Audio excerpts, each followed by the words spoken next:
Chapter 1. In the vast and boundless universe, there exists a solitary, celestial body. The sea, a constant refrain since its inception billions of years ago, remains the sole unchanging essence. Upon this ocean, countless legendary names and deeds have left their indelible mark, their tales sung in every corner of the planet, inspiring generations to hoist their sails and bravely embark into the unknown sea. As time ebbs and flows, landscapes transform, yet the sea remains steadfast, devoid of joy or sorrow, just as it always has. It quietly observes the myriad creatures that traverse its expanse, as they declare, in unison, the age-old oath. I shall become the Pirate King. The title of Pirate King, does it not ring a bell? Indeed, it is the era known as the Great Pirate Age. The vast and perilous ocean conceals within its surging waves unique and exquisite wonders. This, for centuries, has been the driving force compelling individuals to set sail without hesitation. Thus, our tale commences with this timeless ocean, from a region known as the East Sea, reputed as the weakest of all seas. Among the islands scattered like chess pieces across the East Sea, there lies an uninhabited isle, nameless and desolate. The island's scenery is reminiscent of poetry and painting, with azure waters shimmering under the sun and the white sands adorned with colorful shells and corals. The sea breeze caresses gently, carrying the scent of seaweed and the songs of seagulls, instilling a sense of tranquility. At the edge of a cliff, a figure lies quietly, seemingly a part of nature itself, topped with a makeshift straw hat that, while oddly colored, effectively shields him from the harsh midday sun.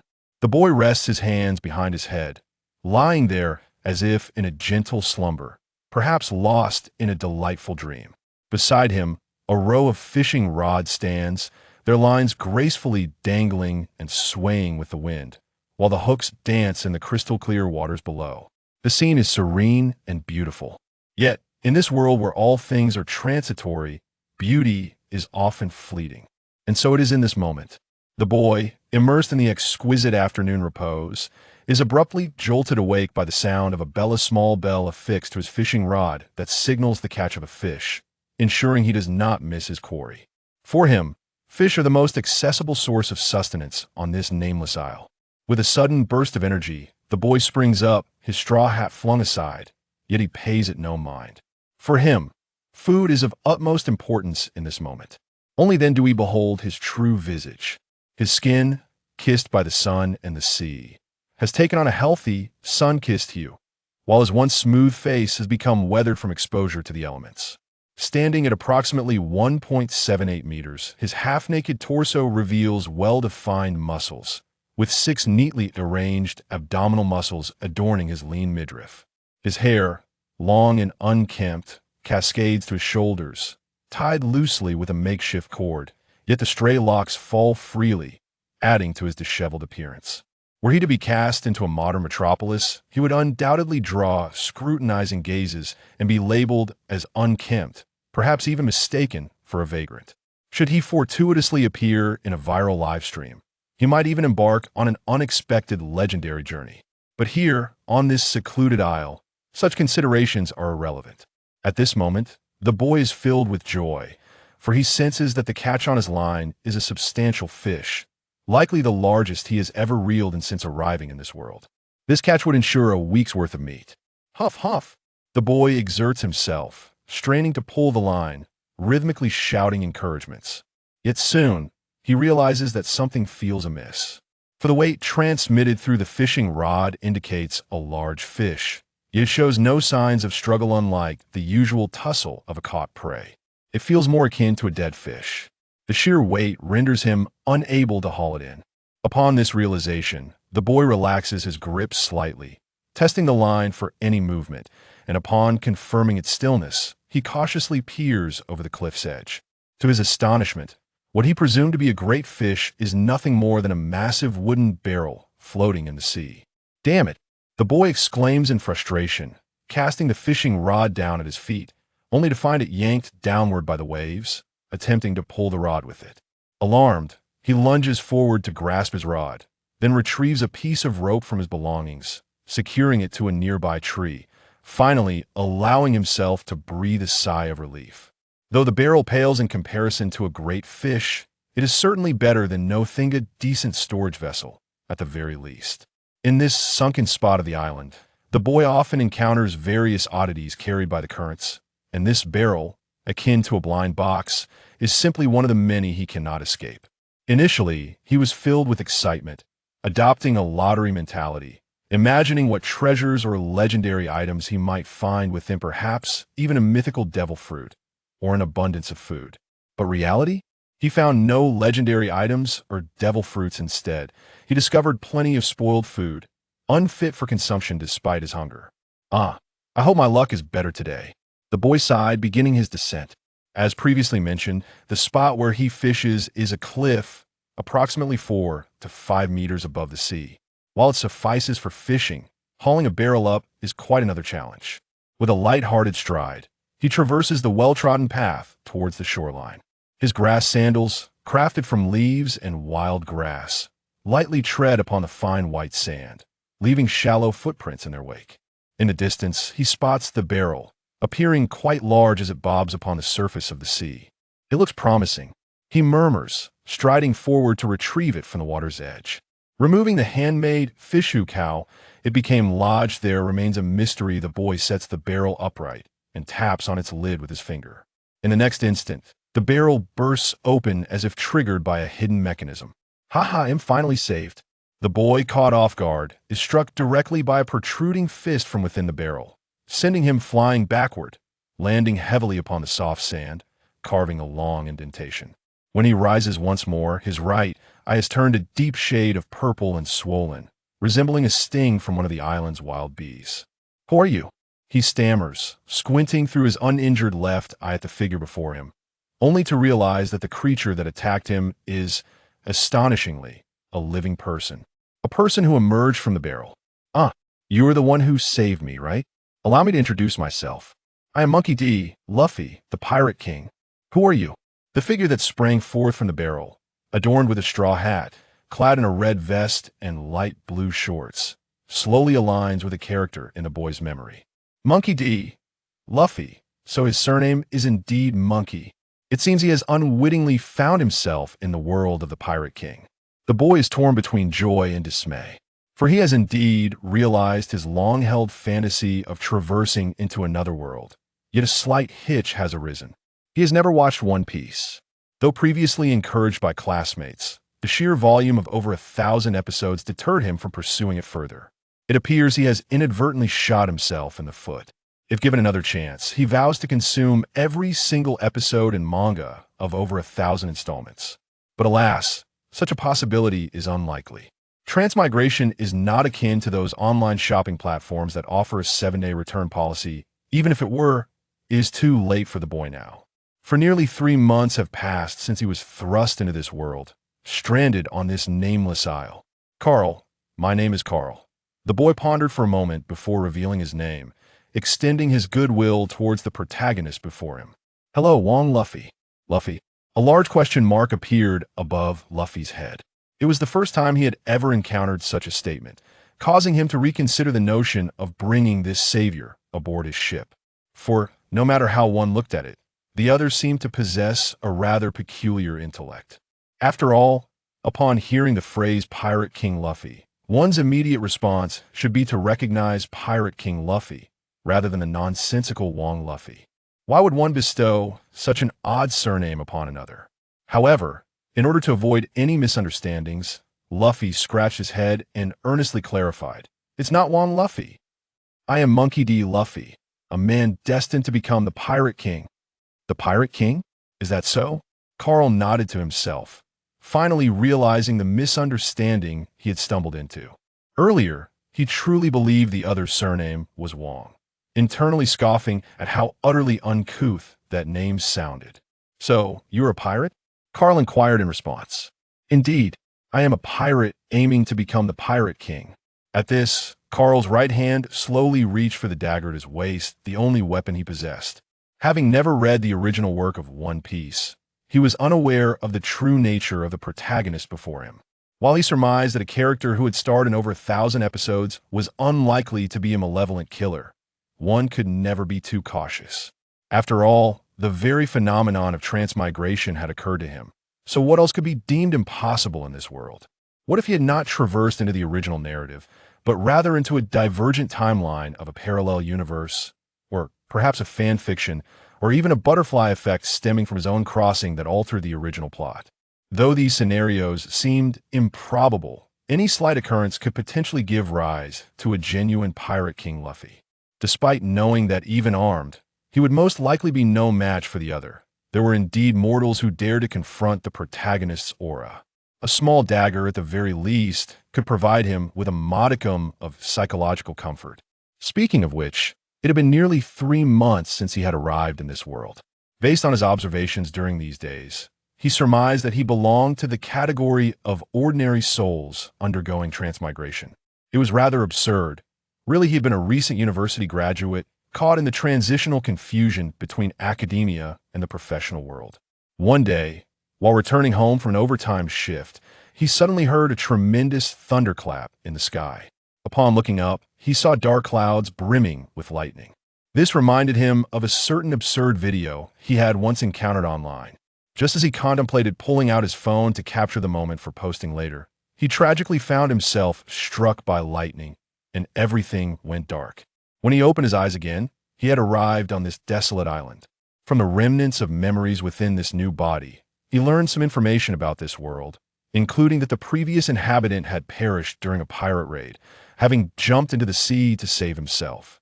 Regrettably, the previous soul had ultimately succumbed, drowning in the sea, leaving him to take advantage of the situation. Thus, he inherited this boat's name, Carl, marking a new beginning for him. It is precisely because this body succumbed to a pirate attack that Carl's reaction was so intense. According to his recollections, in this world, pirates are certainly not benevolent beings. Having never read the original work, he could not fathom why the author would choose a villain to be the protagonist at present. All he desires is to survive. Since you saved my life, if you don't kill me, I suppose we are even, Carl remarked, licking his lips. However, this statement left Luffy utterly perplexed. For the first time in his life, he felt as though his thought process was lagging behind that of others, or more accurately, he was left far behind. You saved me. Why would I kill you? Luffy inquired, his innocence resembling that of a curious child. Because you are a pirate. And so what if I am a pirate? Pirates are meant to kill. Who says so? The Pirate King said so. That I never said that, Luffy retorted, pouting and shrugging his shoulders, clearly indignant that it was the previous Pirate King. Pirate King Roger. Oh, him. I don't believe it. But that is the truth. Who told you that? That is the truth. I don't believe it. I need to ask him myself. He has been dead for years. Carl's forehead involuntarily broke out in a few lines of distress. Having passed away long ago, though? I suppose that's true. Luffy continued to fiddle with the straw hat atop his head, seemingly lost in thought. Observing Luffy before him, Carl was filled with a myriad of points to critique. Yet he found himself at a loss as to where to begin. Could it be that the other party became the protagonist solely through sheer foolishness? After pondering for a moment, and seemingly unable to devise a solution, Luffy waved his hand dismissively, indicating that he would not dwell on it any longer. Forget it. Why should I care about what he said? Yet when he lifted his head, he discovered that Carl had already turned to leave. On the verge of departing the beach, seeing this, Luffy hurriedly chased after him. Hey, where are you going? None of your business. Can I follow you? No. Why not? No reason. Oh, Luffy prolonged the last syllable. This made Carl believe that the other had abandoned the idea of tailing him. And after taking a few more steps, he turned around to check the situation. However, as soon as he turned, he found Luffy standing about 3 meters behind him, appearing rather slow-witted as he gazed up at the sky, seemingly counting the birds and clouds above. Carl. Hey, your acting is a bit over the top. Can't you react a little quicker? With a sense of exasperation, Carl chose to remain silent and turned to leave. But Luffy promptly followed suit. Thus ensued a rather dramatic scene. Every time Carl turned his head, Luffy would halt, peering left and right, pretending not to follow, and whenever Carl turned back to continue walking, Luffy would immediately trail after him. This happened 7 or 8 times, leaving Carl utterly exasperated. Are you playing a game of red light, green light? I told you not to follow me. Red light, green light. What's that? Is it tasty? Carl, where did I mention anything about food? Are you completely oblivious? It's not edible, nor is it appetizing. Carl said wearily. Please, just stop following me, but I don't know where to go. Luffy replied, his expression unyielding. You can set sail? Set sail? Yes. Aren't pirates supposed to go to sea? But my boat is broken. Carl glanced at the dilapidated wooden barrel behind Luffy and could not help but grimace. Truly, protagonists are different. Who in their right mind would dare to set sail in a wooden barrel? Surely they must be eager to hasten their demise. I have no ship. You can wait here. Perhaps in a few days, an oak barrel will float by, and then you can set sail. All right? No way. Why not? Luffy pondered for a moment, then pointed at Carl. Because of you, me? I have decided. I want you to be my companion and join my ship. Upon hearing this, Carl was left speechless, shouting, Don't make decisions for others so casually. I have no intention of boarding your ship. No. Wait, I mean the barrel. Oh right, one barrel is not enough? I'll need two. Luffy mused, Don't worry. I will find you a suitable oak barrel. Carl, are you even listening to me? Frustrated beyond measure, Carl turned to leave, only to find Luffy trailing after him once more. I beg you. Please stop following me. No can do. I've already decided to bring you on my ship, but you don't even have a ship. Didn't you say a barrel would float by? I believe my luck is quite good. I'll probably gather 2 oak barrels soon. I am utterly exasperated. Carl's patience had reached its limit. What do you even see in me? I can change, I swear. Upon hearing this, Luffy suddenly grew serious, declaring, I find your words quite amusing. I've decided you will join my ship as a missionary. Carl, don't assign roles to people so carelessly. And what even is a missionary? Do I look like some kind of charlatan? Furthermore, what a bizarre criterion to judge someone's words as amusing. Unintentionally, Carl had voiced his inner grievances aloud, and only afterward did he realize the embarrassment of his outburst. However, when he covertly glanced at Luffy, he found the latter seemingly oblivious to his words, earnestly counting on his fingers, murmuring, a total of 10 companions, 1 missionary, 1 cook, and then another navigator. Oh right, I also need a musician. Why am I already included in this count? Can someone not at least ask for my opinion? Huh, didn't you agree? Luffy scratched his head in confusion. When did I ever agree? If you don't agree, I will follow you indefinitely. Luffy unleashed his ultimate move. You and I. Carl was so exasperated that he found it hard to breathe, ultimately deciding to turn and walk away. Fine. If you want to follow, then follow. I will never board your ship. Listen well. I, Carl, would rather perish on this deserted island than drown at sea or board your ship. No, I mean the oak barrel. Unbeknownst to him, Carl had unwittingly set a notorious flag after walking for a while. Carl's emotions began to settle, and as he reflected on the events that had transpired, he belatedly realized that his behavior seemed rather unusual. In the past, he would never have voiced such loud complaints, nor would he have engaged in such absurd conversations. Could it be that staying on the island for too long, devoid of conversation, had driven him to this point? Carl couldn't help but reflect as he turned to sneak a glance at whether Luffy was still following him, only to find the latter plucking a vibrantly colored mushroom from somewhere, now preparing to consume it with an exaggeratedly large mouth. Wait, that's poisonous. Fool. Carl dashed over and knocked the mushroom from Luffy's hand. But the latter appeared remarkably slow-witted, continuing to bite down, as if he were munching on his own fist, obliviously chewing. This feels. Carl, is he truly selected as the protagonist due to sheer stupidity? Can someone explain how One Piece transitioned from an action-packed adventure to a comedic farce? With a hint of disdain, Carl helped Luffy pull his hand free and, once again, in utter frustration, turned to walk away. Throughout the short morning, this scene had repeated itself countless times. That I'm so hungry. I feel like I might collapse. Luffy's voice drifted lazily from behind, followed by the sound of something heavy hitting the ground. Carl, you really have latched onto me, haven't you? Despite his profound reluctance, Carl could not bring himself to abandon Luffy there. After a moment's hesitation, he hoisted Luffy onto his back and returned to the cliff where he had originally been fishing, gathering all his tools as he prepared to conclude his day early. Although he had no cash to show for his efforts, he was comforted by the fact that there were still some provisions at home, sufficient to last a few days. After approximately an hour of laborious trekking, panting heavily, Carl finally arrived at his modest cabin nestled in the woods, which, if one were to be honest, could be more accurately described as a mere matchbox.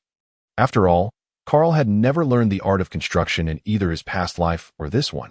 At best, he had watched a few episodes of survival documentaries. The fact that he had managed to build something at all was quite commendable. For Carl, having a place to rest was already a significant comfort, providing him with a semblance of safety amidst the desolation of this uninhabited island that he mused. Just how long had this fellow been starving? Observing Luffy sprawled out and snoring on the rudimentary earthen bed, Carl couldn't help but voice his thoughts. Given the circumstances of his previous life, hunger had been virtually eradicated by the time he was born.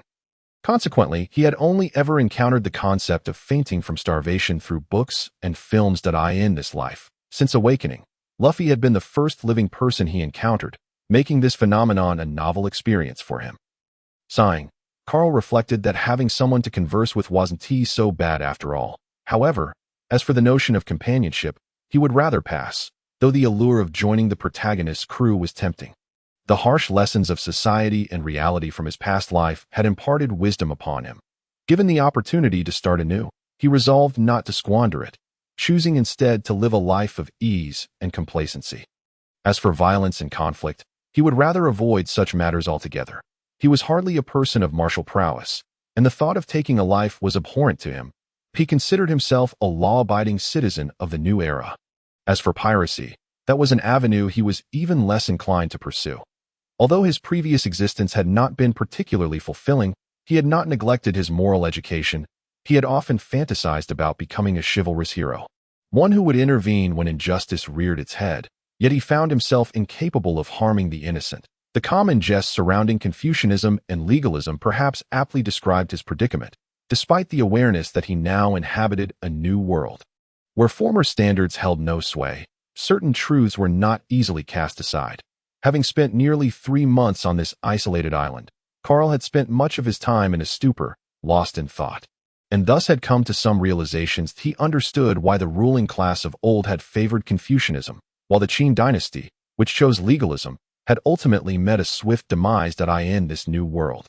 Where once binding laws had dissipated into oblivion, the subtle constraints of Confucian education had transformed into the most burdensome shackles. Physical chains could be broken, yet the shackles of thought were far more challenging to eradicate. Even with the chance of a fresh start, the influence of his past lingered like a shadow, making it impossible for him to embrace a decisive and ruthless persona. This was precisely why he had initially so vehemently declined Luffy's invitation. The idea of ruthless decisiveness and wielding power over an era might sound appealing, but for Carl, such aspirations were better left to dreams. During these days, he had contemplated his future and the path he wished to take. Through the memories of the original host, combined with snippets of short videos he had seen in his previous life, he had pieced together a rough understanding of the world and its current state. Piracy was the prevailing theme of this era, aptly dubbed the Age of Pirates. If this world had a favored entity, it would undoubtedly be the pirates, much like the narrative of Journey to the West, which encapsulated the rise of Buddhism and the decline of Taoism. Carl had pondered why those Taoist masters, fully aware of the unfolding events, did not intervene. Ultimately, it boiled down to the shifting will of heaven, a force beyond human contradiction. Applying this framework to the world of One Piece, it seemed that even if the will of heaven shifted, the favored child of this era, the bridge between two epochs, would inevitably be a pirate, basking in the final glories of piracy. And who might that individual be? It was all too apparent. Carl cast his gaze towards the half-open door of the cabin, where the figure of the slumbering Luffy lay. Without him, Luffy, as the protagonist, would undoubtedly become the last pirate king. What the next era would hold remained a mystery, especially considering that, to his knowledge, the manga had not yet concluded before he had been struck by lightning and transported to this new world. Although Carl had surmised the general trajectory of events, he was resolute in his decision to remain an observer rather than an active participant. The influence of his previous life weighed heavily upon him. After enduring the dual torment of society and reality, he had come to terms with the fact that he was not the chosen one or a prodigious talent. He was merely an ordinary person. How could one expect an individual, now self-aware of his mediocrity, to vie for a singular position, to become the center of attention? Simply living a humble life was already a remarkable achievement. Thus, the option of piracy was swiftly dismissed, leaving the Navy as the alternative. However, Carl found little allure in this path either. Having encountered various videos that depicted the Navy as rife with corruption, He had come to terms with this reality. For if the Navy were not tainted, how could the protagonist's righteousness shine through? After all, the hero could not be cast as an outright villain, as that would set a poor example for the youth. Hence, the Navy's darkness and depravity served to highlight the justice embodied by the pirate protagonist. For Carl, joining the Navy signified a secure livelihood, which sounded appealing, yet the reality might not be as rosy as it appeared. What if he encountered a villainous superior or crossed paths with the protagonist's crew? Whether tasked with hunting pirates or engaging in battles, each scenario posed a potential threat to his safety. For someone whose ultimate goal was merely to survive, this was evidently not the most prudent choice to T.O. Carl. The best outcome would be to engage in small business ventures, perhaps opening a modest shop to earn a meager income and live out his days. He felt confident in this regard. After all, what was so outlandish about a man from a great nation opening a restaurant in an alternate world? Oh, but it would be wise to establish the eatery at the Navy headquarters, thereby minimizing the risk of pirate raids. Speaking of running a restaurant, becoming a logistical support member of the Navy seemed rather appealing. He could simply cook meals each day without stepping onto the battlefield. Even if he were to encounter the protagonist's crew, he would likely be exempt from the fighting, but if that day ever came, he would surely question his superior with incredulity. "You want me to go? Has your entire Navy perished?" Gradually redirecting his thoughts back to reality, Carl contemplated the two paths he had envisioned for himself. Regardless of which route he chose, it was sufficient to secure his epic goal of merely surviving in this world. After all, in this treacherous age of piracy, the mere act of living was already a remarkable feat. The fish should be about ready now. Carl lifted his head, intending to check the progress of his grilled fish, only to discover that his plate was entirely empty. What? Where did that sizable fish go? Cautiously glancing to the side, he soon spotted the fish thief, who was now seated beside him, devouring his meal with delight. "Luffy, when did you wake up? Let go of my grilled fish." "Wow, this is absolutely delicious," Luffy exclaimed, tossing the picked clean fish bones onto the ground, wiping his mouth with satisfaction. "Thank you for the treat. Who said I was treating you?" "Don't be so presumptuous. Hey Carl, come aboard my ship and be my chef. Your grilled fish is simply the best." Clearly still unsatisfied, Luffy began to search around for more. "Is there any more? I feel like I haven't eaten enough." "Who wants to be your chef? Weren't you just trying to recruit me as a missionary?" Despite Carl's internal outrage, he could only respond coldly. No, due to the actions of a certain individual, there had been no bounty today. And this was all they had. If they ate any more, they would surely go hungry tomorrow. A certain individual. Are there others here? Luffy scratched his head. Where is he? Carl, you truly possess not an ounce of self-awareness. With both freshly baked fish devoured by Luffy, the food-scarce Carl finds himself resigned to hunger. Yet, this is of little consequence to him, for in mere moments, he has already been filled with ire from Luffy. "Hey, where are you going?" Luffy immediately inquires as he observes Carl rise that To seeks sustenance. "Oh, you truly believe that food simply falls from the skies? Is there really such a place? I would love to see it." Carl, exasperated, places a hand to his forehead, regretting his decision to engage in conversation. Following the path etched in his memory, Carl ventures forth in a particular direction, where several fruit trees stand adorned with numerous red fruits. Akin to apples, yet their taste is quite distinct. Although slightly tart, they are certainly preferable to nothing, and as they hang from the trees, acquiring them is merely a matter of climbing. "Shoo, wait." Carl abruptly halts and swiftly restrains the boisterous Luffy, who is humming a tune. Before him, a group of wild boars appears, one large and three small, totaling four. Fortune seems to favor him that a glimmer of excitement ignites in Carl's eyes. On this island, wild boar meat is a rare delicacy. Despite having survived here for quite some time, he has only feasted upon it thrice, primarily because the wild boars are overwhelmingly formidable, or perhaps it is simply the case that the creatures in this world are exceedingly fierce. Even with his cunning and traps, Carl can only hunt the smaller piglets, all the while risking retaliation from their vengeful parents.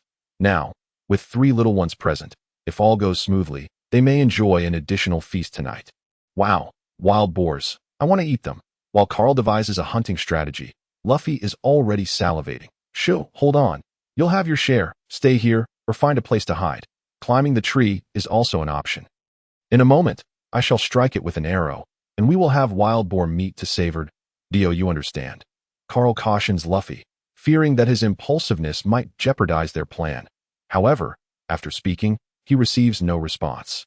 Turning around, he discovers that the once attentive Luffy has vanished without a trace. Realizing the gravity of the situation, Carl quickly stands and gazes at the wild boars, only to find the three piglets lying motionless on the ground. Their fates unknown. The large boar, however, is charging towards him, growing larger in his field of vision. "Damn!" Carl exclaims, instinctively grabbing a nearby tree and climbing. There is no escaping the frenzied sow. He can only hope to outmaneuver it, knowing it cannot climb the tree. Yet, he also worries whether the tree is sturdy enough to withstand the impact. "Carl, look at me. Look at me." Luffy's voice fluctuates between loud and soft, reaching Carl's ears. Upon reaching the halfway point up the tree, Carl turns to see Luffy riding on the back of the wild boar, playing the role of a wild boar knight, seemingly enjoying the thrill. "Hurry up here, Luffy. This is so much fun. Come down and join me." "No way, you jerk," Carl curses, hastily climbing a bit higher. Fortunately, the boar's attention is entirely captivated by Luffy, who is desperately trying to shake him off. While Carl remains unnoticed in the tree, Luffy clings tightly to the boar's neck like a cowboy in a rodeo, refusing to let go even as he is tossed into the air. Several times, Carl observes Luffy being flung towards him, only for those hands to stretch in an uncanny manner, pulling him back onto the boar's back. The chaotic scene continues for roughly half an hour until the boar suddenly crashes headfirst into a tree, knocking itself unconscious. "Yay, we finally won." Luffy wipes the sweat from his brow, standing triumphantly on the boar's back, blissfully unaware of Carl's warnings. "Move aside." "Huh?" Thud. A blow to the head sends Luffy crashing to the ground, and Carl finds himself in a similar predicament. "Hey, are you all right?" Carl rushes into the cloud of dust, eager to check on Luffy, only to find him lying on the ground, completely unharmed. "That I'm fine. I'm a rubber man. This level of attack can't harm me." "Phew, that's a relief." Carl breathes a sigh of relief, realizing Luffy has consumed a devil fruit. "Indeed, I am the rubber man who has eaten the rubber fruit. See, like this, I could devour an entire pig in one bite." As he speaks, Luffy stretches his mouth wide, making it appear as though he could swallow a trash can whole. "Carl, is that all that occupies your mind, food? What do you think? Am I not impressive?" On their way home, Luffy carries the large wild boar, his face beaming with pride. "Impressive, indeed," Carl acknowledges, weighing the three small boars hanging from his side, uttering words that do not entirely betray his feelings. Initially, he only intended to procure one to enhance their meager existence, yet Luffy has effectively eradicated an entire family. Nevertheless, Carl is not one to complain about an abundance of meat. "Then you shall be my partner." "Absolutely not." Carl shakes his head in refusal, declaring, "Even if you can defeat a wild boar, I will not join you." "Why not? What reason could there possibly be?" "There must be one, but then why do you aspire to be a pirate?" "Because I promised a man that I would become the pirate king." "Is it merely a promise? What else could it be?" Luffy's demeanor remains carefree, as if the ambition of becoming the pirate king is as simple as child's play. "Do you comprehend how arduous it is to become the pirate king?" "Who cares?" Luffy shakes his head, pointing towards the sky with fervor, exclaiming, "Ever since the day I set sail, I have resolved to become the pirate king. I would gladly risk my life for it." "A life-risking promise. You are so young." Carl chuckles ruefully, shaking his head, unaware that sometimes living requires far more courage than dying. "You don't understand." "Carl, your words are truly amusing." "Regardless, I will not cease until I fall. Our wills differ, so abandon the notion. I will not board your ship.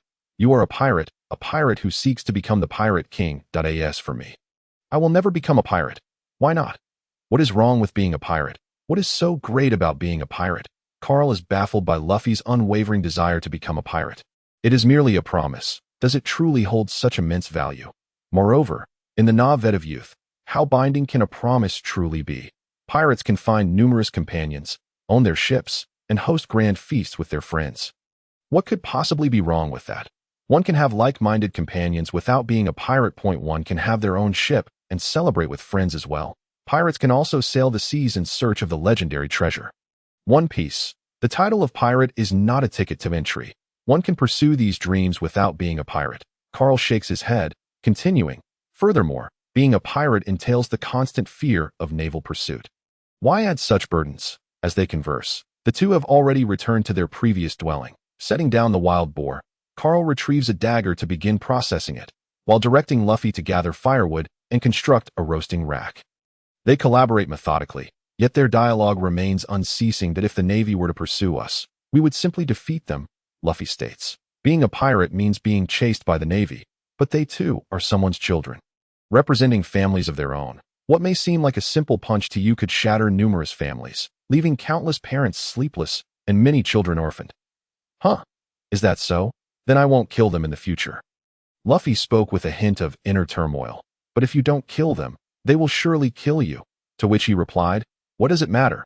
Once you choose to set sail, you must be prepared to embrace the possibility of losing your life. Yet, even if you refrain from taking lives, other pirates will inevitably do so. With countless pirates in this world, what do you truly signify?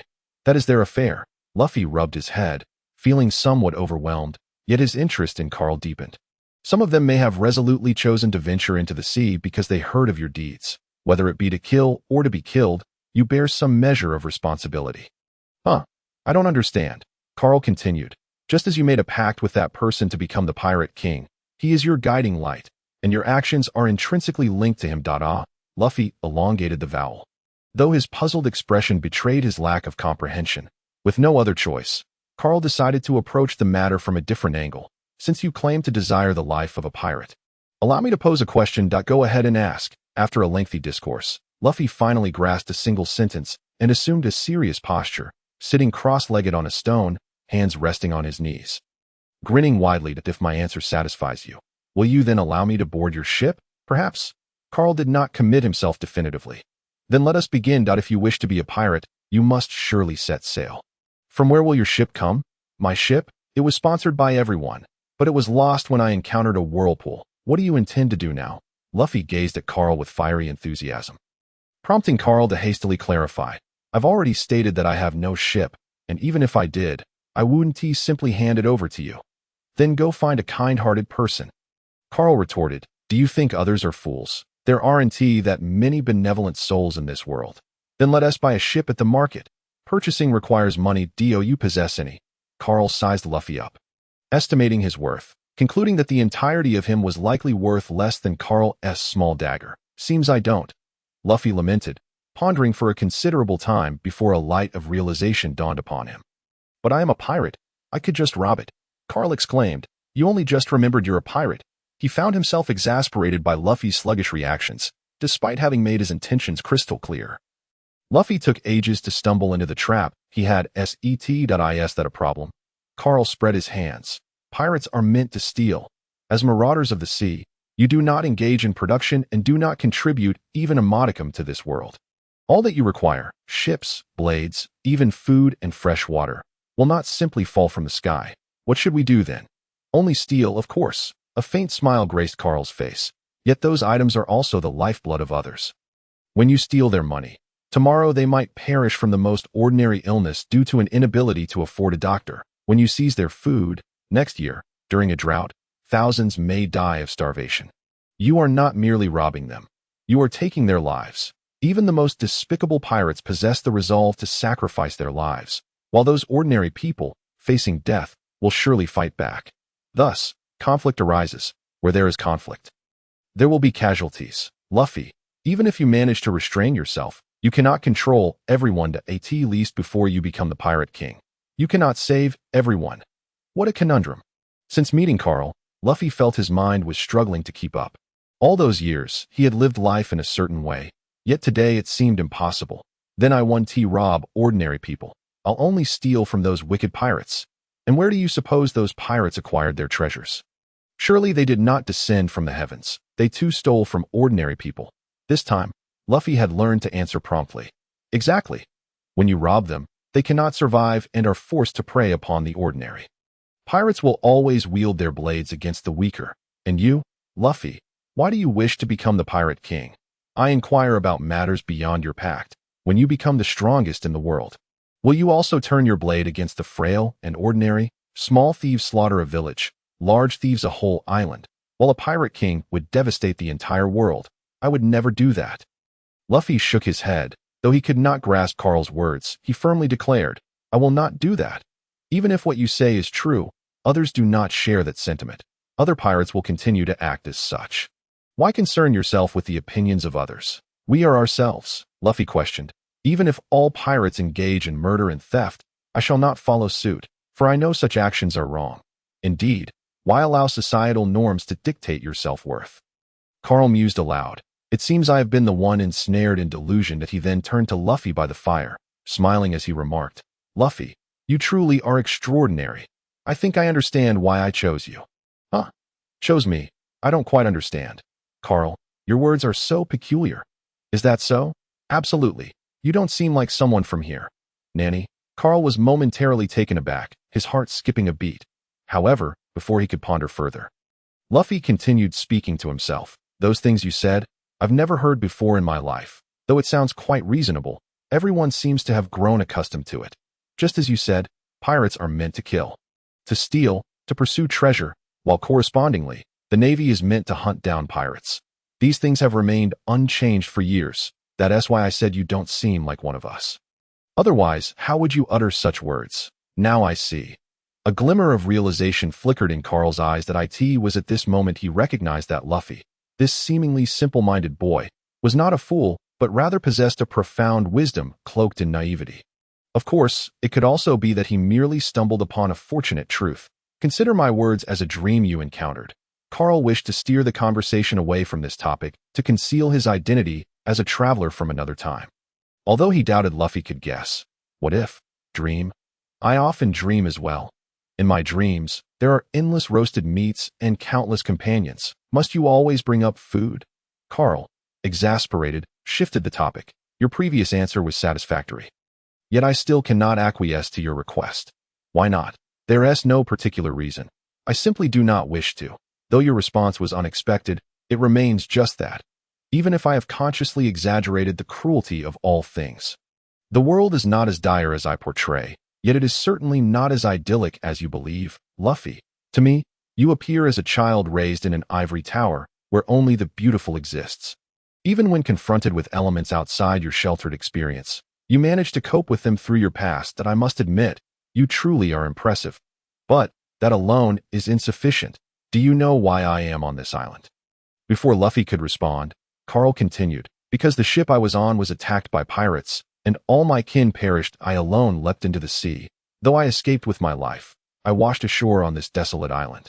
This time, Luffy fell into an unusual silence, quietly poking at the fire with a stick, listening intently. You know the sound a blade makes when it pierces a person's chest. Carl plunged his dagger into the heart of a wild boar. Thud.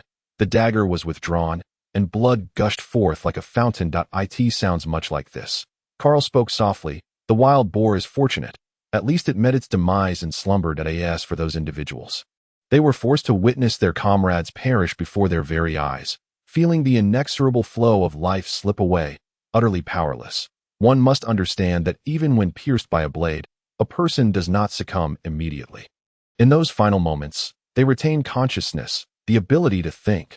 Luffy, what do you suppose they ponder in those fleeting seconds? The youngest child aboard that vessel is not even half your height. Carl's tone was flippant, as if he were recounting a jest, yet neither of them found humor in the situation. With a single stroke, the head was severed. As he spoke, he had already dealt with the large boar and casually grasped a piglet, plunging a knife into its neck. The vitality of the wild boar is remarkably tenacious. Even the unconscious piglet awakened under the torment, emitting mournful cries that startled birds for hundreds of meters around. Resonating through the forest, Luffy, do you have a larger knife? It's too noisy. Carl chuckled as he glanced at Luffy. In silence, Luffy stood up and approached Carl, delivering a punch that sent him flying. Then, under Carl's gaze, he struck the wailing piglet once more, which immediately fell silent, uncertain whether it had been knocked unconscious or killed. Heh, can't bear it anymore. This is what being a pirate is about. I just shared so much with you. But this is piracy. Carl lay back on the ground, gasping for breath, blood frothing from his mouth. Suddenly, he felt a shadow loom over him. It was Luffy. What? Are you going to kill me? Carl initially thought Luffy intended to silence him, but instead, he was yanked to his feet. I understand your meaning now. Carl. No, you don't. Yes, I do. Do you still wish to be Pirate King? Of course. Not only do I aspire to become the Pirate King, but I also intend to bring you aboard. You still do not comprehend. Pirates must kill, and I cannot do that. Carl shook his head.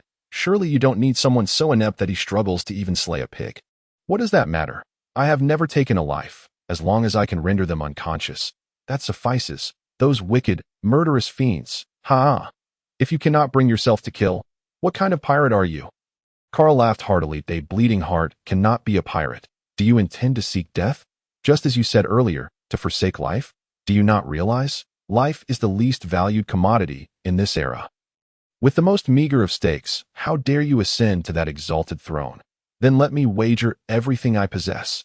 As long as I am stronger than them, that will suffice. Luffy rolled up his sleeves, showcasing his muscles like a bodybuilder, asserting that he could easily knock them all unconscious. You cannot possibly defeat everyone. Who can say for certain? Even if you manage to subdue all, becoming the Pirate King. What then? The Pirate King is still a thief. Everyone will fear you, revile you, and regard you as a demon. And what of it? Having chosen this path, I care not for the opinions of others. Luffy stood with hands on his hips, extending his hand toward Carl. So, Carl, become my comrade. That moment, Carl's heart wavered for the first time. Absolutely not. Coming back to his senses, Carl swatted Luffy's hand away and resumed his task of processing the catch. I have already stated that I shall not become a pirate. Just as you have pledged to become the Pirate King, I too have promised someone that I would be a good person. Carl's pupils reflected the flickering flames of the bonfire. Between the flames, a visage seemed to faintly materialize, a memory that did not belong to this world. Upon hearing this, Luffy finally grasped Carl's intent. Promises hold tremendous power. Had anyone else uttered those words, Luffy might have relinquished hope.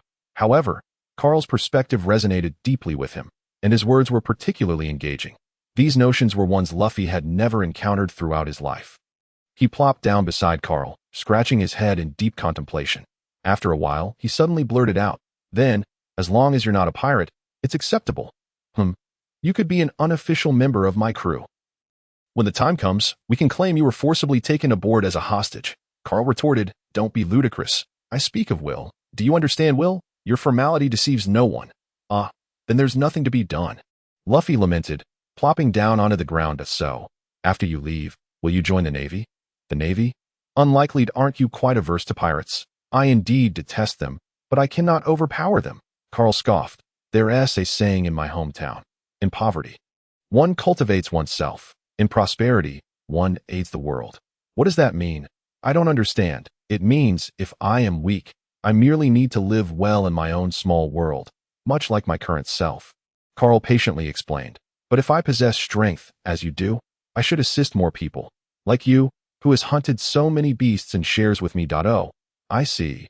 Once I become the Pirate King, I will be the strongest person in the world." Luffy mused. "Precisely. Then I will help more people." "Exactly. I will hunt more wild boars and share them with everyone in the world." Carl promptly collapsed onto the ground. "What have wild boars ever done to you?" he remarked as he got back on his feet. "And you? What about your dreams?" Luffy asked, ignoring Carl's sarcasm. "What? Your dreams?" "My dreams? To live off handouts until I die. Right now, I wish to open a restaurant at Navy headquarters after I leave. Earn a little money, and live off that without fearing pirates coming to pillage. You don't know? There are pirates everywhere outside. I think Navy headquarters is the safest place." As he spoke, Carl seemed to recall something amusing. "Teasing. If you get captured, I could bring you meals. How about roasted wild boar?" "Sounds great. I want to eat 10, no, 100 roasted wild boars." All right. If I survive until that day, I'll ensure you have a hearty meal, even if I have to go bankrupt. In my hometown, there's a custom that one must eat well for a beheading feast." "That sounds wonderful, but that is not what I was asking." "Then what is it?" "Your dreams." "That is my dream." "But that's your meager dream. What if you achieve it?" "Then it's the prosperity aids the world." Carl shook his head in resignation, but seeing Luffy's earnest gaze, he felt a moment of hesitation. "Indeed, what if I prospered?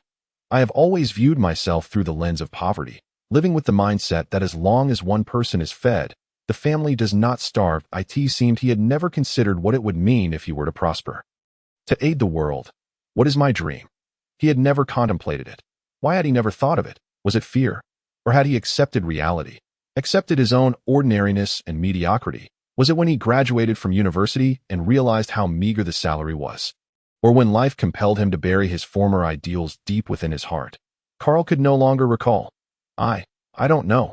Carl continued to smile, though it was a bitter smile, and even he was unaware that as he laughed, tears began to glisten in his eyes. However, Luffy noticed. Then think about it. What is the point of thinking about such things? They don't concern me.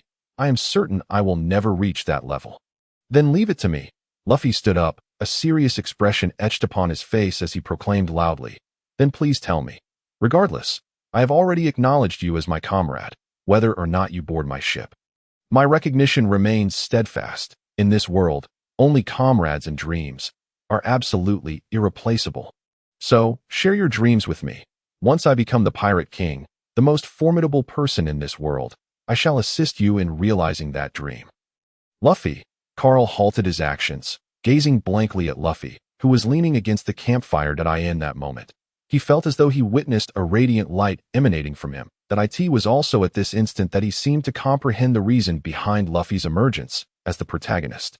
It was not merely because the author had chosen him. It was because with Luffy's presence, he was destined to be the hero. My dream. Countless memories flashed through Carl's mind, and these fragments coalesced into a resolute gaze. Then please, end this damned era for me. To end the great pirate era? What an extraordinary dream. Luffy laughed heartily, one hand covering his face and the other clutching his belly. Just hearing it sends shivers down my spine. Carl, you are no ordinary person. You are a warrior recognized by me, Luffy. I promise you, once I become the Pirate King, I will boldly declare the end of this accursed era, just like the Pirate King Roger did in his time. Carl, your dream. I shall carry it for you. This is a promise between men. Luffy's eyes burned with fervent determination as he removed his straw hat with his left hand and extended his right hand once more towards Carl. In the name of the future Pirate King, Monkey D. Luffy, I wager the honor of my straw hat. Stop boasting. Have you truly thought this through? To become the Pirate King, one merely needs to defeat all the pirates. But to end this damned era, the entire world will be your enemy. Carl lowered his head, erupting in a tirade. Isn't that precisely the point? To be called the strongest, one must conquer the entire world. You do not understand. I do not need to understand. I only need to forge ahead, until my last breath. Aren't you afraid? Not in the slightest. If it means venturing forth without return, then so be it. How reminiscent. Carl sighed deeply, as if before this spirited boy, he saw the shadow of another person, his own self, long since departed. The heart that had been extinguished within his chest flickered back to life, like a dying ember reigniting, or perhaps it had never truly died, merely lying in wait, dormant. Even Carl himself was unaware that tears streamed down his face. As for the events that followed, Carl could scarcely recall. He only remembered that they conversed late into the night, discussing the countless stars that ascended into the night sky, the 4 wild boars that they hunted until not a single leg remained, and how they never returned to their dwelling, instead lying beside the campfire, sound asleep, oblivious to the last topic they had broached or who had uttered the final words. All he knew was that it was a clash of thoughts and wills between 2 young men. A harmonious symphony of dreams and reality amidst the crackling of the fire. Though devoid of alcohol, when they reminisced about that night, both felt a gentle intoxication as the weary fire dwindled due to the lack of new fuel, and the rising sun cast its cool rays. The morning dew plopped against Carl's brow. The boy, reborn, opened his eyes, instinctively wishing to rub the sleep from his eyes. He discovered that his right arm seemed to be missing. Turning to look, he realized with surprise that Luffy had used it as a pillow, embracing him throughout the night. Luffy, thank you. Carl whispered softly, then cautiously withdrew his arm, stifling the tingling sensation as he returned to his small cabin in the woods. Seated upon the uneven grass mat, Carl felt a sense of disorientation as he recalled last night. It seemed to be the most peaceful night he had experienced since arriving in this world. Lifting his gaze, he noticed several wooden carvings displayed on a handmade shelf. These were creations he had carved himself during idle moments, depicting deities and figures familiar from his past life. His interest in traditional culture had led him to acquire considerable knowledge, and he had even collected a few at home. However, it was his first attempt at carving, and though the results were not particularly aesthetically pleasing, one could still discern the likeness of each figure. As the old saying goes, sincerity begets divinity. This was also the endeavor Carl had undertaken upon realizing he had truly crossed over, devoid of the extraordinary abilities often found in novels, and stranded on a deserted island. In desperate times, one must seek a spiritual anchor. Though he was an atheist, it did not hinder him from engaging in these activities. Rather, it served to pass the time and offer himself a glimmer of hope. Months of prayers for a return to his original world had not borne fruit, yet Carl had encountered Luffy, the fated child of this world. Could this be the revelation you have bestowed upon me? Carl was perplexed. The statues remained silent, merely gazing back at him. That if you truly possess souls, why would you abandon me here? If you truly possess souls, why does suffering abound in this world? If you truly possess souls. Carl hesitated, moistening his parched lips. Then, grant me assistance just this once. Even if it is but a single occasion. With reverence, Carl knelt before the deities he had painstakingly carved, bowing his head in homage. Reluctant to rise, time passed, and when Carl finally stood, the doubt in his eyes had been replaced by resolve. He retrieved a stone tool resembling a hoe from the corner, lifted the grass mat, and struck it heavily against the earthen bed. Dust flew in all directions, but Carl paid it no mind, relentlessly pounding as if possessed. It was only when a crisp sound rang out that he discarded the hoe and pulled forth a wooden box from the damaged earthen bed. Upon opening it, he beheld a peculiar fruit lying quietly within. The fruit was small, roughly the size of a fist, with a purple hue and a surface adorned with many strange patterns, resembling the apples he had known in the past. It was none other than the coveted devil fruit, a treasure of the seas that countless individuals sought after, even risking their lives to claim. Huh? Carl, what are you doing? Is that something delicious? Seemingly alerted by the commotion, Luffy appeared at the door, peering curiously at the box in Carl's hands, mistakenly believing Carl had hidden some delectable treat. However, upon discerning the contents, he was startled and jumped back, bumping his head against the ceiling. Ouch, my head. Luffy, what are you doing? Is that a devil fruit? It should be, but I'm not certain. This is my first time seeing one. Carl replied, examining it closely, recalling a rather unpleasant memory as he continued. It tastes terrible, absolutely dreadful. Is it truly that bad? Worse than the most repugnant food by a factor of 10,000. Luffy exclaimed dramatically, then turned to Carl. Are you planning to eat it? Indeed, I've made up my mind. Carl grinned. In truth, his decision to refrain from consuming the devil fruit for so long had its reasons. A crucial component of the power system in the world of the Pirate King. The value of devil fruits was not to be underestimated. Even the most useless of fruits could fetch a handsome price. This particular fruit was essentially the seed money Carl had set aside for opening his own restaurant. Many might question his choice. Why not consume such a valuable item? With power, one could earn more money and grow stronger in the future. While this certainly sounded like an appealing option, it also carried its own risks. Due to the fact that Carl does not possess a compendium of devil fruits, he remains oblivious to the immense power contained within this particular fruit. Should it be a formidable fruit? Akin to the Logia-type devil fruits consumed by the 3 admirals of the Navy, it would undoubtedly be akin to striking the jackpot in a lottery. Conversely, it could also be a worthless fruit. Perhaps a canine-type devil fruit in the form of a guard dog. Naturally, one might argue that risk accompanies opportunity. However, when faced with the same dilemma, each individual's choice may differ significantly. To illustrate, it is similar to suddenly winning 10 million in a lottery. How would you choose to spend that fortune? Would you opt to invest it, allowing your money to generate even greater wealth, albeit at the risk of losing everything? Or would you prefer to deposit it in a bank, living modestly off the interest without the burdens of a hectic life? Alternatively, one might consider opening a small shop, not seeking substantial profits, but rather finding a leisurely pursuit.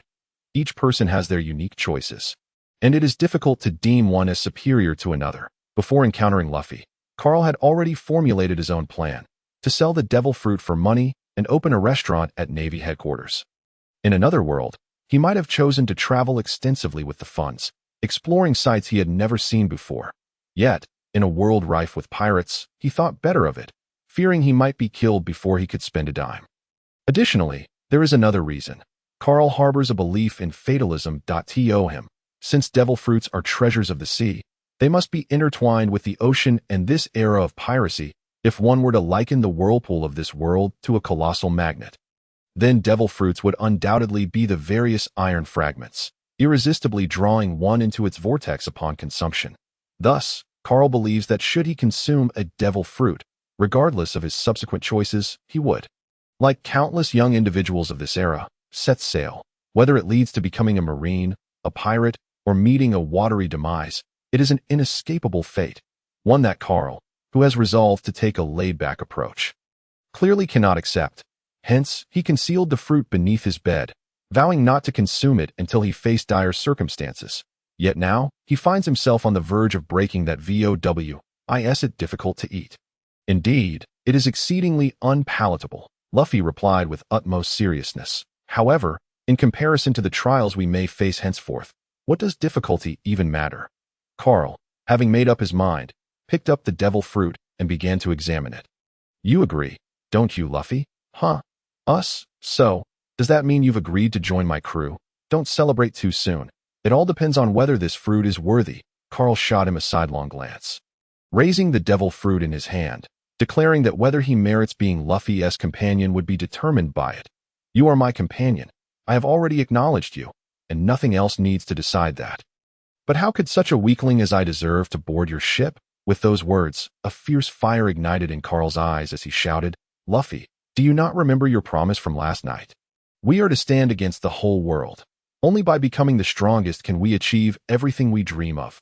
I will become strong, the strongest one, Luffy proclaimed. Carl, you need not worry. Consuming a devil fruit means you will no longer be able to swim.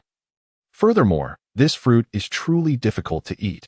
Luffy maintained a serious expression, insisting he was not deceiving him.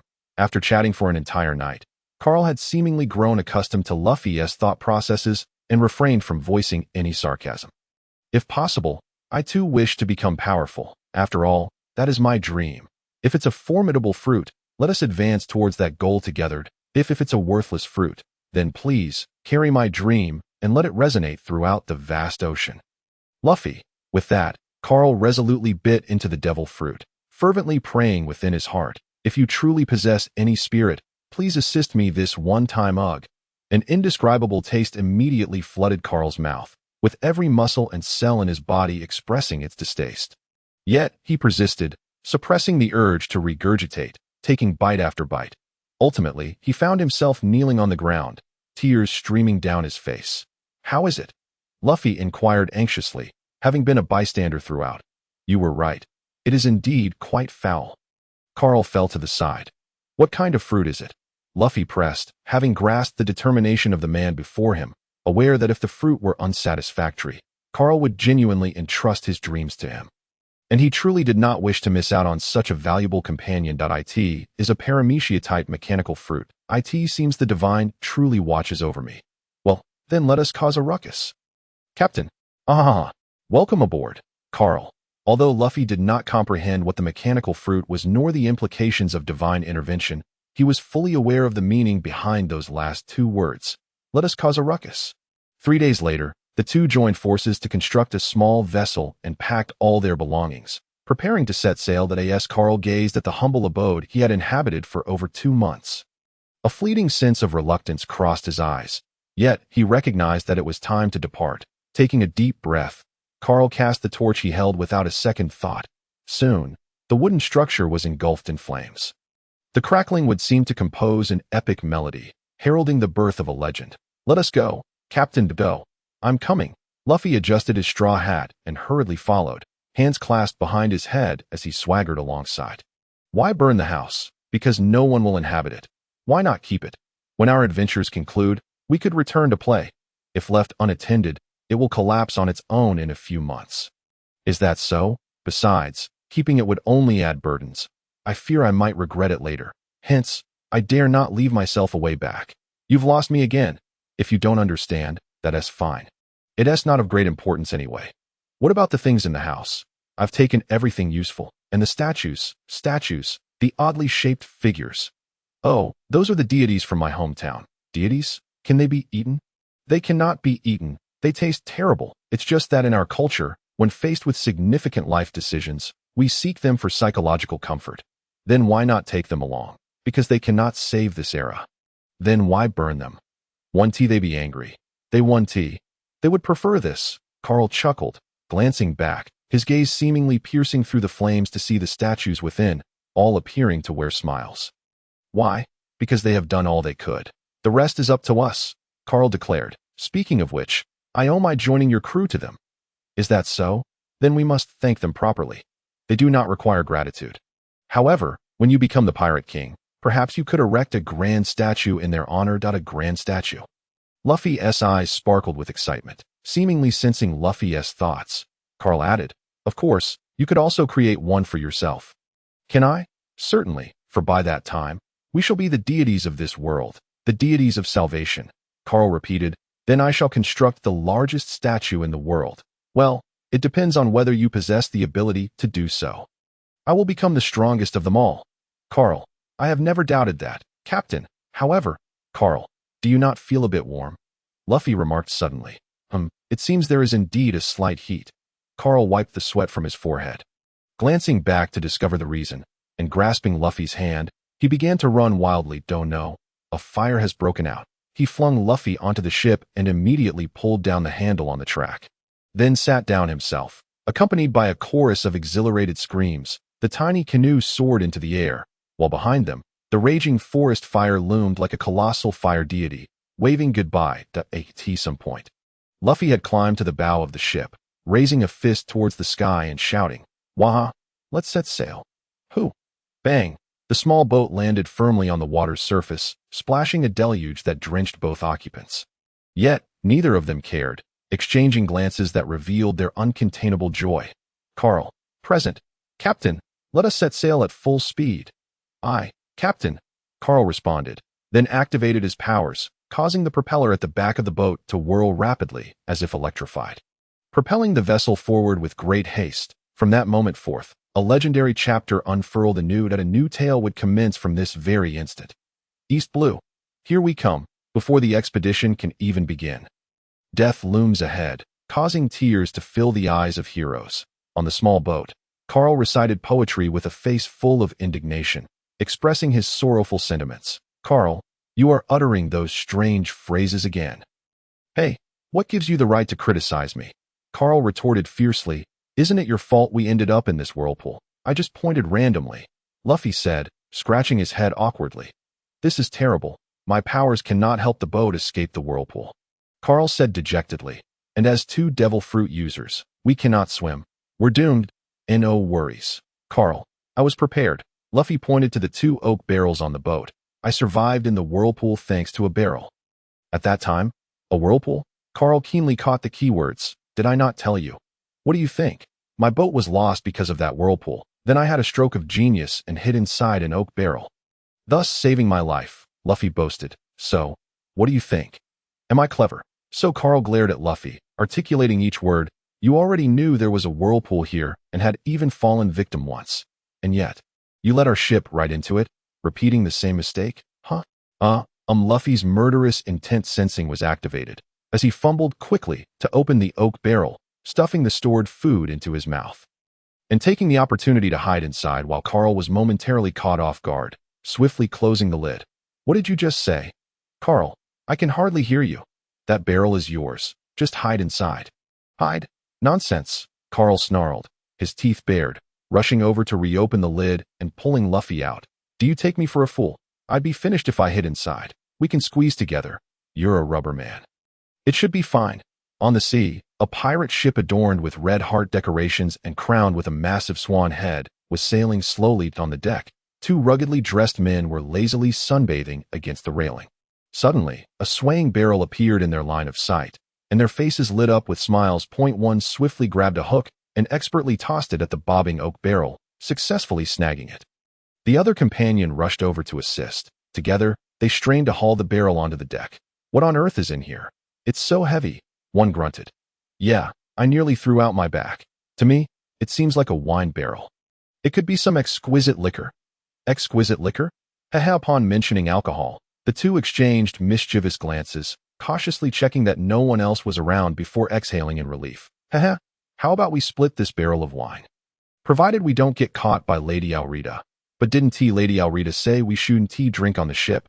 A timid voice piped up nearby. The two men turned to see a small figure with a pink head. whose short stature had initially gone unnoticed. Kobe? Sho.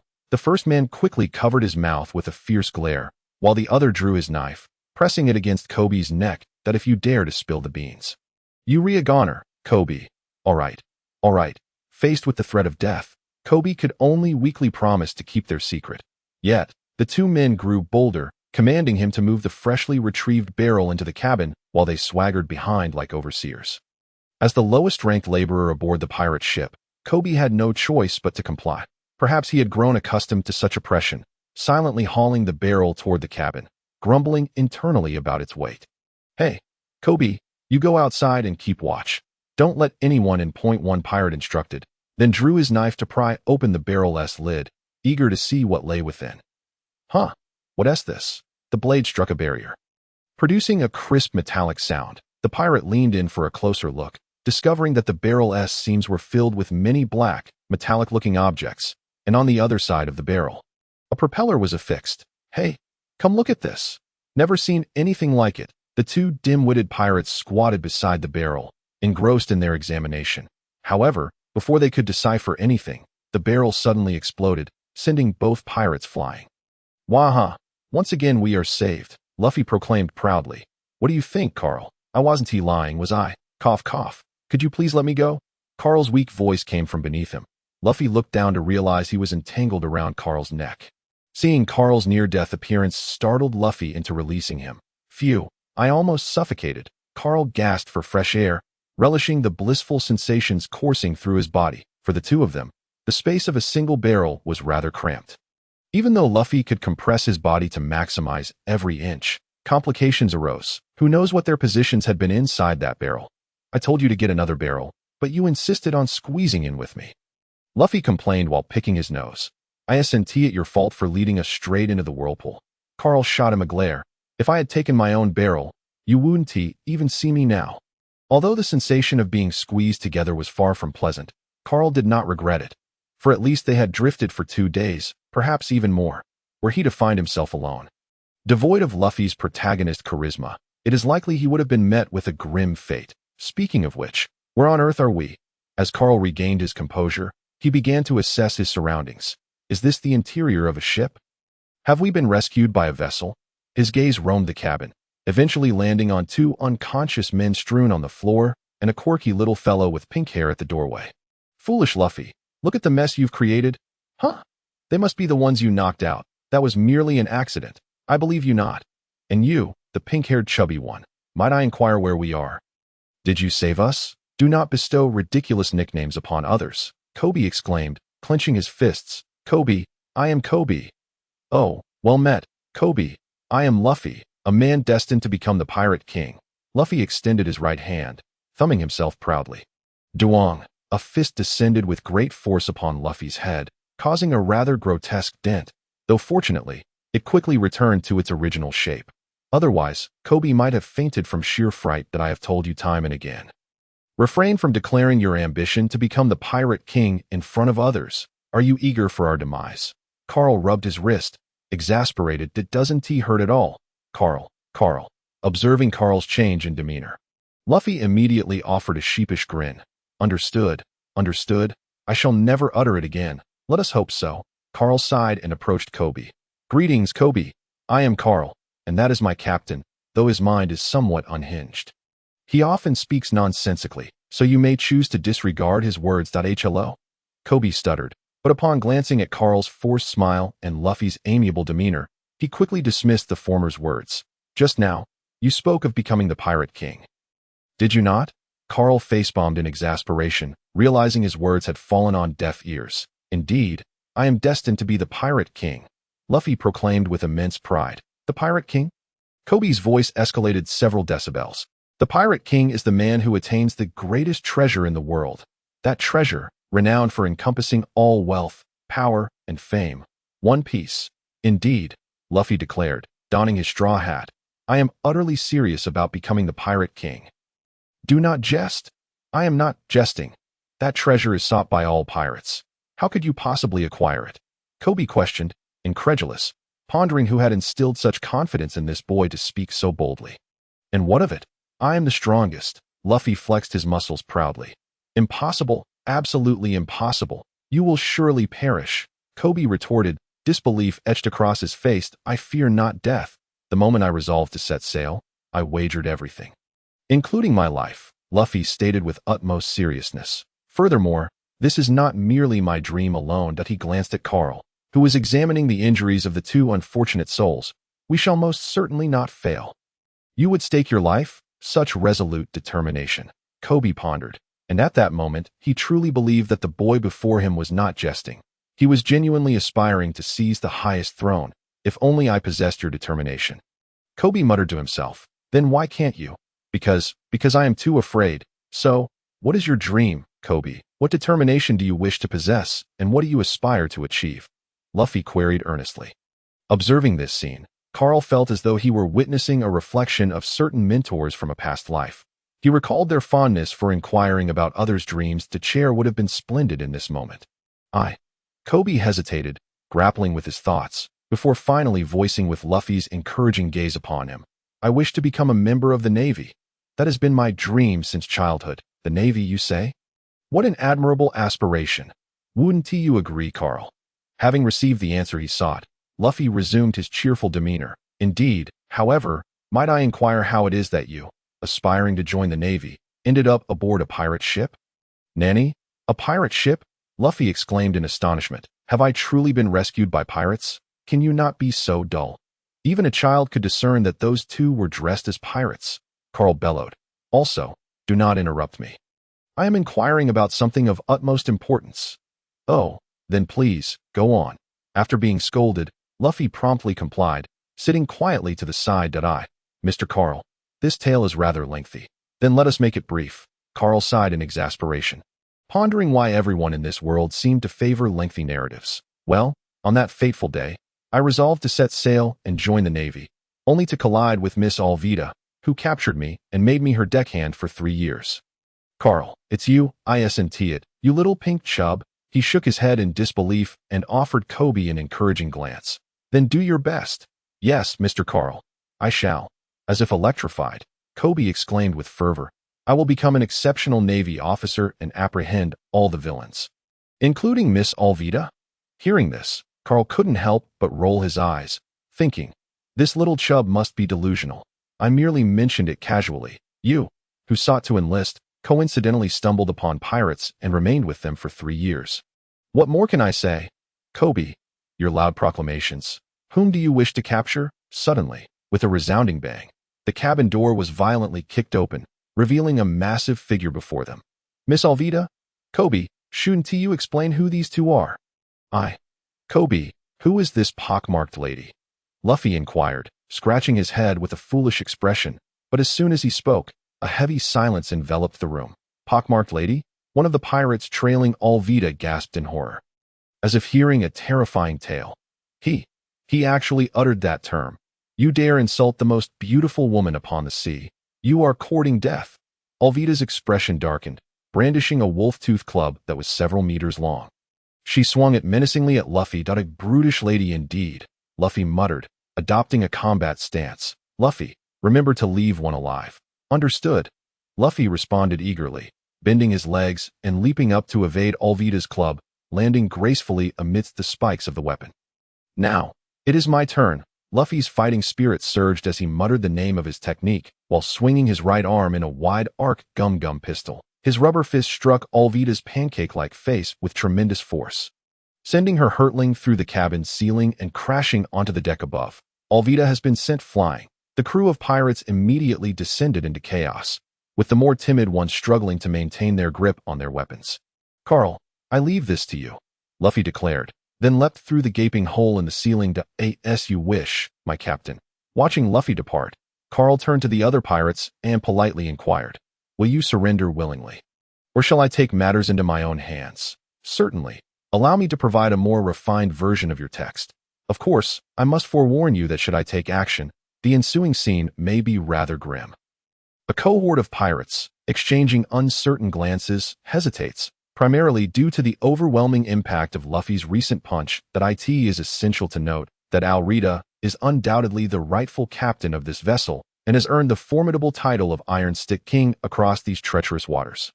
The motley crew of small pirates before her likely pales in comparison to her singular prowess. Otherwise, they would not have been so thoroughly subdued for an extended period. The sheer might of Alrita is evident as Luffy effortlessly lands a blow on her, highlighting the immense disparity in their strengths. A.S. Luffy's companion, the seemingly ordinary Carl, possesses an enigmatic strength that is not lost on the onlookers. Yet, under the pressure exerted by Alrita, they feel compelled to confront this young man. Even at the risk of being moths drawn to a flame, charge forth. He stands alone. Let us unite in our assault. Just as the group hesitates, awaiting a leader to forge ahead, a voice emerges from the throng, striking like a bolt of lightning in the night. Indeed, he is but one. Another voice rises from the crowd, imbued with determination and courage. With our numbers, we can surely overwhelm him if we do not strike. When Alrita returns, she will undoubtedly annihilate us. The cacophony of voices creates a chaotic atmosphere reminiscent of a bustling marketplace, leaving Carl bemused as he observes the mass of pirates rushing towards him. He casually clears his ears, a sardonic smile gracing his lips. With a flick of his wrist, a small metallic rod materializes in his hand, which he effortlessly casts forth, causing it to extend like a whip. This metallic rod seems animated, darting toward the corner of the room where it locates the metallic fragments that were once affixed to a barrel, now dislodged by Luffy's earlier strike. It begins to absorb these metallic elements, growing increasingly long and robust, resembling a gluttonous serpent as it assimilates everything it touches into its form. The sight leaves the pirates agape with terror. As the weakest among the seas, they have never encountered such a phenomenon. Overcome by fear of the unknown, those who had previously charged forward now falter, pausing to reassess the situation. However, the unaware pirates behind them do not afford them this luxury, resulting in a chaotic collision. In the ensuing turmoil, some fall, others curse, and a few wail, while the fallen grasp at anything they can to shield themselves from the chaos. This pandemonium only exacerbates the already tumultuous battlefield, leaving Carl in a state of utter bewilderment. Confusion and helplessness swell within him, accompanied by an inexplicable emotion. Are pirates in this era truly so unprofessional? He covers his face with a hand, shaking his head with a bitter smile. This is his first battle at sea. Yet he finds himself mired in such disarray. After all, this is my inaugural venture. Your actions are proving to be quite troublesome. With a sigh, he surveys the scene, witnessing the near-total collapse of the pirate crew. Small Kalami, and finds himself unable to muster any anger.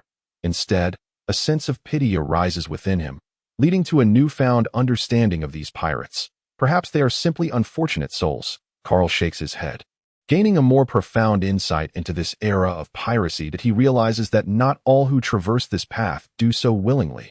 There may be insurmountable reasons behind their choices. Let the blame fall upon this wretched era. With that thought, he lashes his whip, ensnaring a still-standing rotund pirate, using him as a battering ram against the others, akin to a game of bowling. His strikes are brutal and precise, and after 3 such motions, he effortlessly brings the remaining pirates to their knees in an instant. Save for Carl and Kobe, no other pirate remains standing. Impressive. Kobe's eyes gleam with fervor, filled with admiration as he gazes at Carl. Mr. Carl is truly remarkable, he exclaims with excitement. With determination, you too can achieve greatness. Carl encourages the bespectacled pink-haired youth, seeing a reflection of his former self, the solitary figure toiling on a deserted isle. The one who had once capitulated to life. I believe in your potential, Carl states earnestly, shedding any condescension. Really? Kobe's expression betrays a mixture of hesitance and hope. Of course. Then, could you kindly assist me in procuring some rope?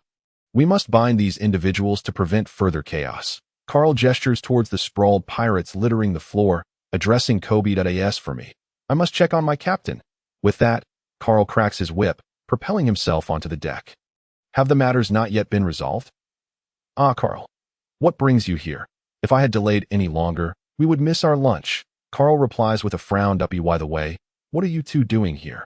Playing house. This lady insists she is the most beautiful woman upon the seas. Luffy appears dissatisfied with this assertion, ready to engage in a spirited debate. From Luffy's expression, Carl can easily imagine the exchange of barbs that had transpired between them. Perhaps you could consider a slight modification, Carl suggests to Alrita. What is it, handsome? Do you also believe I am not the most exquisite woman upon these waters, but rather the most beautiful in the world? Alrita declares, brimming with self-adoration. Carl's mouth twitches in distaste. He feels an overwhelming urge to retch. If only you had a mirror, you would possess some awareness. He mentally chastises her. What I mean is, you could alter beautiful to strong, and that would suffice. Carl patiently clarifies, the strongest woman upon the sea.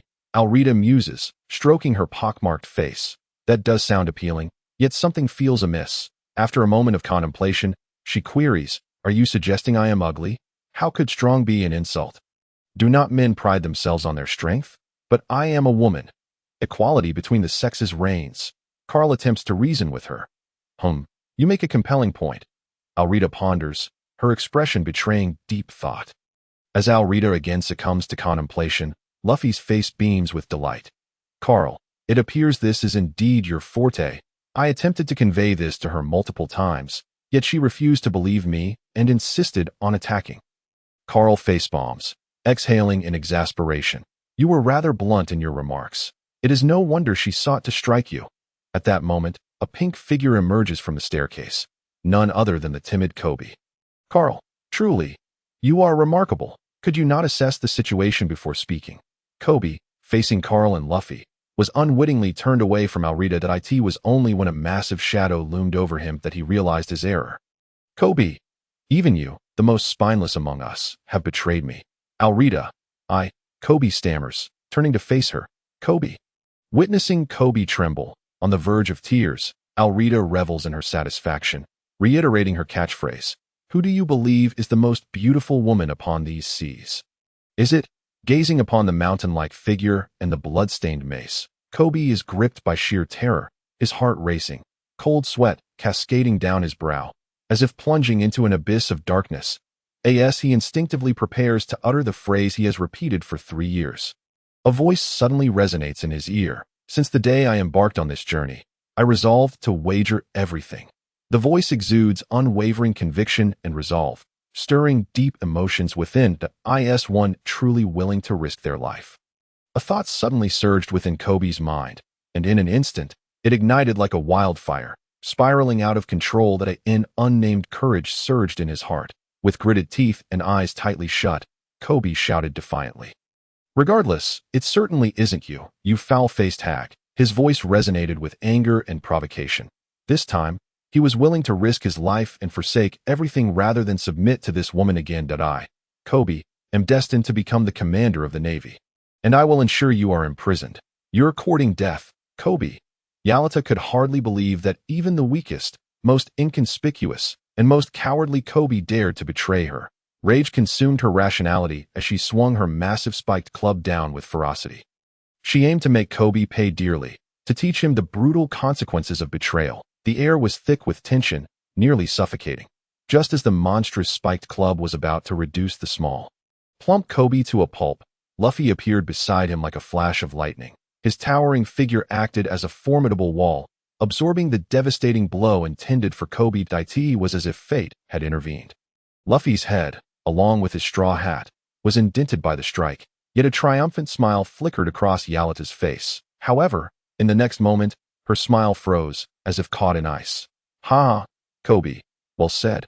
Luffy laughed heartily, his voice brimming with joy and ease. Despite the impact, he appeared unscathed. How could this be? My iron club! Yalata exclaimed, disbelief saturating her tone. Because I am a rubber man, Luffy replied, puffing with pride. This statement left Carlton, who stood behind, with a face full of black lines. Muttering to himself, looks like I need to teach him a lesson. Who reveals their identity right off the bat? Catching the opponent off guard is the way to go. Rubber. Yalata repeated the word, her face paling drastically. She had heard tales of the devil fruit, but had only heard of it in passing. Now, it's my turn. It is well known that battles are turn-based. Luffy had just withstood an attack. And now it was his time to retaliate. He prepared to execute the same move that had previously sent Yalata flying, aiming to finish the fight. Meanwhile, Carlton had no intention of standing idly by. My captain, I am the only one who can strike, Carlton declared, and with that, the metal rod in his hand elongated suddenly, piercing upwards towards Yalata's club. The astonishment of the 4 onlookers, the once formidable weapon collapsed like a liquid.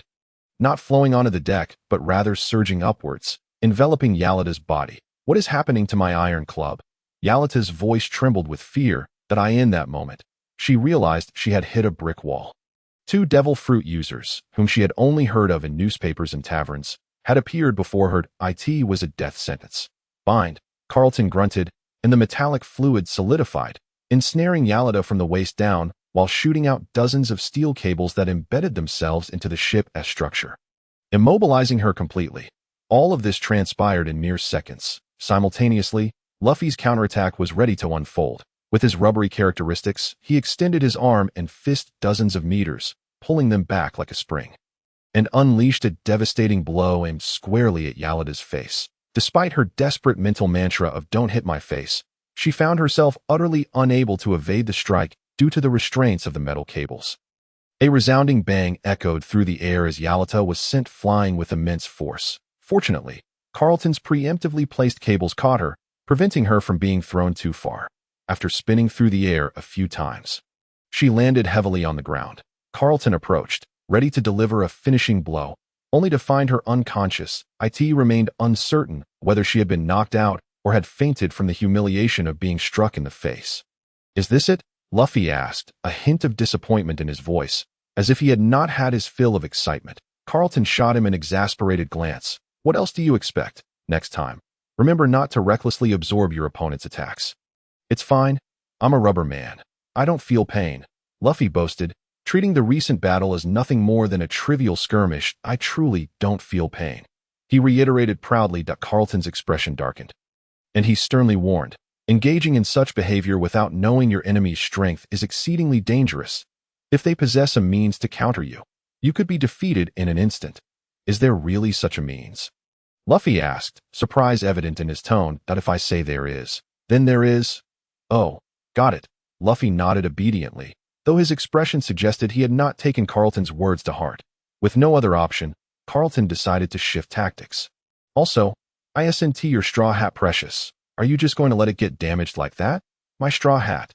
The mention of it jolted Luffy, and he hurriedly removed the hat from his head to inspect it. Fortunately, it remained intact. Otherwise, he would have been heartbroken, as it was the only cherished item he had taken with him when setting sail. Thus, I say, next time you engage in battle, do not foolishly rush in. "Luffy," Carlton insisted seriously, "you carry more than just your own dreams on your shoulders." "I understand, Carlton. Before I become the Pirate King, before this era ends, I will not die," Luffy replied solemnly. At that moment, an awkward sound interrupted the gravity of their conversation. Gurgle. I think I'm a bit hungry." Luffy, who had just been fervently expressing his grand ambitions for the future, awkwardly patted his stomach, reverting to his previous, carefree demeanor. "Kobe, where is the food on the ship?" "Please follow me. There's no need for formalities." "All right, Mr. Luffy. Just call me Luffy." "Understood, Mr. Luffy." With a sigh, Carlton watched this comical scene unfold, shaking his head with a smile. Just as he was about to follow, a sudden splash caught his attention. Peering in the direction of the sound, he spotted a pirate frantically rowing a small boat away from them, a massive burlap sack on board. The sight sent a jolt of excitement through Carlton. "It must be treasure. Damn it, little thief. Don't you dare run away. That's my money," Carlton shouted furiously, his voice echoing over the water. He had long regarded the ship as his private property. Now that it had been stolen, he was infuriated. "Come back here," he bellowed, gripping his metal whip tightly, his gaze fierce as he focused intently on the small boat. In a sudden motion, he flicked his wrist, and the metal whip shot out like a silver lightning bolt, slicing through the air toward the fleeing vessel. The small pirate aboard, clad in blue and white stripes, seemed to notice the impending danger. With swift agility, she maneuvered the wooden oars in her hands, propelling the small boat forward as if it were powered by steam. As the distance between the metal whip and the small boat reached its limit, it still had a ways to go. Carl's gaze sharpened instantaneously, and he pivoted on his heel, his vacant left hand crashing down violently upon the iron cannons arranged on the deck. The dark iron tubes melted into liquid form at once, skillfully manipulated by him as they filled the metallic whip. With a swift motion, the metallic whip lashed out again, striking fiercely towards the small vessel. However, the little pirate adeptly ducked, evading the blow with ease. The distance was simply too great. Even Carl found it challenging to exert precise control, resulting in somewhat rudimentary attacks that were easily dodged by his opponent. Damn little thief, Carl muttered furiously, his eyes fixated on the glimmering trove of treasure. His mind singularly focused on reclaiming the riches. Yet, just as the whip ensnared the burlap sack, the small thief surged forward like a startled wild animal, grappling for the package. Frustrated, Carl was compelled to relinquish the treasure and redirect his assault towards the thief, who effortlessly sidestepped his efforts. The scene devolved into a stalemate. As the small boat drifted further away, Carl yearned desperately to control two metal whips simultaneously. Alas, his time consuming the fruit had been too brief, leaving him unaccustomed to his newfound abilities. Although he could manipulate metal to form mechanisms, direct contact was essential, and he could not wield it with the finesse he desired. It became evident that he had no effective means to thwart the small vessel. As he watched his treasure slip from his grasp, Carl's eyes blazed with frustration, memories of past poverty flooding back. Suddenly, a thought struck him. With a decisive thwack, the silver metal whip abandoned its pursuit of the treasure and the thief. Instead, targeting the small boat, with a forceful thrust, it pierced the hull, creating a gaping hole, followed by a crushing blow that split the vessel in two. Without a ship, how will you escape? He taunted. You lot, who among you can navigate a vessel? Be quick about it. Though he had thwarted the thief's escape, the question of how to capture her remained. Carl faced a pressing dilemma. He could not operate a ship himself. Reluctantly, he descended to locate the group of pirates bound by Kobe, identifying one among them who possessed sailing skills. After a laborious effort, he managed to turn the ship around, guiding it alongside the silent canoe. You truly are relentless, Carl remarked, exasperated, as he regarded the small pirate he had fished from the sea, her burlap sack clinging stubbornly to her back. He had briefly entertained the notion that if she simply swam away, she might find a broken plank and drift for days, perhaps escaping. Yet, to his astonishment, she refused to relinquish the bounty and was ultimately captured, treasure and all. Truly, it echoed the adage, men die for riches, birds perish for food. Pray tell, who are you to dare steal my treasures? Carl scrutinized the cornered thief, noting her features, which suggested she was female. That I pilfered from pirates, and you are no pirate. To his surprise, the female thief shook her head defiantly, proclaiming, I merely returned what was rightfully theirs. This declaration elicited a chuckle from Carl, who quipped, How do you know I am not a pirate? Did you not observe me dispatching that crew? He continued, Pirates often engage in conflict amongst themselves. The spoils I claimed were from that old hag you mentioned, and what business is it of yours? You may not be aware, but that very hag has consented to relinquish all her treasures to me. Carl replied with a playful smirk, gesturing to the battered crew behind him, who, having just endured a brutal beating, dared not contradict him, nodding fervently, as if any hesitation would result in being thrown overboard to appease the sharks. You, the little thief glared at him, her indignation palpable. I did not steal. Those treasures were acquired from others that I merely returned them to their rightful owners. You are quite the amusing little thief, Carl remarked. But I am disinclined to engage in a debate over morals. Now that I have captured you, your fate lies in my hands. What I declare is the law. What do you intend to do? Carl appraised her, then yanked off her headscarf, revealing a cascade of orange hair. Indeed, you are a thief. You shall remain aboard my ship, laboring for me until you have earned enough to pay your ransom. You stole my money, thus it is only fair you work to repay your debt? Work? Indeed. Carl waved his hand dismissively, signaling the pirates to disperse, not only her, but all of you. Having been pirates for so long, you must understand the current state of affairs. For failures like you, there are but two paths. Join me or meet your demise. However, I offer you a third option that I shall not kill you, nor do I require your allegiance. Once we reach the island, I will hand you over to the Navy. The Navy? The pirates' faces paled with terror. Do not act as though you are facing certain death. You are not notorious criminals. What fate awaits you with the Navy? Surely it is better than death. Besides, they will provide you with 3 meals a day, which is certainly preferable to your life as pirates. Carl reasoned, gesturing dismissively. If you are unwilling, you may choose to end your life. I shall not interfere. With that, Carl retrieved a reasonably well-crafted long knife from the pile of treasure, tossing it before the pirates. Go on. They exchanged glances, none possessing the courage to seize the knife. It appears you wish to live. Then the matter is simple, do not fear. This is your opportunity for redemption, that he continued, as long as your crimes are not too grave. I believe the Navy will not seek your extermination. They are not like pirates. Their focus is on rehabilitation. Do you comprehend?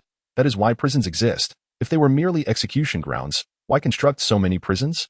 Once you arrive in prison, you will not be idle. The Navy will assign you tasks, for they cannot support you without work. Most likely, you will engage in simple labor, building, crafting, cooking, or transporting goods. You will not be overworked.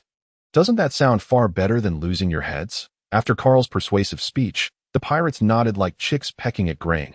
Moreover, you all have families, do you not? Following that scoundrel Yalata, you likely dare not return home. While you may be able to plunder from others, you cannot bear to witness your own homeland ravaged. Once you reach the Navy, if you amend your ways and demonstrate good behavior, those who have not taken lives will likely return in a few years. Then you can return home with your heads held high. Goodness, I truly am a benevolent soul, Carl mused, feeling quite moved by his own words, convinced he was not a pirate but a savior. The pirates around him were visibly touched, their eyes glistening with understanding. Only the previous female thief regarded Carl with skepticism, utterly disbelieving his claims. Before we reach the Navy base, you must labor diligently aboard the ship. Understand that the Navy has both favorable and unfavorable tasks. Your conduct aboard will determine whether you face hard labor in prison or something less arduous. Surely you grasp the difference. Furthermore, those who perform well will find their time aboard more pleasant. If any among you were coerced or are innocent, like that pink-haired Kobe, I may show mercy and release you. Of course, your fate hinges on your actions. I ask that clear to everyone. Understood? Not a word. Have you not eaten? A cacophony of pirates erupted, their voices reverberating as they called out several times until Carl, satisfied, nodded in approval. Now, your first task is to bring over some of the explosives and iron from your ship. Carl commanded. Those who work will receive an extra chicken leg for lunch. I trust you have chicken legs here. I'm on it. A pirate clad in a white headscarf immediately dashed towards the ship's cabin. Followed closely by others, their shouts echoing a fierce determination that suggested dire consequences for anyone who dared to contest them. All right. 5 or 8 of you will suffice. No need to rush. There are still tasks at hand. Sensing the situation spiraling out of control, Carl quickly intervened, inwardly pondering. Is it merely a chicken leg that excites you so? It appears your lives have lacked indulgence. You, and you. Surely you have paper and pens aboard your ship. Go fetch some, he instructed. And you, soon. The items Carl required were neatly arranged on the deck. Cannonballs, subpar metal, but it will suffice. Carl opened a crate and extracted a jet-black cannonball, inspecting it momentarily before activating his powers to liquefy it and reshape it. Before long, a new collar, dark and crude, emerged. Come here, the singled-out one-eyed pirate approached, trembling. Without further ado, Carl fastened the collar around his neck, circling to assess its fit. Give it a tug. See if you can break it. The one-eyed pirate grasped the collar, straining against it with all his might, but to no avail. After all, it was pure iron. Well, it seems the quality is satisfactory. Carl halted the pirate's efforts and, using a key fashioned from the leftover iron, unlocked the collar. He then approached several barrels filled with black powder, casually scooping a handful before melting the collar once more to encase the gunpowder within. In no time, he held a new version of the collar. 2.0. He tossed it into the sea and activated his powers, resulting in a resounding explosion that sent a plume of water skyward. It seems I underestimated the amount of explosives. After several attempts, Carl finally crafted the bomb collar 5.0, which not only enhanced its explosive capabilities, but also boasted a more aesthetically pleasing design. Each pirate bore a joyful expression on their faces, including the little thief. Now, as you have all witnessed, this collar around your neck is entirely under my control. With a mere snap of my fingers, it will obliterate your heads into fragments. But fret not. This is merely a precaution. After all, you are pirates. Should any ill thoughts cross your minds? Carl paused. As a frail man, I must have some insurance. Wouldn't you agree? If you're a frail man, then we're hardly even weaklings. The pirates muttered fearfully among themselves a word of caution. This collar is crafted solely from the powers of my devil fruit. Thus, only I possess the means to unfasten it. So, Do not entertain thoughts of stealthily removing it or escaping. My abilities cover a vast range. Observing the fearful expressions of the pirates, Carl nodded in satisfaction. His earlier statements were a blend of truth and deception, primarily aimed at intimidation that he had yet to develop his powers to the extent of remotely controlling machinery. As for the explosive experiments, they merely featured a minor delay mechanism, primarily serving to instill fear. The reason for this elaborate ruse stemmed from Carl's realization of a grave issue. The ship they had seized was far too large for just himself, Luffy, and Kobe to operate. Moreover, neither he nor Luffy knew how to sail. They could only cheer Kobe on. Thus, he set his sights on the pirates, testing his theories, which would influence his future dealings with them. Carl lamented the lack of materials at hand, as he had hoped to create a remote control device. You need not worry. My previous statements remain valid as long as you work diligently aboard the ship.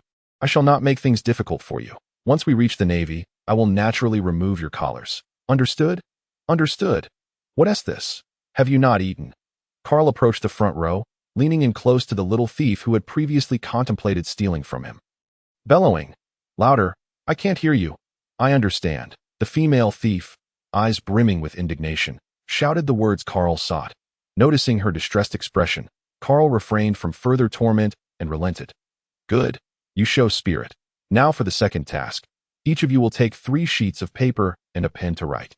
On the first sheet, list the misdeeds committed by your captain, Eureka, over the years. The more extensive and detailed, the better. Those who write well will receive extra rations tonight, but on the second sheet, inform against your comrades present. Who committed what crimes, when, and how? Murder, arson, pillaging. Write it all down. The better you write, the lighter your workload will be. On the third sheet, reflect on your own sins. Document your transgressions over the years. Be honest. Do not assume I am oblivious to your misdeeds. Should I find discrepancies between your account and what others report, you can expect to spend the rest of your life in the mines, though, and I can't be bothered to learn your names. We will assign numbers instead. Use the paint to mark them on your clothes. You are number 1, Carl declared, pointing at the young female thief, then gesturing to the paint buckets. Go and paint their numbers.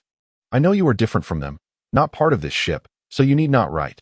Just ensure they do not whisper or conspire among themselves. Now, do you have any questions? A report rang out. Under Carl's scrutinizing gaze, a lanky pirate suddenly shouted, I have a question. Speak. Reporting. Lord Carl. I cannot write. Carl. I nearly forgot this detail. Who else cannot write? Reporting. I cannot either. Reporting. The chorus of reports left Carl feeling overwhelmed. Just when he had taken pride in his plans, he faced a hellish start. Stop. Those who can write, step forward. The result further illuminated the world's harshness, for among the throng of pirates, only one stepped forward, the very first female thief. You can write. I can. The little thief puffed out her chest proudly. Well then, number 1, what is your name? Carl, initially ready to call her by her number, reconsidered, recognizing her as a literate individual, and softened his tone slightly. Nami, my name is Nami. Okay, Nami. You are now in charge of assigning numbers to them. They will tell you their tasks, and you will record everything I just requested. Any questions? Nami was about to respond affirmatively when she glanced at the dense crowd beside her and swallowed hard. Just me? Otherwise who? I can't manage alone.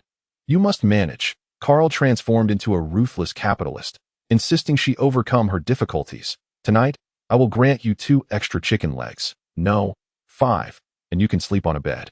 Will that suffice? I have faith in you. Nami. Having spoken, Carl gently patted Nami on the shoulder, offering her an encouraging glance before he descended to search for his long-lost captain, leaving Nami alone, disheveled in the wind. Who cares about your 5 chicken legs? Upon seeing Carl depart, Nami finally dared to unleash her frustration, though it was merely a display of impotent rage. As the saying goes, when under someone's roof, one must bow their head. Nami was now consumed by regret, lamenting how she had been blind enough to fixate on such a wretched ship. After barely escaping the clutches of Arlong, she had instead encountered a veritable demon of the human realm. No. To be precise, someone even more vile than a demon. The Lord of Hell should be making way for him. Luffy? Where are you? The interior of the cabin was vast, filled with numerous rooms, so Carl could only call out loudly until he finally stumbled upon Luffy and Kobe, who were gorging themselves in the storeroom. Observing Luffy's belly, which had nearly transformed into a small mountain, Carl couldn't help but feel veins pop on his forehead. How much have you eaten? Just a bucket or two. I lost count. Kobe timidly interjected. I couldn't stop Mr. Luffy. Forget it. Carl was infuriated but ultimately refrained from reprimanding them. I've already dealt with those pirates. This ship is now ours. I came to ask where we should head next. Should we explore the nearest island? Or, I know, Luffy exclaimed joyfully. I was just telling Kobe. He mentioned that there's a formidable bounty hunter nearby. Named, what was it? No, Roronoa Zoro. Kobe reminded him. Zoro, that name sounds familiar. Carl searched his memory, recalling that he had indeed heard the name Zoro while casually browsing videos of One Piece in his previous life. It seemed this Zoro was destined to become a companion of Luffy's crew. Did I ask that so? Have you heard of him too, Carl? I have some vague recollection. Then let us go find him and see how he is. If he seems suitable, let us invite him to join us. You're the captain, so of course, I'll follow your lead. Carl shrugged, feigning indifference. Once the three had eaten their fill and returned to the deck. The scene before Kobe and Luffy left them utterly speechless. The group of once dreaded pirates now stood obediently in line, facing tables, while a figure hunched over, scribbling furiously. If one listened closely, they could faintly hear curses escaping the lips of that hunched figure. Damn Carl, the devil. Carl, what is this? Luffy asked, bewildered. After Carl explained, Luffy's expression shifted to one of realization. Carl, you're truly amazing. Couldn't you find a different way to compliment me? Carl rolled his eyes. Forget it, let us go see. Nami, how is it going? Not well? Huh. I've only recorded 10, and there are still 34 pirates left. You might as well kill me. Nami looked utterly despondent.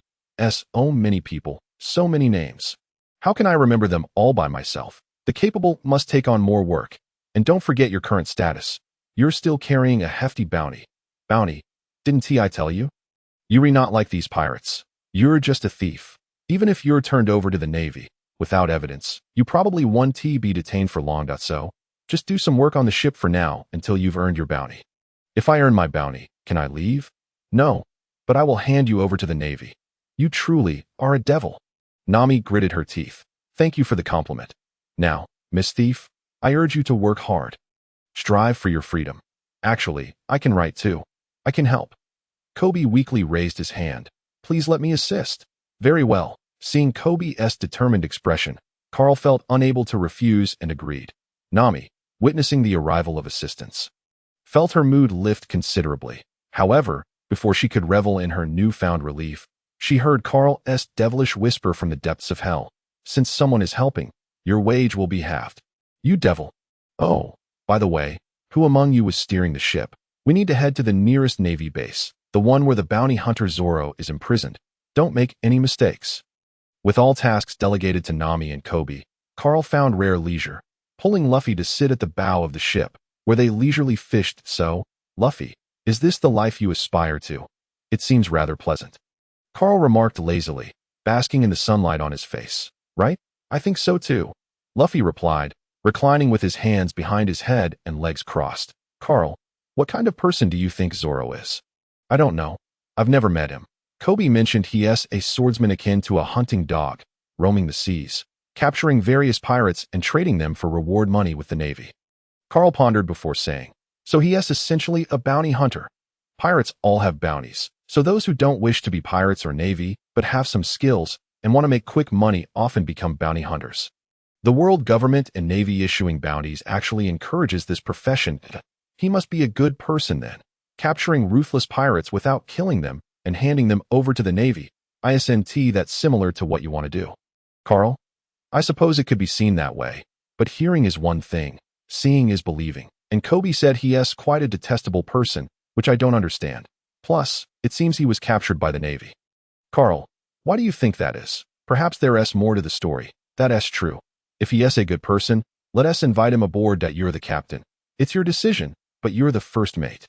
Shouldn't you consult me? Huh? When did I become the first mate? Didn't I tell you? You did not. Of course, such matters should involve my opinion. So you're not willing? Nonsense, of course, I am. Carl turned his head away, feigning a bit of pride. But we still have to follow the proper procedures. So that means you agree. I never said that.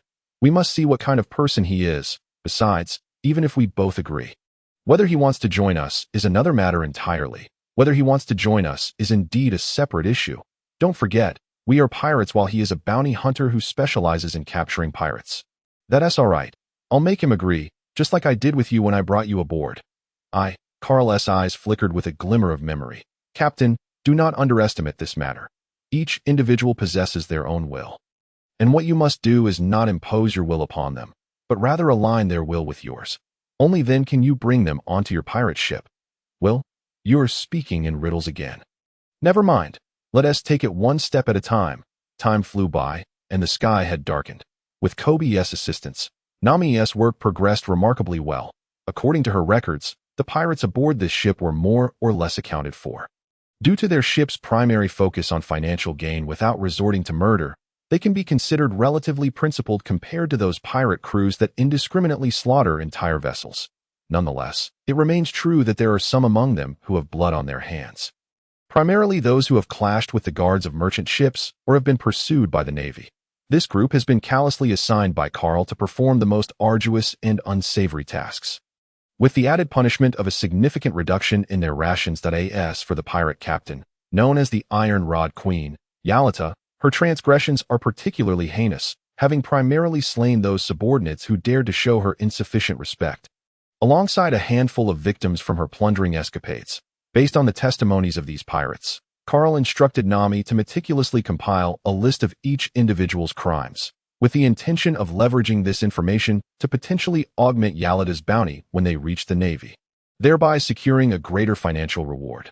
Carl deemed the 5 million berry bounty on Yalata to be rather paltry and sought ways to negotiate a more favorable price.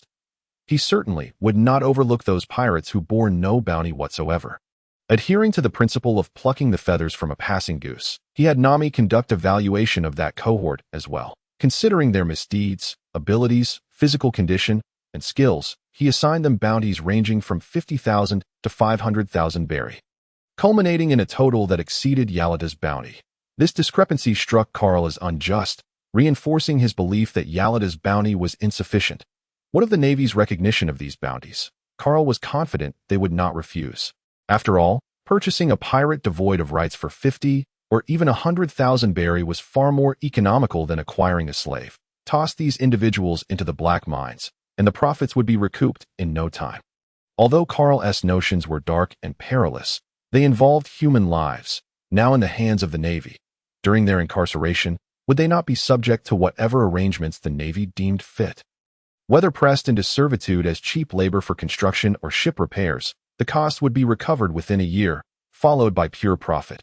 More crucially, these would all contribute to tangible political achievements. Carl mused that selling them to Navy officers eager for promotion could yield an even higher price. As for the pirates, he bore no concern for their fate. His responsibility ended with their delivery to the Navy. Their subsequent treatment was solely the Navy's affair. He was quite certain they would not be coddled. Whether they faced execution or were cast into the mines mattered not to him. Ultimately, the path chosen was theirs alone. Even Luffy had resolved to stake everything on his journey. Thus, for these lesser pirates, preparing for a lifetime in the mines was hardly a daunting prospect. What? You question whether this is manipulation. Otherwise, would Carl calmly reason with these pirates? Upon receiving the list from Nami, he nodded in satisfaction, increasingly pleased with her. When he noticed that the estimated price for the first entry was blank, he pondered briefly before jotting down a figure. 10 million. Nami gasped. Indeed, the treasures you intended to seize were worth at least 100,000. Asking for 10 million is hardly excessive, once you accumulate enough to pay your ransom through labor. I shall honor our agreement and hand you over to the Navy. Otherwise, you may toil aboard my ship for the rest of your days. And what of my previous wages, seeing your exhaustion? I shall grant you 10,000 berry. Carl declared generously. 10,000. That is far too little. Too little? In 2 years, you could earn a bounty equivalent to Yalata's, and you are not satisfied. Do you have any idea how long she labored to attain that bounty? 5 years. Do you comprehend that? After being chastised by Carl, Nami fell silent and shocked. And regarding the work Kibin assisted you with, I shall deduct half. 5,000 berry, Nami. This is outrageous, you devil. Thank you for the compliment. Where is the money? I demand cash. None. It will be directly deducted from your ransom. Carl casually produced a small notebook, first scribbling something on the cover page, then recording 10 million on the first page, and subsequently subtracting 5,000 before tossing it to Nami. Here, keep this as your wage book. Whenever you repay that 10 million, you will be free. Well, the Navy prison is quite liberating. Nami glared at the notebook in frustration. Oh, and do not consider any deceit. I can recognize my own records. Should I discover any discrepancies, I shall simply double the amount owed. On what grounds? Refer to the cover page. The final say rests with Carl. Nami. Apologies. Have you realized your error? The devil does not compare to you. You are 1,000,000 times more despicable, perhaps 999,500 times more so, Carl corrected, then reclined in his chair. Laughing heartily, observing Nami turning to leave, Carl called out once more, "Bring me some fruit. Wash it yourself. Do you lack hands?" Nami retorted through gritted teeth. 500 berry. Nami did not look back. 1,000 berry. Nami's pace slowed. 5,000 berry. This figure quickened her breath. After all, she had labored all day to earn that amount. And now, perhaps it could be even more? Well, so be it. I'll go. Thus, within a mere 3 days, Nami had been molded into Carl's version of herself. For this, Carl felt no guilt whatsoever. The primary reason being that Nami not only did not resist, but appeared to revel in her circumstances, causing Carl to feel a twinge of unease, leading him to question whether she was secretly plotting something sinister. However, in truth, had Carl truly understood Nami, he would have recognized his misjudgment that Nami's apparent delight stemmed from a singular focus: money. Specifically, berry. The sheer volume he provided was overwhelming. Carl, unencumbered by the traditional feudal mindset that would compel him to enslave every woman he encountered, had merely proposed the 10 million as a jest to dissuade Nami from harboring any ill intentions. Furthermore, his and Luffy's ambitions were to topple this era and contend with the world. What significance did the inclusion of a weaker woman hold? Therefore, Carl's initial plan was simply to have Nami assist him for a few days, managing the affairs aboard the ship. After all, Luffy was notoriously hands-off, and managing a ship alone was rather taxing. It is worth noting that his original dream was to live a carefree life, indulging in leisure. Thus, he was disinclined to shoulder excessive responsibilities, preferring to bask in the sun on a deck chair, fish with Luffy, and engage in conversations about dreams, futures, and aspirations, manly topics, while occasionally experimenting with the ship's scrap metal to explore his fruit abilities. This was the life he envisioned. With Nami's presence, this dream began to materialize, even enhanced by additional services, such as having meals served and receiving massages from the ship's 2 female inhabitants. What Carl needed to provide was merely a series of numbers. Since he had no intention of reclaiming the money, his goal was to have Nami temporarily serve as his secretary, alleviating some of his burdens. Once Luffy found additional crew members, Carl would then pivot to exploiting those with slightly less experience. By that point, even if Nami had not repaid her debt, he would have no qualms about unceremoniously ejecting her from the ship. Rather, he would send her to the Navy prison. As for Barry, Carl was indifferent to the mere piece of paper claiming 10 million, but cash was certainly preferable in abundance. After all, a thief could at least secure a meal of barbecued meat. Moreover, considering her impressive capabilities, even in prison, she would likely prove invaluable, perhaps ensuring enough meals for 10 barbecues. This was Carl's initial thought. Yet, it seemed Nami had misinterpreted his intentions, driven by her bargaining tactics and relentless ambition. She had amassed a remarkable 100,000 berry within a mere 3 days, with her earning efficiency only increasing. For instance, her massage fee, which initially stood at 10,000 berries, has now escalated to a staggering 100,000. She has always believed that her skills were being recognized, unaware that it was merely Carl's laziness that prevented him from engaging in lengthy discussions with her. That IT is akin to an annual budget allocated by a company to its departments. If the funds are available, they should be utilized, and if they cannot be spent, they will not benefit the individual, hence the reluctance to delve deeper into the matter. However, Nami is clearly under a misconception. Just last night, she secretly calculated her earnings and estimated that, at her current rate, she could amass 10 million in about a month. Moreover, after reaching that sum, she has no desire to leave, nor to abandon the ship. More accurately, she cannot bear to part with the riches aboard. It is essential to note that Nami became a thief specializing in robbing pirates because her village was dominated by a ruthless pirate. Due to Nami's exceptional navigational talent, a deal was struck. She would chart the local seas for the pirate, who promised that if she could gather 100 million berries, her village would be redeemed. Yes, redeemed. Does that sound absurd? The very individual who stole from you demands that you not only work for him without pay, but also earn the money to reclaim what is rightfully yours. Such a scenario, were it to occur in Carl's previous life, would undoubtedly ignite a wave of outrage online. Yet, in this world, it is but an inconspicuous ripple in the vast ocean in this era of rampant piracy. Such occurrences are commonplace, with even more egregious acts happening frequently. Because of the prevalence of such events, they have become a norm in the eyes of others, seemingly regarded as acceptable, leaving no one to care, except for those ensnared within it. What is a mere casual remark to others is the source of profound anguish for countless individuals. Yet, this encapsulates the essence of the great pirate era. Returning to the main point, it is precisely because she bears the weight of rescuing her village and homeland that Nami chose. At such a tender age, to become a thief. After all, what means does an 18-year-old girl have to earn a living if not through thievery? It is worth noting that a pirate like Arlita, who has roamed the East Blue for many years, only has a bounty of a mere 500,000 berries. That Nami's debt of 100 million berries is equivalent to 20 Arlitas. For a girl barely stepping into adulthood, this is an astronomical figure. Moreover, this wager was established when she was merely 10 years old. To accumulate this 100 million berries, she has spent the past 8 years mingling with various pirate crews and ports, stealing treasures. Yet, despite her life of thievery, Nami's conscience remains intact. Thus, she refers to herself as a thief who exclusively targets pirates, occasionally engaging in acts of redistributing wealth from the rich to the poor. At present, she is less than 20 million berries away from her goal that if she continues at her previous pace, it would take her another 1 to 2 years to gather the necessary funds. However, Carl has shown her a glimmer of hope. If she continues aboard Carl's ship, given the efficiency of her earnings in recent days, even accounting for repaying the additional 1 million berries Carl has lent her, she could likely gather the amount in just 6 months. This is considerably more stable and efficient than her previous methods of theft. After all, pirates are not benevolent characters. Nami has faced countless brushes with death due to her thieving escapades over the years, and she cannot even recall them all. All she knows is that she is on the brink of gathering the funds needed to redeem her village. Thus, in recent days, she has been particularly attentive to Carl, serving him diligently, even leading him to suspect she might be plotting something sinister, when in reality, she simply wishes to earn more money. Just a half-hour massage yields 100,000 berries, washing fruit earns another 10,000.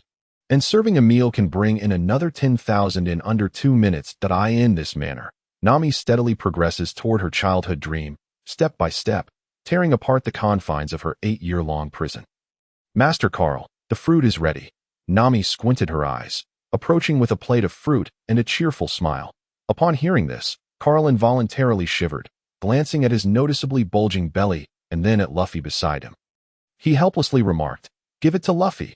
Upon hearing this, Nami directly presented the plate, prying open Luffy's mouth to pour the contents in, as if disposing of garbage. Ugh. Thankfully, Luffy had consumed the gum-gum fruit. Otherwise, such a feeding method would surely have resulted in him choking on the spot. In a mere 10 seconds, Nami managed to feed an entire plate of grapes to Luffy, nodding in satisfaction, one hand holding the empty plate while she wiped her hands on her apron and took out a small notebook, eagerly presenting it to Carl. With a sigh of resignation, Carl reluctantly picked up a pen and added a figure to the series of numbers. "Nami, why is it only 2,000? Only 2,000. You've come 5 times this morning. If you come again, I'll charge you an extra 20,000. Do you think fruit is free?"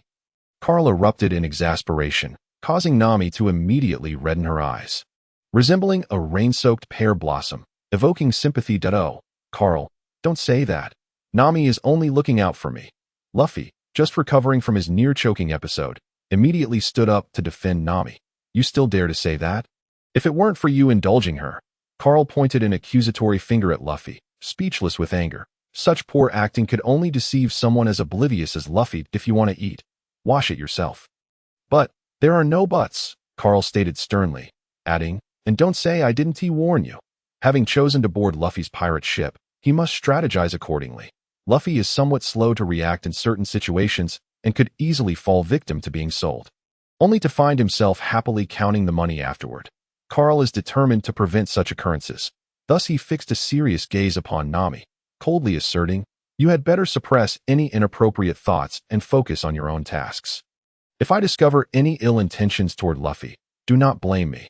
As he spoke, Carl pointed at Nami's neck, reminding her that her life was indeed in the hands of this man before her. Although she disliked the notion, she had to acknowledge one fact. They are pirates. That's right. That's right. Upon hearing the word pirate, Luffy became animated once more, declaring, "I am going to be the Pirate King. I already told you. Don't say that to just anyone. It will get us into trouble." Carl shot a fierce glare at Nami before turning his frown upon Luffy. "Why not?" Luffy asked blankly, quickly forgetting about Nami's situation. Seeing this, Nami maintained a stern expression, snatched her notebook back, and turned to leave. It was only after she had turned a corner and vanished from Carl's sight that she began to breathe heavily. Her chest rising and falling, beads of sweat forming on her forehead, all indicators of the immense pressure she had just endured. It was Carl's gentle demeanor in recent days that had led her to overlook his true identity, prompting her to entertain some dubious thoughts. It was only just now, under Carl's piercing gaze, that she realized. Yes, he is a pirate. Pirates are not noble beings. They will not coddle her or allow her to take advantage of them. If she continued to push her luck and set her sights on that simple-minded captain, Carl's earlier expression had clearly conveyed one thing. He is capable of killing. She exhaled deeply, striving to calm her tumultuous emotions. She understood that after this incident, Carl would undoubtedly refuse to let her remain on the ship. Perhaps the day the ship docked would be the day she had to leave. Another pressing issue loomed before Nami. To gather 100 million berries to redeem her village, she could not accept being handed over to the Navy. Her impression of the Navy had never been favorable. After all, if the Navy had fulfilled their duties, her village would not require a mere girl to save it. 8 years, a full 8 years. No one knows how the frail little girl managed to survive. Yet, one truth remains. Over these past 8 years, she has witnessed an overwhelming amount of cruelty from pirates and darkness from the Navy. Thus, she is acutely aware that even if Carl fulfills his promise to spare her life and instead hands her over to the Navy for judgment, it is an outcome she cannot accept. She understands that once imprisoned, her fate would no longer lie in her own hands. Could she truly hope for a just Navy? Such dreams are futile. Given the extent of her thievery, it is likely she would never see freedom again. Furthermore, there exists the possibility of encountering even more brutal circumstances. For the sake of redeeming her village, she has fought tirelessly for 8 years. Therefore, she cannot allow herself to falter at the brink of success. Consequently, escaping Carl's control has become her greatest dilemma. The notion of devil fruits, such things she has only ever read about in newspapers, should not even exist in her world, rendering her utterly at a loss. That profound sense of helplessness nearly suffocated Nami. Truth be told, if she truly had the courage, she could simply run away and cut the collar off with a knife, leaving Carl powerless against her. Yet, she dares not. She possesses but one life, a gamble she cannot afford. At the very least, she must reclaim her village. When that moment comes, she could face whatever awaits with composure. Carl appears not easily deceived. At this juncture, he has begun to harbor suspicions about me, and his vigilance will likely increase henceforth. Although the captain, Luffy, seems somewhat daft, he is fully obedient to Carl's commands. Should I find myself at odds with Carl, he would undoubtedly choose him over me. However, if the two were to be separated, perhaps a glimmer of opportunity would emerge. It is a power that can only be contended with by fellow devils. If that fails, I must prepare in advance. Escaping during their handover seems to be the best possible outcome, Nami thought to herself, filled with trepidation regarding her future. Following Carl's warning, Nami became noticeably more compliant. Although she still exhibited some excessive behaviors, they were no longer egregious. Carl, observing this change, felt quite satisfied and dismissed earlier events from his mind. After all, he harbors no peculiar desire to bully young girls. On the other hand, Luffy, with his carefree demeanor, maintained a surprisingly good rapport with Nami. Yet, Carl could clearly perceive Nami's evident resistance to Luffy's displayed kindness, stemming from her fear of incurring Carl's wrath and facing the consequences of his powers, leaving her in a state of constant anxiety. As for Luffy, he is unapologetically bold. If you ignore him, he will simply come closer. Besides, aboard this pirate ship, Nami is among the few who can engage Luffy in conversation to alleviate his boredom. In contrast, The other little pirates tremble in fear at the sight of Luffy, like mice encountering a cat. Luffy has no doubt that if he were to converse with them for a moment longer, they would likely be terrified enough to kneel. Compared to these individuals, Nami appears remarkably normal. Though she is technically a captive of Carl and Luffy, her demeanor and speech convey no signs of submission. Having traveled far and wide over the years, she has encountered numerous people and experiences, making her a seasoned veteran in the realm of seafaring compared to Luffy. Thus, on occasions when Carl is preoccupied with tinkering on mechanical devices, he would seek out Nami to share various tales, recounting stories of pirates, the Navy, and bounty hunters. A victim of the great pirate era herself, Nami's narratives are laden with subjective bias, inadvertently instilling in Luffy the notion that pirates are villains, the Navy scarcely better, and bounty hunters merely mediocre. Thus, Luffy, who has only recently embarked on his journey as a pirate, fueled solely by fervor and a promise, found his nascent worldviews beginning to take root under Nami's influence. Gradually, Luffy began to grasp the dual aspirations that Carl harbored, whether to establish a stable little shop at the Navy base or to bring an end to the entire era of great piracy. Similarly, Nami began to reassess her views on this boy, adorned with a straw hat, who boldly proclaimed his ambition to become the Pirate King. Indeed, he is unlike any other pirate. As their conversations deepened, influenced by Luffy's charismatic aura, Nami experienced a fleeting moment of fantasy, envisioning herself at the helm of a ship, sailing freely across the ocean, exploring various lands, indulging in diverse cuisines. It is worth noting that prior to her 10th year, her dream had always been to become a formidable navigator, a great navigator determined to chart the world's seas. However, this thought flickered only briefly. Astutely, Luffy noticed that Nami's once bright eyes abruptly dulled.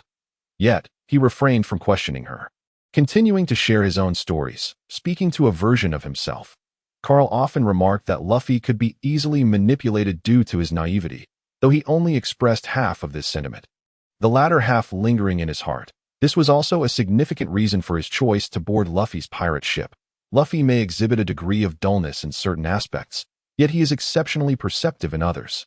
Just as he had previously told Carl, in this world, dreams and companions must never be forsaken. Thus, upon the vast and boundless ocean, a solitary ship glided along, its occupants busily and peacefully navigating day after day, as if time itself had slowed to a tranquil rhythm. It was not until the 7th day of Carl and Luffy's voyage aboard this ship that things began to shift. In the distance, a red sun slowly ascended to the bow of the ship. The sea breeze caressed Luffy's cheeks, carrying with it a hint of briny air. The sky still lingered in darkness, with only faint dawn light filtering through the clouds, resembling a subtle inkwash painting. The crew had long since awakened, standing silently on the deck, gazing toward the horizon where the sun would rise.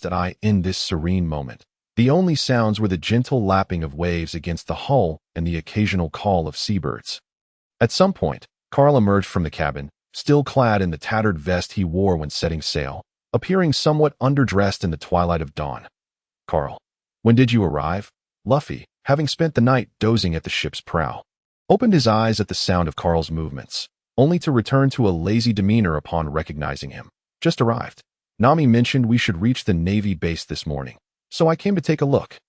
As he spoke, Carl pointed ahead, exclaiming, "Look, the sun is rising." Luffy raised his gaze, realizing the sky's colors had begun to brighten, from deep blue to light blue, then to a brilliant azure. It resembled a painting in gradient.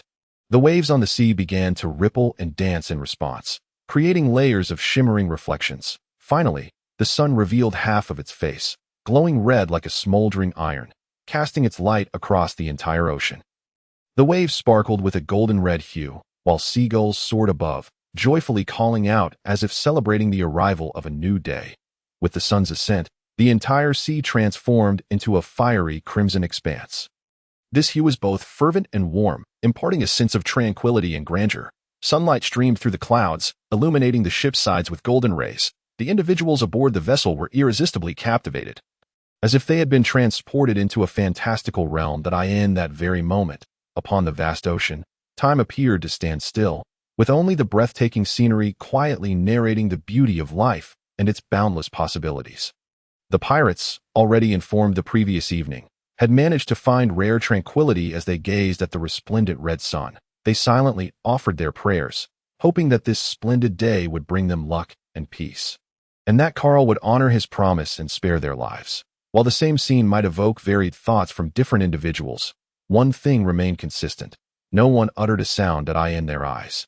This was an incredibly solemn ceremony that it was only when the sun fully ascended, casting light upon the darkness and heralding the arrival of day, that this ritual came to a close. Everyone bowed their heads and returned to their tasks. "It is daytime," Carl murmured to himself. Indeed, another new day had dawned. Sitting cross-legged at the bow, Luffy extended his arms outward, stretching lazily, pondering if they would soon reach their destination. "That should be correct," Carl replied. Then turned to a figure on the deck, inquiring, "What about you, Nami? We should arrive in about 3 hours." Nami responded earnestly, although the numbers in her notebook had already reset to 0.3 hours. "That will be the lively time." A smile spread across Carl's face. After spending so long at sea, he was eager to see land again, reminiscing about life on solid ground. "Hey, Luffy, shall we take a detour to explore the market a bit? We could procure some supplies and inquire about that bounty hunter." "The market? That sounds splendid," Luffy exclaimed. "Yes, the market. It will undoubtedly be bustling," Carl murmured. Ever since his arrival in this world, he had lived a solitary existence. The 3 months on the deserted island had nearly stripped him of his ability to speak, and his sanity was on the brink of collapse. It was only with Luffy's arrival that the two drifted on a small wooden boat for 2 days before embarking on a whimsical journey in a barrel, until they were finally rescued by pirates, marking their first encounter with civilization. However, the solitude of those 3 months had rendered Carl somewhat reclusive. Although Luffy often remarked on his interesting conversational style, he rarely spoke, spending most of his time engrossed in his own affairs. At last, they were about to encounter humanity. Carl sighed, though he regarded the dozens of pirates on the ship as inconsequential. What he yearned to see were the ordinary folk, the essence of human life, not this band of pirates. The anticipation was palpable. "So, Luffy, what shall we do about this ship?" After his musings, Carl began addressing the matter at hand. "Huh? What do you mean?" Luffy asked, puzzled. "Should we sell it or keep it for ourselves? Either way is fine. Just make the decision yourself. You are the captain, so of course, I must consult you." Seeing Luffy's nonchalant demeanor, Carl felt a spark of irritation. "Let me clarify first, and then you can decide. First of all, this ship is secondhand. If you don't mind, we could find a few dock workers to make some modifications, and it can be ours." However, there remained one issue. "What issue?" "This ship is far too large. The two of us cannot possibly operate it." Carl paused momentarily before adding, "Even with that bounty hunter, it would still be the same. If we intend to sail, we would need to hire more crew at the dock. That wouldn't 4 people suffice. 4, that would certainly be inadequate.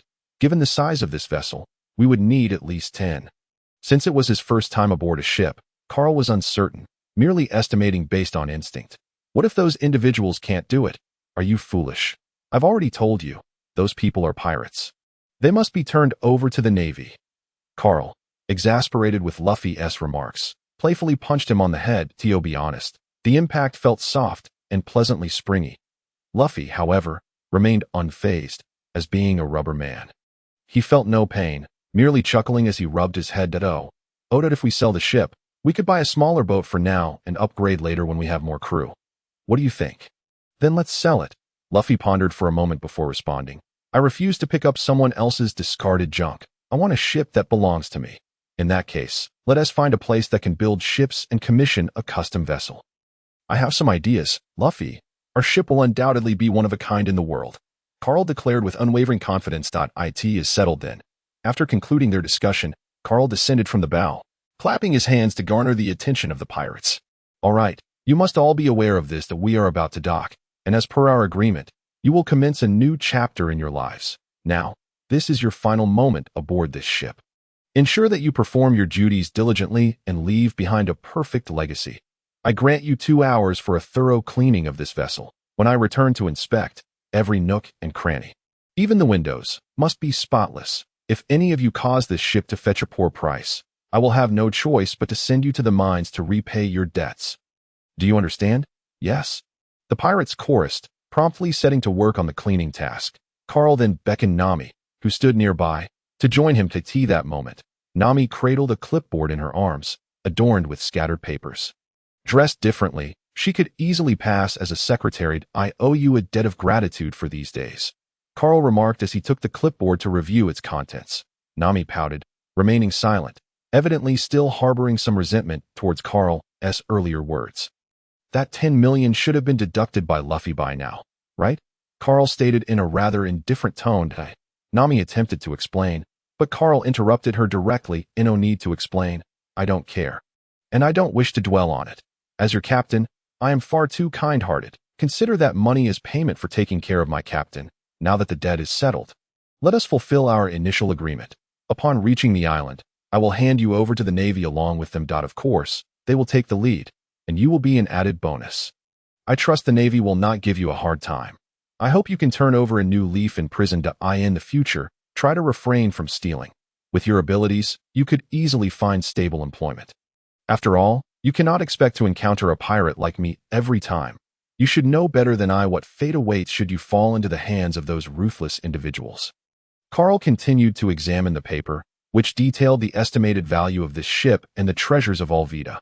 Upon reaching the island, Carl intended to convert these items into cash for convenience.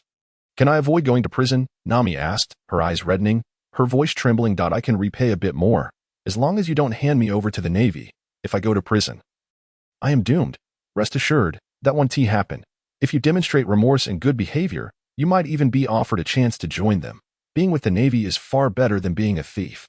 Carl replied without lifting his gaze, continuing, and your final task is to assist me in obtaining a fair price for these items. According to your estimate, for every additional 10,000 berries you secure, I shall reward you with 2,000 in cash, Carl emphasized. How much you earn depends entirely on your skill. 5,000. Impossible. I could easily find someone at the dock who would pay less than 5,000. Then 3,000. Deal. With determination, Carl spoke up, shoving the board back into Nami's arms, leaving her alone, disheveled in the wind, doubting whether she had asked for too little. Kobe, what brings you here working as well? Carl inquired. Having spotted a flash of pink during his patrol, I came to lend a hand. Kobe replied. You needn't do that. You're different from them, Carl asserted. But, no buts. Don't you aspire to join the Navy? Instead of wasting time here, you should practice your swordsmanship or marksmanship. You can't just be a deck-scrubbing lackey once you join the Navy, can you? Even as a lackey, I want to be part of the Navy. What I mean is, strive to become a formidable Navy officer. Weren't you saying you wanted to be an admiral? Admirals don't need to scrub windows to perfection. Kobe felt a bit embarrassed, immediately hiding the rag behind his back. As long as you understand my point, Carl encouraged, patting his shoulder. Since Luffy has recognized you, you must achieve something significant. Once we reach the island, you can enlist in the Navy directly. I will instruct this group to say you were coerced. I've heard many in the Navy hail from pirate backgrounds, so your identity shouldn't pose a problem. When we go to exchange the bounty, we'll say you contributed immensely. I doubt the Navy will refuse you. However, once you join, you'll have to rely on yourself, Kobe. Lord Carl. Tears welled up in Kobe's eyes, and he addressed Carl with newfound respect. Don't call me that. After all, I'm not much older than you. Carl waved his hand dismissively. If you truly wish to thank me, then let me and Luffy one day hear your name upon the seas. After all, our goals are the same. Indeed, Lord Carl. 2 hours later, standing aboard the ship, Carl could finally see the distant island. While the thorough cleaning of the pirate ship was nearing completion, everyone had worked diligently, making the vessel appear as pristine as if it had just rolled off the production line, that if one did not mention it, few would suspect it was second-hand. The pirates, having finished their tasks, stood respectfully on the deck, their formation impressively orderly. At this moment, Carl held a list to commend their efforts, since they had already decided to change ships. Everything aboard needed to be packed up and converted into easily transportable berries, while the leftover food, which could fetch little value, was rewarded to the group of pirates. People in this world had a significant appetite, as exemplified by Luffy, and this crew had often been exploited under Alvida, barely ever having enough to eat. Thus, when Carl urged them to feast, they all appeared immensely excited. Facing this final breakfast, they indulged heartily. Oh, and don't litter. Clean up after you finish eating. Finally, Carl had Kobe bring over a box, which he opened to reveal a collection of necklaces. While they were called necklaces, they were merely iron chains with numbered tags attached. This is a parting gift I've prepared for you. Everyone will receive one. I'll call out the numbers for you to collect. I hope this serves as a reminder of your time aboard the ship, and that you reform well in prison. Striving for a reduced sentence, rebuild your lives upon your return. Number 1. Number 2. Number 45. Kobe, this is yours. I hope you become a good Navy officer in the future. Thank you, Lord Carl. I will strive to do my best. The little pink, chubby Kobe expressed his gratitude. Hey, Carl, what about mine? What are you doing here, making a fuss? Carl glowered at Luffy. Didn't I say these are parting gifts? We're not parting ways, so what do you need one for? That's true. Luffy rubbed his chin, pondering, but soon he pivoted. I don't care. I want one too. Carl, I want it. No, I want it. You're really testing my patience. I'll sort it out for you later. Is that a promise? Yes. Then pinky swear. Carl, you're supposed to be the man destined to become the Pirate King. Can you not be so childish? A pinky swear means you must follow through. I'm already on your ship. Would I lie to you? Carl shouted. Thus, amidst the laughter of the crowd and Carl's exasperation, the pirate ship finally eased into the harbor. This small island housed a naval base, albeit calling it a base was somewhat exaggerated, as it was merely a small branch of the Navy. Even the highest-ranking officer there was merely a colonel. The ranks in the Navy are generally divided into 19 levels: Marshal, Admiral, Vice Admiral, Rear Admiral, Commodore, Captain, Colonel, Commander, Lieutenant Colonel, Lieutenant, Major, Lieutenant Commander, Captain, Lieutenant, First Lieutenant, Ensign, Second Lieutenant, Warrant Officer, Chief Petty Officer, Sergeant Major, Corporal, Sergeant, Petty Officer, Private First Class, Private, and Seaman. According to this hierarchy, a colonel ranks 6th, which seems quite impressive. However, it's essential to note that there is a distinction between headquarters and branches in the Navy. Headquarters refers to the Navy in the Grand Line, while branches pertain to the navies scattered across the 4 seas. Due to their remote locations and lack of centrality, there is a saying that branches rank 3 levels lower than headquarters. This is relatively easy to comprehend.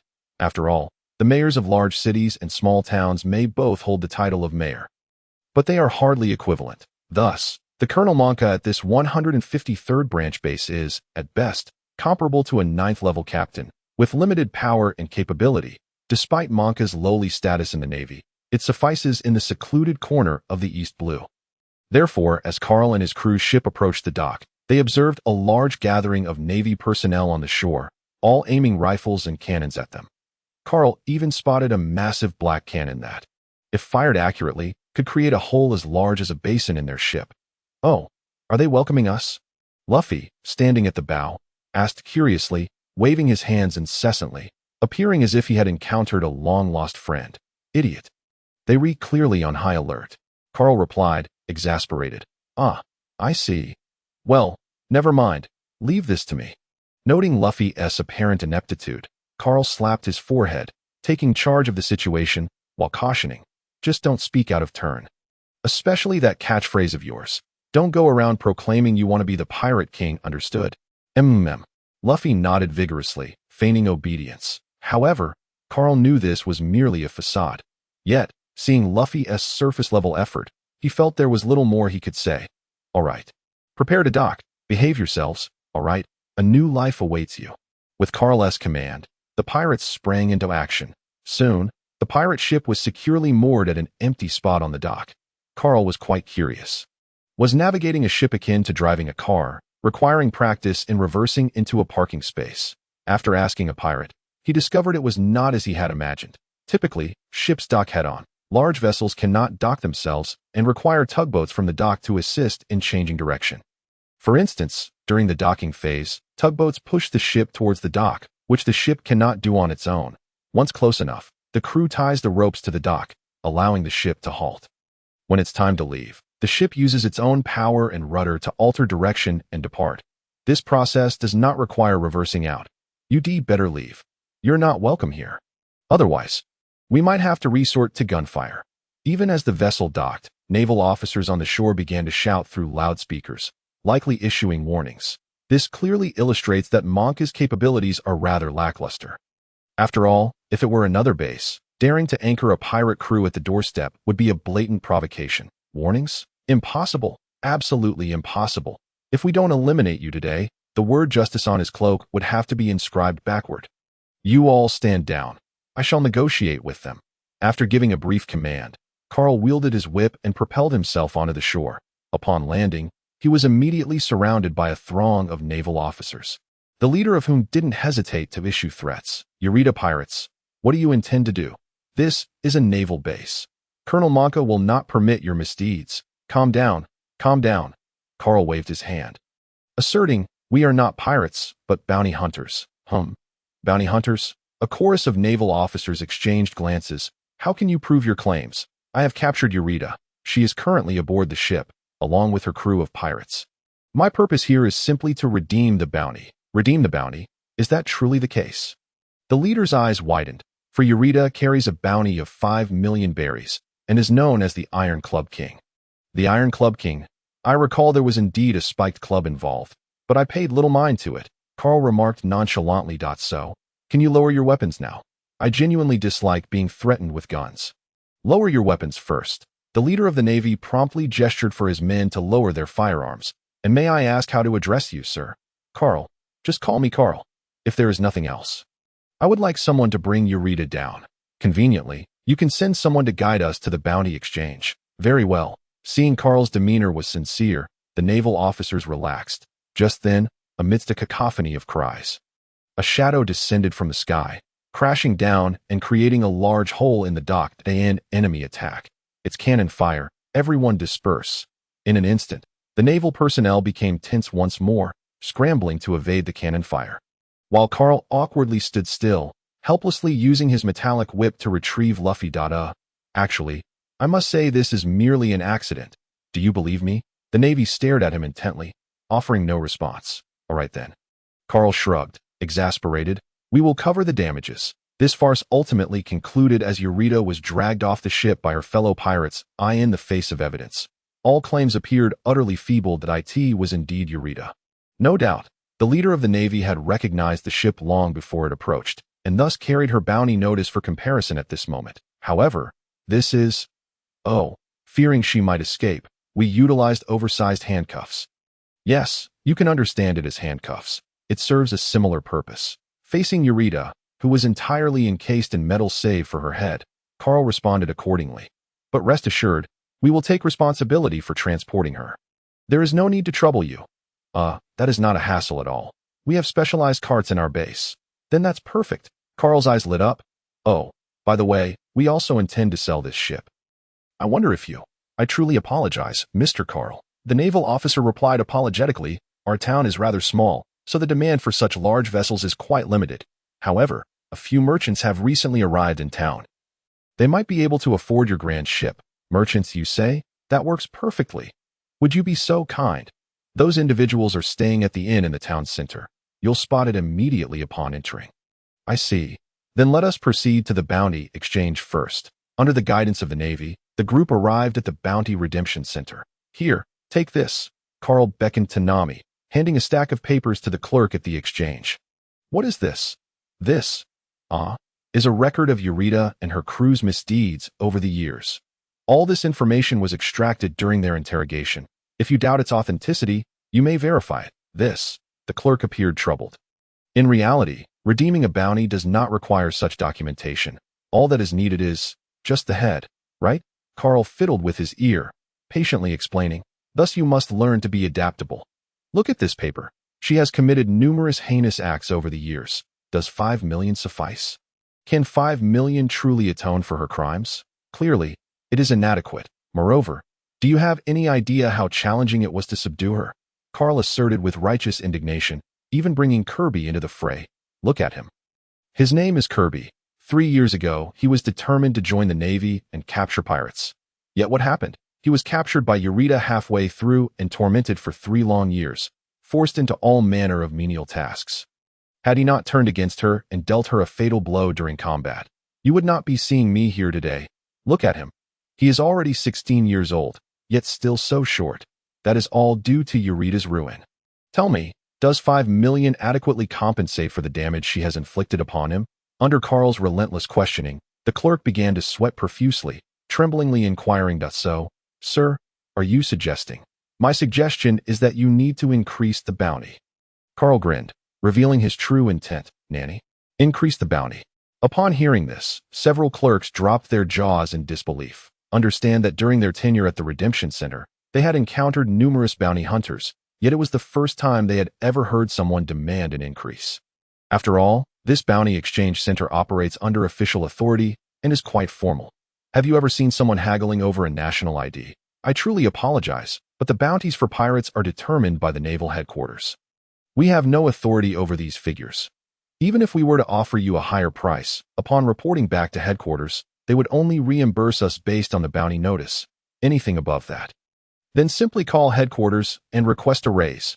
Carl understood that this matter could not be resolved by a mere group of workers. Thus, he aimed to speak directly with their superiors. After all, having been poor in a past life, he saw an opportunity now and wished to gain a little more. Furthermore, Carl was not attempting to extort.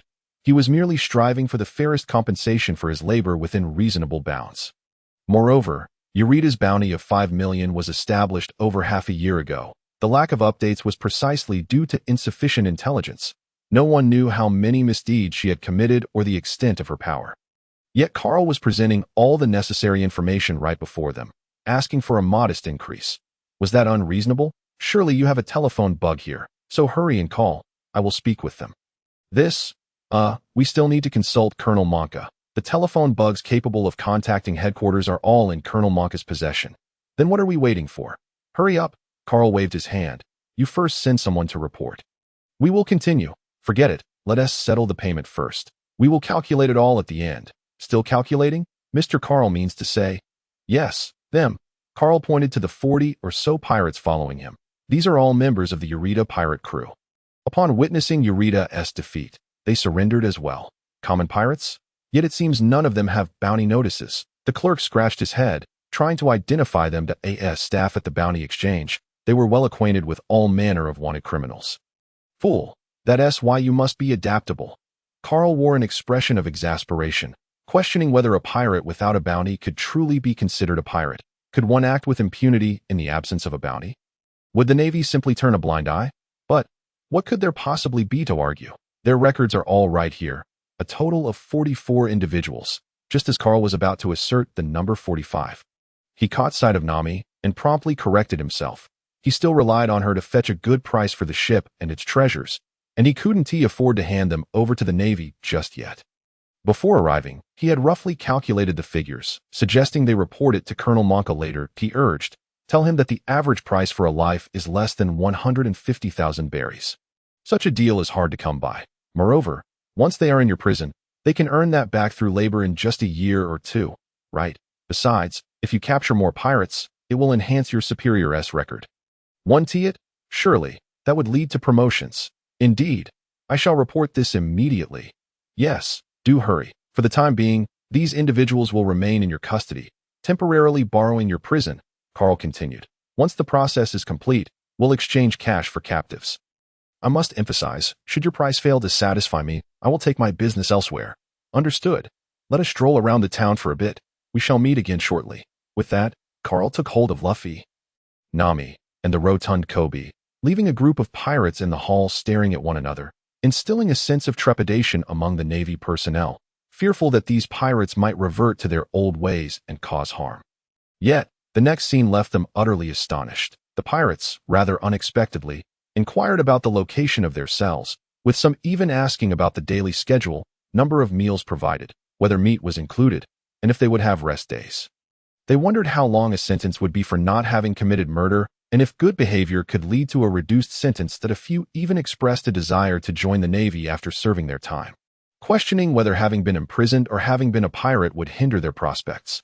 This spectacle nearly left the attending Navy officers slack-jawed, gazing in disbelief at the direction Carl had departed. Mr. Carl is truly a remarkable individual. Since it was still early, the market was buzzing with activity. The four walked side by side, and aside from Nami, the other three appeared as curious as a child entering a grand garden for the first time. Nami felt compelled to distance herself from the three boys, simply because it was too embarrassing. Luffy, don't just take someone else's food. Carl scolded as he playfully punched Luffy, who remained unfazed, happily munching on an apple and even offering another to Carl. Carl, you should try this. It's really sweet. Much better than what we had on the ship. Indeed, I just picked these this morning. The elderly vendor beamed, adding, "These are all natural, pesticide-free apples, not only large and visually appealing but also exceptionally sweet." Carl took the apple, wiped it clean, and took a bite, finding it indeed quite sweet, though perhaps that was due to his long absence from fresh fruit. "How much?" 200 berries each. The old man held up 2 fingers. Dough. That's rather cheap. Since it was his first visit to the market, Carl had little understanding of the local prices, but he felt somewhat affluent, considering that 200 berries for an apple was an acceptable deal. Just as he was about to select a few more, Nami's voice interrupted him. "What? 200 berries? Why don't you just rob us instead? Others are selling 3 for 100 berries, and you dare to charge 200 for one. Is the skin of this apple made of gold, or is the core? What do you mean? These are premium organic apples." "Puffed. You're clearly trying to swindle us because we're not from around here." Nami crossed her arms, wearing an expression that suggested she had seen through his ruse. 100 for 2. Take it or leave it. I want to sell." The old man, realizing his ploy had been uncovered, remained unfazed. "Humph. If you don't want to sell, then I don't believe there's only one apple seller in this town," Nami declared, preparing to leave with her companions. However, the old man clung to Luffy's arm, shouting, "Pay up. 200 berries for 1 apple, for 100 for 2. No money. No leaving you." Nami seethed, her teeth gritting audibly. Having spent many years at sea, she had never encountered an apple costing 200 berries. "Looking for trouble, are we?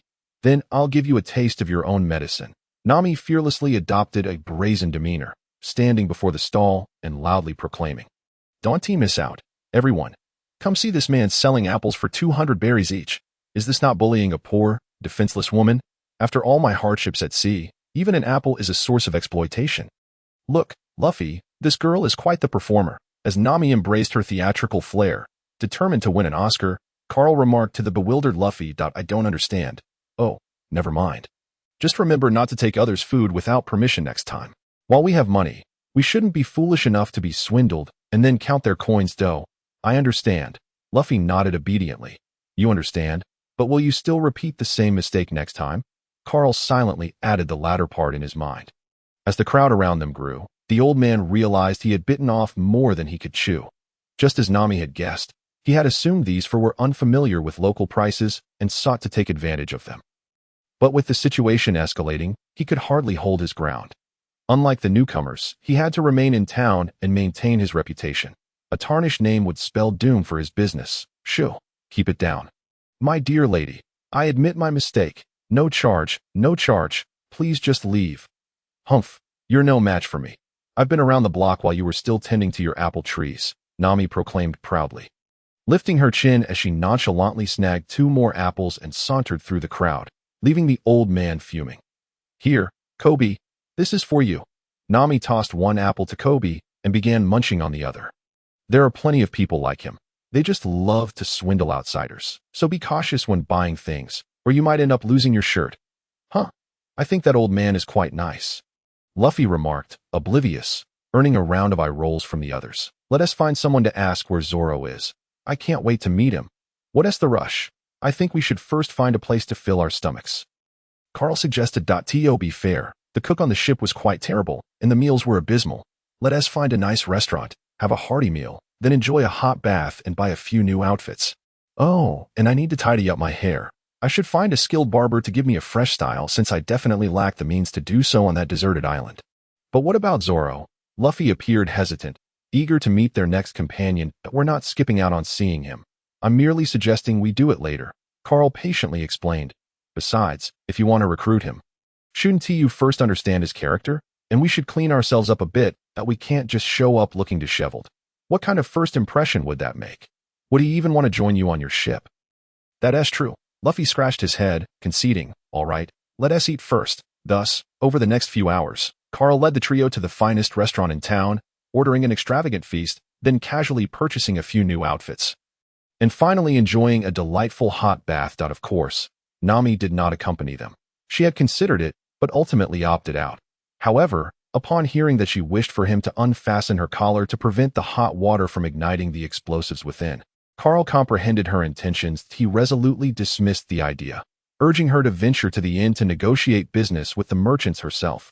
After indulging in a refreshing bath, Carl felt invigorated, as if his entire being had been revitalized. And even his gait seemed considerably lighter. Once they emerged from the bathhouse, the trio sought out a reasonably appealing barber shop, where they encountered Tony, a rather fashionable barber with spiky purple hair that resembled a hedgehog. Strikingly impressive, they settled into chairs in the salon. Upon noticing potential customers, Tony promptly approached them, inquiring about their grooming preferences. As for me, I intended to let my hair grow a bit longer, just tidy up the sides. No dyeing or perming, please. Despite having transitioned to a different realm, Carl had not forgotten the dread instilled in him from his previous life regarding the one-stop service for haircuts and perms. Moreover, having lived on a deserted island for nearly 3 months, his hair had grown quite long, nearly reaching his shoulders. Prior to this, he had been tying it back with a rope, mimicking the ancient hairstyles of his former life. Interestingly, Carl had always wished to grow long hair, as he admired the elegant swordsmen and deities depicted in historical dramas, but had never found the opportunity due to various constraints. Now, in this new world, free from the shackles of his past life, with his hair sufficiently long and time saved on growing it out, he was eager to experiment and see if he could pull off the look. If it turned out unsatisfactory, he could always change it again. He certainly did not wish to maintain the buzz cut from his previous life any longer. As for Luffy, he appeared somewhat awkward, uncertain about how to style his hair, leading Carl to suspect he had never had a haircut before. Perhaps he had been cutting it himself. No wonder it resembled a dog's chew toy. Luffy, Carl interjected, just let them trim it. Don't change it too much, just make it look a bit sharper. Sensing the dilemma his captain faced, he felt compelled to speak up. And Luffy, could you please refrain from fidgeting? Be careful not to end up with a bald head. Observing Luffy's restless demeanor, Carl issued a warning. Remarkably, this advice proved effective. Upon hearing the word bald, Luffy envisioned himself with a shaved head in the mirror. Although he looked quite formidable, he opted for style and became still as a statue. Regarding Kobe, his request was straightforward. He informed the barber that he was enlisting in the Navy and asked for a hairstyle that exuded a sense of justice. Insisting it must not resemble his current watermelon head, he sought a fresh start. Given that a naval base was situated on the island, many sailors frequented the barber shop, so the barber was well versed in naval hairstyles. As the scissors danced, tufts of pink hair fell away. The result was quite satisfactory. After the haircut, Carl stood before the mirror, admiring the ponytail that now adorned his head. Luffy, however, did not perceive much difference. Yet, he did appear more spirited, with the previously unruly strands that nearly obscured his eyes now trimmed to a more suitable length. In contrast, Kobe's transformation was far more striking. He seemed like a different person altogether.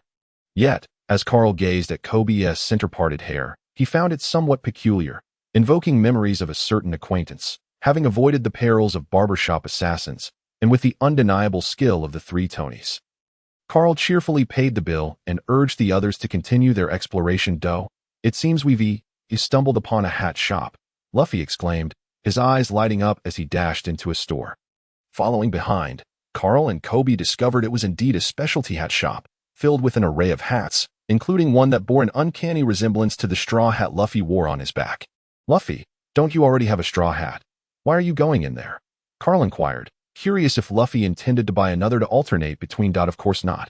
My hat is one of a kind, Luffy declared, though his actions contradicted his words, as he currently held an identical straw hat in his hands. Just as Carl was about to probe further, Luffy boldly approached him and plopped the hat onto his head. This one is for you, Carl. What do you think? Doesn't it make you look as dashing as me? Luffy laughed heartily, his infectious laughter nearly captivating the shop's staff and other patrons. I am clearly far more handsome than you, Carl retorted, though his heart felt warmed. However, having long hair makes wearing a straw hat rather unsuitable, he explained, removing the hat, as the presence of his braid made it awkward, rendering the ensemble somewhat incongruous. What about this one? Luffy, seemingly on a quest, insisted on finding a fitting hat for Carl, randomly picking up a tall black top hat, which also looked quite charming. Don't make decisions for others so casually, Carl growled, baring his teeth in frustration. Ignoring Luffy's incessant inquiries, Carl wandered the shop for quite some time before finally spotting a hat that seemed more appropriate. It was a white-topped, black-brimmed baseball cap, which, upon sight, whisked him back to his previous world, evoking a sense of serene liberation. Oh, do you fancy this one? Luffy, who had been closely observing him, immediately reached out and retrieve the hat. It looks splendid. This will do, Carl exclaimed, placing the cap upon his head, the ponytail perfectly slipping through the back opening. After admiring himself in the mirror, he felt immensely satisfied. See, I look far more dapper. Who said that? Clearly, I am the most handsome on the ship, Luffy retorted, stubbornly maintaining his stance. Carl couldn't help but burst into laughter, calling out, "Boss, we'll take it." Unlike Carl, Kobe opted not to select a hat. He explained that upon joining the Navy, he would be required to wear a specific uniform, rendering any hat purchase futile. Afterwards, as they made their way to the tavern, they happened to pass by a shop selling swords. Remembering that their goal was to recruit Zoro, who seemed to be a swordsman, Carl suggested they purchase a sword as a meeting gift. After all, merely painting a picture of potential wouldn't suffice. They needed to offer something enticing. Naturally, this excluded himself, as he had been thoroughly persuaded by Luffy at the time. Spending 50,000 berries, he acquired a long sword that seemed reasonably decent, and then they continued towards the tavern as originally planned. By now, they had nearly depleted half of the cash brought from the ship. Although a significant amount had been spent, Carl was untroubled. After all, money was meant to be spent. Moreover, even if Zoro ultimately did not join their crew, he could still wield the sword himself, which would certainly enhance his prestige. Before long, the trio arrived at the tavern they had learned about from Tony the Barber. It was said that Zoro had been apprehended while defending a child from this very establishment. Thus, Luffy intended to inquire about the specifics before deciding on their next course of action. As it was nearing noon, the tavern was bustling with patrons, some indulging in drinks while others were enjoying meals. Noticing the absence of vacant tables, Carl guided Luffy to the counter, where they found high stools to perch upon. "Madam," Carl tapped his finger on the counter. "What can I get for you?" A woman wearing an apron and a headscarf approached. "Do you have any suitable beverages for children?" Carl inquired. "Indeed. We have milk and apple cider that won't intoxicate. Children tend to enjoy it. Then I'll have a glass of apple cider." "I'd like one too." Luffy chimed in cheerfully. "In that case, I'll stick with milk," Kobe added quietly. Though his hairstyle had changed, it seemed his personality would take a bit longer to adapt. Thus, KB still has a tendency to lower his head, exuding an air of timidity. After placing their order, they proceeded to the matter at hand.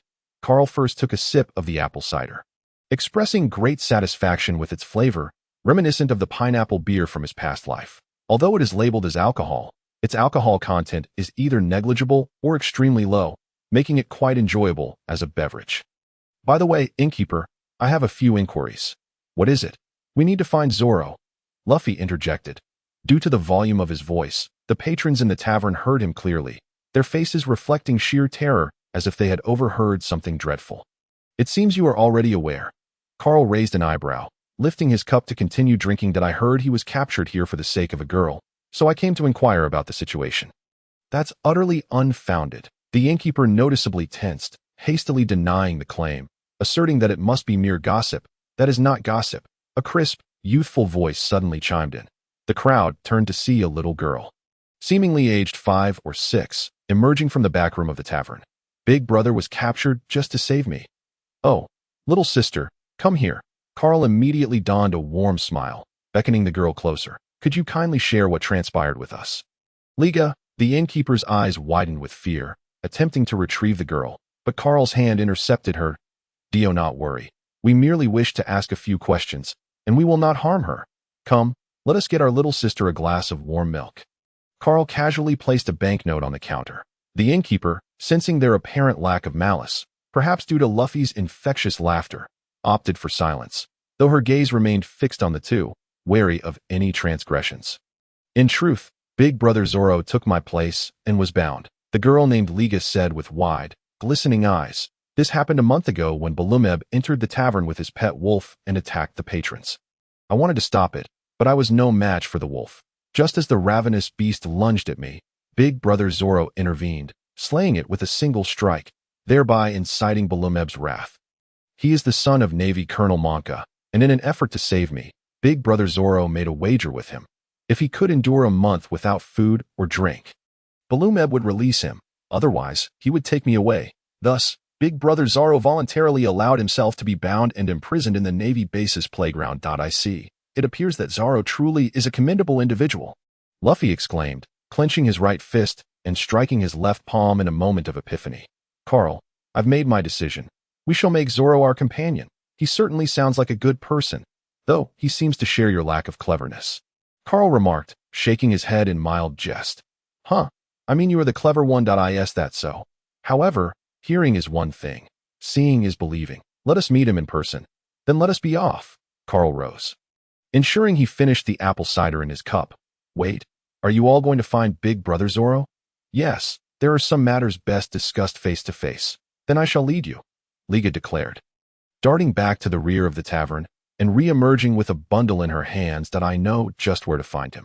Then we shall trouble you for directions, Luffy replied, visibly excited, as it was clear he anticipated meeting their second companion.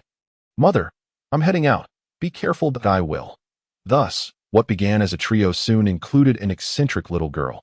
Under Liga's guidance, they swiftly arrived at the Navy base where Zoro was held captive. The surrounding wall appeared quite imposing, towering over 3 meters high, a challenge for the group present.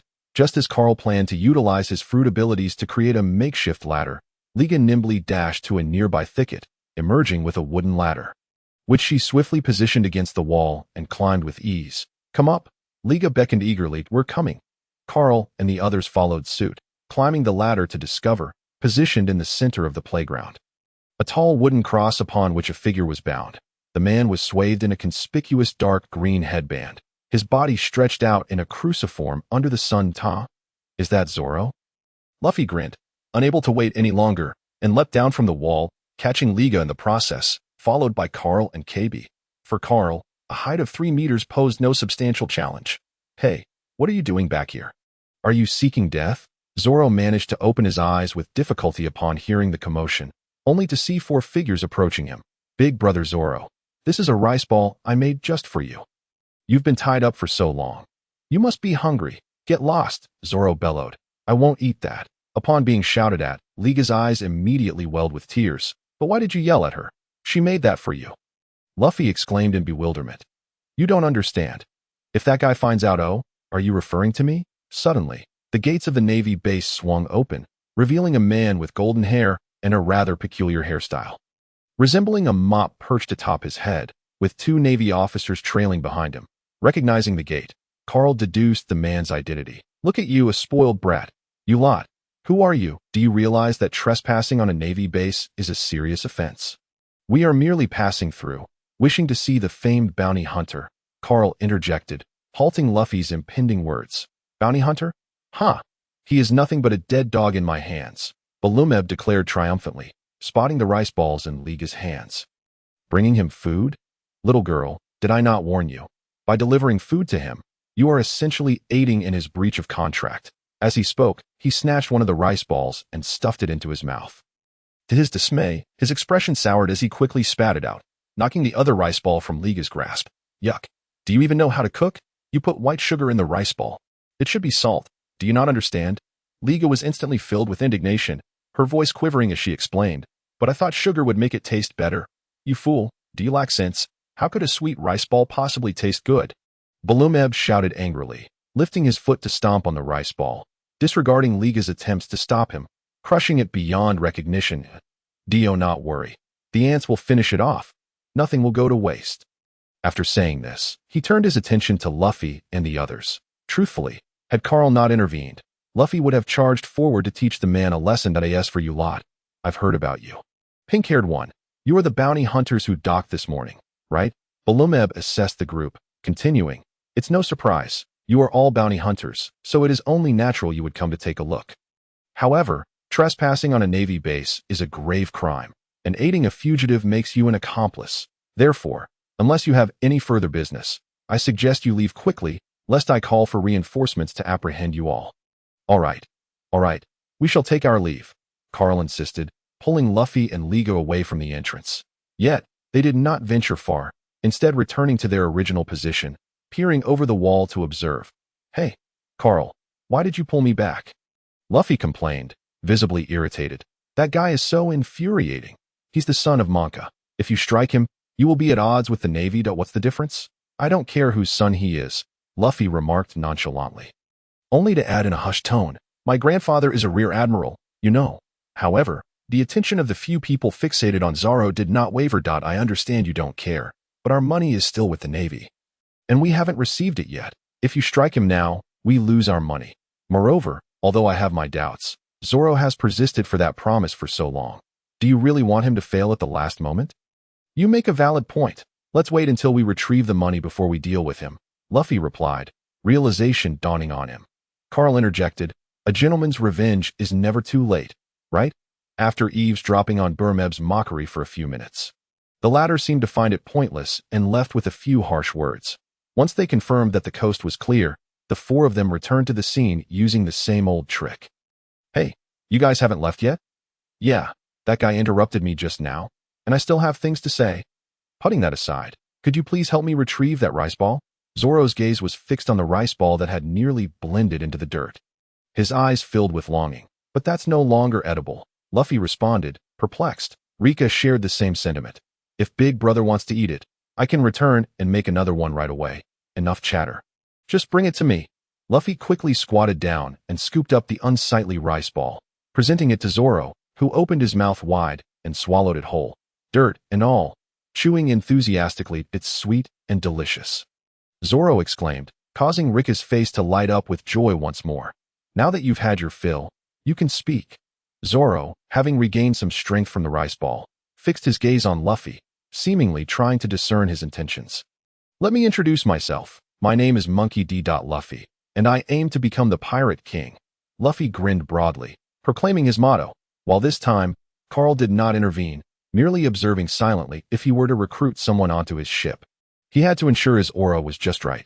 Zoro, I have high hopes for you. So, become my companion. The Pirate King? Ridiculous, Zoro scoffed, casting a disdainful glance at Luffy. I just heard that guy say he thought you were a bounty hunter like me. But it turns out you're a pirate. I thought you were a decent fellow, yet you have chosen to wallow in the depths of piracy. Ugh, scum.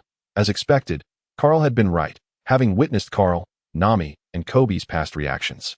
Luffy was not overly taken aback, as he had already prepared himself mentally.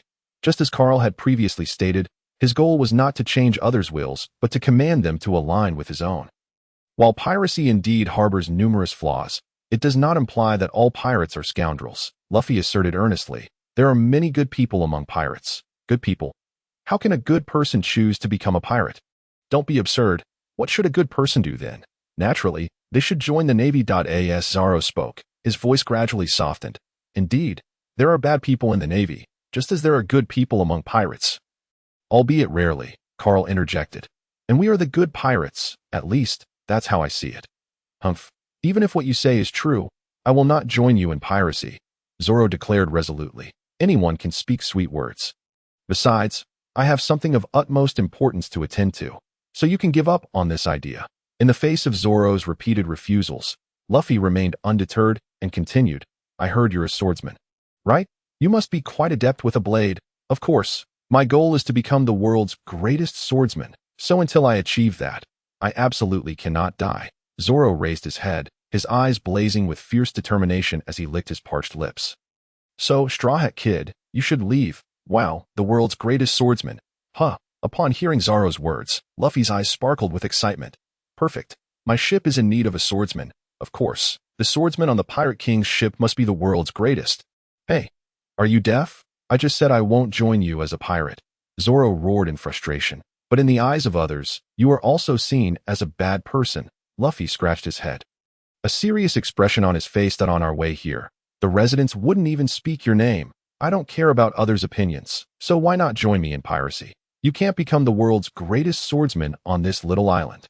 I will leave once I fulfill my promise. You needn't concern yourself, then I shall wait a few days, and we'll depart together, Luffy pondered. Who said I would go with you? I have repeated it countless times. I will not join you as a pirate. After being entangled in conversation with Luffy for so long, Zoro's temper flared. Let me make myself clear. I, Zoro, would rather starve to death here or be cut down outside than ever board your ship. Carl. Luffy. Carl. Look, he's echoing your past words, Luffy exclaimed with excitement. Meanwhile, Carl was left embarrassed, hastily turning his head away. Even after all this time, he still found it hard to face his previous Na'vi behavior. So, Luffy's gaze shifted between Carl and Zoro, and after a moment of contemplation, he made the connection that you're agreeing, right? Hey, that long-haired guy, aren't you going to look after your captain? Does he not understand human speech? As Zoro saw Luffy ignoring his words, he felt a vain throb on his forehead, directing his ire towards Carl. You just said he's the captain. What can I do? Carl shrugged helplessly, throwing up his hands. At that moment, he realized he still held the long sword he had just purchased, and he immediately handed it to Luffy. Turning to Zoro, he suggested, so, why not just give in? After all, he invited me in the same way 10 days ago. And you saw the outcome. Ultimately, Luffy, once he set his mind to something, would not relent until he achieved his goal. So, buddy, just give in. Indeed, Carl is right. Luffy flashed a warm and enthusiastic smile, that I have already decided in my heart that you are my companion. Therefore, I must bring you aboard. Do not make decisions for others so casually. Zoro retorted loudly. And who refers to their own ship as a pirate ship? But Carl has always referred to it that way. Carl looked exasperated, remarking that Luffy seemed to remember these things the most clearly while ignoring everything else. Here, this is a gift for you. Aren't you a swordsman? And you don't even have a sword. Who says I have no sword? It's just that the sword was taken by that Burmeb guy. Zoro quickly countered, his tone becoming somewhat friendlier as the saying goes.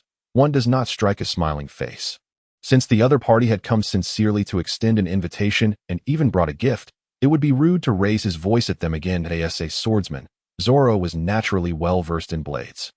Thus, he immediately recognized that the sword in Luffy's hand was indeed a fine piece, likely of considerable value, indicating that the other person was earnest and not merely trying to pass off some rubbish. Thank you for the sword, but I still cannot agree. Zoro continued. I made a promise to someone to carry her share and become the world's greatest swordsman. Besides, she is so kind. She would never wish for me to become a pirate. So, I apologize, but please find another swordsman. Ah, another promise, is it? Luffy's eyes lit up that I made a promise with someone very important as well, to become the Pirate King. Thus, you should be able to comprehend my words. Naturally, after all, in this world, one must never betray dreams and companions. Luffy, it's a promise, not merely a dream. Upon hearing this, Carl immediately prodded Luffy's arm discreetly, whispering a reminder, "Doe, you have a point. But what does it matter? They are essentially the same. Promises must also not be forsaken." Zoro, damn it, can you not be so frivolous? You're ruining my moment. Having endured hunger and relentless exposure for so long, Zoro's stamina had reached its limit. Although he had just consumed a rice ball, the meager nourishment it provided was hardly sufficient. If he continued to engage with Luffy, he would likely find himself even more depleted than before. Ah, Zoro sighed wearily, his body on the brink of collapse. You all should go. I believe you will find a swordsman far more suited to your needs than I do. But aren't you the world's greatest swordsman? Luffy asked, bewildered that a simple, unadorned statement shattered Zoro's already fragile resolve. For years, he had tirelessly pursued the goal of becoming the world's greatest swordsman, a mantra he had repeated to himself countless times to bolster his spirit and solidify his conviction. His perseverance was not merely due to the occasional food deliveries from Rika but hinged significantly upon his unwavering belief. Throughout the past 27 days, he had incessantly reminded himself of his ambition. He was destined to become the world's greatest swordsman. Until that day arrived, he absolutely could not perish. For Zoro, the previous 27 days felt akin to 27 years of suffering. In his boredom, he could only remind himself of his initial aspirations, his dreams, and his past. Those 27 days compelled him to relive his entire life. Yet, despite his resolute commitment to his dream, not a single soul had believed in his potential to succeed.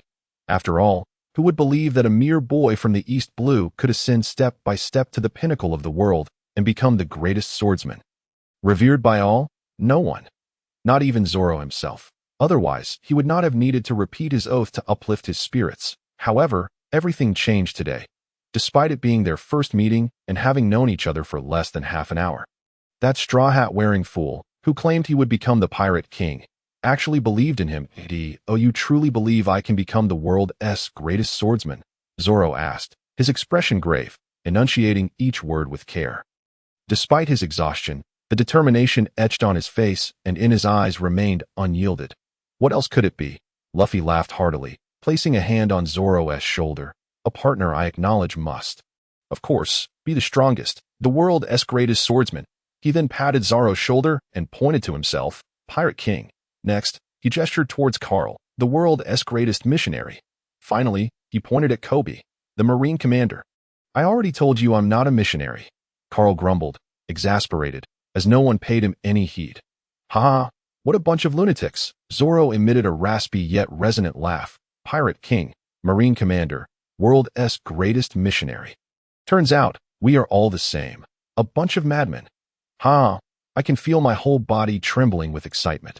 Observing Zoro's self-dialogue, Carl felt assured that he thought to himself, as expected of the protagonist, when the aura of a king emerges.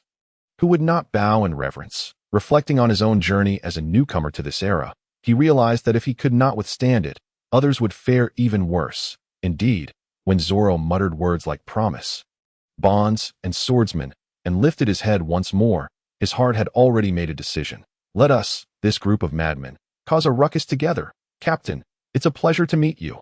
I am Roronoa Zoro, destined to become the world's greatest swordsman. I am Monkey D. Luffy, destined to become the Pirate King. Captain, please wait for me for 3 more days. Wait for me to fulfill my promise. Of course. Ah, Carl, we have gained another companion. Zoro is indeed a remarkable individual.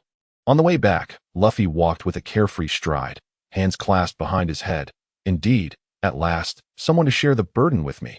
Carl rubbed his ear, feeling helpless, and reiterated, Captain, I must clarify once more, I am not a missionary. Please do not introduce me as such again. It sounds terribly unrefined. Huh? Is that so? Then what is Carl? After pondering, Carl finally declared, I am the mechanic. From now on, I shall be the ship's mechanic. Mechanic? What is that? You just need to know it's something you cannot eat. Oh, then never mind. Luffy's enthusiasm waned instantly, but it can earn a lot of money.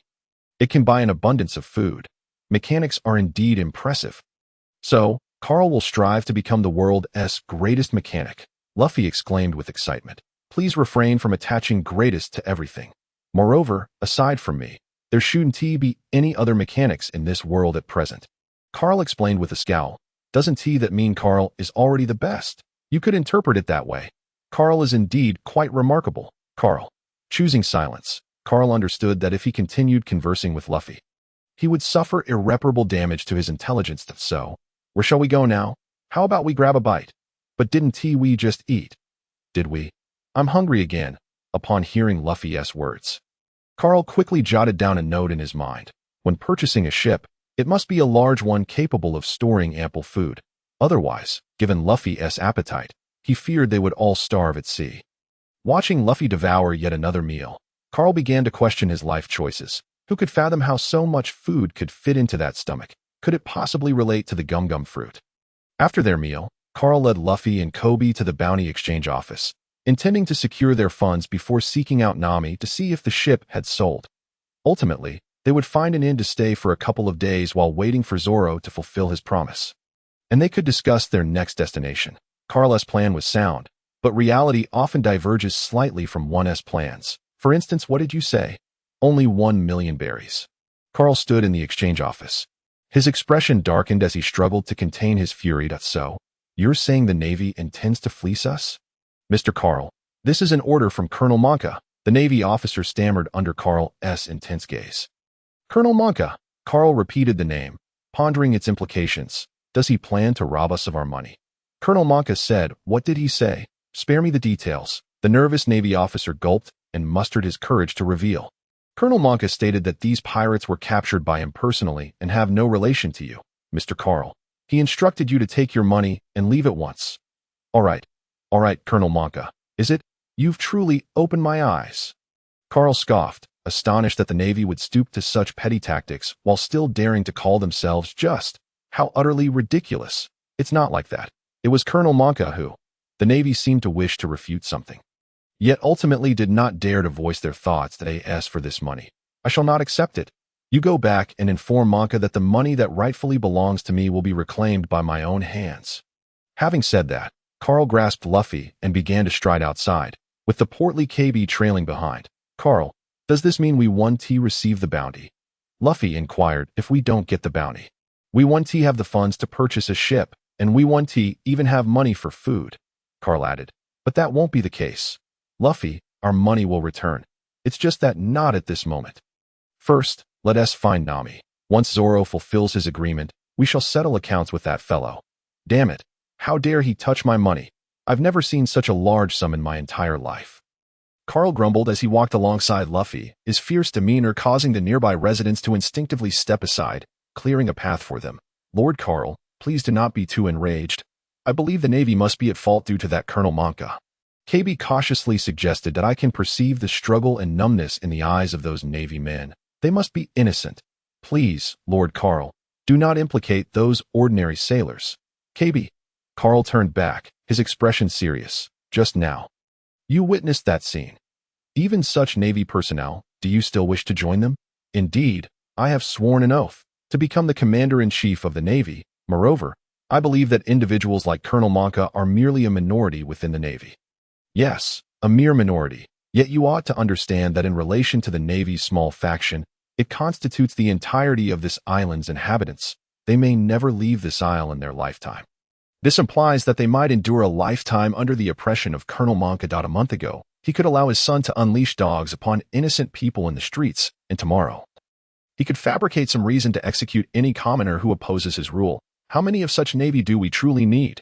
One on an island is sufficient for the residents to suffer. Even so, I still believe in the Navy, KB asserted firmly. The Navy headquarters may simply be unaware. Otherwise, they would never condone his actions. In that case, KB, you must double your efforts. Carl lifted his gaze ahead. After all, in this situation, being the Commander-in-Chief of the Navy is far from an easy task. If one cannot even guarantee the most fundamental authority of justice, what difference does it make if you become the commander? You would merely be a puppet devoid of power. Lord Carl, I will strive diligently. Once I join the Navy, I will rectify this state of affairs and ensure that all the wicked Navy personnel are thrown into prison. Furthermore, I will personally see to it that Colonel Monka is incarcerated. Oh, who dares to shout about imprisoning my father? A contemptuous voice echoed from ahead. KB looked up and realized they had inadvertently confronted Barumabur. TSK, it's you lot again. You, a mere little brat, wish to capture my father? Are you jesting? Barumabur sneered. Someone, apprehend this little chubby boy. Since you are also a bounty hunter, let him share a cell with that fellow named Zoro. Perfectly fitting for him to have some company before his execution in 3 days. With that, 2 Navy men approached, their expressions revealing a hint of reluctance, yet they were compelled to advance towards KB. Execution? A question mark slowly emerged above Luffy's head. Are you going to execute Zoro? What else? Barumabur taunted. Not only will I execute him, but I will also invite all the townsfolk to witness, so you can clearly see the fate of those who opposed me and my father. But you made a promise, didn't you? A month-long agreement, Carl interjected. Promise? Are you jesting? Barumabur erupted in laughter, clutching his stomach as if he had heard the finest joke. Who cares about such trivialities? Only a fool would believe that. Survive a month without food or drink. Do you truly think anyone can achieve that? I never intended for him to live. If he had come at me with a knife, perhaps I would have worried a bit. But you see, that fool actually surrendered obediently. Ha! He is as foolish as they come. All for the sake of a little girl. Since he is so kind-hearted, I have no choice but to reluctantly indulge him. A hero sacrificing himself for righteousness. You are despicable. Upon learning the truth, Luffy's rage ignited him. A promise was sacred, yet the other party treated it with utter disdain, clearly striking a nerve. Thus, Luffy charged forward and delivered a powerful punch, sending Barumabur crashing against a nearby wall. It seems I have been overly optimistic about the Navy. Luffy, Carl sighed deeply. In that case, let us cause a commotion. This time, I will not hold you back. I have been waiting for you to say that. Upon hearing Carl's words, Luffy threw caution to the wind, utilizing his rubber fruit abilities to swiftly incapacitate the surrounding Navy personnel. He taunted, to serve such a person as a lapdog, aiding him in his transgressions. You do not deserve to be called a Navy. How dare you strike me? Not even my father has ever hit me. Barumabur struggled to rise, his right cheek swollen to an alarming size. Strike you? That would be too lenient. Carl stepped forward and landed a kick, sending Barumabur flying several meters away. Go back and inform Monka that I will personally make him return my money. Let us go, Luffy. We must find Zoro. It appears our vacation is to conclude prematurely. All right, I've been itching for this. Carl, KB, perhaps you should find a place to hide, for we shall inevitably clash with those Navy men. Carl suggested, glancing at the silently contemplative KB. "Luffy and I are pirates, so we have little to lose, but you are different." KB hesitated momentarily, but resolutely shook his head. "Lord Carl, please allow me to accompany you. I believe those Navy personnel are merely being coerced. I will do my utmost to persuade them to turn away from their wickedness." "Have you truly made up your mind?" Carl inquired. "Yes, if I lack the courage to confront wrongdoing." "How can I aspire to become the commander-in-chief of the Navy?" KB declared with unwavering determination. "What I aim to be is a just commander-in-chief of the Navy, not a mere shield for villains." "Then let KB join us," Luffy interjected. "Very well. Then let us pay Zoro another visit." Thus, the three of them swiftly made their way to the Navy base. This time, they chose not to scale the walls as before, but instead entered through the front gate. Rubber pistol," Luffy shouted the name of his technique, delivering a punch that shattered the base's entrance, embedding it into the building across the way. "Zoro, we have come to rescue you." Amidst the billowing dust, Luffy's voice resonated first. "Captain, didn't I say? Wait for me for 3 days, and after that, I shall join you." Zoro, believing Luffy was concocting another harebrained scheme to drag him away prematurely, sounded quite displeased. "Are you certain?" "But Barumabur said he would execute you in 3 days, and he meant to invite all the townsfolk to witness the execution," Carl stated casually. "Honestly, you are quite the fool for believing such a man's words." "Execute me? Impossible. That fellow." Zoro gritted his teeth, skepticism evident in his eyes. "Indeed, just as he claimed, can a normal person survive a month without food or drink if it weren't for Rika secretly delivering you sustenance?" "You would have surely starved by now," Carl continued. "That fellow was just boasting, calling you a complete idiot. But Luffy and I have avenged you, giving him a thorough beating. What a despicable scoundrel, daring to deceive me."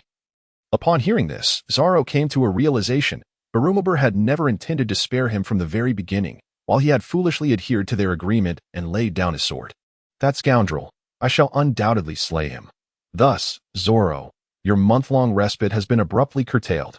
Carl approached, yanking Luffy away from the ropes he attempted to gnaw through with his teeth, and said with irritation, "Do you think you possess the steel jaw fruit? Such specialized tasks are best left to professionals. Oh, is there truly such a fruit? Eating like that must be quite delightful," Luffy responded, his mind still functioning normally. Carl nearly collapsed in disbelief, nonetheless, while it had already been established. "I must remind you of one thing. Should you choose to join us, it means standing against the entire world, whether it be the Navy, pirates, bounty hunters, or any other faction." Indeed, Luffy nodded in agreement. "Have you truly thought this through?" "What does it matter to be at odds with the entire world?" Zoro replied nonchalantly. "The path to becoming the world's greatest is hardly a smooth one. Besides, was it not you who invited me in the first place? Now you question my intentions. Just a final confirmation," Carl stated flatly, drawing forth a long blade from his possession. Then, "Welcome aboard, Zoro." With a swift slash, the ropes binding Zoro fell away, yet they were accompanied by a spurt of blood. Carl exclaimed, "Oh, I slipped. You fool. Do you even know how to wield a sword?" Zoro roared, baring his teeth as he confronted Carl. "It seems I truly am unfit to handle a blade," Carl said awkwardly, returning the still-dripping sword to its sheath and offering it to Zoro. "Best let you take it. It was prepared for you from the start." "Humph," Zoro pouted, drawing the sword out slightly to inspect it. Remarking, "A fine weapon, albeit I only have one. It should suffice for now. One? Are you perhaps a dual wielder?" Luffy inquired, scratching his head. "I am of the three-sword style." "Three-sword style? That sounds impressive," Luffy exclaimed, then began to scrutinize Zoro from head to toe. "Hey, Zoro, where is your third hand? Are you suggesting that such a thing is even humanly possible? A normal person does not possess 3 hands." Zoro retorted, exasperated. "It's my mouth. I wield my third sword with it." "Ah, I see," Luffy responded earnestly. "That sounds even more formidable." "Well then, let's not focus on such trivial matters now," Carl interjected, visibly exasperated, suggesting, "I think we should take Zoro out for a meal first. Then, let us reclaim our bounty." "Conveniently, my 3 swords are still in that ruffian's possession." Zoro nodded affirmatively. "I shall reclaim the justice that belongs to the Navy. A scoundrel such as him does not deserve the title," Kobe added. "Reclaim. Luffy pondered, wanting to join the fray but realizing he had nothing of his own to recover, leaving him awkwardly speechless. Ultimately, Carl came to his rescue, stating, "Reclaim your comrades." "Yes, indeed, comrades." With that, the trio transformed into a quartet, charging back toward the tavern from whence they came. Along the way, every soul that caught sight of Zoro appeared utterly terrified, more so than if they had encountered Barumabur himself. Zoro, big brother. UVE returned. Upon entering the tavern, they heard Rika's voice. Big brother, you must flee. Barumabur has declared he will execute you in 3 days. There is still time to escape. She extended her frail arm toward Zoro, seemingly attempting to pull him away, that there's no need. From now on, you shall have no cause for fear. Zoro unveiled a rare, gentle expression, affectionately ruffling Rika's hair as he spoke. Landlady, please serve me your finest dishes. The sooner, the better. Indeed, we shall pay, Carl declared, plopping down at an available table and tossing the scant amount of belly he had left onto the surface, reflecting on the unexpected expenses of being a pirate, most notably the cost of meals. How many times have I eaten today? I cannot tell if it's this body's issue or if I've been influenced by Luffy's voracious appetite. But my consumption seems to be increasing daily. Before engaging in battle, one must certainly have a proper meal. Suddenly, the tavern door was kicked open with a resounding bang, and a throng of Navy soldiers filed in. Forming 2 lines, behind them, Barumabur sauntered forward. You lot are indeed here. After daring to strike this young master, you still have the audacity to dine here with such nonchalance. How brazen! Luffy downed his drink in a single gulp, letting out a satisfied belch. Brazen? That title belongs to you, Breadhead. What? Breadhead? Are you addressing me? Barumabur exclaimed, incredulous, pointing at himself. Yes, unless there's anyone else here with hair resembling a giant loaf. How dare you? Someone, seize them. I shall have them hanged at the town's entrance so you can witness the consequences of inciting my wrath. Just as our meal is reaching its conclusion, I must say, your timing is impeccable. Carl calmly retrieved a napkin to wipe his mouth, showing no signs of distress. Though merely half full, it shall suffice for battle, Zoro declared, rising to his feet as his long blade swiftly unsheathed, its sharp edge aimed menacingly at Barumabur. You, who rely solely on your father's name, shall serve as the sacrificial offering for my blade. You lot are unworthy of the title of Navy. Have you forgotten the oath sworn beneath the Navy's flag? Was your initial intention to become mere lapdogs for such scum and oppress the common folk? Kobe spoke with righteous indignation. You have truly gone too far. As the 4 glared fiercely at him, Barumabur, who was accustomed to arrogance, began to falter, taking a few steps back as he shouted, Charge, capture them all. The first to do so shall be rewarded with a promotion from my father. The Navy soldiers exchanged uncertain glances, caught between their conscience and the pressure from their superiors. However, Carl and the others had no time to play games with them. They had no intention of waiting for a decision. If you cannot decide, allow someone else to choose for you. Before the mass of Navy soldiers could act, they found their ankles ensnared by steel cables, hoisted up to the ceiling like chandeliers. Meanwhile, Barumabur was forcibly thrust to the ground by Luffy, who unleashed a flurry of punches upon him. The Navy soldiers outside the tavern, who had not entered, were not spared either, as Zoro dispatched them with the back of his blade in swift succession. Finally, Barumabur could only watch in dread as Zoro approached, clutching his long sword in one hand. Overwhelmed with terror, he sat on the ground, desperately retreating until he was thwarted by a wall. You cannot kill me. My father is Monka. If you slay me, he will not let you go. Unmoved by Barumabur's pleas, Zoro continued his slow advance, raising his sword high before bringing it down with ferocity. Barumabur shrieked, his heart racing in fear as he shut his eyes. Yet, after a moment of silence, he heard nothing further. Opening his eyes, he discovered Zoro had merely sheathed his sword and turned away. Scum like you are not even worthy of dying by my blade. Thus, he had narrowly escaped death. Barumabur inhaled the fresh air deeply, only to discover that, unbeknownst to him, a substantial area beneath him remained damp. No wonder Zoro declared that Barumabur was unworthy of dying by his blade. The 4 individuals made their way to the heart of the town, where an enormous edifice stood, housing Colonel Monka's office within. Since they were there for a brawl, they naturally did not bother to knock, but forcefully burst through the entrance, leaving a trail of incapacitated Navy personnel along their path. Upon reaching the facade of the building, they seemed to hear commotion from above, prompting them to look up. Indeed, they spotted a colossal statue being slowly erected by numerous ropes on the highest rooftop, depicting a man wielding a gigantic axe in his right hand, the Axe King Monka. It appeared they had found their target. Carl observed the massive statue and connected it with the intelligence he had recently gathered from the tavern. TSK, how vain, erecting a statue for oneself. Do you really think you deserve it?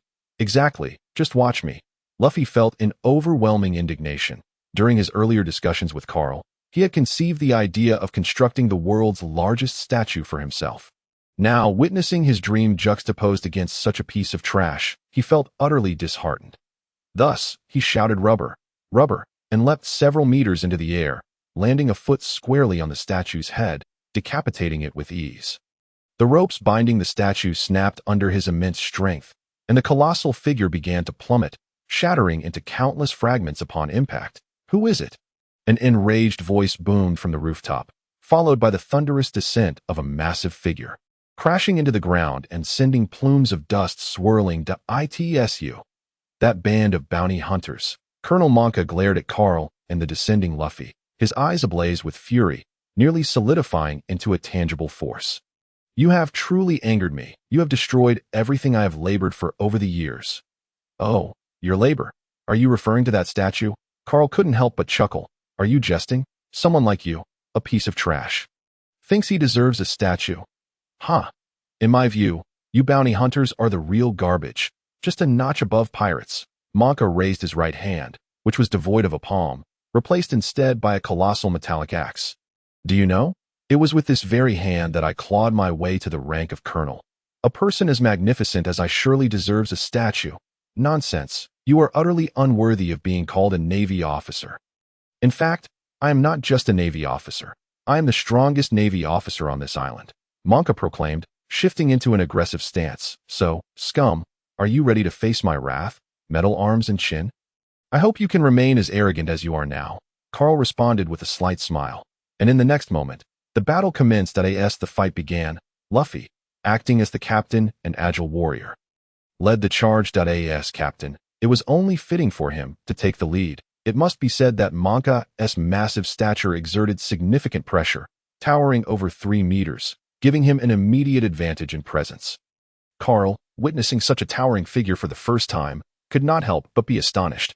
However, observing Luffy and Zoro's expressions, they seemed unfazed, perhaps accustomed to such encounters or simply dismissive of their opponent. While Monka's immense bulk provided a formidable aura, it also hampered his mobility, rendering his attack sluggish, akin to an elderly man taking a leisurely stroll after a meal. Such lethargic strikes posed no threat to the nimble Luffy, who could effortlessly evade the seemingly powerful slashes without even activating his abilities, taking the time to protect his hat or pull a silly face. It was a display of sheer mockery. For a mage, what could provide greater security than a teammate capable of taunting and drawing aggro? Indeed, Carl identified himself as a mage, though he couldn't conjure fireballs or hurl ice shards like the sorcerers from his previous life, who dictated that one who wielded metal couldn't be considered a mage. As Luffy deftly attracted Monka's ire, Carl discreetly began to gather his powers. The first step, naturally, was to find metal. His fruit's abilities were indeed impressive and versatile. However, there was one significant limitation. It required metal as a foundation. Yet, he could hardly lug around hundreds of kilograms of metal blocks, could he? Hence, he had to source materials on-site during battles. However, disappointment soon washed over him.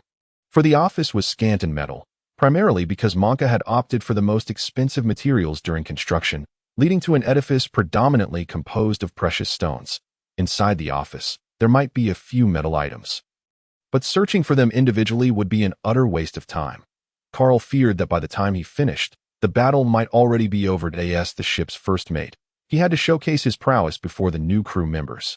Otherwise, how could he continue to exert his authority and maintain harmonious relations with his teammates? Therefore, Carl set his sights on the metallic axe in Monka's hand. It was worth noting that Monka had shown remarkable resilience, having lost half of his forearm, yet managing to ascend to his current position with the aid of his metallic prosthetic. One had to admit that was quite inspirational. Of course, it would have been even better if he had not fallen from grace.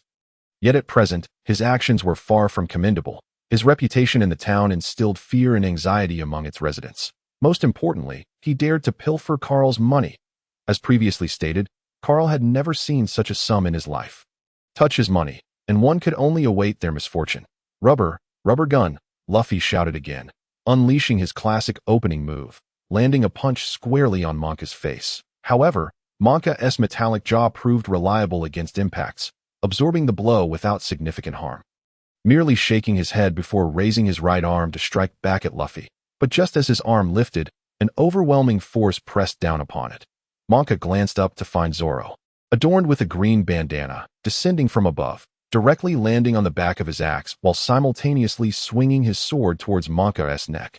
This is bad, Monka thought, recognizing the imminent danger, but with his arm pinned down. There was little room for evasion. Reluctantly, he moved his left hand to block the incoming strike. However, his left arm suffered grievous injury, the exterior muscle severed, and it was only through his sturdy bones that he managed to halt the blade. With the blade firmly lodged against his bones, Monka yanked his hand back, pulling Zoro closer, simultaneously executing a headbutt in an attempt to dispose of one adversary. Witnessing the terrifying assault, Zoro felt a chill run down his spine. If an ordinary person had attempted such a move, he would have been unafraid. However, Monka's size dwarfed him significantly, and their head sizes were not comparable either. Zoro's prowess lay solely in his swords. And fearing he might not withstand the onslaught, he had no choice but to relinquish his sword, using the momentum to leap upward, extending his right foot to counter. Just then, a gunshot rang out, and a metal bullet flew from behind, striking Monka squarely in the forehead. Though the bullet was halted by his skull, preventing further damage, it nonetheless disrupted his assault. Immediately following, Zoro's foot slammed into Monka's face, and with a backflip, he retreated to safety. "Thanks, Kobe," Zoro remarked, giving a thumbs up behind him. His kick, while not particularly damaging, was profoundly humiliating. Monka, now red-eyed and seething, charged at Zoro, roaring as if Zoro had slaughtered his entire family. "Damn it! If only I had 3 swords," Zoro spoke with a hint of reluctance. The opportunity he had just seized was indeed commendable. As he had asserted, if only he possessed 3 swords, his true potential could have been fully unleashed. That recent move might have decisively concluded the battle. Alas, his blade had been taken by Barumub, and the only sword in his possession was a mere token gifted by Luffy upon their first meeting, proving less adept than his original weapon. Now, with his sole remaining sword lost, it could be said that the forthcoming skirmish was largely beyond his influence. However, Carl held a differing perspective. Although Zoro could not deliver damage, he could still draw aggro. If one were to inquire what offered greater comfort than having a teammate who could attract attention, Carl would certainly respond. 2, without a doubt. To his surprise, Zoro was also adept at drawing aggro. It seemed that the days ahead would be considerably more manageable for Carl. He mused, not wasting the opportunities afforded by his 2 comrades. The metal rod in his hand had, unbeknownst to him, transformed into a slender whip, slithering across the ground like a serpent. Seizing the moment when Monka was distracted, it coiled around his calf and began to ascend his body as the metallic whip made contact with Monka's axe-arm prosthetic. Carl's mechanical fruit abilities extended forth, causing the metal axe to immediately liquefy. In Monka's incredulous gaze, it morphed into a colossal metallic fist, comically gathering momentum before crashing down upon his dazed visage. "What in the world is this accursed thing?" Monka bellowed, attempting to fling the strange appendage from his arm. Though this endeavor proved futile, Carl would not commit such a basic blunder. After all, he was a devil fruit wielder. To be cast aside so easily would be beneath him. Indeed, after a few futile attempts to shake it off, Monka resorted to using his remaining left arm to grasp the fist, hoping to pry it loose. At that moment, his right arm was too compromised to act, effectively nullifying his offensive capabilities. Luffy, observing the scene, chose not to press the attack, but rather paused to watch Monka engage in a comical struggle against himself. "Hit him! Hit him!" Luffy shouted with enthusiasm, incessantly cheering him on, as though he were watching a thrilling boxing match. "Cursed pirates! We are pirates!" Luffy corrected with utmost seriousness, not forgetting to direct Carl. "Carl, strike his face." "Aye, Captain," Carl responded, curling his finger as the metallic fist transformed back into liquid, enveloping Monka's left hand before solidifying once more, effectively welding it to his right arm. Then, a metallic wire extended from the mass, linking to Monka's metal jaw, drawing it under his control, thereby forming a smaller metallic fist upon Monka's face. Finally, in Monka's expression of terror, the fist unleashed a relentless barrage upon him that it must be said that Monka was remarkably resilient. Carl's controlled metallic fist pummeled him for a full 10 minutes before rendering him unconscious. This sequence was undeniably steeped in humiliation. During this time, Monka had contemplated escape, but Luffy had thwarted those efforts.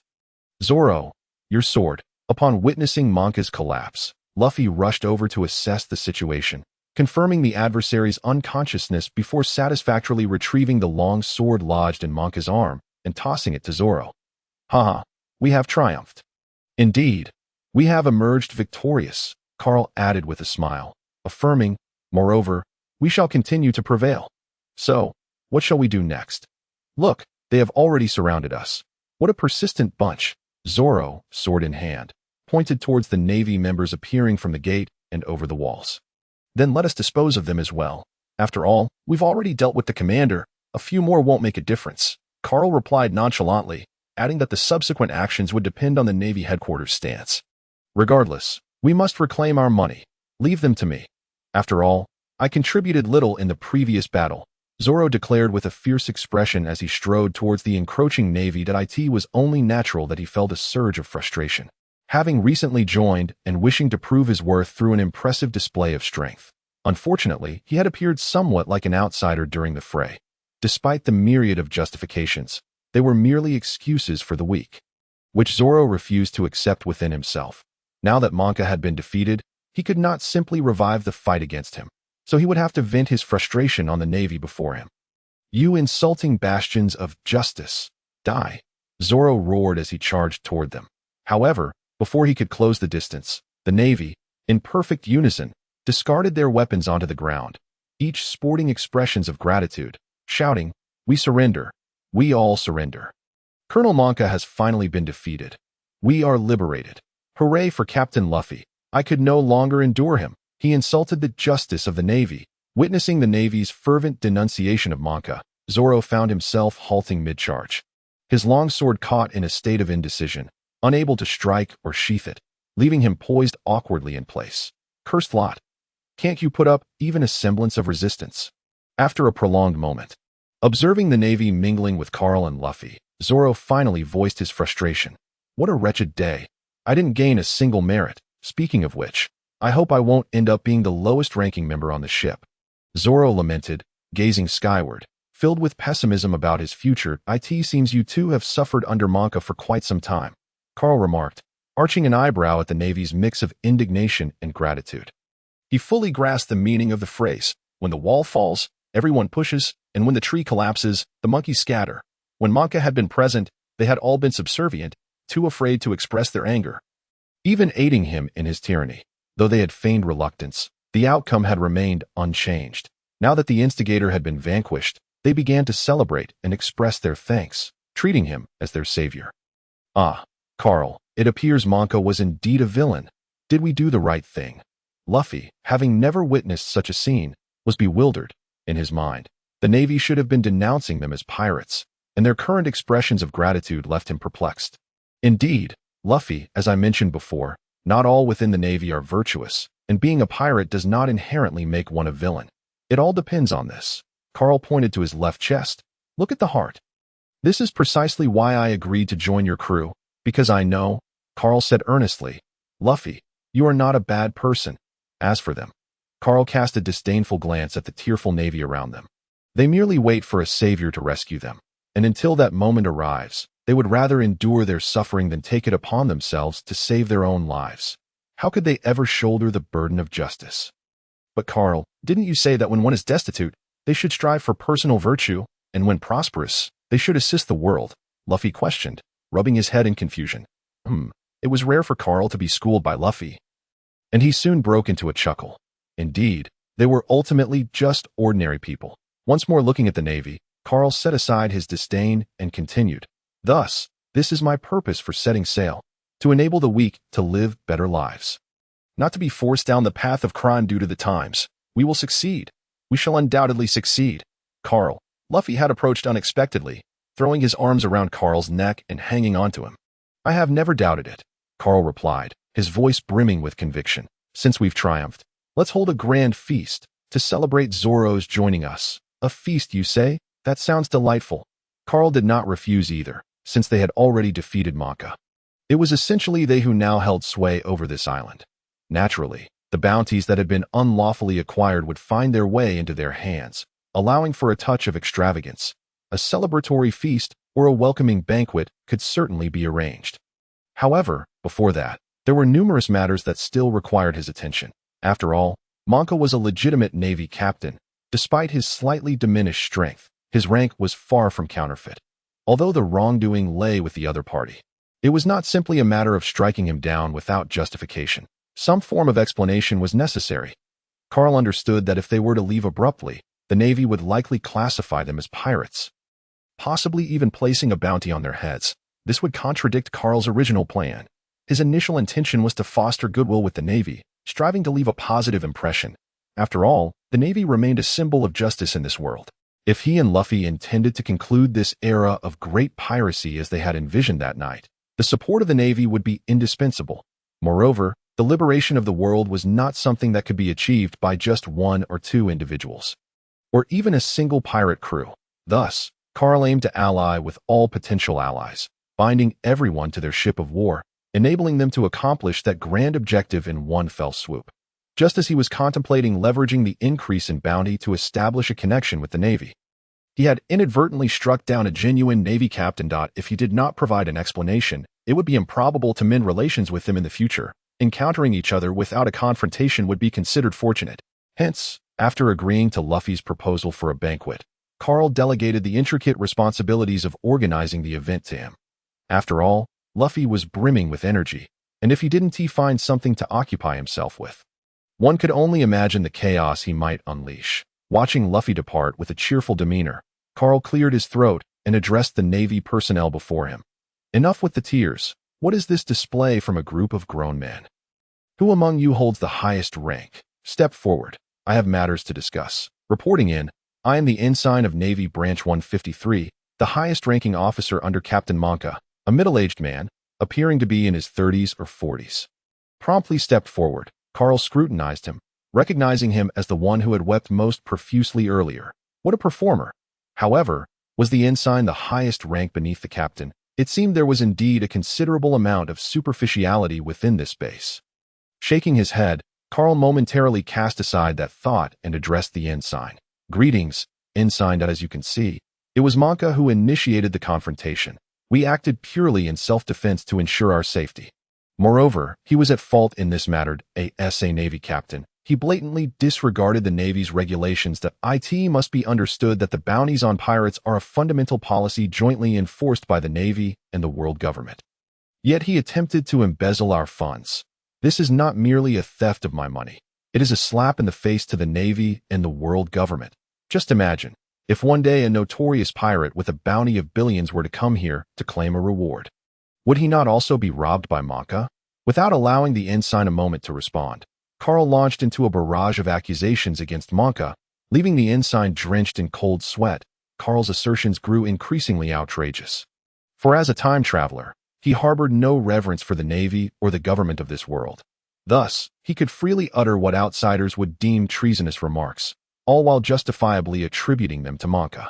After a 10-minute tirade, Monka had been transformed in Carl's narrative into a vile and malevolent villain, a suspected pirate infiltrator within the Navy, aiming to eliminate the current Navy commander and usurp power. Ultimately seeking to overthrow the world government and achieve nefarious dominion over the world. It was no wonder the ensign trembled uncontrollably. According to Carl's depiction, he, as Monka's most trusted aide, had now become the future chief minister of Monka's government, second only to Monka himself. A rebel of the highest order. Observing the ensign, drenched in sweat and nearly on the verge of fainting, Carl felt a deep sense of satisfaction. He then shifted his tone to offer consolation. Thus, we have indeed defeated Monka, eradicated a menace for the people, purged the Navy of its corrupt elements, and eliminated traitors for the world government. And you, ensign, are the noble Navy officer who has turned from darkness to light, bearing the burden of disgrace with honor. I believe that the higher-ups at Navy headquarters will surely commend you for your actions. After all, in this era, there are few who embody the ideals of justice as you do. Promotion should come easily, especially since, without Monka, this Branch 153 will require a capable leader. Would you not agree? Indeed, Lord Carl. The ensign now fully grasped that Carl intended to bestow him with accolades. immense accolades at that. Naturally, he could not claim all the credit for himself.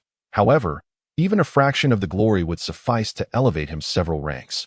Most importantly, this opportunity would place him within the purview of influential figures, offering boundless advantages for his future advancement. All he needed to do was cooperate, accurately reporting the truth to Navy headquarters while ensuring Monka was portrayed as an irredeemably wicked figure, a villain beyond salvation. For the ensign, orchestrating Monka's downfall from the esteemed rank of captain was a remarkably simple task, especially since he had previously been Monka's trusted confidant. But now, with Carl's endorsement, he could transform into the noble Navy officer. Enduring humiliation while biding his time, the disparity in this transformation was something anyone could discern when choosing what path to take. Thus, the ensign confidently pounded his chest, assuring Carl that he would take full responsibility for this matter and would undoubtedly meet his expectations. Observing the unmistakable joy on the ensign's face, Carl could not help but smirk inwardly that it was no wonder he had remained an ensign for so long. It seemed Monka truly had no capable subordinates left. Or perhaps he simply regarded him as a fool to manipulate, seeking redemption? It was not so simple. After such an incident, if he were the Navy commander, he would undoubtedly initiate a thorough purge of this branch from top to bottom. A weed is dirty. How could its roots be any cleaner? Of course, this was not to suggest that Carl was deceiving him. What he said was indeed true, provided the individual was untainted. Otherwise, who could save him? Ultimately, Carl needed a Navy insider to relay the truth to headquarters. After concluding this matter, Carl requested to be taken to tour Monka's office, though in reality, it was merely to claim what rightfully belonged to him. After all, Monka's treasures were all ill-gotten gains, extorted from the common folk, and Carl felt no guilt in taking them. Some might argue that it was the people's money and question whether he felt remorse. To that, Carl could only scoff, feeling entirely justified. After all, he had helped those individuals eradicate a significant threat.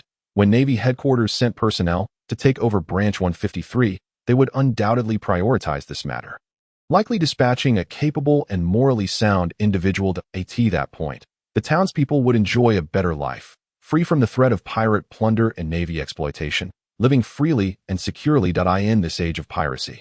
Such a life was a rare and precious opportunity. Many would clamor for that chance. Having rendered such substantial assistance to the residents of the town, collecting a small fee was hardly unreasonable. Besides, he was taking Monka's money. Surely, if Monka could claim it, Carl had every right to as well. Should a good person suffer losses? That made no sense. Furthermore, given the Navy's conduct, Carl felt confident that the townsfolk would not object. They would likely welcome him taking the money. Moreover, he had already agreed to Luffy's proposal for a banquet, which, of course, would require funds, and considering Luffy's character, he would undoubtedly insist on footing the bill for the entire event. Serving as an alternative form of gratitude to the citizens, as several individuals meandered through the office building, Balumabur was escorted by 2 naval officers, one on each side, his visage marred with bruises. A clear indication that he had endured considerable physical punishment along the way. "You despicable scoundrel! Where have you concealed my sword?" Upon their encounter, Zoro furiously seized the collar of his adversary, vociferously demanding answers. With his pent-up rage having no outlet, he naturally directed his ire towards Balumabur. Had it not been for Balumabur's theft of his blade, he could have effortlessly vanquished Colonel Monka in a single strike.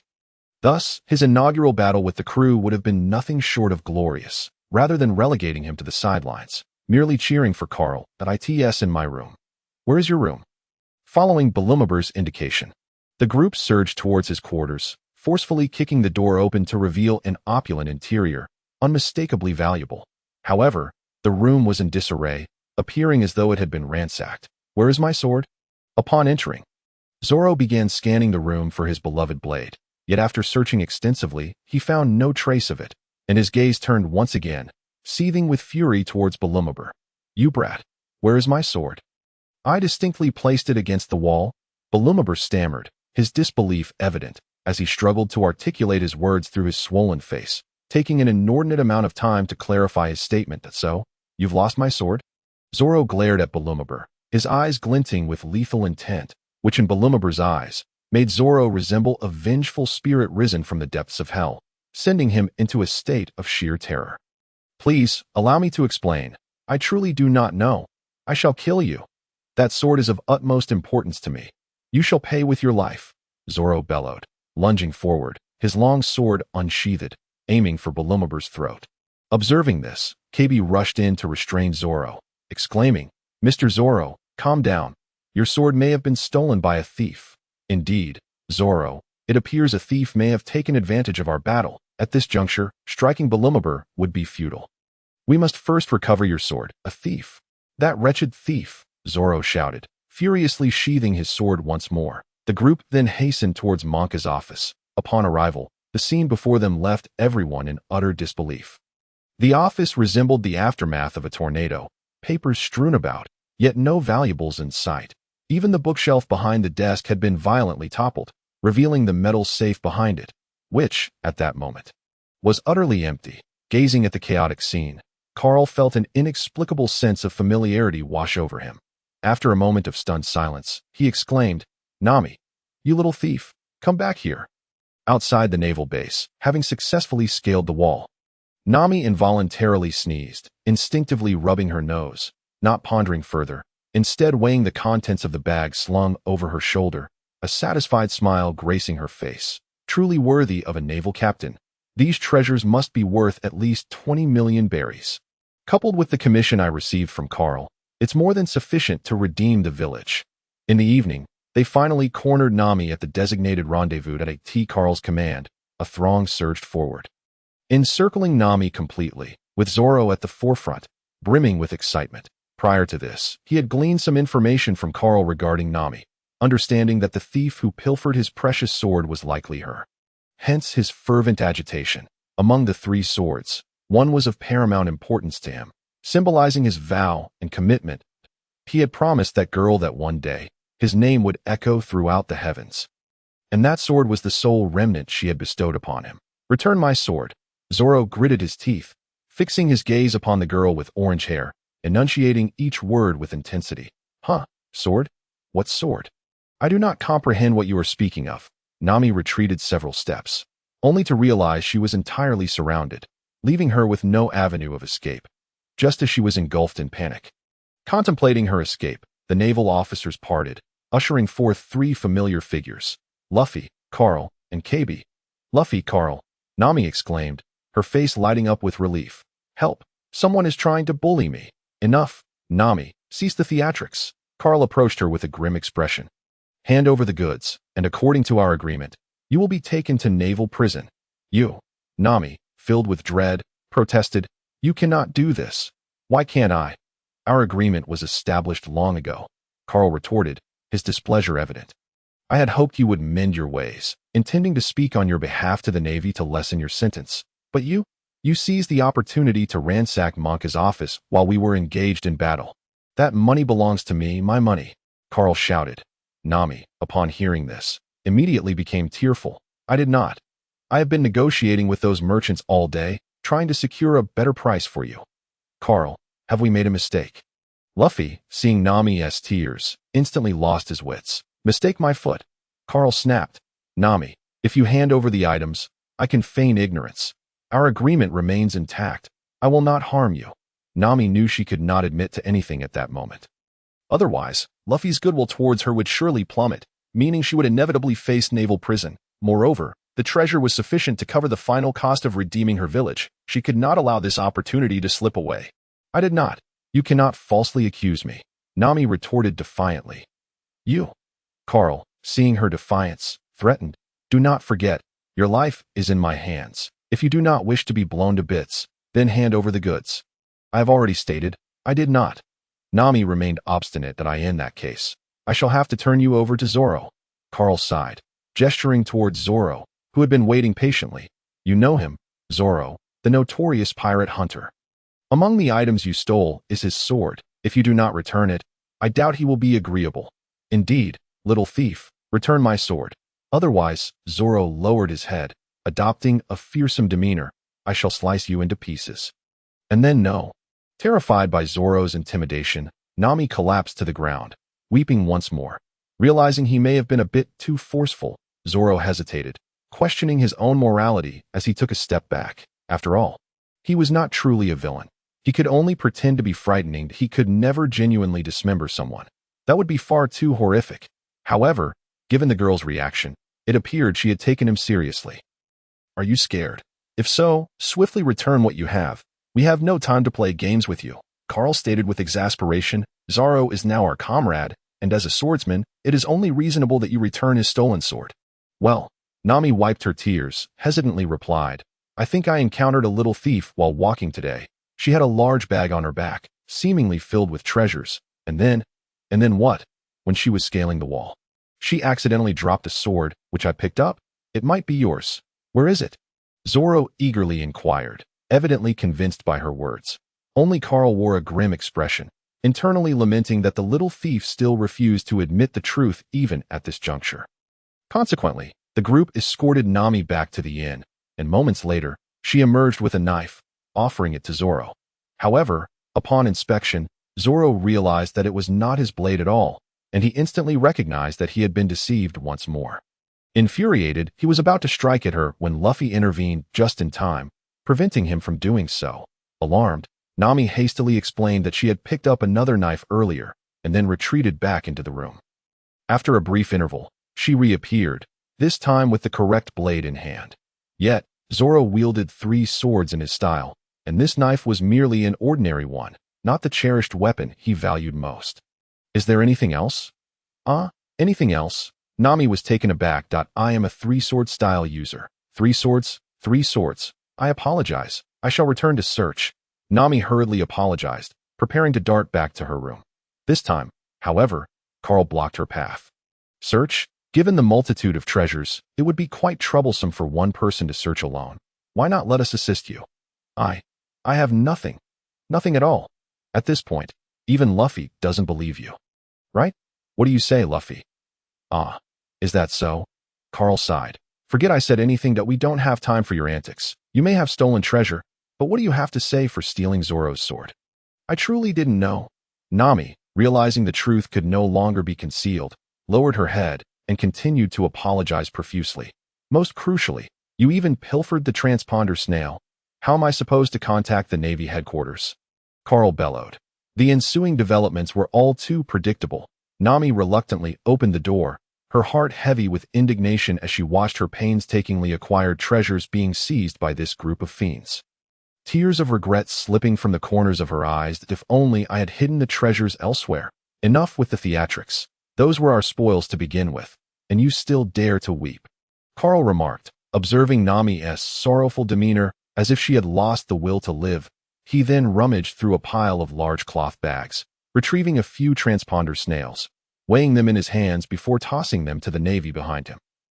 Here, see which of these belongs to the Navy headquarters, then arrange for Colonel Monka's affairs to be handled as a solid case. Understood. The self-proclaimed ensign of the Navy immediately saluted, struggling to suppress a grin. He clearly knew exactly what needed to be done. As for the treasures, a portion could be set aside for a celebratory feast. Afterward, Carl turned to Nami, gently tapping her forehead, prompting the little thief to lift her gaze. Hand it over. What? The money, the proceeds from selling the treasures, and that ship. How much did you sell it for? Carl reminded her, don't even think about hiding it. My men are all over this island and could easily find a buyer. If you dare to stash it away. Carl flexed his wrist, his threat unmistakable. Under the bed. Nami hesitated for a moment before divulging the location of the funds. Carl promptly ordered Luffy to crawl under the bed. Retrieve a safe, and after extracting the password from Nami, opened it to reveal it brimming with berries, the total of 33 million berries. The pirate ship fetched 25 million, and the remaining treasures amount to 8 million. It's all here. Well done. Carl stroked his chin, thoroughly satisfied, as Nami had initially estimated the total to be around 28 million, but through proper handling, they had accrued an additional 5 million berries, essentially a fifth more. It was evident that Nami possessed considerable talent, especially in the realm of commerce. Here is your share. Carl extracted a portion of the cash from a box, counted it, and handed it to Nami. Her eyes lit up immediately, her previous sorrow replaced by joy as she clutched the stack of bills, counting them repetitively, fearful of losing even 100. According to their prior agreement, Carl would grant Nami a 30% commission on the surplus. Thus, from the 5 million, she would receive 150,000. While it may not seem like a large sum, It was worth noting that the sword Luffy had gifted Zoro as a greeting cost only 50,000. Of course, that was due to their lack of cash at the time, as pirates typically favored gleaming treasures over crumpled bills. Hence, Carl had not seized much cash from the Arleta ship. Now, with the spoils sold, the group had transformed from impoverished rogues into sudden wealthy individuals. And this was not even considering the bounty for the Arleta pirates and Colonel Monka's collection. According to Carl's estimates, the total value of that group might be around 15 million berries. Interestingly, the pirate ship itself was worth more than the pirates. As for Colonel Monka, having long thrived on this island, he had undoubtedly amassed a fortune. Nami estimated the total worth of those treasures to be between 30 to 50 million berries. Thus, when all was tallied, Carl suddenly realized he might have become a millionaire. Most importantly, this was merely the first stop on his journey. Well, it seemed that robbing was indeed the best means to sudden wealth. Pirates and the Navy were the ideal targets. Carl had little interest in robbing ordinary citizens. Striking against pirates and corrupt Navy officials not only yielded profit, but also garnered gratitude from the public, allowing him to maintain a clear conscience. After settling the accounts, it was time for a joyous feast. Kobe was assigned by Carl to follow the ensign, preventing any ill intentions on the latter's part, while also allowing Kobe to familiarize himself with the procedures for easier navigation within the Navy in the future. Meanwhile, Carl, along with Luffy and Zoro, wandered through the town, purchasing copious amounts of food and hiring nearly all the cooks in the area to prepare for the evening's banquet. As for Nami, Carl initially considered tossing her into prison. However, recalling her skills, he offered her another chance to assist in disposing of the stolen goods, albeit with her commission reduced to 10% due to her dubious history. Nevertheless, Nami merely protested symbolically a couple of times as the moon ascended into the heavens. Shell's town welcomed its grand feast. Joyous smiles adorned everyone's faces as they gathered to savor delectable food and fine wine, reveling in their drunkenness while loudly boasting and cursing Monka and his tyrannical son, all while expressing their gratitude towards Luffy and his crew that a professional band played melodious music for the guests. The tune simple yet cheerful, familiar to the ears of the common folk. After indulging in food and drink, the attendees danced around the bonfire, exhibiting somewhat awkward movements, yet their faces bore no trace of embarrassment. Laughter filled the air, a myriad of smiles gracing every visage. Luffy is just incredible, like an insatiable pit. Observing Luffy joyfully toasting each resident with an oak barrel, Carl couldn't help but chuckle. He genuinely wondered if Luffy's appetite was truly a result of the gluttony fruit. From morning until now, he had consumed at least 5 meals, yet he continued to eat with casual ease, toasting with countless individuals. Hey, Zoro, aren't you joining in? Me? I think not. I don't enjoy drinking. Zoro shook his head, then picked up a chicken leg from the table and placed it in front of Rika. Here, have a chicken leg. Indeed, at that moment, the tavern owner's young daughter, Rika, sat sweetly on Zoro's lap, persistently requesting tales of his past adventures. Consequently, Zoro found himself wholly engrossed in her, neglecting his meal. Really? I don't like drinking either. Is there anything better than a refreshing beverage? Carl nodded affirmatively, not giving it much thought. The atmosphere at the scene reached a crescendo when Carl exclaimed, "Tonight, the entire venue is on young Master Wong. Luffy, you should drink less. Do you not know that minors are not allowed to consume alcohol?" Carl shouted, glancing at Luffy, who was already quite intoxicated in the distance. "I got it, Carl. Just a little bit." Luffy responded loudly, then casually downed an entire barrel of wheat beer. Tsh. Carl shook his head helplessly, then took a sip from his own cup. The apple cider provided by the tavern was indeed to his liking, and it was light enough not to cause intoxication.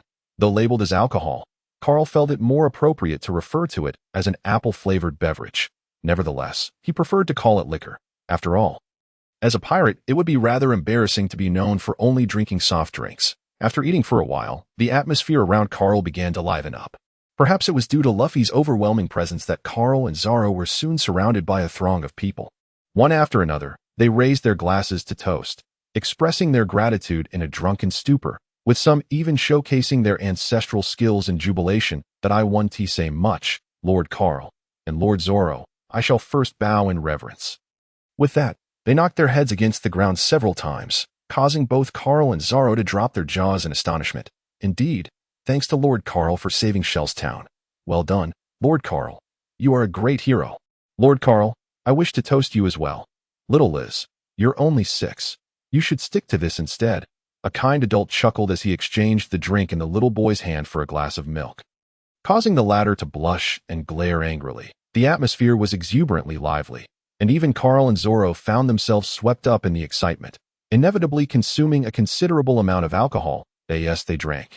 Carl noticed that the taste of the apple cider in his cup seemed to have altered slightly. However, he dismissed it, attributing it to his own overindulgence and dulled taste buds. Soon, he felt the world around him begin to sway, resembling the lag experienced during a poor internet connection while gaming in his previous life. Moments later, a wave of dizziness washed over him, and his stomach felt as though it were in turmoil. No, I can't take it anymore. I need to go to the restroom. Carl stumbled through the crowd, not caring for direction, merely leaning against the wall as he moved forward. Restroom? What restroom? Is that something a tipsy person can find? As long as it's away from everyone. Despite this, people continued to approach him, raising their glasses to toast. Even as Carl repeatedly insisted he could drink no more, he could not refuse the townsfolk's kindness and ended up consuming even more. Eventually, Carl reached his limit. Even leaning against the wall, he could barely walk. The urge to vomit grew ever stronger. That moment, a voice called out from behind him, and he felt someone steady him. Carl, how are you? I'm not drunk, just overstuffed. Carl slurred, waving his free hand in front of him as if swatting away non-existent mosquitoes. Who are you? I'm Luffy, the person replied. Luffy. Carl managed to open his eyes, squinting to identify the figure before him, but ultimately could not see clearly. Nonetheless, he had no doubt in his mind. Captain, I'm counting on you. Take me to the restroom. I can't hold it. No problem. Carl, I'll help you. With that, Carl felt himself being dragged forward. Trusting Luffy, he relaxed entirely, almost collapsing onto him. Damn it, Carl, why are you so heavy? Nami grumbled through gritted teeth, exerting all her strength to pull Carl toward the restroom. For petite Nami, dragging a grown man was indeed a challenge. Yet, she gritted her teeth and persevered, feigning ease to deter any townsfolk who offered assistance. Finally reaching their destination, Nami unceremoniously tossed Carl to the ground and leaned against the wall, gasping for breath. Damn you, Carl. I never expected this of you. Always bullying me. Always stealing my treasures. You seem so tough, yet you can't handle your drink. Half a barrel, and you're out. A smug expression crossed Nami's face as she spoke.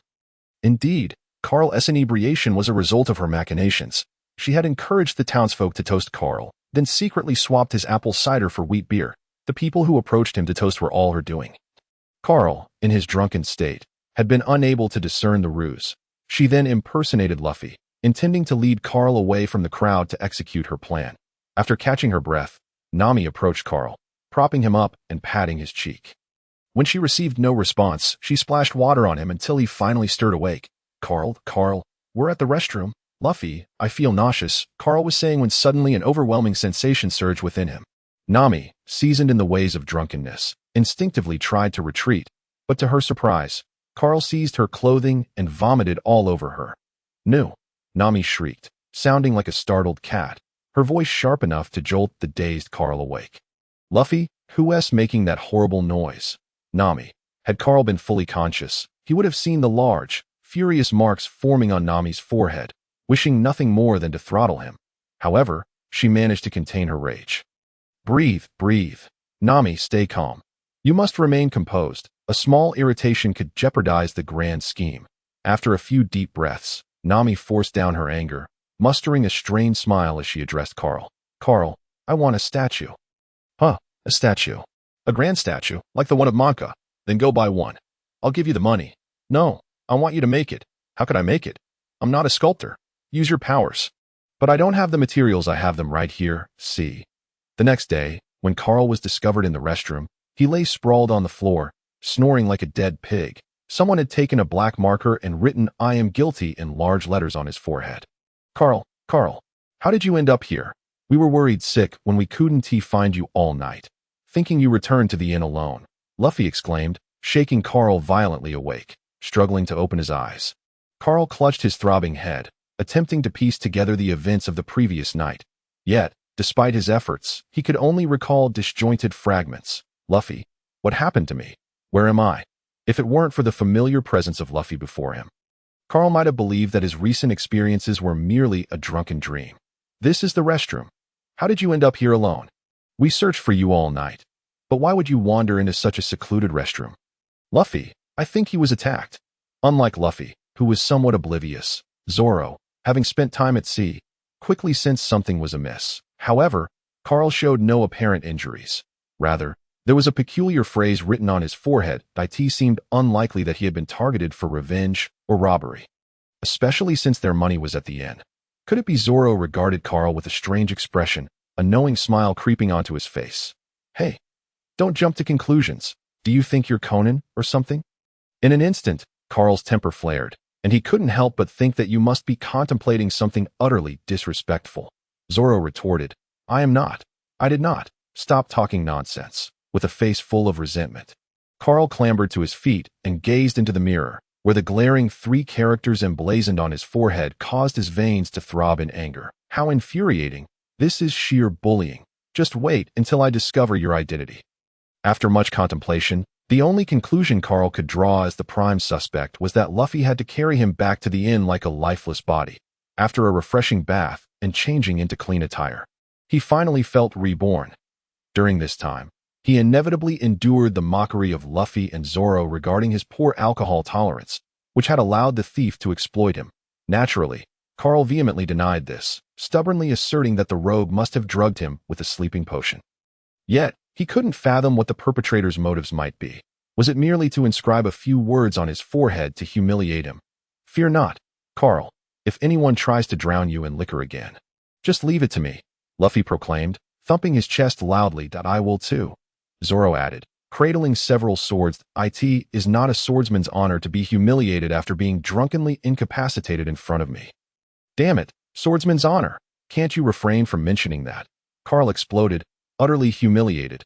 "And weren't you saying last night that you dislike alcohol?" "Disliking it does not equate to poor tolerance," Carl retorted. "Cursed individual, just wait until I discover your identity." Seething, Carl sat on the edge of the bed, silently resolving never to drink again, no matter who it was. Once was already mortifying enough, causing such a spectacle. What if he were to get drunk more than once? Little did Carl realize how abysmal his drinking capacity truly was. "No, it must be the fault of this body. It has nothing to do with me." "Indeed, that's it," Carl continuously reassured himself in his mind. Shortly thereafter, a naval lieutenant approached, stating that arrangements had been finalized and inquiring about Carl's opinion.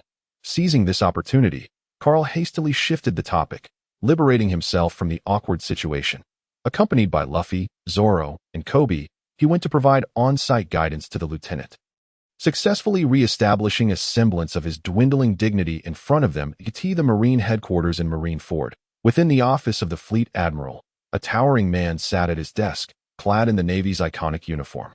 Adorned with a military cap featuring a seagull symbolizing the Navy, it is noteworthy that this seagull was not a diminutive emblem, but rather an accessory as large as an actual seagull, giving the impression that a real one was perched atop his head, creating a rather peculiar sight.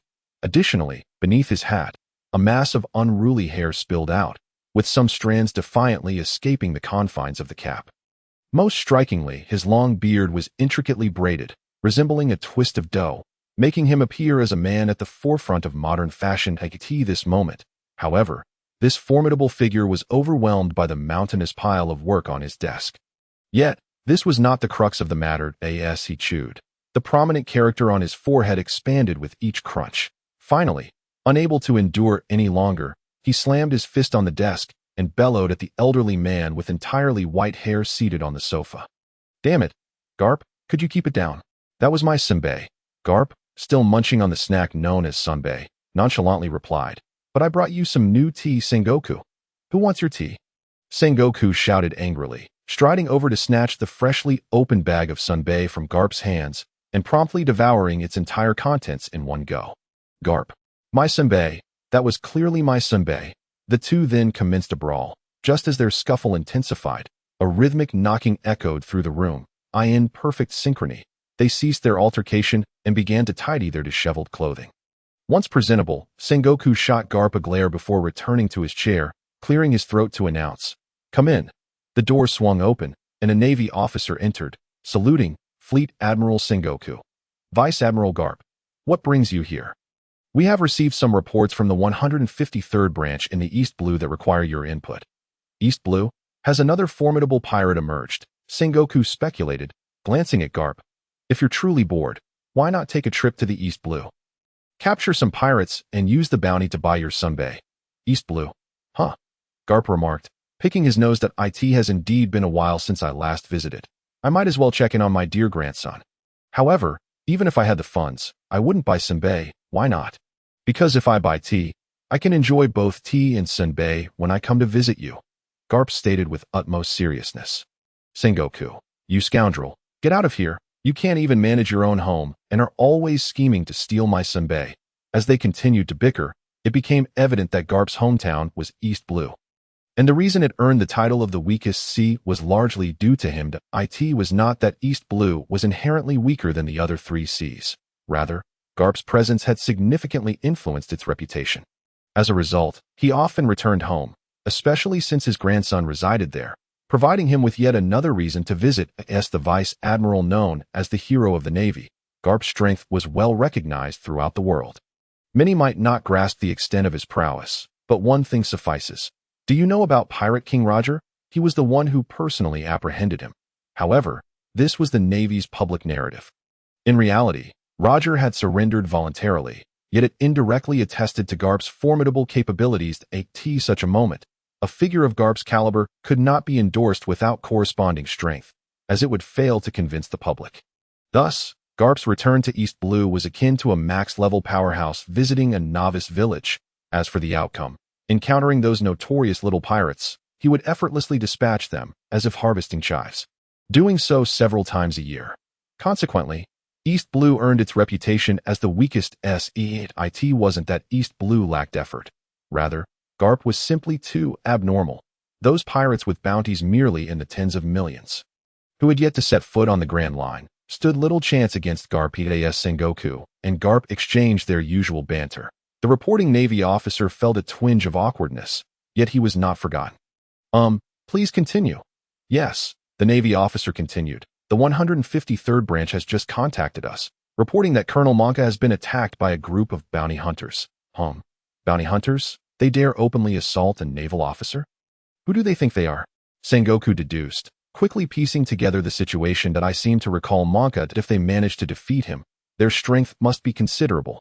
However, such a blatant provocation against the Navy's justice cannot be tolerated. Garp, you should pay them a visit. Leave it to me. I happen to miss my grandson, Garp replied, shaking his head, unknowingly clutching another bag of sanbei and munching contentedly. Hold on, Fleet Admiral Sengoku. This situation might be somewhat different from before. In what way? Because that group of bounty hunters claims they were acting in self-defense and eliminating threats to the public. According to the Navy's report from the 153rd branch, it seems the incident began when Colonel Monka attempted to seize their bounty. Moreover, Colonel Monka's son, Barumabur, frequently engaged in nefarious activities in the town, oppressing the common folk. The band of bounty hunters could no longer stand idly by, and thus, they confronted Colonel Monka, ultimately bringing him down, and proactively reached out to us, demanding an explanation. An explanation from me. Absurd.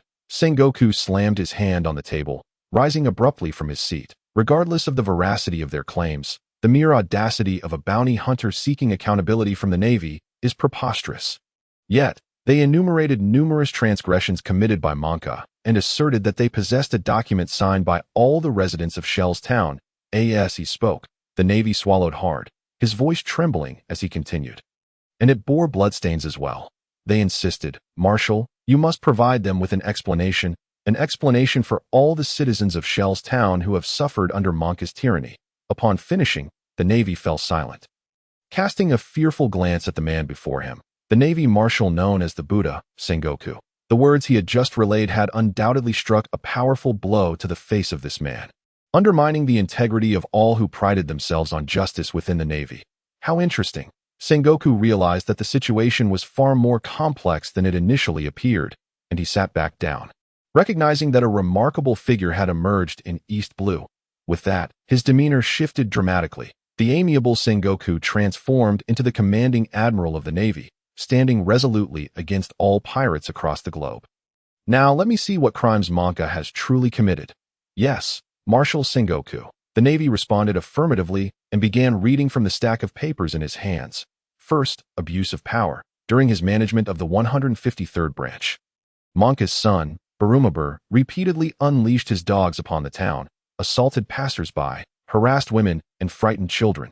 Initially, some residents sought to report these offenses, but all were met with execution by Monka. Second, illegal possession of arms. Investigations revealed that Monka's private treasury harbored a substantial cache of weaponry, including 12 long swords and 31 firearms. Seventh, collusion with pirates.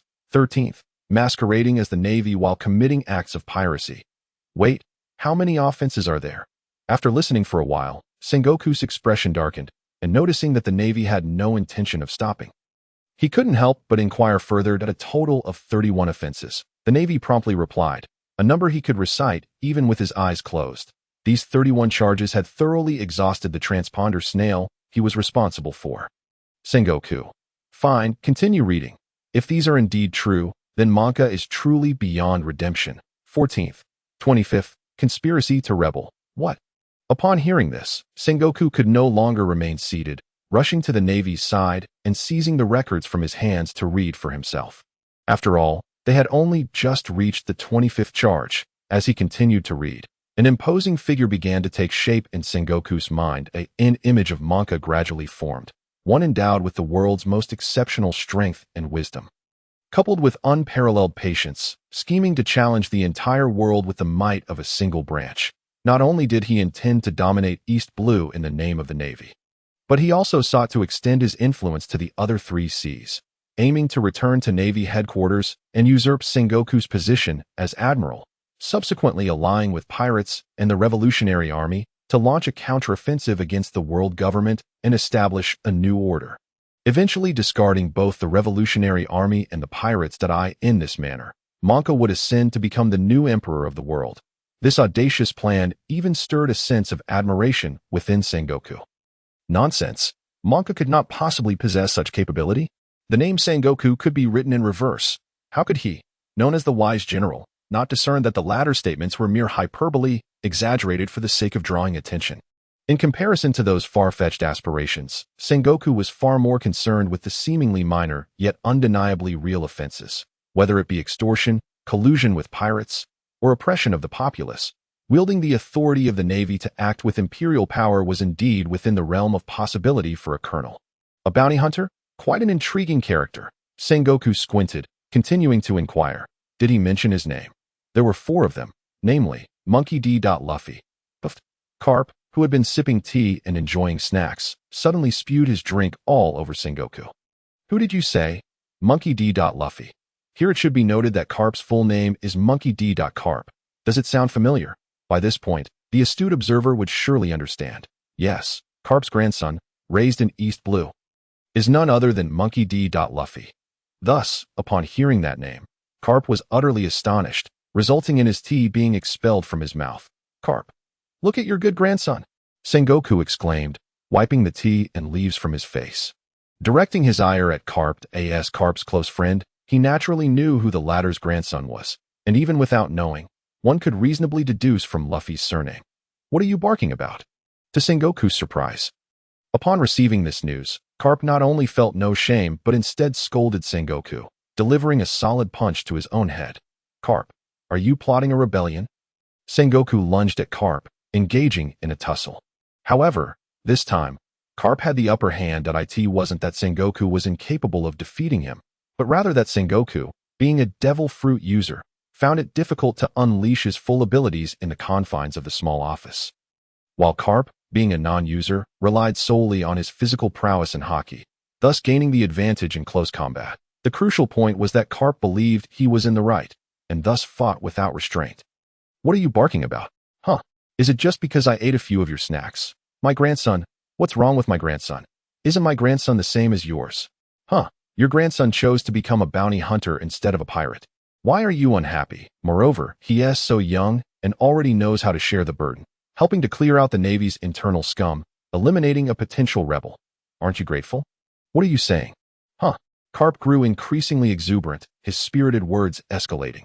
Eventually, he even broke down in tears, sitting on the sofa, overwhelmed with emotion. "Ha! My grandson Carp did not become a pirate, did not become a pirate. He has become a glorious bounty hunter." "How delightful!" Sengoku, his expression darkened, rose from the ground, and with a single punch, knocked Carp down. "You've gone too far. Carp, he is a bounty hunter, not a Navy officer. Why are you so excited? A glorious bounty hunter. Puffed. The most glorious title should belong to the Navy. If you truly cared, you should have him come to the headquarters and join the Navy, rather than becoming some bounty hunter." As for Luffy's situation, Sengoku was merely aware of his existence, knowing little else, and hence could not comprehend Carp's sentiments. After all, our Luffy had been clamoring to become a pirate and the Pirate King since he was 5 or 6 years old.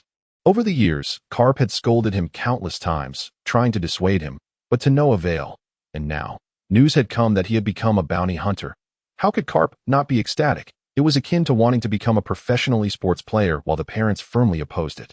However, if one were to incessantly declare from a young age their aspiration to become a robber, to rob banks, or to engage in kidnapping, their parents would undoubtedly refrain from discouraging such ambitions, and might even offer considerable support. Yet, Sengoku was blissfully unaware of these sentiments, primarily because Garp did not dare to inform him. After all, as a naval hero, how could he tolerate his grandson clamoring to become the Pirate King? Such news would be utterly disgraceful if it were to leak out. It stands to reason that had Garp disclosed this matter to Sengoku earlier, the present-day Luffy might never have come to fruition. Sengoku would certainly have forcibly apprehended Luffy and consigned him to the naval training camp. The Navy is never short of rebellious spirits, whether one aspires to be a pirate or a bounty hunter. A few years spent in training would naturally mold them into a naval figure. Speaking of which, Garp truly lacks prowess in the realm of child-rearing. After a prolonged bout of mutual combat, the two finally ceased their skirmish, albeit reluctantly, with Garp evidently having the upper hand. "Ah, I can't be bothered to fight with you. I must hurry back to the East Blue to see my dear grandson," Garp exclaimed, hands on his hips, laughing heartily, before dashing out of the office with an impatient demeanor, slamming the door against its frame. Despite the room's excellent soundproofing, the naval officers and Sengoku could still faintly hear Garp's exuberant voice. "Ha ha, my grandson has become a bounty hunter. My grandson has become a bounty hunter." That Garp. Sengoku, with a furrowed brow, picked up the scattered papers from the floor caused by their tussle and read aloud the contents of a few pages. Requesting an increase in the bounty. After resolving matters with the naval lieutenant regarding contacting naval headquarters, Carl declined Luffy's invitation to climb the mountain, opting instead to sit alone on his bed, reflecting for an extended period on the misdeeds he had committed since arriving in this world. Ultimately, he could not fathom what heinous acts he had perpetrated to warrant such misfortune, since clarity eluded him. He decided to cease pondering. Shaking his head, he resolved to pursue wealth, curious about how much Nami had managed to sell those treasures for, and whether it could fulfill his dream of becoming a millionaire. The wishes unfulfilled in his previous life, he was determined to attempt once more. To sleep upon a bed laden with berries was a sensation he longed to experience. However, this aspiration was destined to remain unrealized, for he was certain he would be unable to locate Nami. After all, upon disposing of the bomb collar from his neck last night, Nami had fled with the berries under the cover of darkness. And by now, she had likely vanished without a trace. The East Blue is vast, and the world even more so. Barring unforeseen circumstances, it was likely they would never meet again in this lifetime. It wasn't until the returning naval officers reported to Carl that they had found no trace of Nami that he finally grasped the situation. Realizing belatedly, he dashed under his bed and retrieved his safe. Inspecting the unscathed lock, that a sense of relief washed over him. With his abilities, he naturally did not require a key. Yet, this keyhole was meant for Luffy, with the sole key entrusted to him, just in case. Utilizing the powers of his mechanical fruit, he opened the safe, from which an overflowing cascade of berries immediately poured forth. I distinctly remember there not being this much yesterday, Carl pondered, scratching his head at the sight of the safe brimming with berries. Shortly thereafter, he discovered a conspicuously plain piece of white paper amidst the berries, and upon unfolding it, he was met with a letter, detestable, despicable, lowly. Here follows 300 omitted words. Scoundrel Carl, by the time you read this letter, I have already flown the coop. Do not even think about finding me, for that is utterly impossible. The treasures from Monka sold for 40 million berries, and as per our agreement, I am entitled to 500,000 berries. However, I am in desperate need of money, so I have taken an additional 20 million. Consider it a loan. I shall repay you when we meet again. But, barring unforeseen circumstances, we likely will not meet again. You are all formidable individuals who have consumed devil fruits. Surely you would not hold a grudge against a weak woman like me. Thus, let us part ways here. Perhaps fate will reunite us. Preferably, let's never meet again. P.S. Carl, your alcohol tolerance is truly abysmal. You vomited all over me, so I have taken an additional 10,000 berries to compensate for my clothing. Oh, and please bid farewell to Luffy for me. Just tell him that I can only honorably and forthrightly break my promise. But for a thief, isn't breaking a promise the norm? These days spent with him have been incredibly enjoyable, if only it weren't for that stingy fellow, and I look forward to your future renown upon the seas. Perhaps if I am captured, I shall invoke your names, and those brutes may let me go. And to that fearsome Zoro, please apologize on my behalf for the incident with the sword. Lastly, regarding Kobe, please inform him to always strive to be an upstanding Navy officer. The conclusion bore a distinctly elegant script. Nami, accompanied by a small caricature of herself, it appeared to capture Nami's playful essence, rendering her utterly adorable. What the hell? Is this woman truly harboring such resentment towards me? Carl mused, stroking his chin as he scrutinized the letter, which reeked of her dissatisfaction and mockery, prompting him to reflect on his actions. However, that hardly justifies her pilfering my money. That is a sum of 20 million berries. 20 million, for Arlitas, and what of her claim that it was a loan? Surely, even Luffy wouldn't buy that. The crux of the matter remains. You were the one who got me drunk. Weren't you? Carl seethed in his room, caught off guard by the reality that his illustrious reputation had been tarnished by a petty thief. It could be said that his lifetime of fame had crumbled in an instant. Moreover, according to her account, it seemed he had even vomited on her. How utterly humiliating. Merely contemplating it made Carl bury his face in his hands, wishing for a secluded spot to hang himself in despair. In comparison to this debacle, the loss of berries and the writing on his face became trivial concerns. No, writing on one's forehead is hardly a matter of pride. Carl was on the brink of collapse. How had he fallen to such depths? Wasn't he meant to embark on thrilling maritime adventures? How could he have become infamous barely after setting sail? Indeed, it is said that women and scoundrels are difficult to manage. That wretched Nami, embodying both traits. I am infuriated. After venting his frustrations for a while in his room, Carl stared blankly at the paper before hastily procuring a pen to black out the remarks regarding his drunkenness. Ensuring that the original text was illegible, satisfied with his cleanup, he departed with the letter in hand to find Luffy on the mountainside. Luffy sat cross-legged on the grass, peering intently at the letter, as though he wished to peer directly through the paper. Hey, Carl, did Nami leave? Indeed, and she took our 20 million berries with her. Did she not promise to return it upon our next meeting? Did you not notice the latter half of that statement?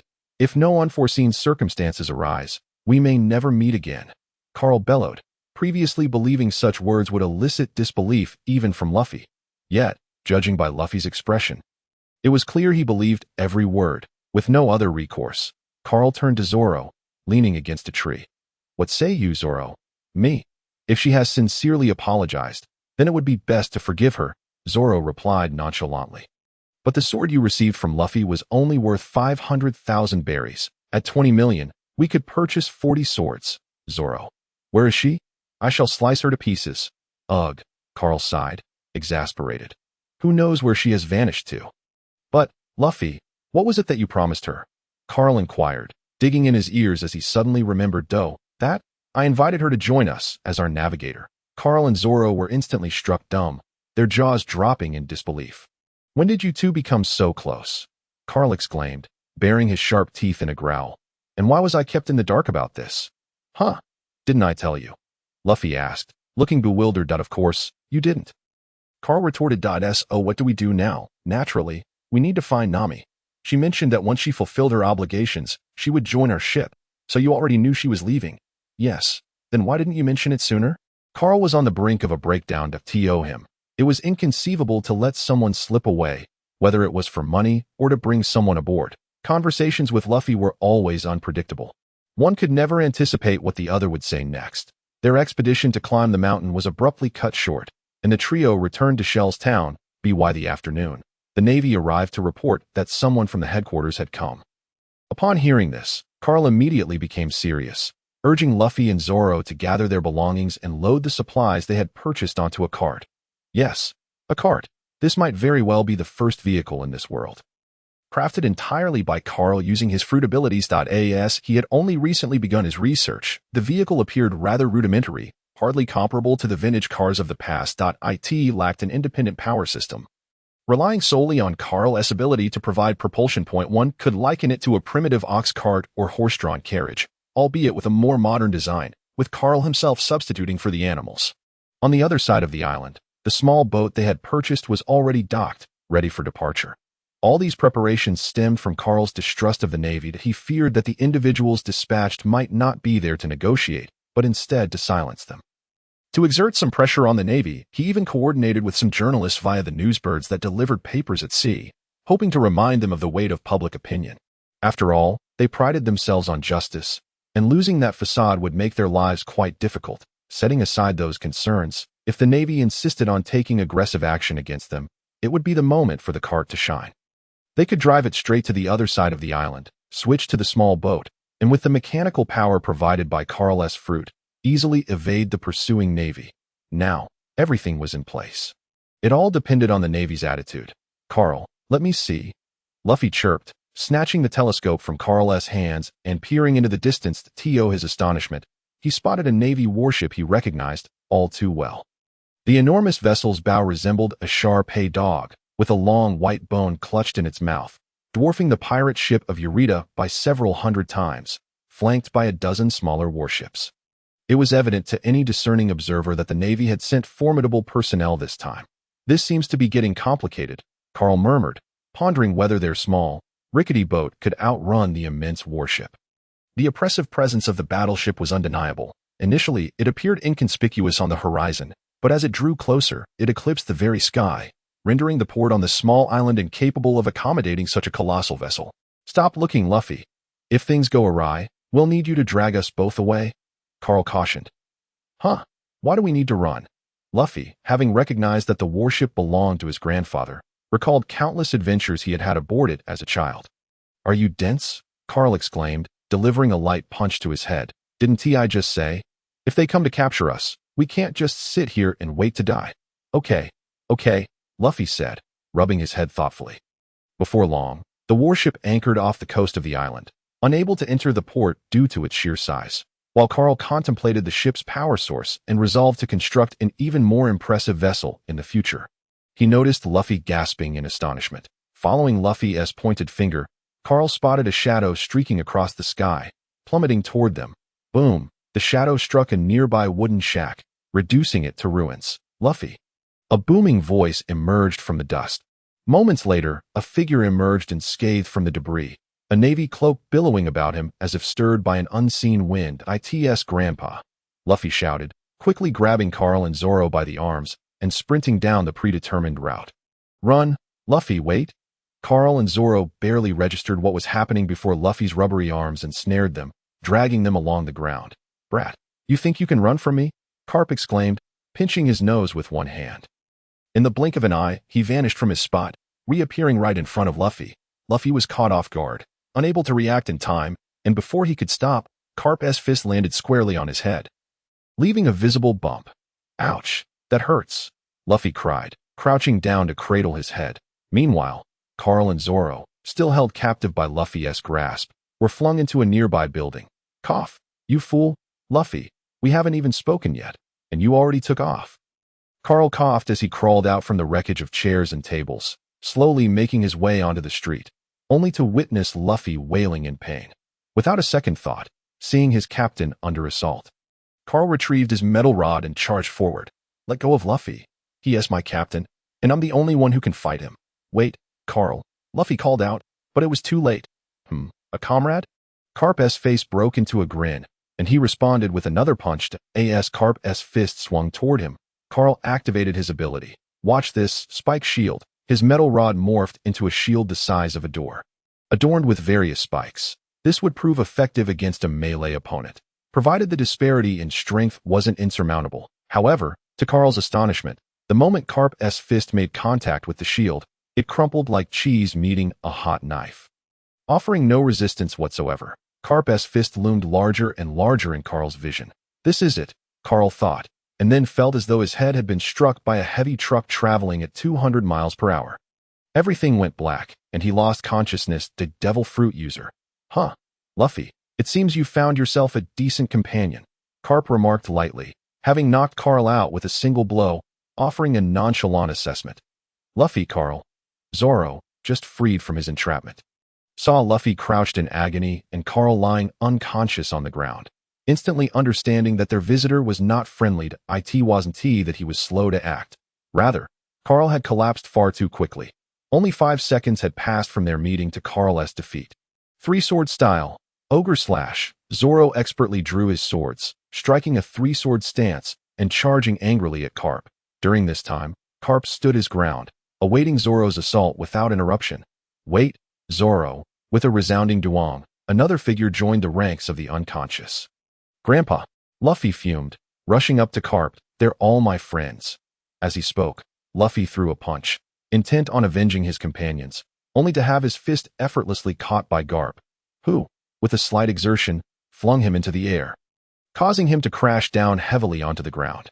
However, given Luffy's physique, the impact was of little consequence. Ahem, the grandfather merely sought to test their strength, inadvertently applying more force than intended. Garp wore an awkward expression, having grown accustomed to battling pirates, and in that moment, he forgot to hold back, not realizing that Carl and Zoro were so easily felled by a single blow. As for Luffy, having consumed the gum-gum fruit, his constitution was naturally extraordinary. Even Garp would need to harness haki to inflict any real pain on him. Thus, he merely dusted himself off and sat up. Grandpa, how could you do this? Luffy fumed, turning his back on Garp and sitting cross-legged on the ground, resembling a petulant child expressing his displeasure, with no means to retaliate or escape. All he could do was sulk in frustration. Huh?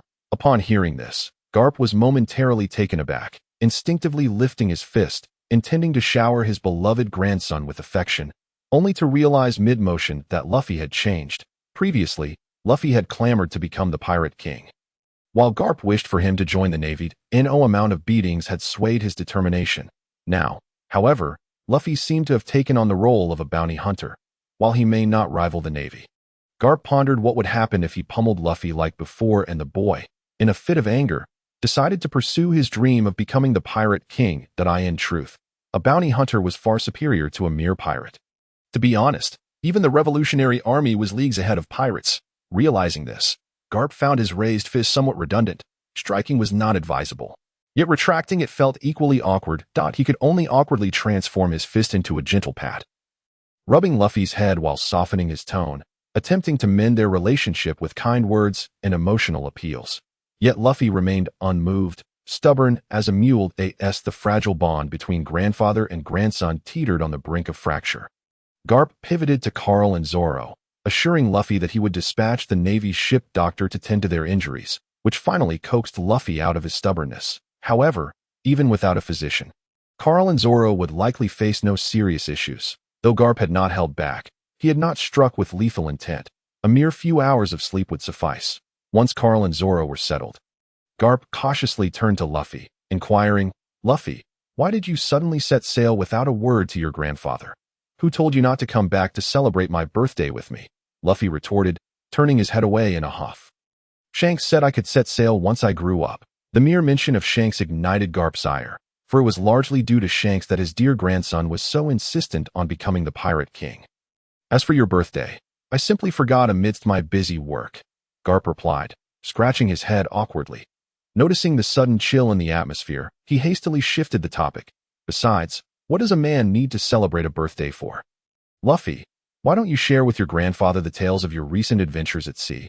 Tell me how you met your companions and how you crossed paths with that Colonel Monka. And how did you become a bounty hunter? If you're looking to earn money, why not join your grandfather in the Navy? I am not a bounty hunter. I am destined to become the Pirate King. Luffy exclaimed, his signature declaration triggered once more, resulting in yet another love-infused punch from Garp. Why are you hitting me? If you want to be the Pirate King, I must strike you, but I'm not one yet. Luffy replied. Perhaps inspired by Garp's punches, he cleverly added, I'm just shouting. There's no law against shouting, is there? Huh. Garp shot him a glare, feeling an unfamiliarity with his own grandson, before decisively delivering another punch. Ah, confirmed, he is indeed my grandson. How rude. Why do you keep hitting me? I am your grandfather. It is only natural for a grandfather to discipline his grandson. Garp retorted, puffing his cheeks in indignation. Humph, I shan't acknowledge you. Luffy, not one to back down, crossed his arms and turned his head aside. Though I cannot defeat you, I can certainly dodge. Garp instinctively yearned to give him a sound thrashing, but having gone through this routine countless times, he knew full well that no matter how hard he struck, Luffy would never relent. He could only soothe his own temper while attempting to connect emotionally with Luffy. Eventually, he managed to extract the truth from Luffy. Did he truly say that? Garp's eyes widened as Luffy recounted how he brought Carl aboard. Yes, he said he wanted to end the era of great pirates, and I promised him that once I became the Pirate King, I would help him fulfill that dream. That is our pact, Luffy joyfully recounted, adding, he also said that this era began with the Pirate King and should end with him as well. Some things the Navy cannot accomplish. Only pirates can. Is that so? Garp, not one to be easily fooled, quickly grasped Carl's intentions through Luffy's words. Could it be that only pirates could achieve this? It was not as simple as that, however. To articulate such thoughts at his age was indeed remarkable. If he were to join the Navy, Grandpa, Luffy interjected, displeased. Carl is my companion. I cannot let him join the Navy. I was merely speaking hypothetically. Continue. Thus, Luffy resumed his tale, recounting the night he and Carl shared their dreams, how they built a ship and set sail once more, evading whirlpools by hiding in barrels, and dealing with the Alvida pirates. Mentioning Kobe and Nami, as well as their arrival at the Navy base to find Zoro, not forgetting Carl's requests for more money. Then came the tale of how they defeated Monka and liberated the entire town. No wonder, what an intriguing young lad. Upon hearing Luffy's adventurous tales, Garp could not help but admire Carl, who lay in a hospital bed. Setting aside the matter of strength, Carl's ideas and wisdom were undeniably extraordinary. It was precisely this person who had, to some extent, altered Luffy's perspective on pirates and his ambition to become the Pirate King, as a Navy officer. Garp held steadfast to his own sense of justice. Unlike Akainu's absolute justice, he did not believe that all pirates were inherently wicked. Thus, to a degree, he could accept Carl's ideology. Furthermore, if his grandson Luffy insisted on being a pirate, he could tolerate a pirate who acted in accordance with Navy principles. For he had come to realize that Luffy would never abandon his dream of becoming the Pirate King. Yet, what kind of Pirate King would he be? The kind that wreaks havoc like Roger? Or one capable of changing the world for the better? The significance of this distinction was profound. However, even so, I shall never agree to you becoming a pirate. While Garp felt satisfaction regarding Luffy's growth, he maintained an outwardly stern demeanor. No, I will become the Pirate King. Luffy resolutely declared his intentions. Garp's love-infused punches would not relent, sending Luffy sprawling on the ground, wailing in agony. Stupid grandpa, resorting to violence when he cannot win an argument. Luffy pouted, feeling disgruntled. Garp, you cheeky brat, daring to insult your grandfather. Garp's eyes widened. Aren't you aiming to be the Pirate King? Come, join me in the training grounds. The moment you defeat me, I shall let you go. If you cannot even best me, how can you venture out to sea and become a Pirate King? What a disgrace that would be. That Colonel Monka clearly cannot defeat me. Luffy rubbed his head, visibly displeased, for he knew better than anyone whether he could best Garp. Did he not see that Carl and Zoro had both been taken down in a single blow? In his view, Garp was undoubtedly unwilling to let him go. That worthless fool. How could he even be deemed a member of the Navy? With his arms crossed and a look of disdain plastered across his face, Garp declared, Come on, let me see just how much you've progressed during this time. If you fail to impress me, you may as well resign yourself to a lifetime in prison. Please, no, Luffy protested, struggling futilely as Garp forcibly dragged him away, subsequently delivering a thorough beating. Naturally, Garp moderated his strength with his own grandson, refraining from the swift, decisive blows he would unleash upon others like Carl and Zoro.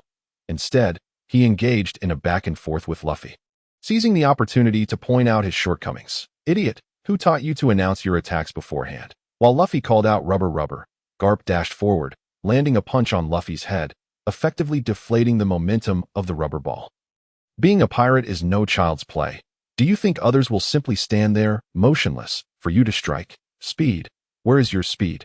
In the realm of martial arts, only the swift prevail. Moving sluggishly. Are you consuming the zoan-type snail fruit?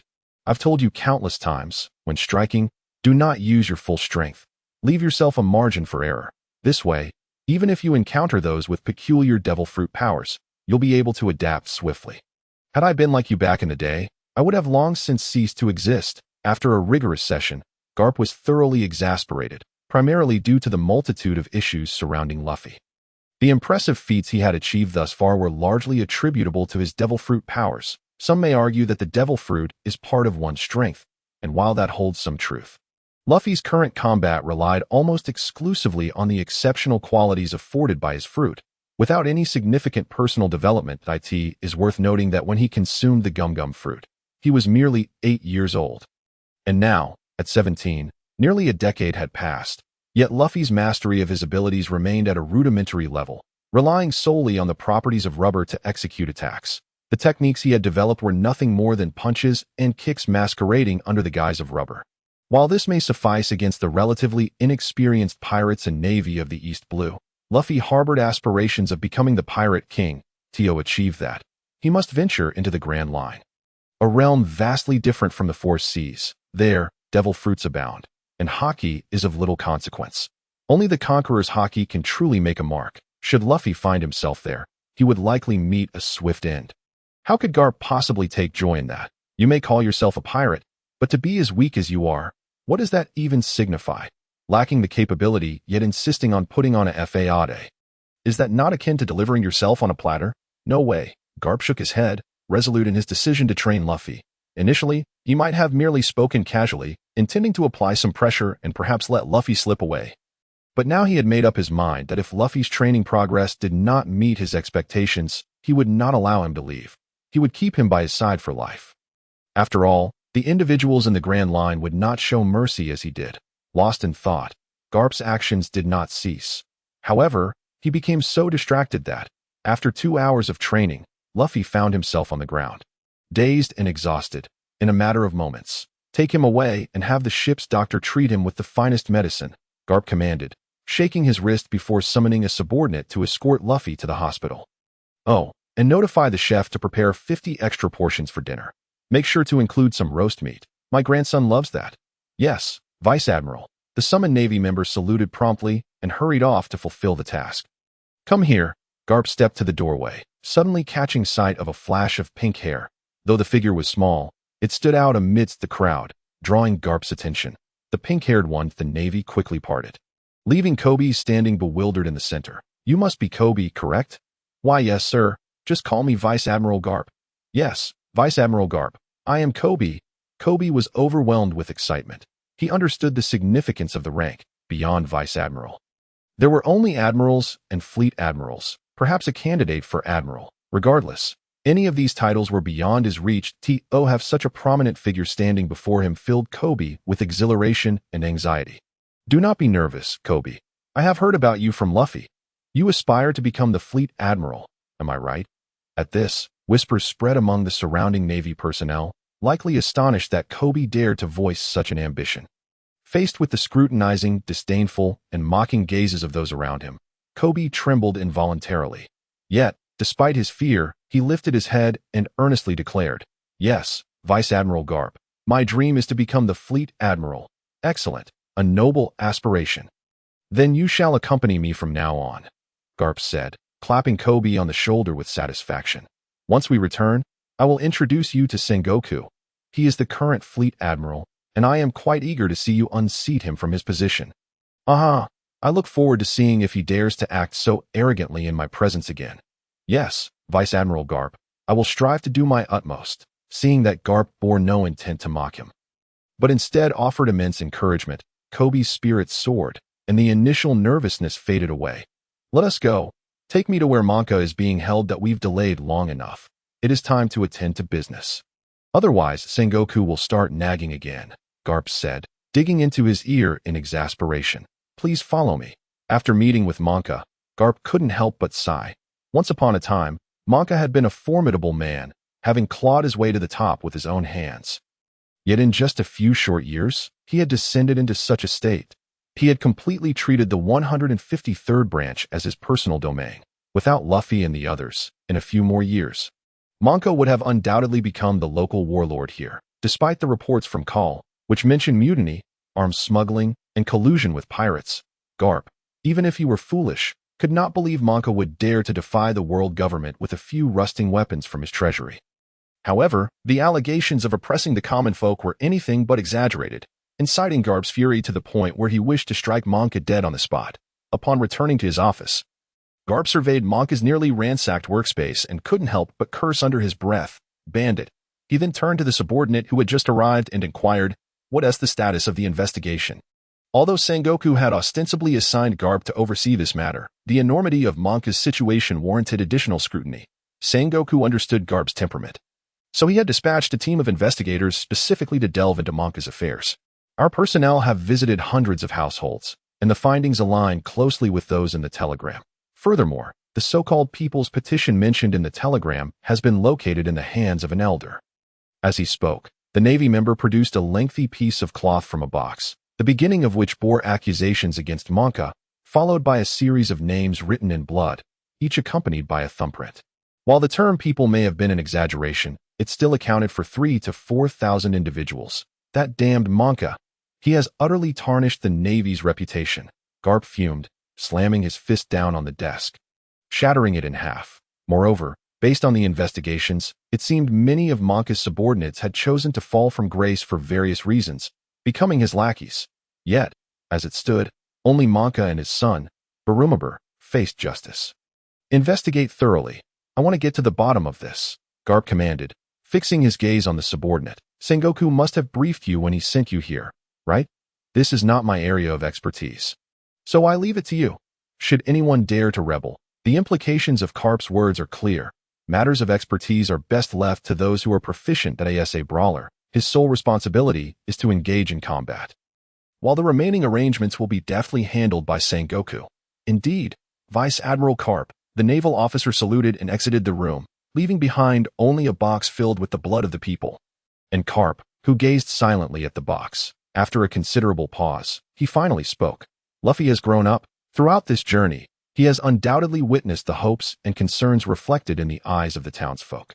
However, unlike before, this hope is bestowed by Luffy, while the accompanying worry stems from his very presence. Garp would never waver in his convictions due to such trivial matters, yet it has certainly altered his perception of Luffy. Perhaps the boy is not the delinquent he once imagined.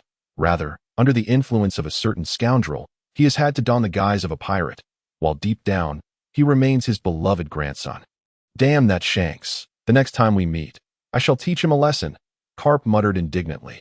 While, in comparison to a nefarious pirate king, a righteous pirate is not entirely unacceptable, Garp still believes the Navy to be superior. He initially envisioned a grandson who could inherit his legacy, a commendable Navy officer who might one day ascend to the rank of admiral, allowing him to confront Sengoku without reservation. However, all of that now seems lost. Thanks to one individual. Damn that Shanks. If you want to be a pirate, then be a pirate, but why must you meddle with my grandson? You truly lack filial piety. It infuriates me. Has Luffy awakened? Inform him that it is time for class. With his pent-up frustration finding no outlet, Garp redirected his focus on Luffy, intending to deliver a round of affectionate yet firm reprimands. "Nanny?" Upon awakening, Luffy was nearly faint with shock at this revelation.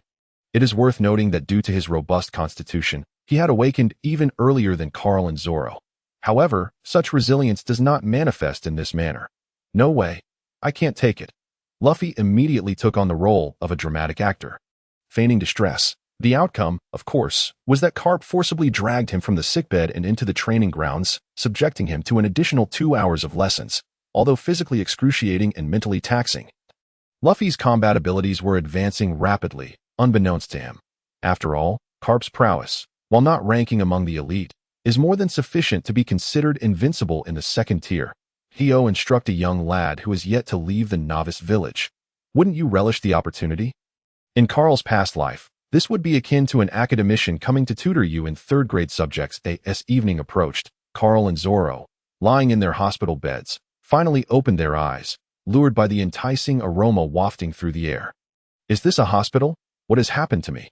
Carl pondered, attempting to clear his mind by patting his head, only to realize that it was wrapped in layers of bandages. Carl, Zorro, you have finally awakened. Luffy exclaimed from the bed to the far right, sitting cross-legged with a large piece of roasted meat in hand, savoring every bite. Why does this situation feel rather peculiar? Where are the enemies? Have we been captured? Carl mused, glancing around anxiously. Zorro, upon sitting up, began to scan the surroundings and eventually located his swords beside his bed. Huh, there are no enemies, Luffy explained to them both. 5 minutes later. Nanny, your grandfather is a vice admiral in the Navy, Carl exclaimed, his eyes wide with disbelief. Moreover, he is the renowned Vice Admiral Carp, the man who captured Pirate King Roger. Zorro echoed his astonishment. Your grandfather actually captured the Pirate King? I had no idea, Luffy replied, feigning ignorance while focusing intently on consuming his roast meat. So, you still wish to be the Pirate King?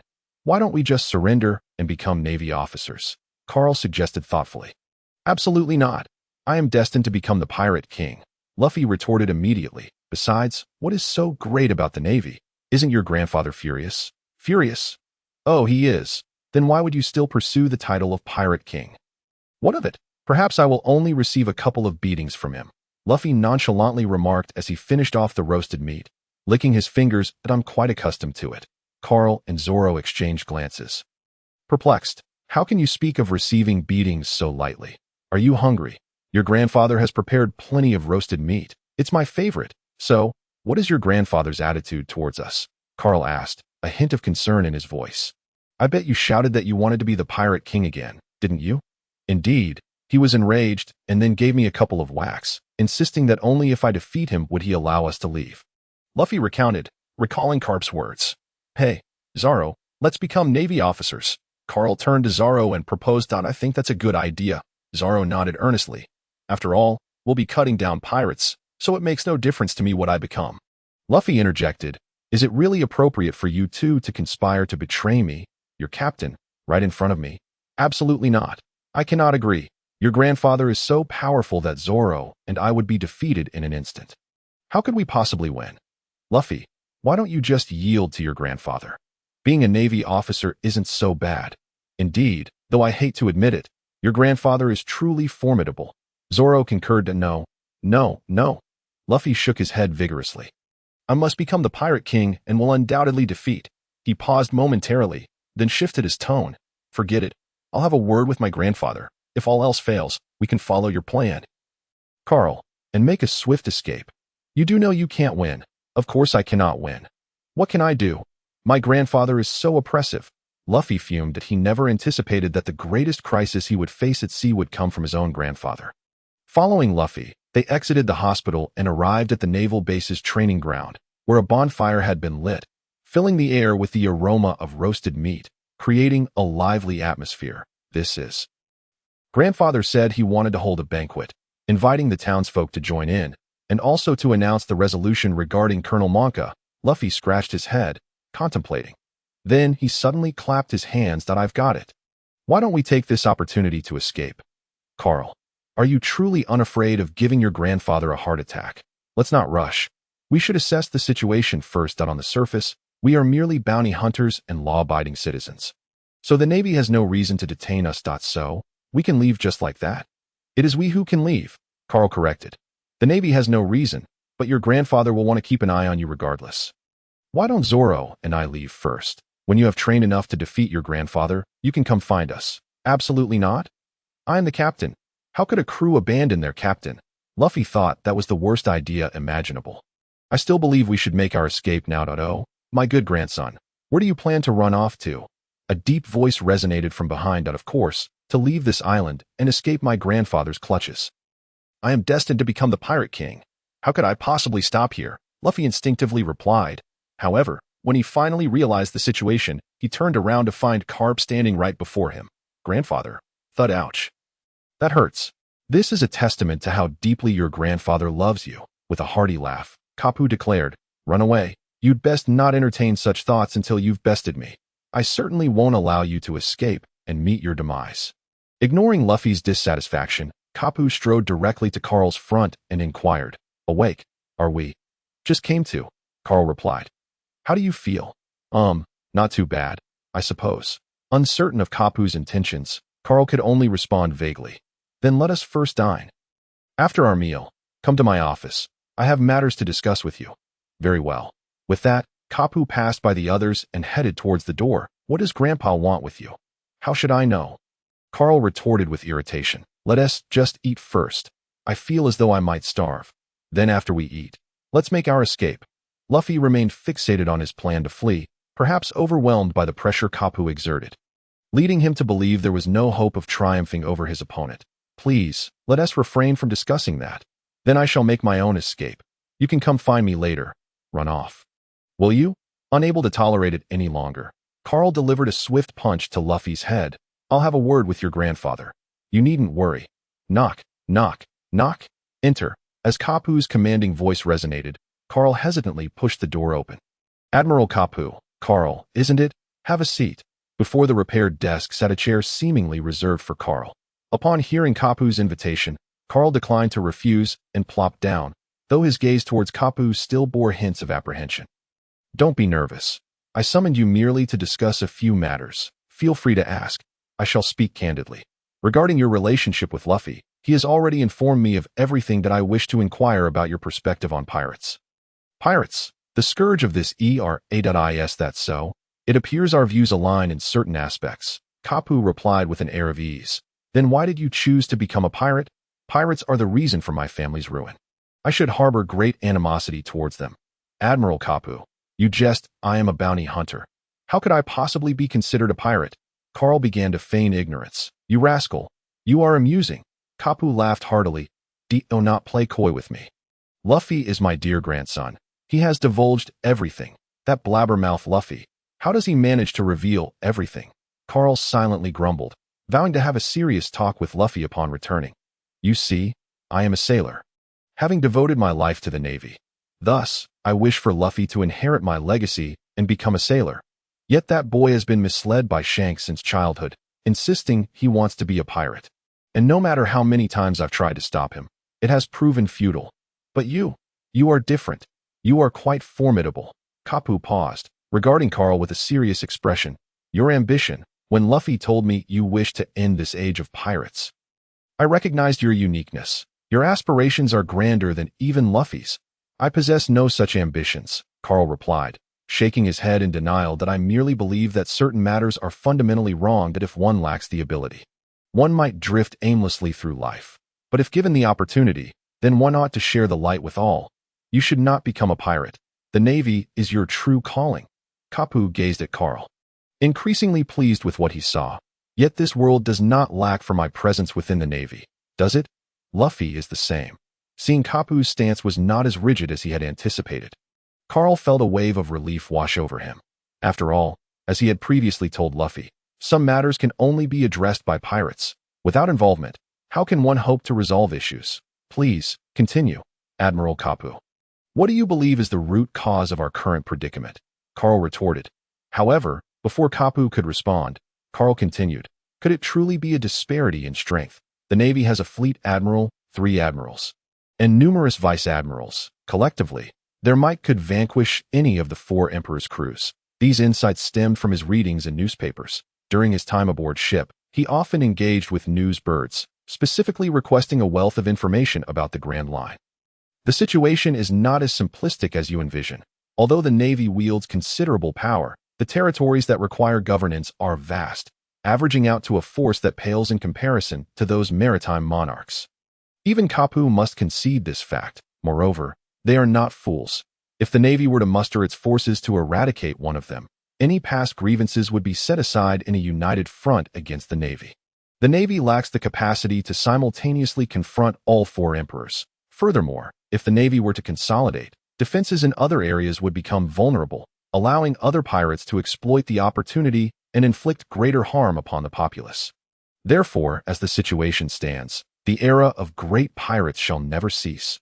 Carl asserted resolutely. "In my view, it is better to endure short-term pain than to suffer long-term agony. Submitting endlessly to villains will only embolden them further." Thus, I shall not become a part of the Navy. Luffy feels the same. While our goals may be aligned, the very term Navy obstructs the path to success. It would remain this way for hundreds or even thousands of years.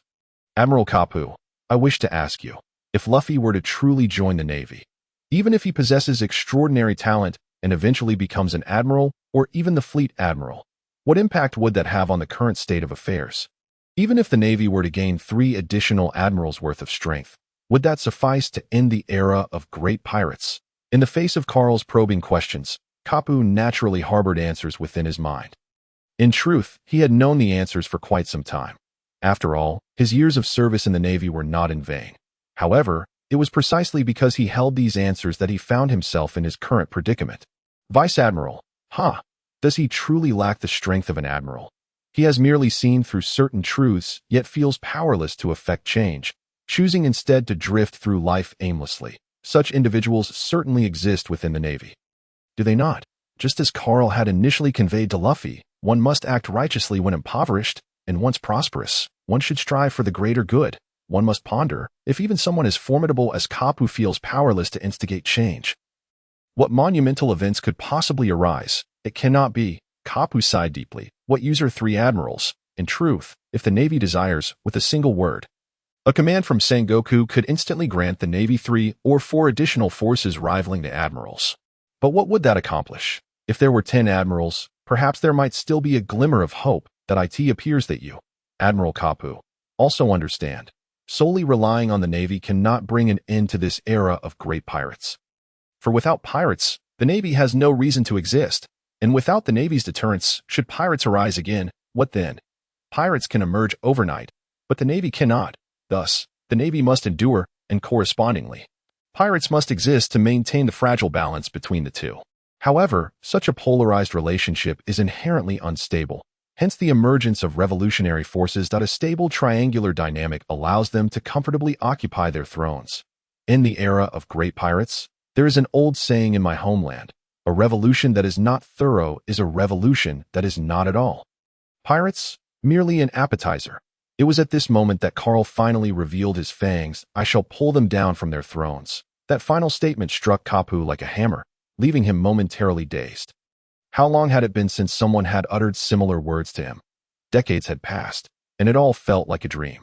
After such a discourse, how could Kapu not comprehend that Carl's true objective was to unseat the celestial dragons? Those who sat upon their thrones, the true emperor of this world. You truly are.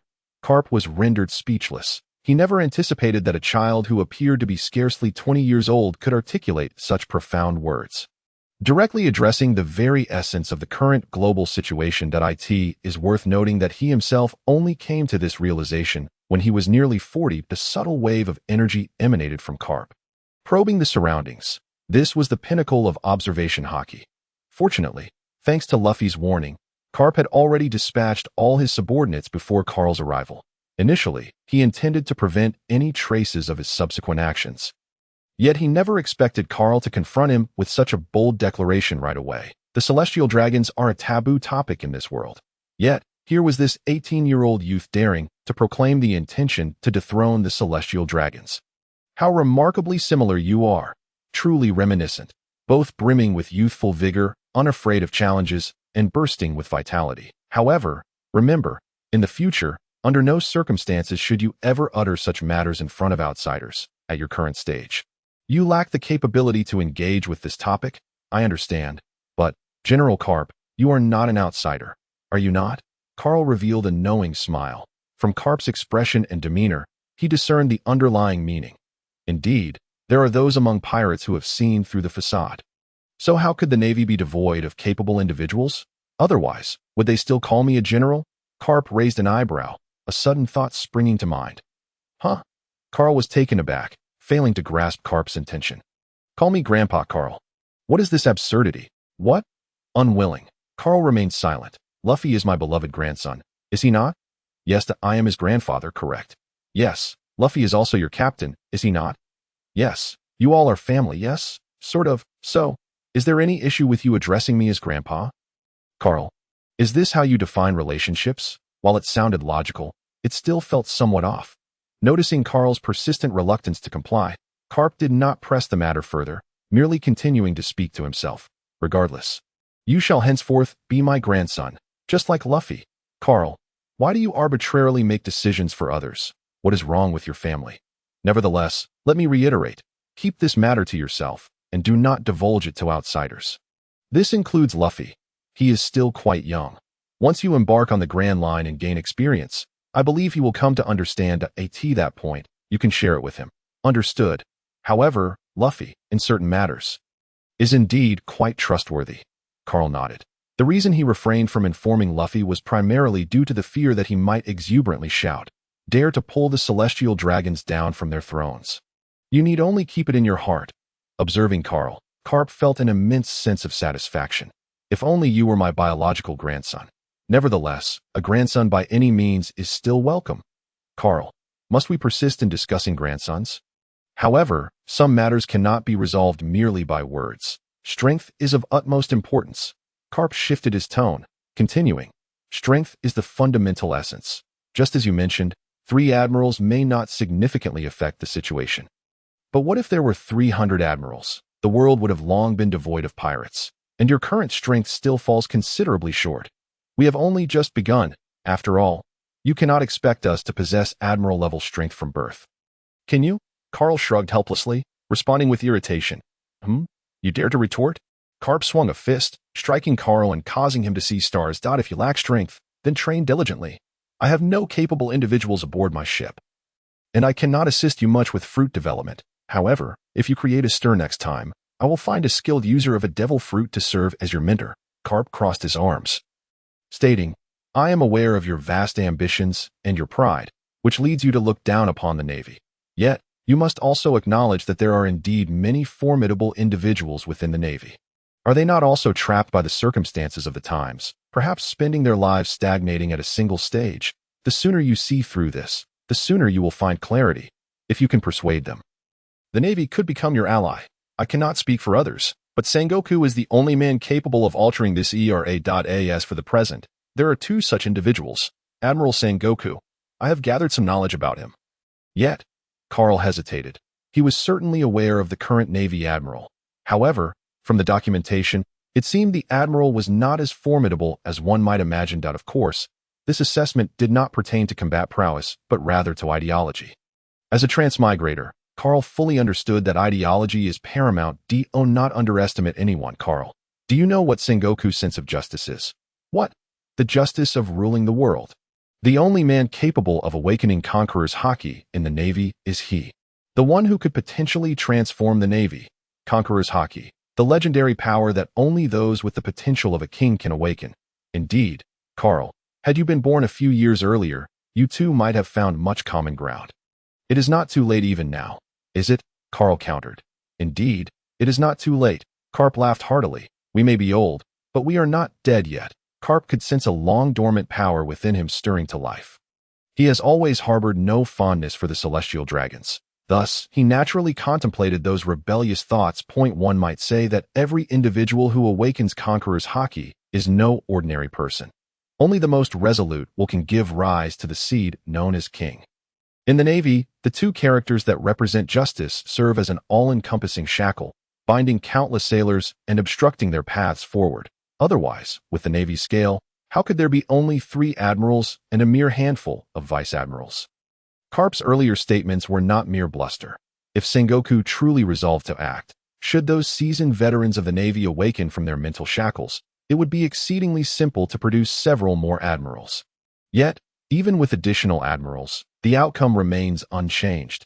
The Navy would still lack the power to overturn the table. Thus, Sengoku has remained restrained, to the point where his spirit has nearly been worn away. But now, it is not too late. Carp has glimpsed the seed of hope. The Navy, the Revolutionary Army. It appears that there is still one element missing, a triangular relationship to maintain and solidify their positions. If this triangle collapses, we shall see whether you can still smile. Oh, by the way, it is worth mentioning that Carp's son, Monkey D. Dragon, is currently the leader of the Revolutionary Army.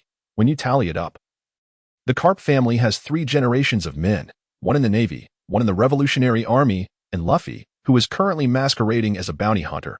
All 3 major known powers in the world are represented. Perhaps, in the near future, Through the efforts of these three individuals, when these factions are united, the time for a great transformation will arrive. The seed of hope has been sown. Now, it remains to be seen what kind of blossoms it will bear. What these old fellows can do is to do their utmost to nurture this seed with all they have at eye in this moment.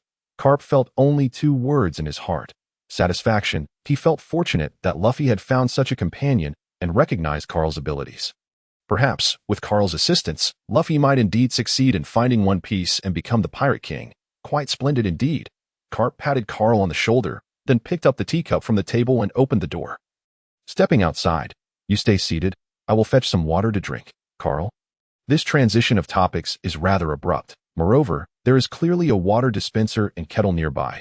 Why must he go outside to fetch water?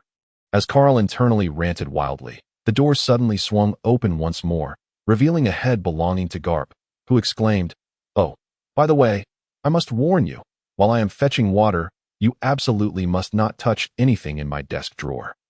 You are strictly forbidden from taking the hockey training manual and the detailed analysis of the Navy's 6 styles. And do not even think about moving the sea charts of the Grand Line. Do you hear me?"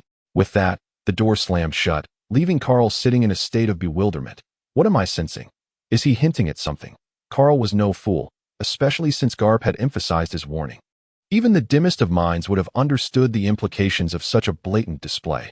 With that thought in mind, Carl hurriedly rose from his chair and approached the desk. Sure enough, he discovered 2 notebooks within the drawer, their thickness reminiscent of ordinary notebooks from his previous life. Upon a cursory glance, he noted that one contained methods for cultivating the 3 types of hockey, although it claimed to cover all 3 types. Only the methods for observation hockey and armament hockey were detailed, while the Conqueror's hockey merely provided some usage techniques without any guidance on awakening it. The other notebook outlined the training methods for the Navy's 6 styles, the very foundation upon which the Navy established itself at sea. An exceptionally versatile martial art. While its upper limits were not particularly high, its low training threshold made it highly effective among mid to low-tier sailors. Mastering even one of these techniques could serve as a trump card, even at the rank of captain. Carl merely glanced at them before joyfully stashing them away. Looking at it now, Garp truly was Luffy's grandfather, going to great lengths for his grandson. Despite his previous disdain for the privileged, if such a person were his friend, it would be a different matter entirely. After securing the 2 training manuals, Carl rummaged through the drawer and pulled out a sea chart. Unrolling it, he found it covered in crooked lines against a backdrop of deep blue ocean. A former science student, geography had always been Carl's weakest subject. He felt dizzy and quickly rolled it back up and tucked it away. Finally, after ensuring that Garp had left nothing else behind, Carl contentedly returned to his original seat. Half an hour later, Garp strolled back into the office with a thermos, moving at a leisurely pace akin to that of an old bureaucrat. Upon noticing that the drawer was empty, he nodded in satisfaction and shot Carl a knowing glance. "Ahem, now we can get down to business." Carl straightened his posture immediately, recognizing that after having taken advantage of Garp's generosity, he ought to show some respect. "Regarding the bounty on the pirate, I'm all ears." Carl replied obediently. He was no fool and was well aware of the value of the items he had just acquired. He had no interest in the bounty on Arleta. "I believe your requested amount is somewhat unreasonable." "Absolutely. I'm at your service." Carl nodded vigorously. How could it possibly only be 20 million? Given that Arleta holds the title of Iron Rod King, her strength must be formidable. After all, who dares to be called a king without substantial ability? Thus, I believe 50 million would be just right. Carl thought. What the hell? That's his grandfather. As for those petty pirates, a neat sum of 20 million would suffice. Just then, Garp seemed to realize he had gone a bit too far and couldn't help but chuckle. Ahem, let's keep it serious. We are discussing important matters. Seeing that Carl had joined in the laughter, Garp quickly composed himself. As for Monka, you assisted the Navy in clearing out the riffraff and upholding our reputation. On behalf of the Navy, I am pleased to offer you a reward of 100 million berries. What do you think? 100 million. That's a fortune. Carl responded immediately, eager not to lose out on such a sum. So, that totals 170 million, right? Garp contemplated, finding the figure somewhat unappealing. Forget it. Let's round it up to 200 million. Is this what it means to be second generation? I like the second generation. But currently, I have no funds. If I return, Sengoku might not agree. Garp continued. So, would you be amenable to trading items for payment? Huh. You lot probably don't have your own ship yet. How about my warship? Carl, rest assured, you won't be at a loss. That warship is worth 2 to 300 million. You can just revel in it. But isn't a warship the property of the Navy? Can we just take it like that? Although Garp had treated them well, Carl genuinely hesitated to accept such a gift. That is, after all, a warship. Who among pirates would dare to sail a stolen warship? Who cares? I don't believe Sengoku would come after me. Garp crossed his arms, showing no signs of trepidation. Besides, as long as we keep quiet, who would ever know? When the time comes, I'll say the ship ran aground or got caught in a whirlpool. Or even that it got lost. Don't worry, Sengoku won't make things difficult for me.as for you. Didn't you have that devil fruit? Just sand down the surface markings, slap on some paint, and if possible, make a few modifications. Who would know it's a warship? Under Garp's hearty laughter, cold sweat streamed down Carl's forehead. The goodwill from an elder was indeed suffocating. However, if possible, I would like another dozen from this grandfather. 5 days later, at the training ground. Look at my move, rubber battle axe, Luffy shouted, stretching his right leg high into the air, preparing for a fierce downward strike. How many times must I tell you? Don't shout the name of your technique during battle, Garp exclaimed in frustration as Luffy began to announce his move again, intent on intercepting Luffy's attack with a loving iron fist. However, just as he charged forward, he discovered that Luffy's fist was already prepared, shrouded in a layer of black fluid. With a resounding bang, Luffy's rubber fist encased in armament hockey struck Garp squarely in the face, sending him flying. Ahaha, Grandpa, you fell for it. Seeing his technique succeed, Luffy struck a pose with his hands on his hips and laughed heartily. This move was one Carl had taught him, known as Sound East, Strike West, which essentially meant that the name shouted did not match the technique used, aiming to confuse the opponent. See, even Garp was caught off guard and took a punch. Haha, you rascal, not bad. Garp, though momentarily stunned, lay on the ground laughing heartily. His joy stemmed not from the somewhat unrefined technique Carl had taught Luffy, but from the fact that Luffy had managed to master armament hockey in just 5 days and could now envelop his fists to enhance their power. With just this one technique, Luffy would be more than capable of roaming the East Blue carefree. Except for certain notorious pirates from the Grand Line who might pose a threat, he would likely have no rivals.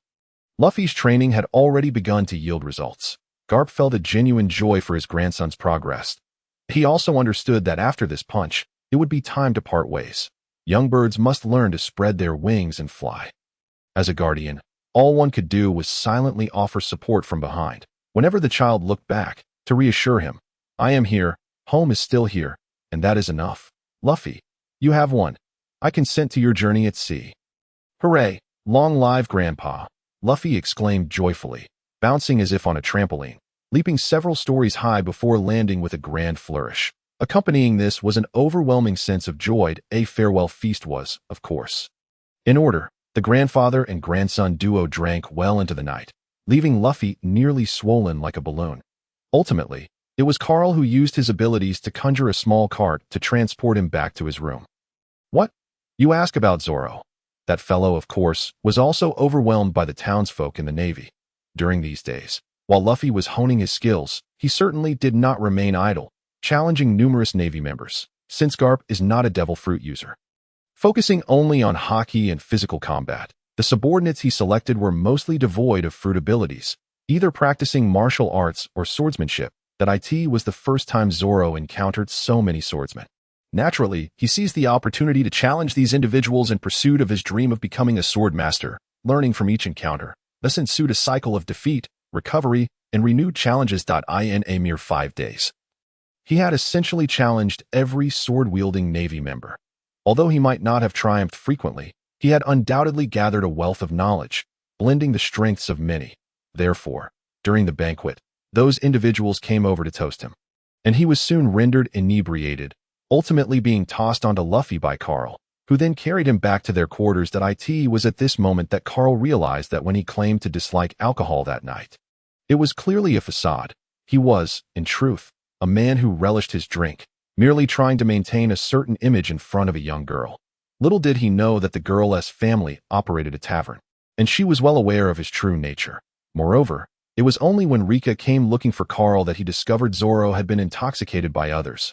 Most importantly, even in his drunken state, Zoro continued to mumble about his aspiration to become the world's greatest swordsman. The next day, at the dock, the warship Garp had promised was delivered, and Carl had utilized his fruit to alter its appearance. At first glance, it was impossible for anyone to discern that it was a Navy vessel. "Grandpa," Luffy exclaimed, "why are you crying, my good grandson?" Garp laughed heartily, delivering a playful punch to Luffy. "Haven't you been clamoring to set sail? Now I won't stop you any longer. From now on, Grandpa cannot accompany you on your journey, so you must strive on your own. Understood, Grandpa?" "Carl." Garp turned to Carl, pulling out a small notebook from his pocket and handing it to him. "This is a compilation of insights on fruit development that I obtained through considerable effort. Though the fruits differ, their essence remains quite similar. Study it thoroughly and assist Luffy. He often gets carried away with his enthusiasm, so you must keep him in check." "Got it, Grandpa Garp." Carl eagerly accepted the notebook. Good, my grandson." Zoro, witnessing the exchange, was left speechless, casting frantic glances at Carl. "When did you become his grandson? Are you and Luffy actually siblings?" Before Carl could respond, Garp approached Zoro. Yes, Zoro stammered, feeling extraordinarily anxious, akin to a boy meeting his girlfriend's parents for the first time. "This is for you, from a rear admiral at headquarters that I shamelessly asked him for it." "I have one too." Zoro was taken aback, not expecting to receive his own share. "Of course, that little rascal Luffy will rely on you in the future." Garp encouragingly patted Zoro on the shoulder.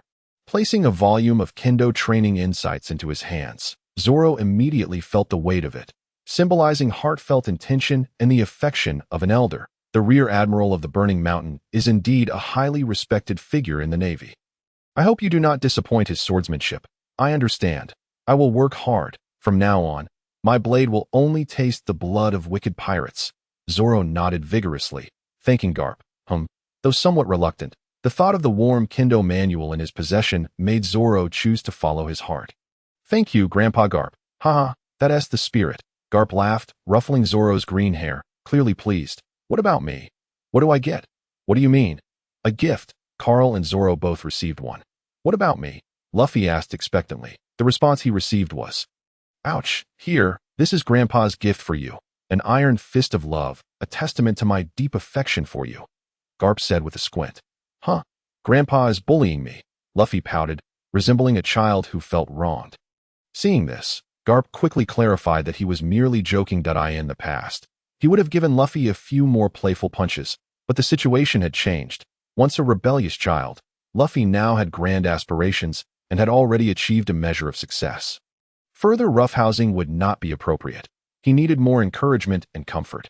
Thus, Garp gently turned Luffy's head towards him, and, in Luffy's astonished gaze, he removed his navy cloak and draped it over Luffy, assisting him in putting it on. The white cloak billowed in the wind, enhancing Luffy's presence. "Grandpa," Luffy's eyes glistened with tears. "Luffy, as you set sail, I have little to offer you. Only this navy cape and a piece of advice that I want you to always remember that you, Monkey D. Luffy, are foremost a person, and only afterward my grandson.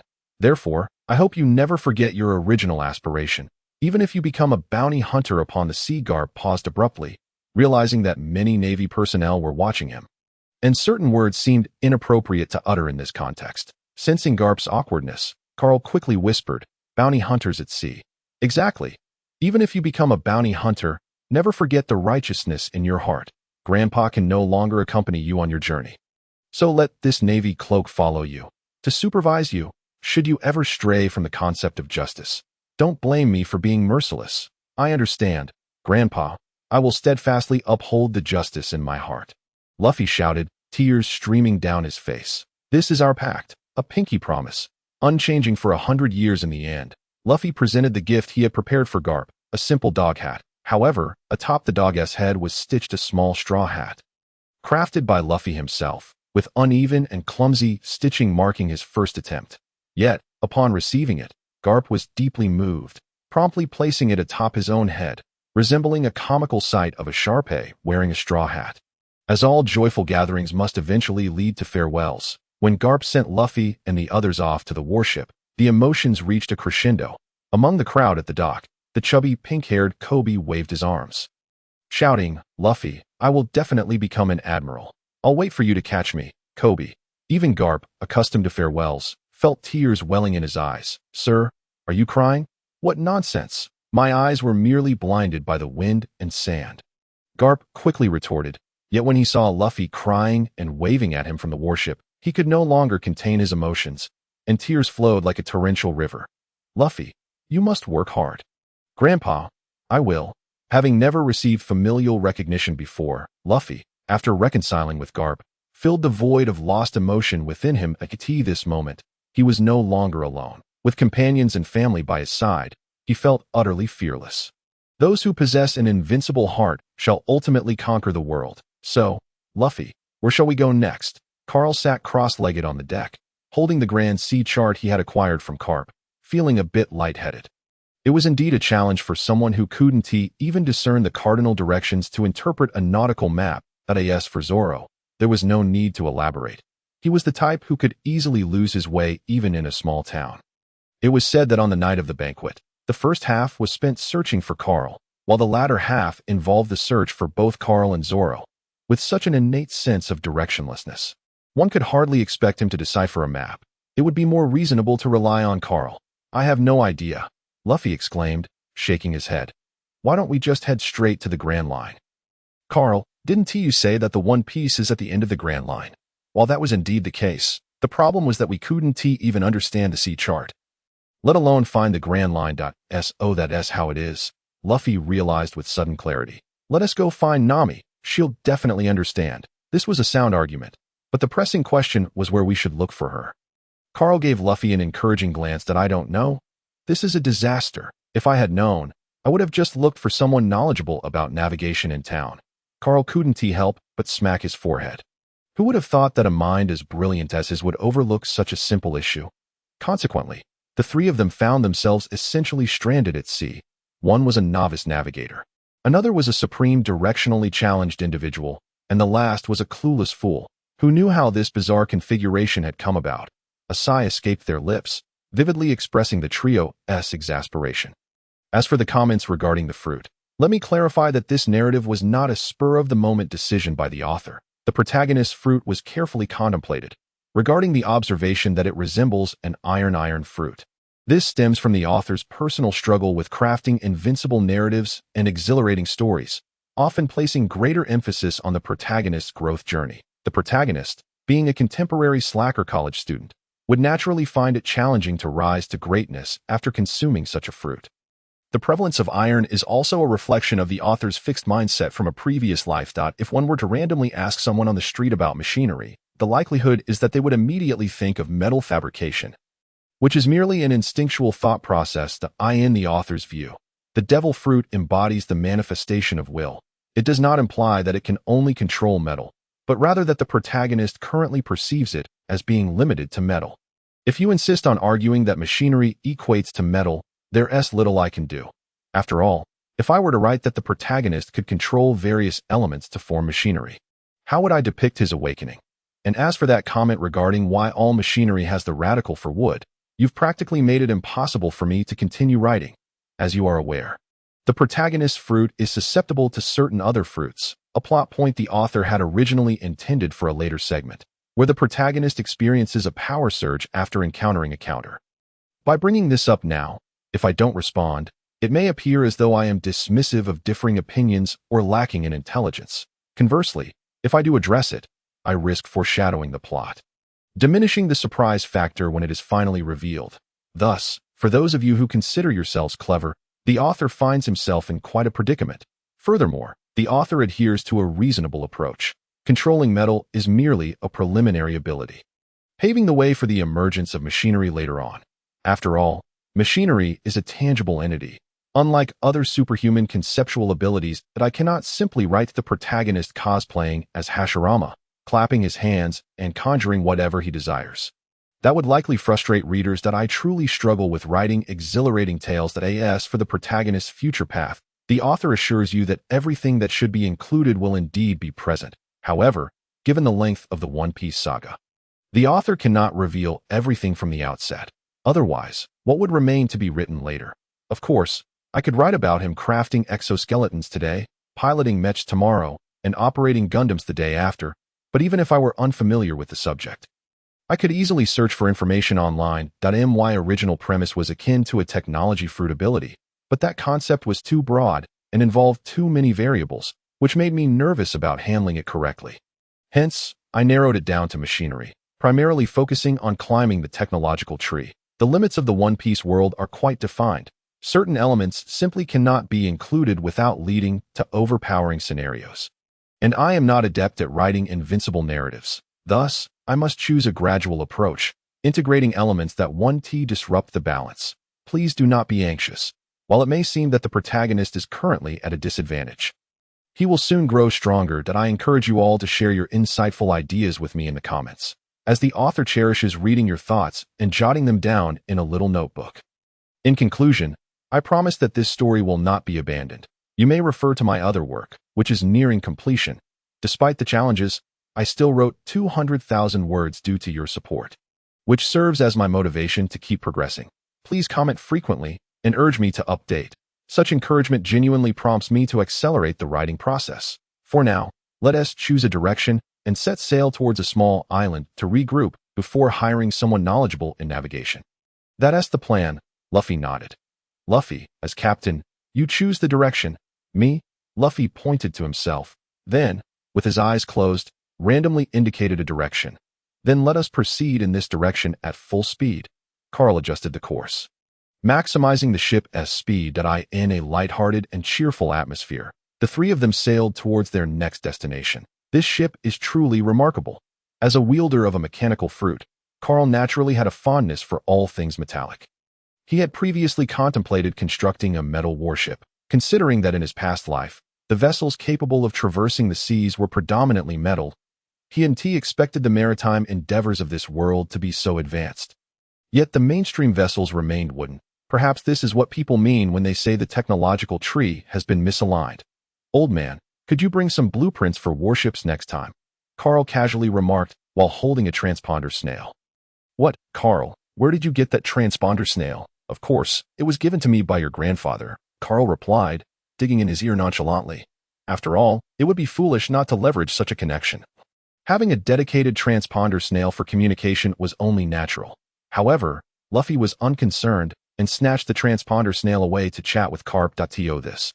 Carl merely shrugged and continued examining the cannons aboard the warship. Although his major in his past life was not mechanical, it was somewhat related. For instance, he frequently utilized tools like copy and paste, which he had become quite adept at. Now, employing his ability to replicate the existing cannons, he could ensure a perfect duplication. Moreover, Carl discovered that his fruit ability seemed somewhat unique. That if he were to describe it, he might liken it to a sophisticated program, one that housed an endless database of knowledge, particularly pertaining to machinery. Thus, Carl did not need to rely solely on his own knowledge to create machinery. He merely needed to articulate specific functions and details to enable the program to accurately search its vast database for what he desired. In this manner, a piece of machinery could be conjured from thin air. Doesn't that sound rather mystical, absurd, unscientific? That was Carl's initial reaction, as his previous world was rooted in technology. Consequently, he often found himself exclaiming, "This is unscientific," regarding many aspects of this world. However, that was simply the reality he faced, and he could only gradually adapt his fixed mindset to embrace the unique science of this realm. Indeed, he had begun to uncover some fundamental truths, such as the basics of copying and pasting. Carl disassembled a cannon, studying its internal structure closely. After personally replicating an identical cannon, he effectively recorded all of its data within his fruit. Now, all that remained was to simply paste it, eliminating the need to meticulously construct each component in his mind as he had done initially. Watch this. I call it barrage of cannons, with a grand sweep of his hand. Carl instantly transformed the shape of the warship. On the deck, along the ship's rail, an abundance of cannons erupted forth like mushrooms after a spring rain, appearing indistinguishable from the original artillery on the vessel. "Ha! Fire the cannons," Carl chuckled heartily, mimicking a scene from a classic television drama of his past life. However, after a considerable pause, he realized he had yet to hear the anticipated sound of cannon fire. Why is it silent? Could there be some issue?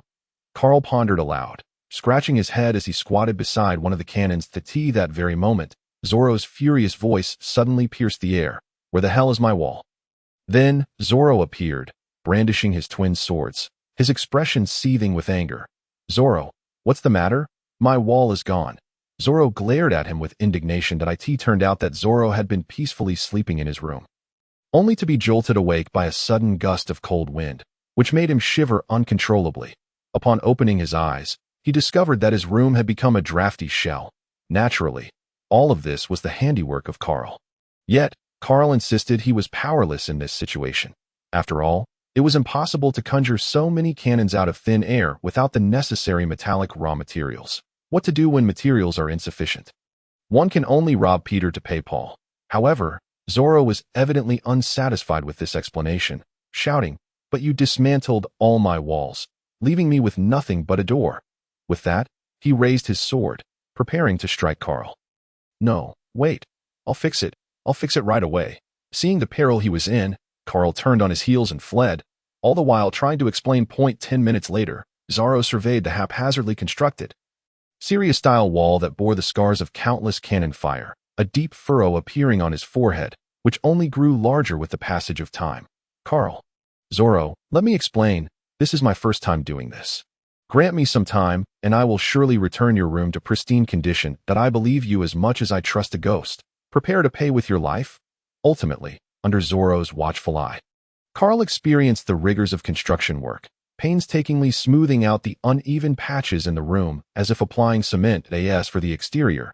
As long as it remained unseen, it was of little concern. Having resolved this minor hiccup, Carl resumed his study of the cannons, while Zoro, invigorated by the disruption of his dream, curiously squatted nearby to observe. The enigmatic nature of the devil fruits had piqued his curiosity. "Why can't we fire the cannons?" Carl mused. "Could it be that you Haven T loaded the cannonballs?" Zoro's unexpected remark left Carl momentarily speechless. "Zoro." "Carl, even a swordsman knows that firing requires ammunition.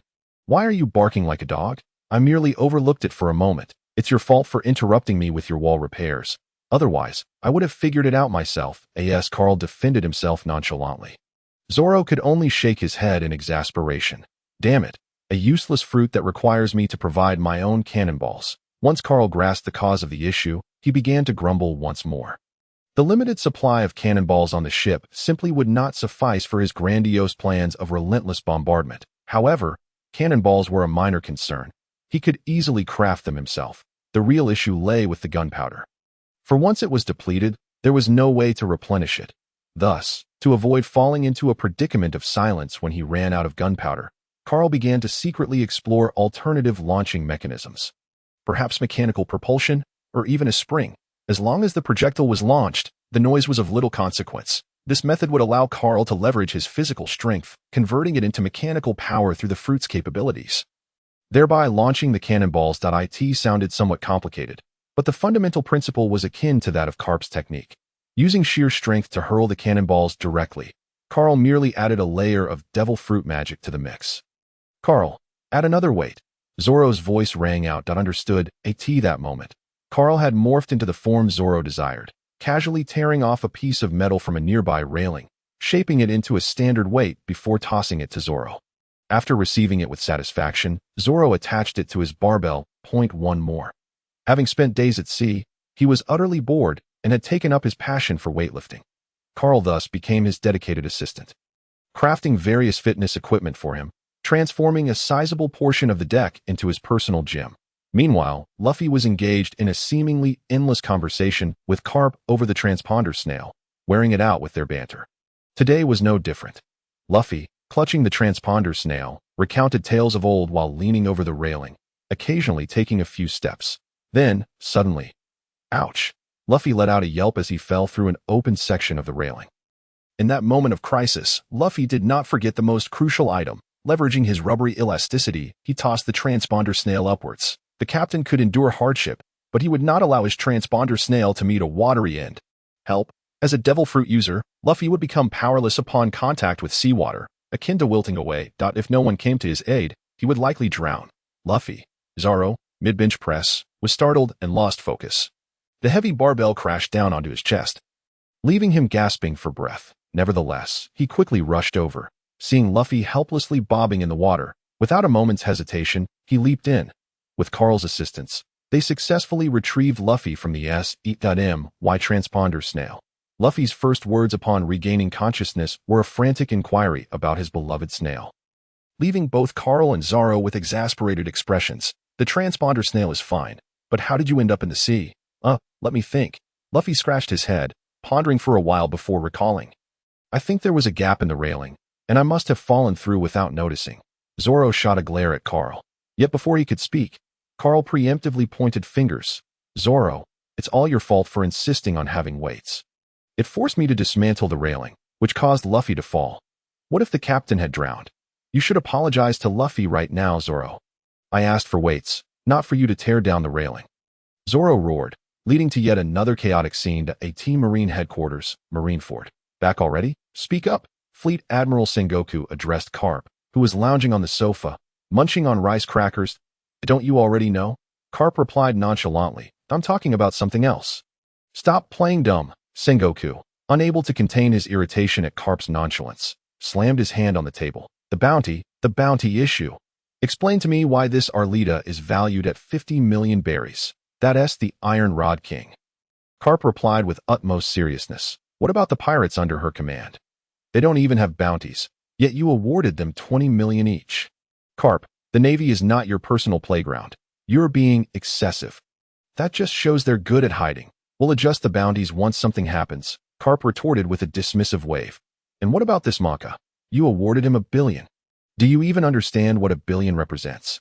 I am not exaggerating. Monka genuinely possesses strength. Upon mentioning Monka, Carp became animated, immediately standing up and beginning to strip off his clothes. Wait, Carp, what are you doing? Even if you were to strip, I would not. Sengoku's voice was abruptly silenced as he caught sight of the ghastly scar that marred Carp's back, a wound evidently sustained not long ago. Are you injured? Who did this? Monka. He ambushed me aboard the warship. And this is the result, Garp replied solemnly. So, a character like that, 100 million is hardly excessive, Sengoku exclaimed. Garp, you've truly gone too far. For the sake of your grandson, you even resort to theatrics. Injuring yourself in the process. How could Sengoku be oblivious to Garp's little schemes? Could Monka truly inflict such harm upon him? It was absurd. Clearly, this was all a ruse to mislead him for the sake of that grandson named Luffy. ISNT my grandson your grandson too? Garp shot back, his eyes wide with indignation. That I don't care. The Navy is out of funds. Sengoku was aware that reasoning with Garp was futile. He intended to sever the other's lifeline directly. No matter how grandiose his words, if he refused to part with the funds, what could Garp do? I've already made promises to them. In no matter, we shall deduct it from your salary. That's of no concern to me. I've already handed over the money, and you can have my entire salary. What? Where did you acquire such funds? I pledged the warship to them. You pledged the warship? Wait, what did you say? I pledged the warship. What? Garp, have you lost your mind? That is a warship. A warship. Sengoku was incensed, slamming his fist onto his desk, splitting it in two. Do you treat the Navy's justice as a joke? Where shall we show our faces? Your grandson set sail without a ship, and as a grandfather, what is wrong with financing him a vessel? Then use your own money to buy him one. Why must you give him a Navy ship? I am out of funds, as you know well. Garp shrugged. You know my salary, but you cannot take a Navy warship. There are limited vessels. How do you expect me to account for this to the logistics department? How do I explain it to the world government? Worry not, Sengoku. I've already devised a reason for you. Just say it was attacked by sea kings on the way, and thus we lost one. Isn't that sufficient? My men are all arranged. There won't be any issues. Likewise, Luffy's side is sorted as well. That brat Carl has consumed a devil fruit, modified the warship so it's unrecognizable. Sea kings? Can your sea kings swallow a warship whole? If you're going to fabricate a story, at least craft a more plausible one. How can that be impossible? Do you not grasp the significance of the king of the sea? What? You know Shanks, right? His arm was bitten off by one. Garp said, his expression serious. Doesn't that seem far more reasonable? The very sea king that bit off Red-Haired's arm. In that case, losing a warship does seem justifiable. Exactly. I think so too. What are you on about?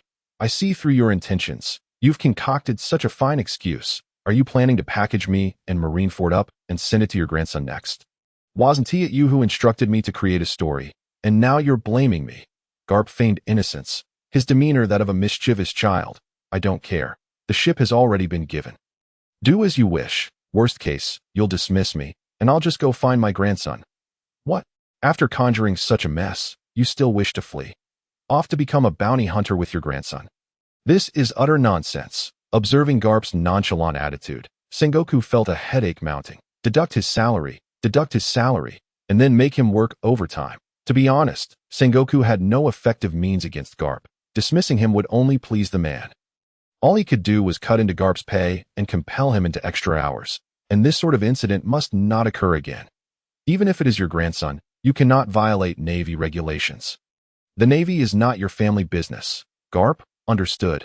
But it will happen again. Did you hear that, Luffy? Someone seems rather displeased. Garp produced a snail phone seemingly from nowhere, as if to report. What? A snail phone? Is this Luffy? Hello, Grandpa Sengoku. It's Monkey D. Luffy. The little snail-shaped phone mimicked Luffy's expression vividly. Yes. The mere address of Grandpa Sengoku nearly melted Sengoku's heart. It is said that grandchildren hold a special place in one's heart. This sentiment rings true in this world as well. Sengoku had no son, only an adopted son, who had tragically passed away 11 years prior. Thus, upon hearing Luffy refer to him in such a manner, he embraced Luffy as his own grandson. Luffy, how have you been? Are you faring well on the warship? Would you like me to arrange for a larger vessel next time? Garp chimed in. Huh? Just moments ago. You were scolding me, and now, you've changed your tone? This double standard is outrageous. Grandpa Sengoku. Grandpa Garp says you enjoy senbei, so I bought some on the island for Grandpa Garp to bring to you. Did you receive them? Sengoku's gaze sharpened as he noticed Garp devouring senbei on the sofa, causing Garp to feel a twinge of panic. Garp. Those senbei were purchased by my grandson for me. Return them. Nonsense. They were bought for me by my grandson. Yours was devoured on the way. Absurd. You clearly consumed your own portion. This one is mine, Sengoku roared, rushing over to snatch the remaining half of the senbei and promptly shoving it into his mouth. Munching voraciously.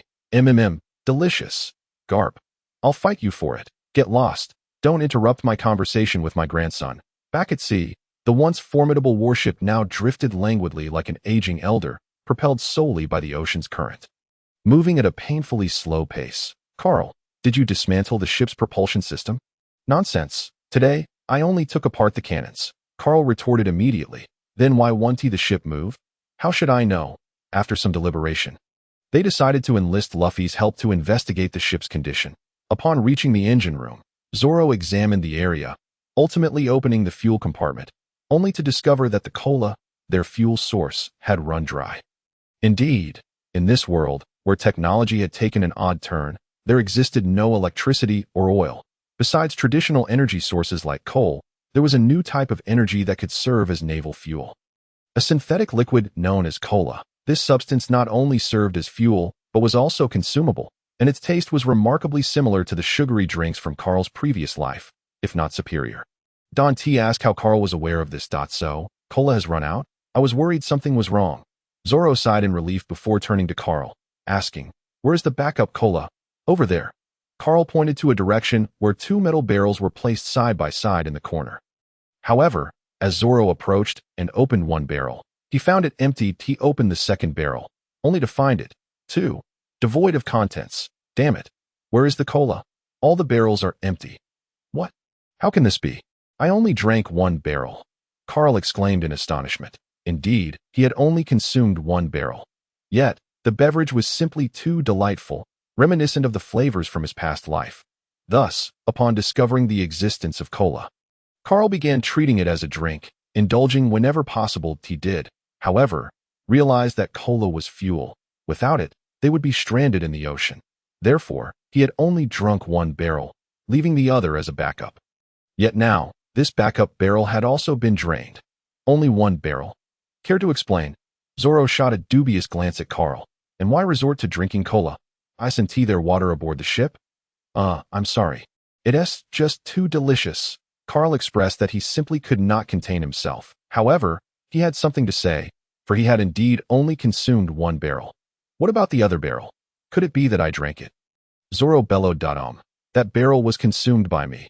At that moment, Luffy raised his hand, for he had seen Carl come here to fetch cola that day. And then, but it truly was quite delicious. Delicious, my foot. Zoro instantly transformed into a snarling beast, directing his wrath towards Carl and Luffy. How are we supposed to reach the next island without cola? With such a massive warship, do you expect me to swim with it on my back? Private Marcy. 2 hours later. Ding ding ding. Behold my latest invention. On the deck, Carl stood proudly before his creation, that not merely a bicycle. How does that assist our current predicament? Zoro had anticipated Carl to unveil something remarkable, only to find it was just a bicycle. You simply do not understand. Carl shook his finger at him and began to explain, I have connected the bicycle to the ship's propulsion system. And so, as long as we pedal the bicycle, we can power the ship and reach the next island. Really? How impressive, Carl. Although Luffy did not quite grasp the concept, he enthusiastically applauded. Where is the impressiveness in that? From the looks of it, you didn't understand at all, Zoro retorted sharply. For the first time, Zoro felt like his intellect set him apart from the other two. While Zoro was critiquing, Luffy had already skillfully mounted the bicycle and began to pedal vigorously. How does it feel? Can you sense it? The ship is speeding up, Carl declared with pride. Zoro, are you certain? Absolutely. Where exactly is the speed increase? Just pedaling is enough.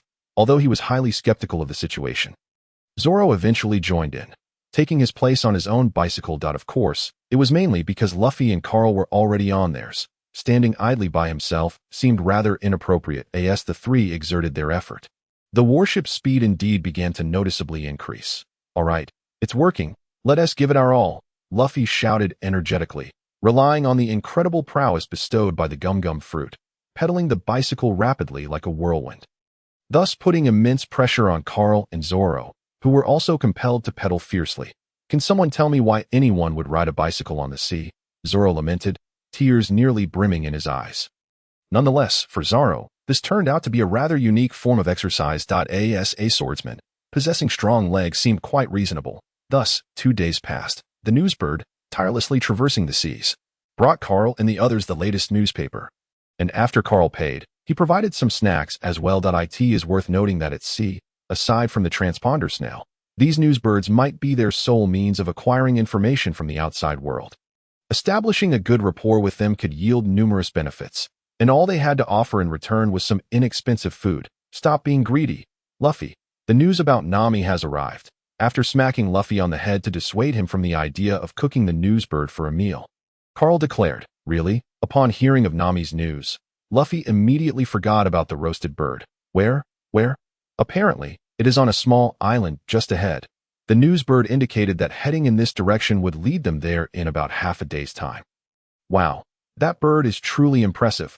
I assent it. So next time, refrain from giving it such disrespectful looks. There's food in the cabin, Carl admonished with irritation, or else it might not return next time.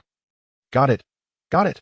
Carl. Luffy shook his head, gazing at the newsbird that was gradually disappearing into the horizon, and suddenly remarked, if only we could fly, we could find Nami much quicker. Fly? That might not be impossible. Carl instinctively responded. Really? Carl, can you make me fly? Luffy's hearing was exceptionally acute at critical moments. I'll give it a try. Carl, somewhat disdainfully, brushed Luffy aside and began to ponder to achieve flight. A hot air balloon would be the simplest solution. However, it seemed such a thing had yet to exist in this world. Speaking of which, constructing a lookout tower on the ship seemed like a splendid idea. Carl mused at a hot air balloon. What kind of marvelous contraption is that? Luffy inquired curiously. Carl wanted to explain, but reconsidered upon recalling Luffy's intellect, promptly abandoning that notion. You will find out soon enough, if all goes well. The hot air balloon should perfectly fulfill the lookout tower's function. The best part is its low cost.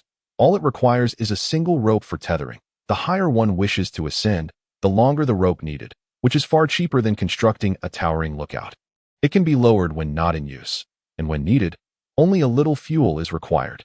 Frankly, Carl had never flown in an airplane or ridden on a Ferris wheel in his previous life, so trying to experience the sensation of flight seemed rather appealing. Most importantly, Carl could subsequently dismantle the lookout tower aboard the ship to create machinery. The construction of a hot air balloon is not overly complicated, and Carl could easily craft the mechanical components using his abilities. Although there might be some discrepancies compared to those of his former life, it would suffice for practical use. As for the balloon itself, Carl simply retrieved a spare sail from the cabin, cut it down, and affixed it Lacking scissors, he enlisted Zoro's assistance for this task. Is this sufficient? Luffy stood inside the hot air balloon's basket, brimming with curiosity. Will this truly ascend? A question mark appeared above Zoro's head as well. To be honest, he had never experienced the sensation of flight either. It should be fine. Carl himself was somewhat uncertain, which is why he had Luffy take the first trial. That guy is tough, so even if it crashes, he should be fine. Luffy, listen carefully. This is the ignition switch. The higher the flame, the greater the ascent. As for this, it controls the direction. After thoroughly explaining the operation of the hot air balloon, Carl ignited the firewood. The flames leapt up, and the hot air rose, causing the balloon to swell. Then, before the astonished gazes of the three, the balloon began to gently lift off the ground, ascending into the sky. Thank you all for your support and gifts. Also, a heartfelt thank you to the esteemed author for their validation. Without further ado, I shall increase the updates as a token of respect. Oh ho ho ho, we're flying, Luffy exclaimed, grinning like a baboon. Woohoo, takeoff! Luffy shouted excitedly, soaring into the sky, and gradually becoming smaller in the distance, until he was merely a tiny black dot in Carl and Zoro's sight. Wow, it seems Luffy is having a splendid time, Carl remarked with a smile. Luffy, come back quickly, let me join in the fun. Zoro felt a twinge of envy. After all, he had never experienced the sensation of flying in his life. Yet at this moment, Luffy had already flown far away, and no matter how hard he tried, he was unable to convey his voice to Luffy's ears. Why do I feel like something is a bit off? Zoro tilted his head, perplexed, and asked, is this really safe? Indeed, I also feel as if something is amiss. Besides Zoro, Carl mirrored the head tilt, pondering where the issue might lie. Then, in the next moment, he realized precisely where the problem had arisen. Damn it! Why did Luffy fly so far away? Carl shouted suddenly. Then look down, where's my rope? Huh? Are you referring to the rope that was just tied to the iron ring? I thought it was unnecessary, so I untied it. Zoro replied, baffled. Otherwise, if the balloon was tied down, it wouldn't be able to take off, right? Because that is the rope used to prevent the hot air balloon from escaping. Carl exclaimed in a frenzy, rushing to the railing to gaze at the already distant balloon, his heart heavy with despair as he uttered, it's over. Now Luffy has truly ascended to the heavens, duh. Will there be any consequences? At that moment, Zoro also realized he might have inadvertently caused a calamity. Once the fuel runs out, the hot air balloon will descend, and if we cannot locate land, it is highly likely we will only find Luffy within the belly of a fish. Nanny? What are we waiting for? Let's hurry and chase after him, Zoro shouted, promptly mounting his bicycle and pedaling furiously as if his legs were powered by motors. His eyes seemed to blaze with fervent fire, embodying his indomitable spirit and the unrepentant vigor of youth. As long as I can reach him before the fuel runs out, it shouldn't be too difficult for me. Luffy, wait for me. I will rescue you. As he felt the massive warship beneath him accelerate, akin to the transition from a bicycle to an electric vehicle, with a tendency to reach motorcycle speeds, Carl was momentarily taken aback, pondering why Zoro suddenly seemed as if he had been injected with adrenaline. He had just mentioned that if they couldn't find land, Luffy might meet his demise in a fish's belly.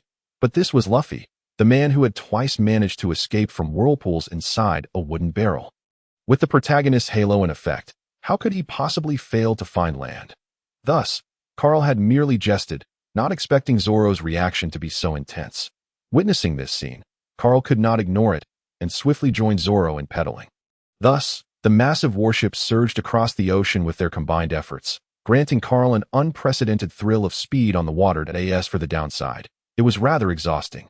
Damn it, this is absolutely exhausting. Next time, I swear I won't steal a cola again. Meanwhile, returning to Luffy, he was currently perched on the edge of the basket, marveling at the breathtaking scenery below, an experience unlike any he had ever had. While in the sky, he felt an inexplicable sense of relaxation, akin to a bird soaring freely, unbound by the earthly constraints and shackles of the mundane world. This was the freedom Luffy so desperately sought. Hello, Mr. Newsbird. After catching up to a newsbird laboring in flight, Luffy greeted it with enthusiasm. Initially, the newsbird did not sense anything amiss, thinking it was merely a new business opportunity. However, as it lowered its gaze to land, it suddenly remembered it was soaring at a height of 100 meters. That voice had seemingly come from right beside it. Instinctively, the newsbird turned its head and was met with the sight of Luffy. Sprawled on the basket, wearing a peculiar smile as he observed it. The bizarre scene startled the newsbird so much that its heart skipped a beat, and it let out a terrified shriek.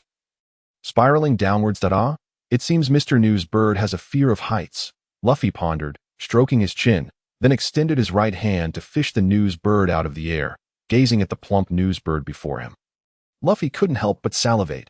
With a source of fire available on the hot air balloon, roasting it would undoubtedly yield a delectable feast. Nearby children were already crying out in hunger, however, at that moment. Luffy recalled Carl's earlier admonition. Despite his reluctance, he ultimately refrained from indulging.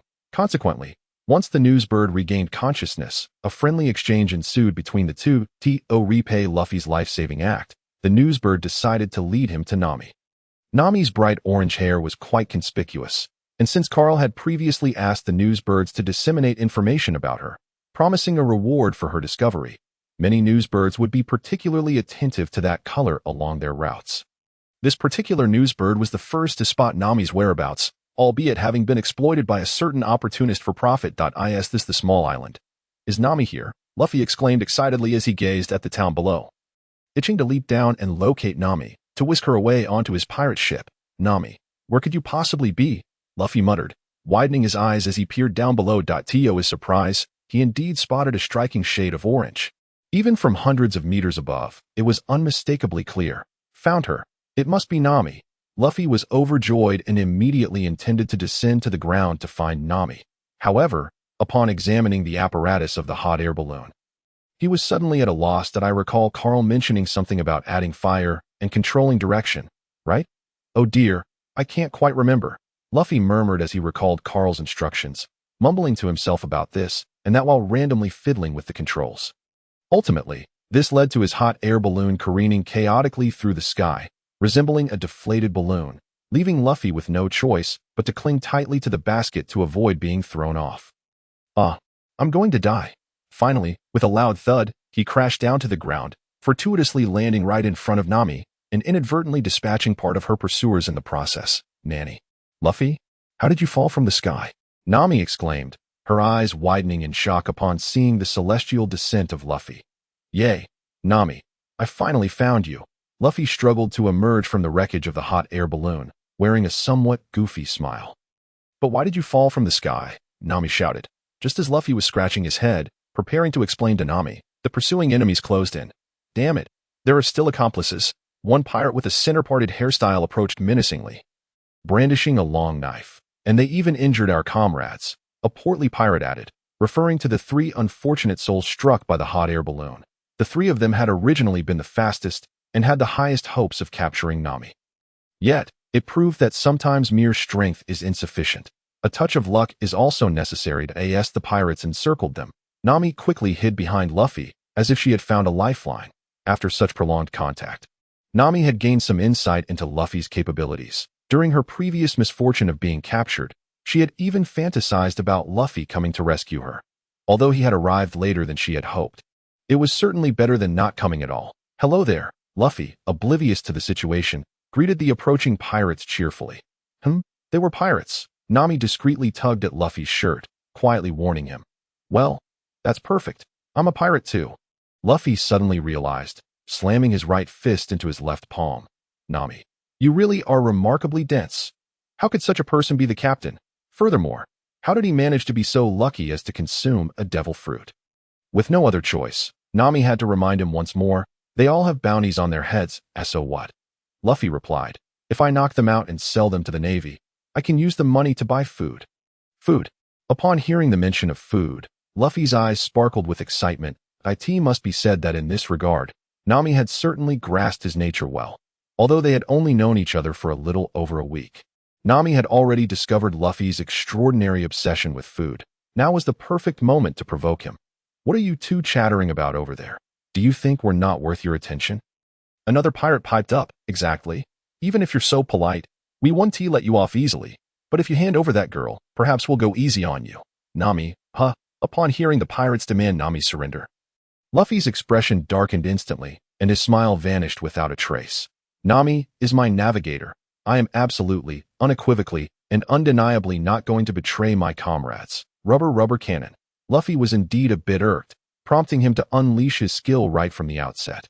In the past, he could have dispatched such minions with merely a few basic attacks. There was no need for skills at all, was there? Faced with the onslaught of fists akin to a tempest, the pirates stood utterly defenseless, and in mere moments, they were all knocked to the ground, sprawled out in defeat. "Incredible!" exclaimed Nami behind him, her eyes sparkling with envy. If only she possessed such power, she might have already vanquished Arlong and saved her village. Alas, that remained but a distant dream. Fortunately, she was now just a step away from reclaiming her village. It was over. They were truly pitiful. Luffy, with his finger up his nose, ambled over to the group of pirates, poking and prodding as if he had stumbled upon something amusing, muttering, "Why would such weaklings choose to be pirates?" The pirates were left feeling insulted. "Thank you, Luffy." With the crisis averted, Nami let out a sigh of relief and began scavenging the battlefield. Though these pirates were mere lackeys, they still possessed some valuables. "So, what brings you here?" "Of course, I came to find you, Nami." Upon hearing this, Nami froze momentarily thinking that Luffy had come to drag her back.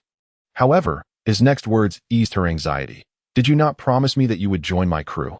Nami replied, "I was just saying that casually. How could you take me seriously? Did you not see the letter I left for you?" "I did." "Did I not inform you that I intended to break my promise?" Though she said this, Luffy, with a serious countenance, insisted, "A promise made must be kept." Nami retorted, "You clearly still do not understand my words. I am a thief. Do thieves adhere to promises? Besides, you witnessed it yourself. I loathe pirates the most. I will never board your ship. Do not entertain such thoughts. However, we could collaborate. What do you say? You help me reclaim my money, and I will take my share.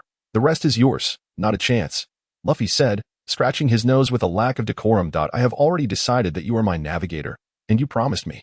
That was merely idle chatter. Nami instantly transformed into a fierce creature, roaring, "Who would believe such nonsense? And besides, what does your decision have to do with me? Do not presume to make decisions for others." "I do not care. I am determined to have you aboard my ship." Luffy maintained a nonchalant expression, entirely uninterested in debating with Nami, steadfast in his viewpoint. "Do you even comprehend human speech? I have already stated that I despise pirates above all else. Mark my words. I, Nami, will remain impoverished in this life, and in the next life, I will still be poor, and in the life after that, I will be destitute as well. Never will I board your ship." Upon hearing this familiar declaration, Luffy's lips curled into a smile. Although he did not fully grasp the meaning, his experience suggested that such words were essentially an affirmation. After all, both Carl and Zoro had uttered similar sentiments before ultimately agreeing to join him. "Hooray! I finally have a navigator," Nami exclaimed. "You truly do not understand human speech, do you? At what point did I agree to anything?" Despite Nami's vehement denial, Luffy remained undeterred, convinced of his decision. "So, is it just you? What about Zoro and that Carl?" When Carl's name was mentioned, Nami nearly gritted her teeth. There was little she could do. After all, those days had been filled with torment at Carl's hands, almost leaving her with psychological scars. "I have no idea. I think we got separated," Luffy pondered, stroking his chin. "However, with Carl around, I believe they will find us." Ignoring the latter part of Luffy's statement, Nami began to concoct a devious plan. "If that fellow isn't around, this dim-wit will be easy for me to manipulate. It seems I can reclaim my money after all. Hey, Captain Luffy, now that we are comrades, should you not assist me?" Nami cautiously probed. "So you agree?" Luffy exclaimed, leaping into the air. "Why did you only think to ask for my opinion now?" Though internally she was filled with exasperation, Nami maintained a cheerful facade and nodded. "Of course, however, now that your crew is being bullied, as captain, should you not take action?" Nami's performance, replete with tears, effectively reduced Luffy's intelligence to a negative number. As the saying goes, she had him completely bamboozled. "No one can bully my comrades," Luffy declared resolutely. "Nami, who dares to bully you? Let me go and send them flying. It's that clown Buggy, the notorious captain of the Buggy Pirates." "Clown Buggy? What a peculiar name." Luffy mused momentarily before asking, "Where's this clown? Let me go and send him flying." "Hey, can you stop thinking about fighting? We must be clever. Do you understand?" Nami quickly grabbed Luffy to prevent him from causing any trouble. "He has a bounty of 15 million berries and possesses quite strange abilities. He may very well be a devil fruit user like you. Even if you could defeat Arlita, you would still be no match for Clown Buggy." "We won't know until we fight," Luffy scoffed, unimpressed by the threat posed by Clown Buggy. Just as he stated, one cannot determine strength without a confrontation. However, Nami held a different perspective. For her part, she had a relatively favorable impression of Luffy. Though he was foolish and often shouted about wanting to take her aboard his ship, he could eat 3 times as much as anyone else. But if it meant he would risk his life for her, Nami found herself unable to reconcile that in her heart. Moreover, she genuinely did not believe he could defeat Clown Buggy. After all, Buggy was a well-known pirate, and his crew had many formidable subordinates. While Luffy was merely a novice who had just set sail, he had no pirate crew to speak of, not even a name for one, though he had 2 seemingly capable subordinates. They had vanished without a trace. So, by any measure, Nami believed Luffy stood no chance. Of course, this was all assuming a direct confrontation. Yet pirates valued cunning over brute force. It was about strategy and wits. Never mind. Just listen to me and follow my plan. And everything will be fine. Luffy tilted his head, clearly struggling to process the information. Let me explain how things unfolded. On that day, after successfully convincing the inebriated Carl to remove the bomb collar from his neck, Nami purchased a small boat and, with the money in tow, set off under the cover of night, fearful that Carl would discover her the next day and drag her back if all went according to plan. The money she had taken would be sufficient to cover the final gap and reclaim her village. The remaining berries would aid in rebuilding the village and support her pursuit of her dreams. However, if everything were to go according to plan, then it was destined to not go according to plan. While passing through Orange Town, the very town they now stood in, Nami had intended to stop and purchase some supplies to sustain her remaining journey. Yet, she never anticipated that the grand ship of Buggy's pirates would be docked there, conspicuously empty save for a towering pirate flag, for someone like Nami, who had spent years traversing the seas. She recognized the flag of Clown Buggy all too well, that a pirate with a bounty of 15 million berries. What treasures might be hidden in the captain's quarters? To Nami, this was an irresistible temptation she could not hope to resist. And thus, she fell into a trap. In a desperate bid to save her own life, she was compelled to feign admiration for Captain Buggy, seeking refuge under his wing. As for the considerable sum of berries she had borrowed from Carl, it was naturally washed away in the tumult. However, this ruse allowed her to retain her life. That money was earmarked for the redemption of her village, and she could not permit the clownish Buggy to seize it so easily. After all, Nami, as a pirate specializing in theft, had spent years pilfering from others without ever having been robbed herself. The incident with Carl had merely been an attempted theft, whereas this time she had lost 2 million berries outright. Nami, understandably incensed, lay in wait for several days, earning Buggy's trust before making her move on a moonless, stormy night. Her initial plan was to reclaim her own money and then discreetly abscond with Buggy's treasures. Yet, upon opening Buggy's treasure chest, she was rendered speechless. Rather than the priceless bounty she had envisioned, all that lay within was a map leading to the Grand Line. Far beneath her expectations. A map is a map. She reassured herself, it can still fetch a fair price. However, the chest had been rigged with a trap. As Nami lifted the map, a jester doll sprang forth, startling her and unleashing a cacophony of eerie laughter, which betrayed her location. The ensuing chaos is well known. She fled, pursued relentlessly by Buggy's band of pirates from dusk until dawn, ultimately rescued by the descending figure of Luffy. While she had indeed obtained the map to the Grand Line, the crucial sum of 2 million berries remained elusive. Thus, her attention turned to Luffy, considering how to enlist his assistance in recovering her stolen funds. As long as you help me, she proposed, this map will be yours. Don't you aspire to be the Pirate King? You'll surely need it on the Grand Line. But aren't we in this together? Luffy asked, perplexed. Realizing she had let slip too much, Nami quickly amended. Yes, we are indeed in this together. But if you help me reclaim my money, consider the map a welcome gift for joining your crew. She earnestly outlined her plan to Luffy, who nodded along, though Nami doubted he truly grasped her intentions. In any case, just follow my lead.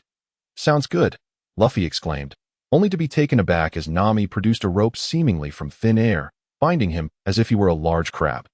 Huh? Nami, what are you doing? So you really weren't listening to me, Nami retorted, exasperated. I said it was all just an act.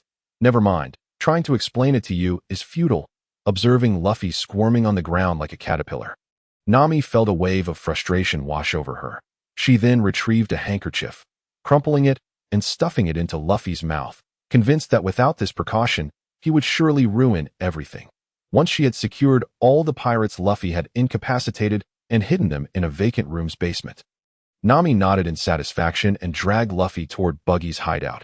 Inside a spacious tavern, Buggy was in a rage over the loss of the map when a frantic subordinate rushed in. "Captain, the thief has come back." "What?" She returned willingly. Buggy stammered, momentarily stunned. "Are you jesting with the great Buggy?" "No, no. I swear it, Captain." The trembling subordinate was well aware of Buggy's temper. "Then bring her to me. I must see what she intends." At Buggy's command, the tavern doors swung open, and the pirates gathered around, weapons in hand, eager to discover the intentions of the thief who had dared to steal from their captain. Nami, appearing relaxed, dragged Luffy in and unceremoniously tossed him aside. "Nami, you dare return?" "Captain Buggy, I have come to return the map and clarify a misunderstanding." Nami hastened to explain that a misunderstanding. "Indeed, it was not I who stole the map, but my captain." She gestured toward Luffy. "Only to clarify, at the last moment, he abandoned me and laid the blame at my feet. I have brought him to you, Captain Buggy, in hopes that you might show mercy and let bygones be bygones." "How intriguing," Buggy mused, sensing the growing amusement in the situation. Just as he was about to inquire about the captain she mentioned, his gaze fell upon Luffy, and he froze. Straw hat. Even after all these years, Buggy could not forget that hat, the very one belonging to the pirate king, Roger. Having once been an intern on Roger's crew, he knew that hat all too well. After the dissolution of Roger's crew, it had been passed to another intern, Shanks. Now, it sat upon the head of another to them. The hat represented more than mere material value. It embodied a spirit, a legacy, when Roger bequeathed the hat to Shanks. It was an act of passing down a legacy, and now, Buggy could hardly entertain the notion that this young lad had wrested it from Shanks by force. Red-haired Shanks was one of the 4 emperors reigning over the New World. If it hadn't been taken by force, then only one possibility remained. "Hey, kid, who the hell are you?" Buggy demanded. Luffy raised his head to respond, but the handkerchief muffled his words. "Let him speak, Captain Buggy. That's really not necessary. My captain is notorious for his tall tales. I'm afraid you might be deceived." Nami hesitated, fearing Luffy might expose their true intentions. "Are you questioning the great Buggy? Release him. But, release him, or I shall launch you into the sky." Buggy issued his ultimatum. Reluctantly, Nami complied and removed the handkerchief from Luffy's mouth, quietly warning him, "If you say the wrong thing, we're all done for." "All right, Captain Buggy, Straw Hat Kid, what is your name?" Buggy perched on his jester throne, one hand propping up his chin, gazing down at Luffy with an air of authority. His clown makeup, bright red nose, and the prominent crossbones tattoo on his forehead created an unyielding sense of pressure. "I am Monkey D. Luffy, the man who will become the Pirate King." Having been prompted, Luffy seized the opportunity to declare his mantra. This proclamation stirred a commotion among the crowd. The title of Pirate King was what all pirates sought. "Silence!" Buggy bellowed, and the tavern fell into an immediate hush. As a pirate who had returned from the Grand Line, Buggy was no stranger to the world. Thus, he remained unimpressed by Luffy's ambition of becoming the Pirate King. What truly piqued his interest was Luffy's surname.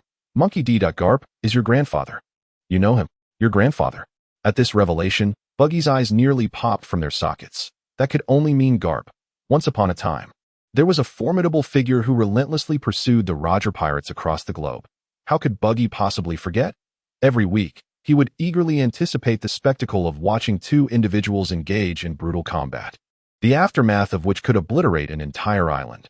This left an indelible impression on the young Buggy. After all these years, that man must have grown even stronger. This thought surged within Buggy's mind, conjuring an image of Garp bellowing, "Return my grandson," before delivering a blow that reduced him to mere ashes. The shiver coursed through his body at the mere thought.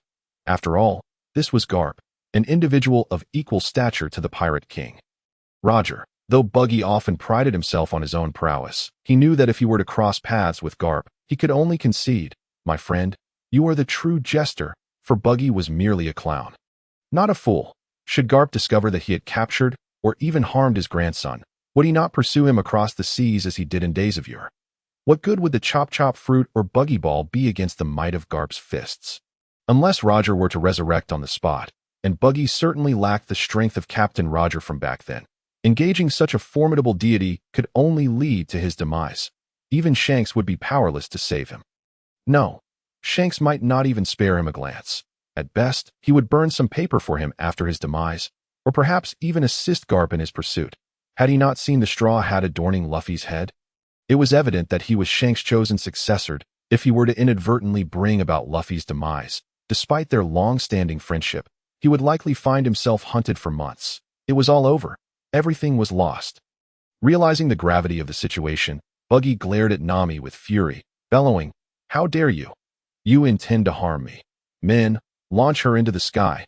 Nami, perplexed, exclaimed, "Wait, Captain Buggy. You must have misunderstood. He stole your sea chart." She pointed accusingly at Luffy. Although Luffy was unaware of the unfolding events, he nodded in agreement with Nami's previous instruction. Nonsense. How could the affairs of the Pirate King be deemed stealing? That was merely a gift I presented to him. Buggy retorted, waving his hand to signal his crew to act swiftly. "Hurry, seize her, you vile thief. How dare you jeopardize my relationship with Luffy? Launch her into the sky at once. No, bring forth my buggy ball. I intend to reduce her to ashes." Nami, alarmed, pleaded, "Wait, Lord Buggy, please let me explain." As events spiraled beyond her control, Nami's complexion shifted, and she hastily began to free herself from her bindings. However, Buggy was in a frenzied state. Unwilling to heed her words that to him, Nami was deliberately scheming against him, likely harboring resentment for having robbed her of her treasures, thus orchestrating this lethal plot. Had he not recognized Luffy's straw hat, he would have undoubtedly fallen into a trap. The thought of Garp's fist sent shivers down Buggy's spine. "What are you all standing there for? Charge at her." "Yes, Lord Buggy." Although his crew did not fully comprehend the situation, they obediently approached Nami, accustomed to Buggy's erratic commands. With Luffy's limited understanding of the circumstances, he nevertheless grasped Buggy's words. "Red Nose, Nami is my navigator. I shall not permit you to harm her." "What?" He actually uttered that term. At the mention of those words, Buggy's crew fell silent, as if they had been confronted with something terrifying. Just like the encounters with Alvida, those who lacked something often became fixated on it. Alvida relentlessly compelled her crew to proclaim her the most beautiful woman upon the seas. And what of the clown Buggy? The mention of his red nose was utterly intolerable. Not only that, but even the word red could not be uttered in his presence. Those inexperienced newcomers had often been launched into the skies for merely touching upon this taboo. You just said the words red nose, didn't you?" Buggy's forehead twitched with anger, his rage manifesting visibly. Just as he was about to unleash his powers to teach this audacious youth a lesson, he caught sight of Luffy's straw hat and instantly regained his composure. Buggy, you must remain calm. He is Garp's grandson, the successor of Shanks. Buggy, you wouldn't want all the Marines hunting you down, would you?" A comical voice echoed in Buggy's mind, urging him to stay composed and clear-headed. "Do not be angry. He is Shanks' successor. Thus, I must act as a senior and show some care for the younger generation. Do not be angry," Buggy reassured himself, exhaling deeply. "Luffy, you say she is your navigator. But before that, she was still my crew member. As a crew member who betrayed her captain and stole my treasure, do you not think she deserves punishment?" That does seem somewhat reasonable." Luffy tilted his head in contemplation. "What on earth is reasonable about that?" Nami roared, fully aware that her life was now entwined with Luffy's fate. She hurriedly worked to untie the ropes binding him. "However, Nami is my navigator, so I cannot allow you to harm her." Luffy placed his hands on his hips, a serious expression adorning his face. "So, Captain Red Nose, if you must punish her, let me bear the burden in her stead." How dare he utter those 3 words again? Buggy's subordinates erupted in laughter, intensifying the furrow in Buggy's brow. "Damn it. I told you my name is Buggy. I have a name." Buggy bellowed. "Oh, my apologies, Captain Buggy." Luffy scratched his head, a look of sincerity on his face. Seeing Luffy's earnest apology, Buggy's resentment began to dissipate. After all, he was a powerful second-generation noble. What more could he ask for? However, Buggy was still unwilling to let Nami off so easily, if not for her. He would not have faced such humiliation today, unable to retaliate and losing face before his own men. Yet the dilemma arose. This Nami seemed to hold immense significance for Luffy, to the extent that he was willing to volunteer to accept punishment in her place. Though he said so, Buggy felt an overwhelming desire to slap him, questioning whether Luffy understood his own standing Do you not know your own identity? Even if you come forward, would I dare to kill you? Buggy found himself in a precarious situation, since you were so intent on protecting her. Then, suddenly, a brilliant idea struck Buggy. While he could not kill Luffy, he could still humiliate him. You shall kneel here and bow your head to me. If you do so, I shall graciously forgive her. As long as you kneel and bow your head, this matter shall be considered settled. Buggy chuckled heartily. Though he could not kill Luffy, humiliating him would be entirely within reason. Surely, Luffy would not disclose such an incident after departing. Thus, he need not worry about retaliation, and if Luffy refused, he could take the opportunity to sow discord between the two, letting Luffy go while keeping Nami behind. In any case, it would be a victory for him, a win-win situation. Buggy was truly a genius. Just as Buggy reveled in his clever scheme, Luffy spoke up. All right. The voice was remarkably calm, devoid of even the slightest ripple.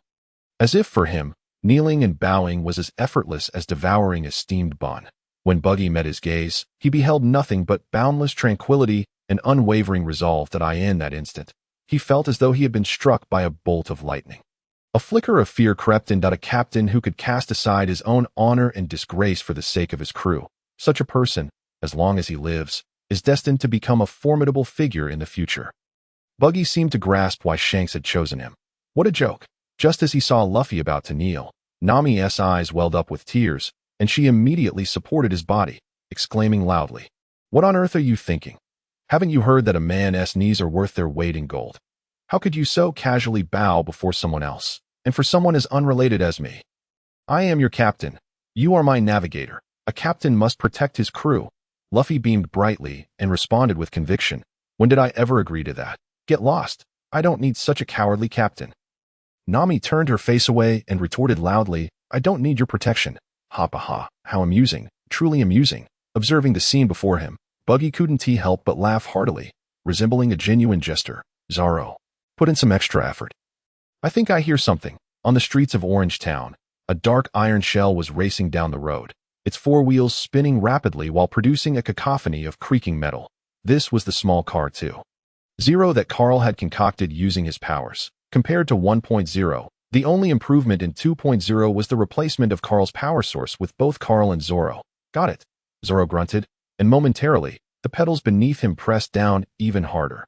Indeed, who would have thought that inside this seemingly high-tech vehicle, the most primitive form of human power was being utilized? So why not simply construct two bicycles? It was precisely because a certain someone was utterly directionally challenged. If it were just one vehicle, I feared that after locating Luffy, I would have to find you as well. Zoro felt somewhat insulted. Moreover, what difference does it make to call out that certain someone? Stop talking and pedal faster. According to that mayor, the tavern should be just ahead. I bet Luffy is definitely inside. I don't need your reminders. Zoro gritted his teeth, his legs propelling him forward with fervor. Sweat beads the size of peas dripping down his forehead, as if he were not sitting in a car, but in a sauna. In contrast, Carl appeared much more at ease, as all he needed to do was drive. Look at you sweating.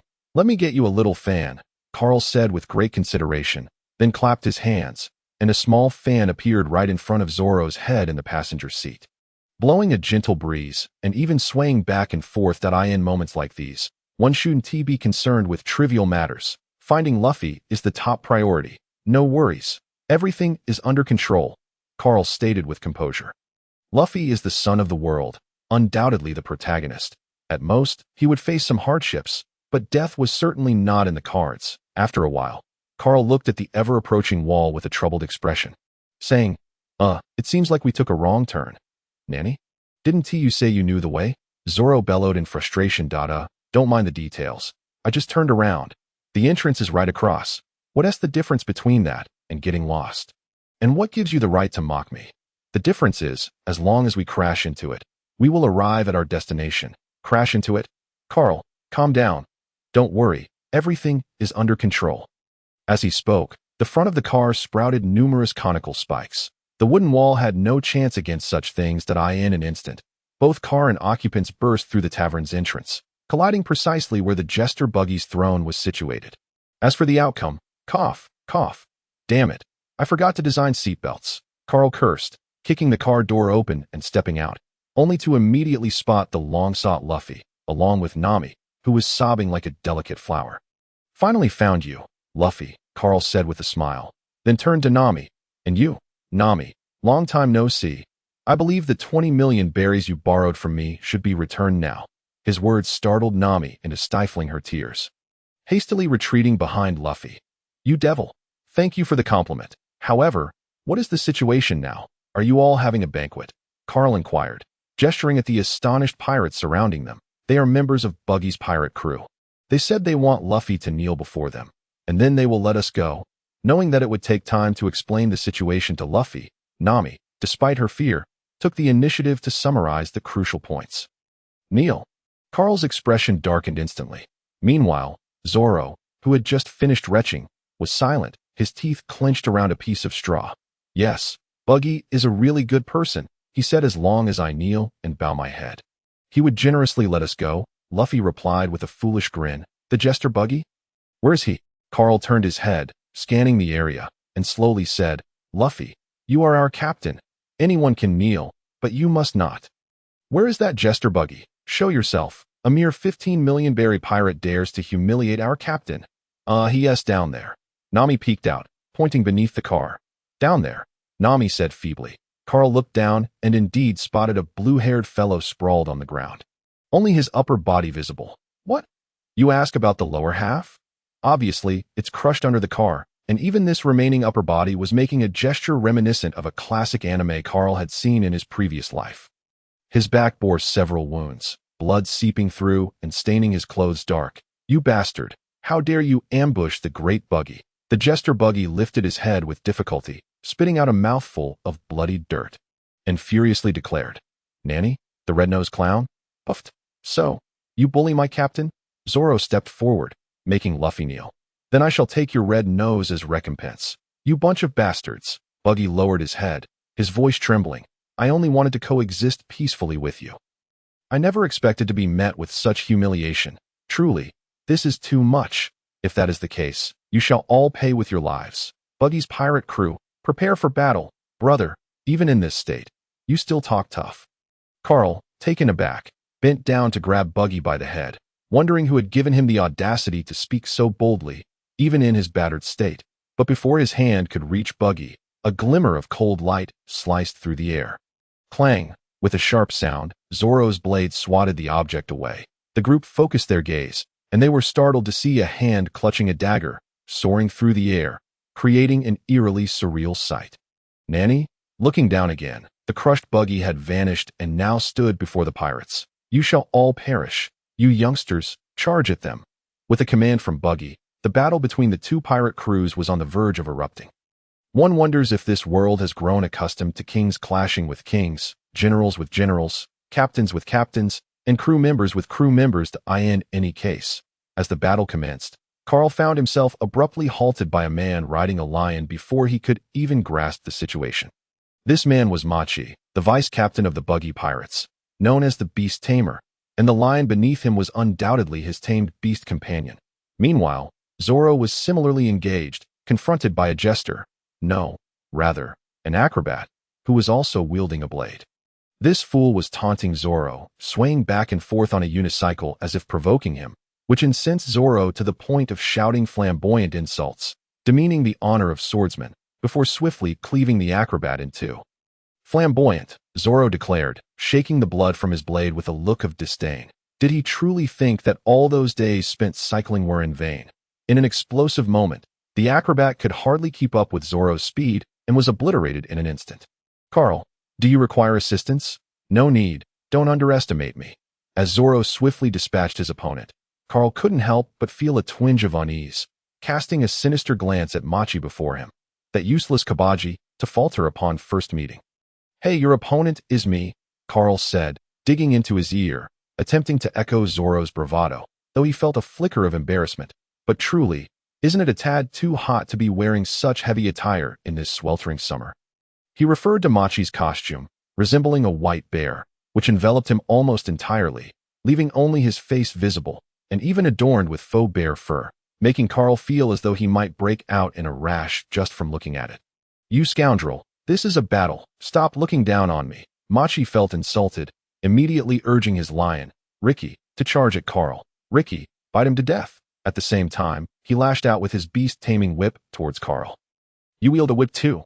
How fortuitous. Carl twirled his wrist, producing a metallic whip that he flicked lightly, causing it to extend rapidly and ensnare a car in the center of the tavern.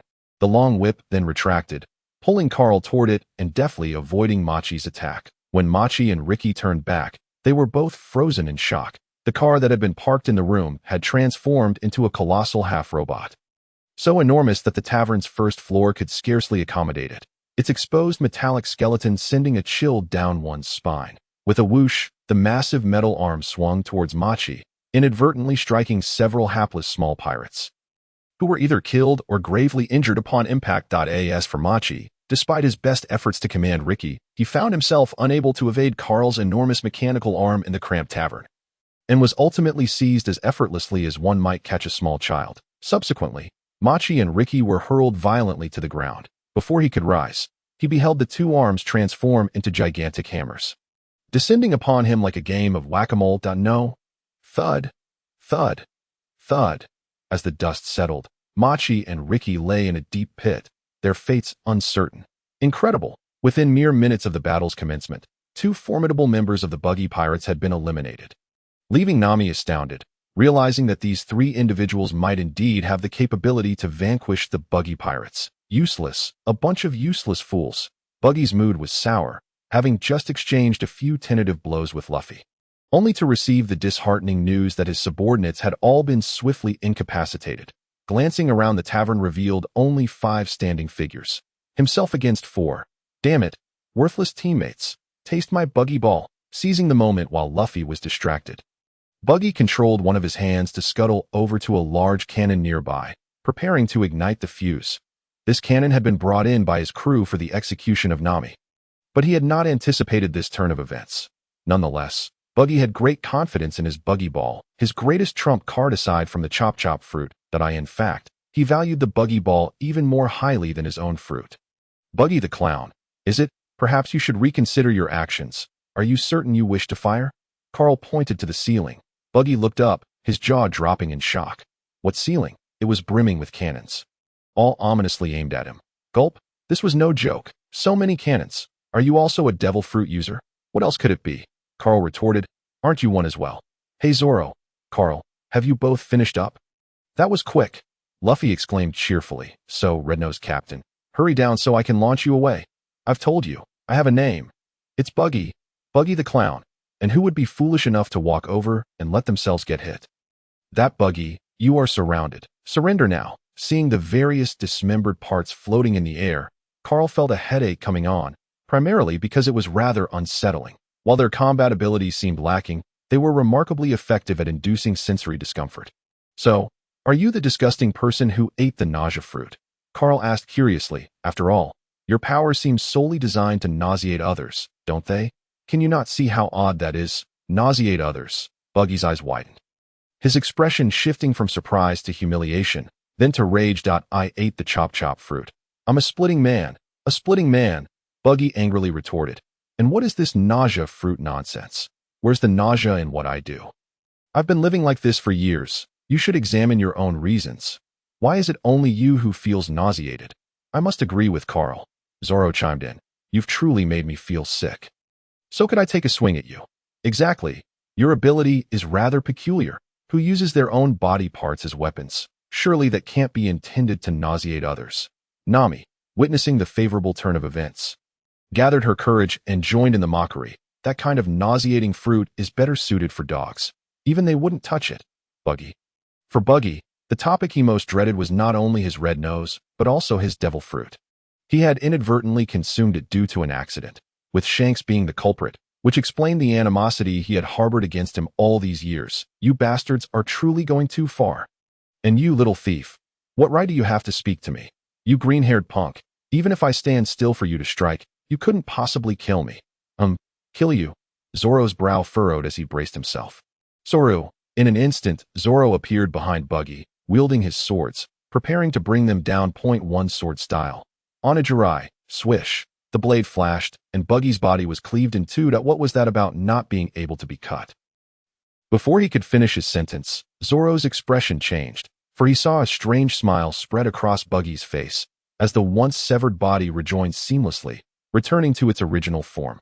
"Kid, I told you, you can't kill me." Buggy laughed heartily, his split hands now creeping around Zoro's back, ready to execute a thief's signature move. A kidney strike. Should this blow land, the injury is but a trivial concern, at the very least. Zoro's dignity would be utterly shattered. Iron block. Zoro immediately tensed his body, activating another technique from the Marine 6 styles. This technique allows one to control their muscles, rendering their body as solid as iron, a commendable defensive ability. However, it comes with two notable drawbacks. First, the user cannot move while activating it, and second, it amplifies the user's courage to an almost reckless degree, daring them to withstand all attacks. Fortunately, as Zoro had only just begun his training, he was unaffected by the latter flaw. Thus, it served him well, particularly against Buggy's ordinary strikes. Clang! With a sharp sound of metal colliding, Buggy's separated hands trembled slightly from the impact. Zoro and Iron Block. "Are you a Marine?"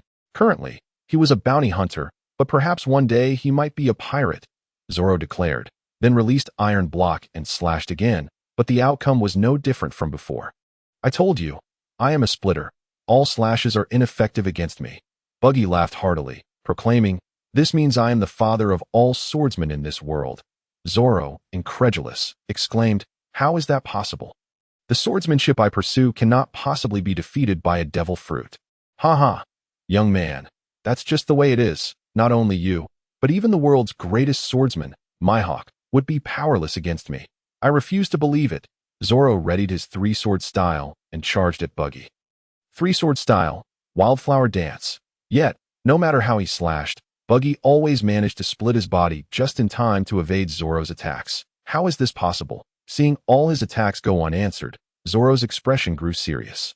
He could not accept that the swordsmanship he aspired to was inferior to a mere devil fruit. "Ha ha ha. Give it up," Zoro muttered, wildly swinging his swords, unleashing every technique he had developed over the years upon Buggy. One-sword style, Moon Slash. Two-sword style, Venomous Serpent. Three-sword style, Tornado. Useless, useless. All of it is useless. As Zoro fell into despair, Buggy could not help but laugh. For him, the only purpose of the chop-chop fruit was to mock self-proclaimed noble swordsmen, trampling their dignity and swordsmanship beneath his feet. This was his greatest delight. "Zoro, is it?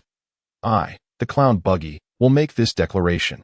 If you can injure me today, I shall write my name backward." However, such a feat was utterly impossible. "Ha ha ha. How could this be? I promised her I would become the world's greatest swordsman." Zoro gritted his teeth, enunciating each word with conviction, for the lifelong goal she pursued could not be so easily tarnished. Zoro sheathed his swords, grasping the wad Ikemanji firmly, his eyes filled with determination and defiance. That one-sword style, Blazing Inferno. This move was learned from the swordsmanship insights given to him by Garp, originating from the Marines' Vice Admiral. Fireburn Mountain. With this strike unleashed, a great conflagration erupted from the blade, enveloping the wad Ikemanji entirely as it aimed for Buggy's neck. Instinctively, Buggy employed the severed head separation, successfully evading the strike, just as he reveled in his triumph and prepared to taunt Zoro further. He found that the flames on the blade had suddenly intensified as if doused with fuel. In an instant, the fire soared, engulfing Buggy's entire body, though Buggy could passively ignore all slashes due to the nature of his devil fruit.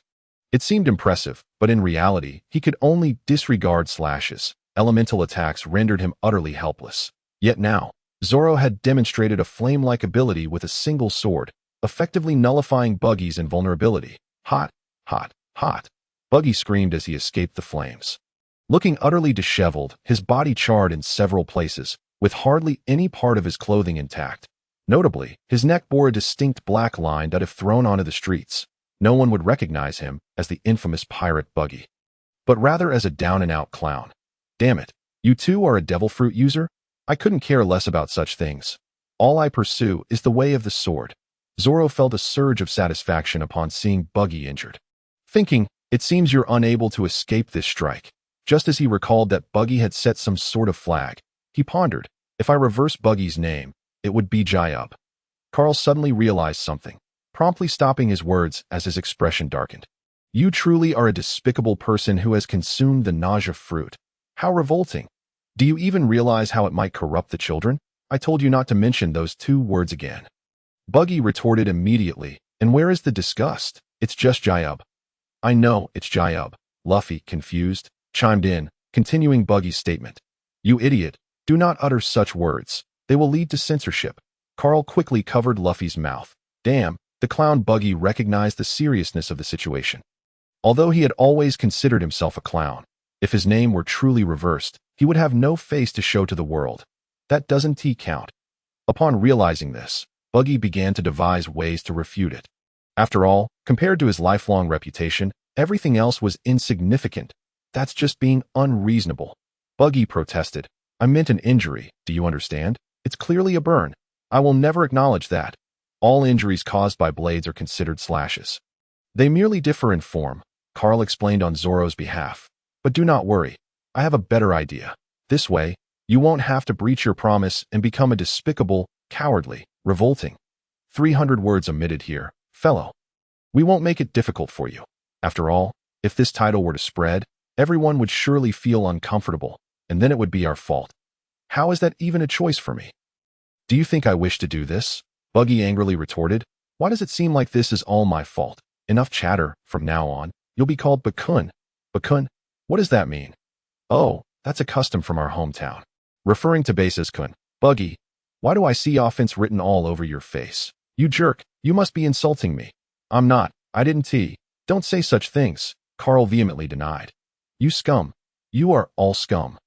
The clown Buggy's voice fell to a low tone, brimming with rage and humiliation. As long as I leave you all here, no one will know, right?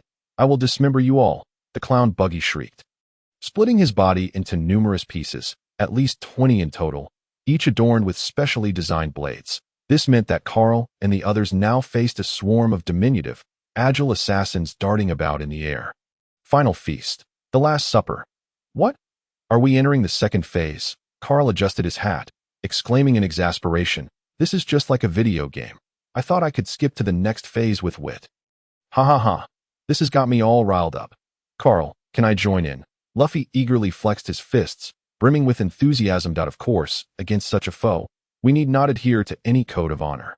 We can just charge in together. Carl smirked, glancing at Zoro in the center of the battlefield. Zoro, if you're struggling, step aside.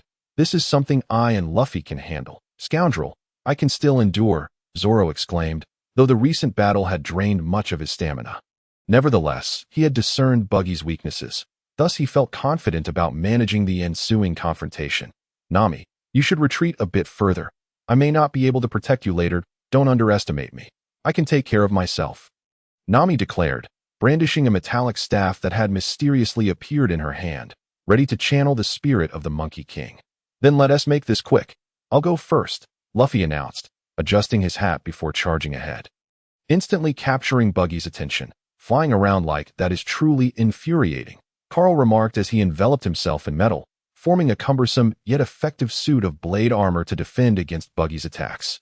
All of you, perish, Buggy bellowed, and with that, dark clouds of energy erupted from his scattered body parts, enveloping the blades he wielded. The formerly gleaming silver blades transformed into a pitch-black hue. Not good. He's using armament hockey. Carl recognized Buggy's ability at once, recalling his training alongside Luffy in hockey, albeit at a slower pace than Zoro. They were well aware of the destructive potential of armament hockey. Everyone, be careful. Armament hockey? I can do that too.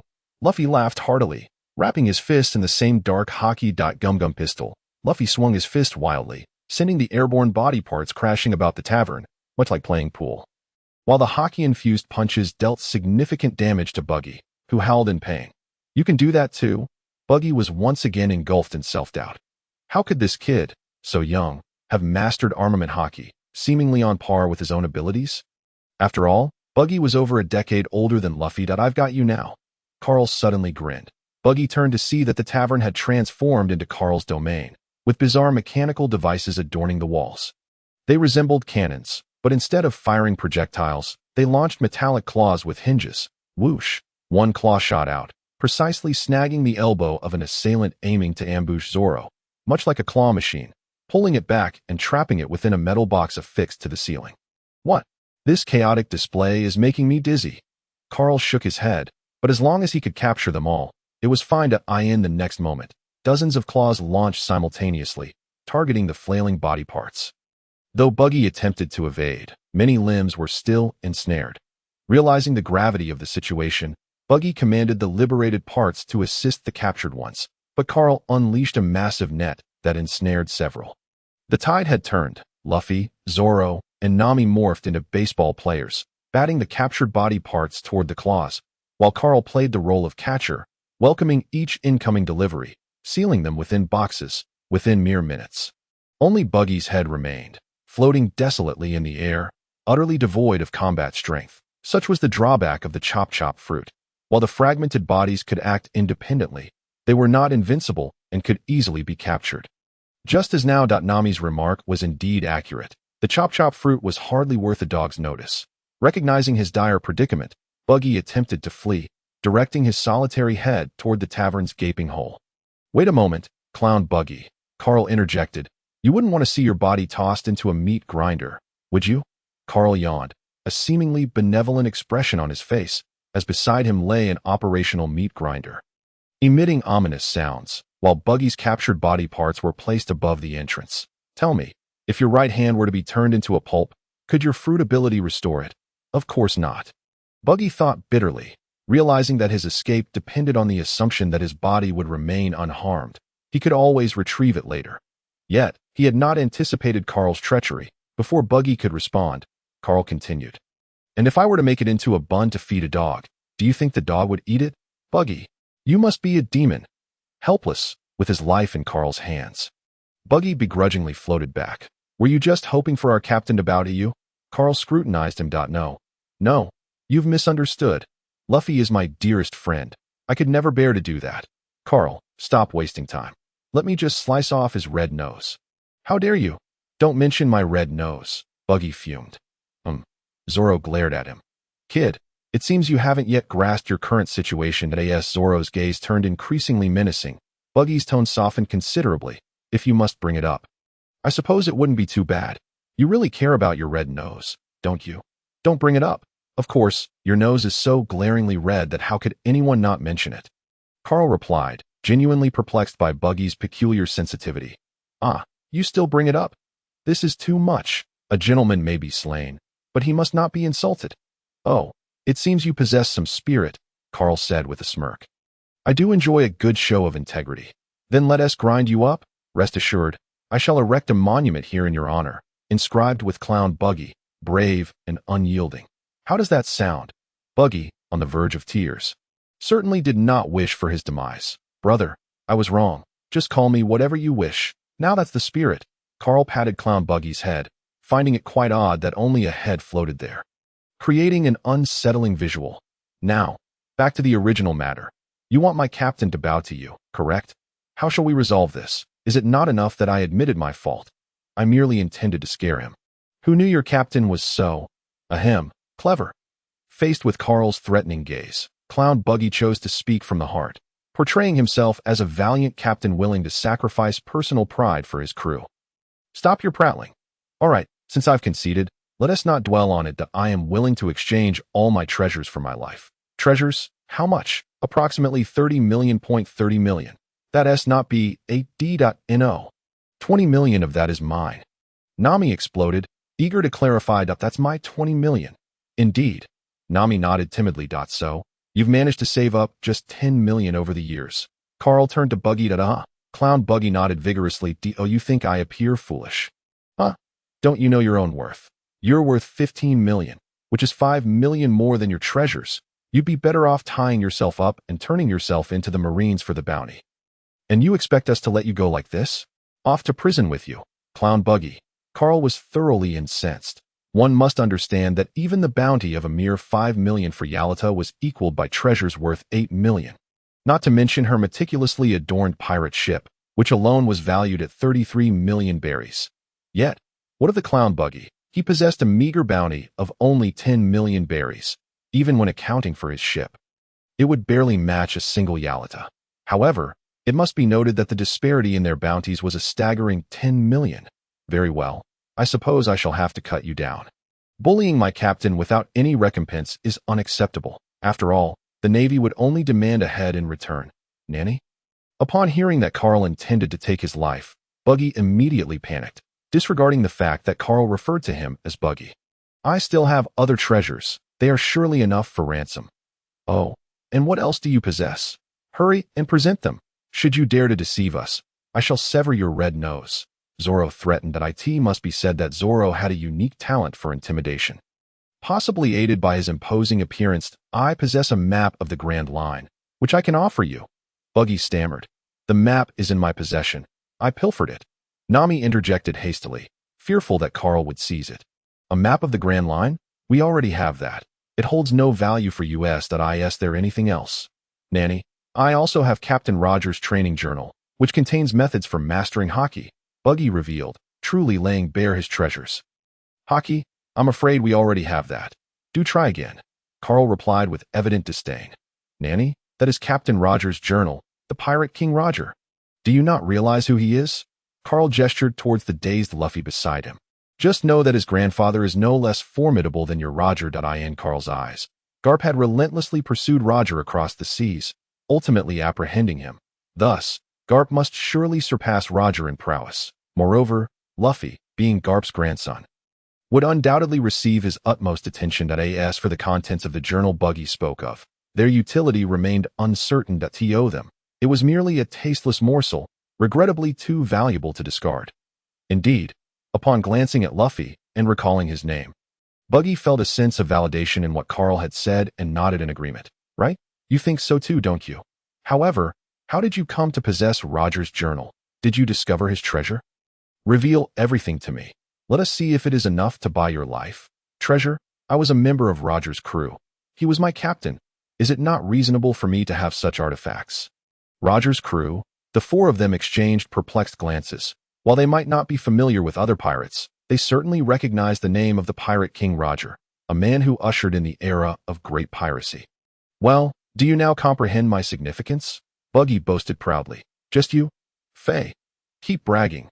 Wow, how impressive. Among the four, only Luffy, with his naive belief, accepted Buggy's claims, though Buggy did not expect him to be a rational individual. Wait, what he said is indeed factual, so believing it should be the norm, right? Buggy finally realized and immediately retorted. Hey, what do you mean by that? Do not look at me with such disrespectful eyes. I am not at all like that. Not at all. Nami pouted, her disbelief evident on her face. Indeed, would the Pirate King Roger recruit someone as weak as you? 15 million is hardly enough for his loose change. Thus, Carl, let me be the one to end him. This fellow has not uttered a single truth. Scoundrel. I was an intern. I was an intern on Roger's ship. Buggy bellowed. In intern. Speaking of which, Luffy, you mentioned that the Shanks who gave you your straw hat was also an intern on Roger's ship. Correct? Yes. So do you know Shanks? That guy. I will never forget him. Buggy gritted his teeth. If it weren't for him, I would never have consumed the chop-chop fruit. Hold on. Stop right there. I have no interest in your ancient tales. So why is there such a vast chasm between interns? You currently do not even possess a sliver of Shanksworth. Ah. You scoundrel. Buggy's head rolled back and forth on the ground, clearly suffering from 1,000 points of critical damage. As the saying goes, lies do not harm, but the truth is a sharp blade. Do not weep. Even if you cry, I shall not feel a shred of sympathy for a wretch like you. Carl had come to the realization that Buggy was nothing more than a scoundrel, merely a scoundrel from the Pirate King's crew. Had Roger still been alive, he might have lived quite comfortably. However, fate had it that Roger was captured, and his crew disbanded, leading to Buggy's current plight. Nonetheless, surely a former member of the Pirate King's crew could fetch a handsome price from the Navy. So, how should we dispose of you? Tossing you into the sea should suffice to drown you, right? You scoundrels cannot kill me. Roger is my captain, and Shanks is my friend. You took his straw hat. So you must have a close relationship with him. I am Shanks' closest confidant. Were you not just lamenting that he caused you to consume the devil fruit? Buggy, that was a slip of the tongue. He is No, I am his sworn brother, a beloved comrade. You cannot kill me. Luffy, what do you think? I don't know. Shanks never mentioned you. Buggy, Nanny. He had not even been mentioned. Shut up. This is none of your business. You cannot even present a ransom. Buggy, living under someone else's roof, so it is best to execute him. His abilities are so peculiar. What if he escapes? Reconsider. Agreed. Wait, even if you are deliberating. Keep your distance. What does my fate matter to you? As Zoro approached with malicious intent, Buggy instantly panicked. Wait. I still have something. I can give you the blueprints and formula for Buggy Ball. Do not kill me. Greatly appreciative of the esteemed gift, the author was taken aback and would provide an additional update shortly. Buggy Ball, a super explosive shell entirely developed by Buggy himself, possessed a power several dozen times that of contemporary shells. A single volley could easily split a small town in two. That the massive scar that traversed the town they encountered on their way to the tavern was a testament to the devastation wrought by Buggy Ball. With nearly every building along the way obliterated, illustrating its immense power. Buggy Ball? What on earth is that? What on earth? That is my greatest invention, Buggy eagerly explained. If one were to judge solely by Buggy's prior conduct, he would indeed appear as a complete scoundrel. Yet with the introduction of Buggy Ball, he leapt from being a mere rogue to a master weapon designer, at least in the realm of artillery, where his accomplishments had far surpassed those of his contemporaries. Though, is it truly that formidable? Quite impressive. Upon hearing Buggy's explanation, a smile crept across Carl's lips. He had not anticipated such an unexpected boon. Clearly, this was indeed Buggy's trump card. Very well, congratulations. You have successfully redeemed your life. Really? Buggy was taken aback, astonished that he had escaped this calamity. The blueprints are in the pocket of my clothing, though. You actually carry them with you. Had I known. Carl waved his hand, and the boxes that were stuck to the ceiling were lifted by mechanical arms. Displaying them before him, he then began to open them one by one, ultimately uncovering the blueprint Buggy had mentioned. Carl took a cursory glance. The so-called Buggy Ball was divided into two parts. Point one is the main body of the cannonball, while the other is the added gunpowder. Baiji has made tremendous improvements and innovations in both aspects, resulting in the formidable weapon known as the Baiji shell. According to Baiji's description, assuming he is not exaggerating, even a small naval vessel would likely be unable to withstand a single shot from the Baiji shell.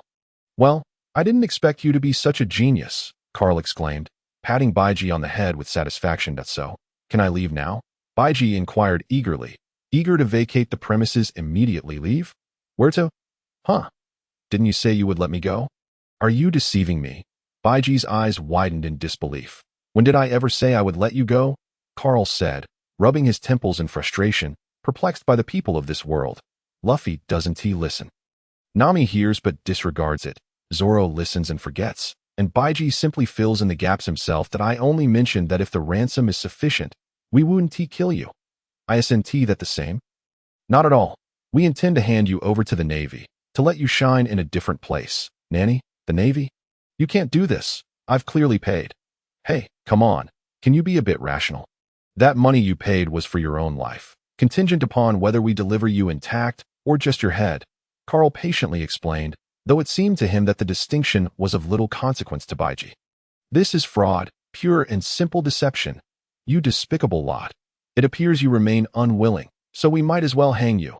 With that, Carl returned the schematics of the Baiji shell to the table and activated the meat grinder that had been prepared nearby for quite some time. Big brother, I was wrong. Hand me over to the Navy. My lifelong dream has been to become a glorious Navy officer. Baiji lamented, on the verge of tears. Now that's more like it. Carl nodded in approval. With Baiji's complete surrender, this conflict reached a resolution. The remaining time was spent by a few individuals cleaning up the battlefield and gathering the spoils of war. Nanny? 20 million? Nami exclaimed in disbelief. Indeed. Did you not borrow 20 million from me? What? Would you like me to show you the promissory note? I recall it bears your signature, Carl replied nonchalantly. Nami froze, suddenly realizing she had left behind such a significant liability. It was primarily because she had been too overconfident at the time, not anticipating that she would later encounter Luffy and the others again, thus leaving behind such a substantial risk. Although this sort of thing held little sway over her as a thief, Carl clearly thought otherwise. That haven't you recovered everything? To clarify, that was our bounty for defeating Baiji, and it has nothing to do with you. But I contributed to defeating Baiji. Rest assured, when it comes time to settle accounts, your share will certainly be included. Based on combat contributions, you should receive several million. That's several million. What? Is that not enough? You only took down a few lackeys and assisted in the final blow against Baiji. While we, the main combatants, deserve a larger share. You have an issue with that. But I was robbed of over 20 million. That's not my concern. Go talk to Baiji. You. Nami gritted her teeth in frustration, nearly leaping at Carl in a fit of rage in Nami's eyes. Carl was nothing short of a devil, the kind that Satan himself would bear a tattoo of. However, if you truly want money, there might still be a way. Didn't he, Luffy, say? If you join us, we can advance you some wages. That I've already said. I will not become a pirate. I absolutely detest pirates. Then there's nothing more to discuss. If it weren't for Luffy insisting on inviting you, I wouldn't bother talking to you this much. You? Humph. About an hour after the battle, a man claiming to be the mayor approached, weapon in hand, stating he wished to duel Baiji. Upon discovering that Baiji had already been defeated by Luffy and his crew, he let out a sigh of relief. His real name was Butler, the mayor of Orange Town, where the residents primarily earned their living through orange cultivation, hence the name. The Baiji pirates had invaded several months prior, seizing control of the town and using it as a base, plundering at will. While the townsfolk could only flee to the mountains to avoid their wrath, Butler, unwilling to let this situation persist, had mustered the courage to confront Baiji in a duel, hoping to reclaim his town. Upon learning that Luffy and his crew were merely bounty hunters and had defeated the Baiji pirates, Butler was overjoyed and hurried back to the mountains to spread the news. After conversing with the townsfolk, Luffy felt deep sympathy for the town's plight and ultimately decided to leave the 10 million berries treasure from the Baiji pirates behind, claiming it was to aid in the reconstruction of Orange Town. After all, Baiji had a penchant for testing his Baiji shell in the town, firing off a few shots whenever he pleased, leaving the place in ruins. The truth was, they had earned quite a bit of money recently, to the point where Luffy had lost all sense of its value. With a grand gesture, he intended to give it all away. Had Carl not intervened, Luffy might have even left all their earnings behind.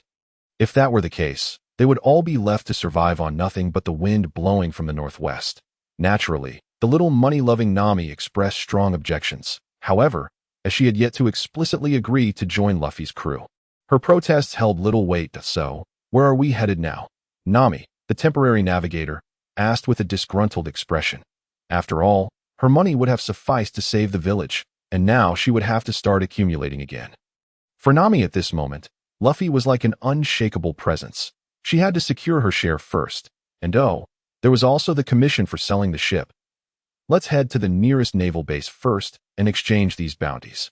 Carl indicated towards the tightly bound pirates on the deck. With fuel on board, their ship would be quite swift, and it wouldn't take long. As for the clown Baiji's ship, Carl had tied it to the back of their warship with steel cables, intending to tow it to a nearby island for sale. As for what lay ahead, that was a question for Luffy, as he was the captain. Of course, we will continue searching for crew members, Luffy declared excitedly, pointing to himself.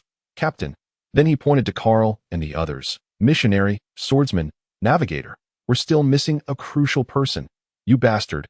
I've already told you I'm a mechanic. Do I really look like some sort of mystic to you? Carl shouted angrily. However, Luffy merely scratched his head, playing dumb to evade the issue. Speaking of which, the ship is indeed lacking a very important person.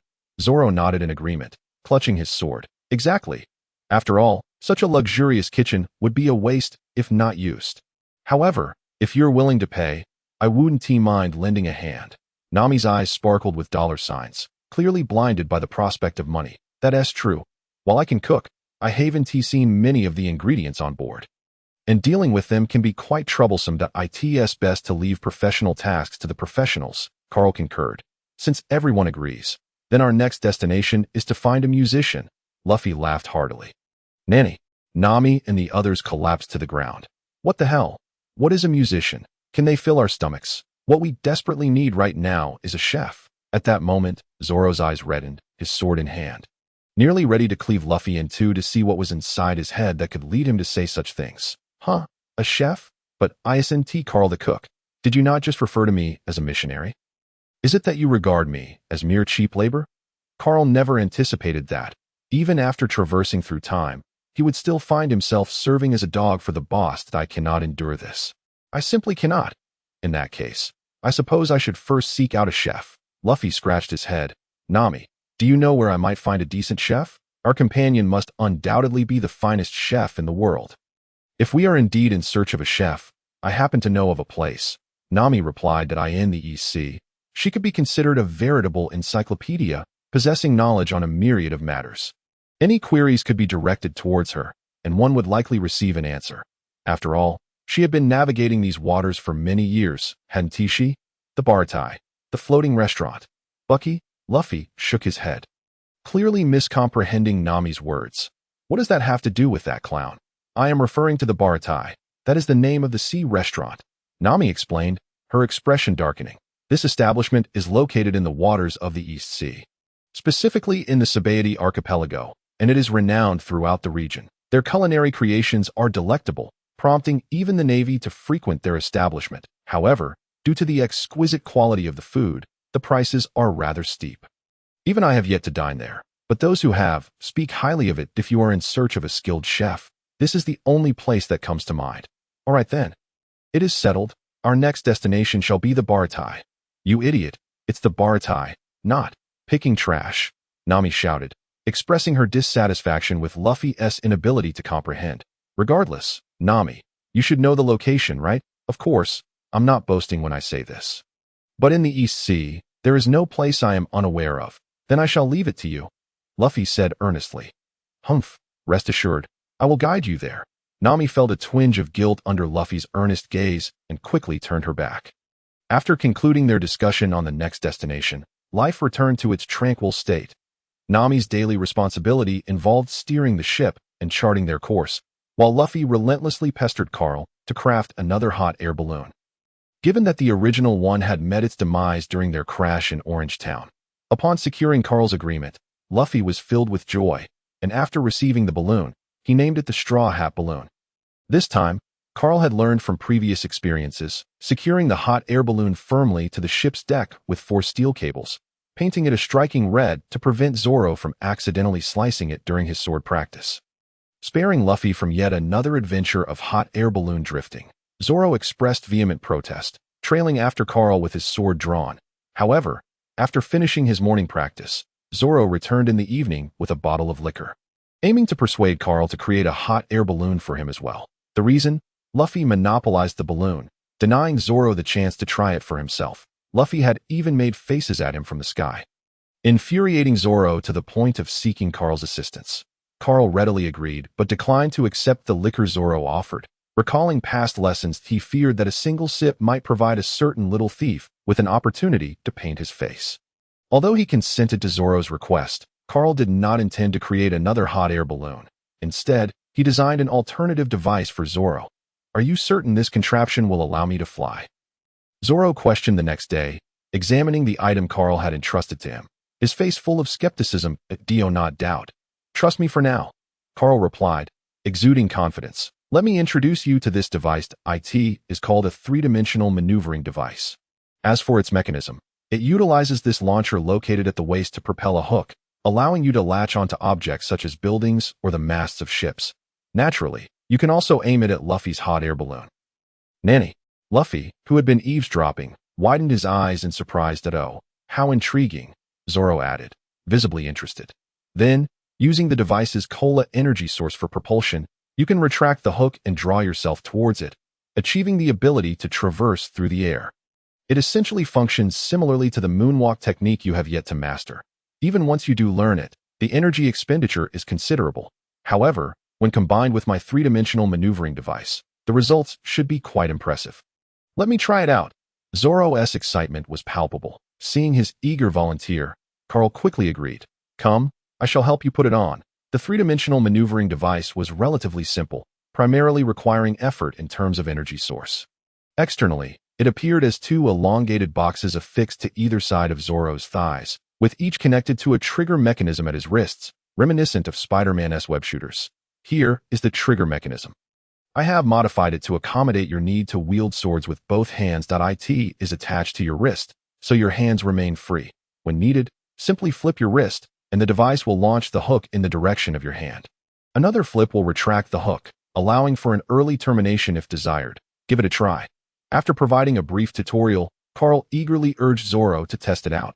Zoro, immersed in the joy of his new toy, failed to notice the slightly unhinged excitement on Carl's face. Is this how it works? Zoro took a few steps, then sprinted, finally jumping in place to acclimate himself before attempting a genuine experiment.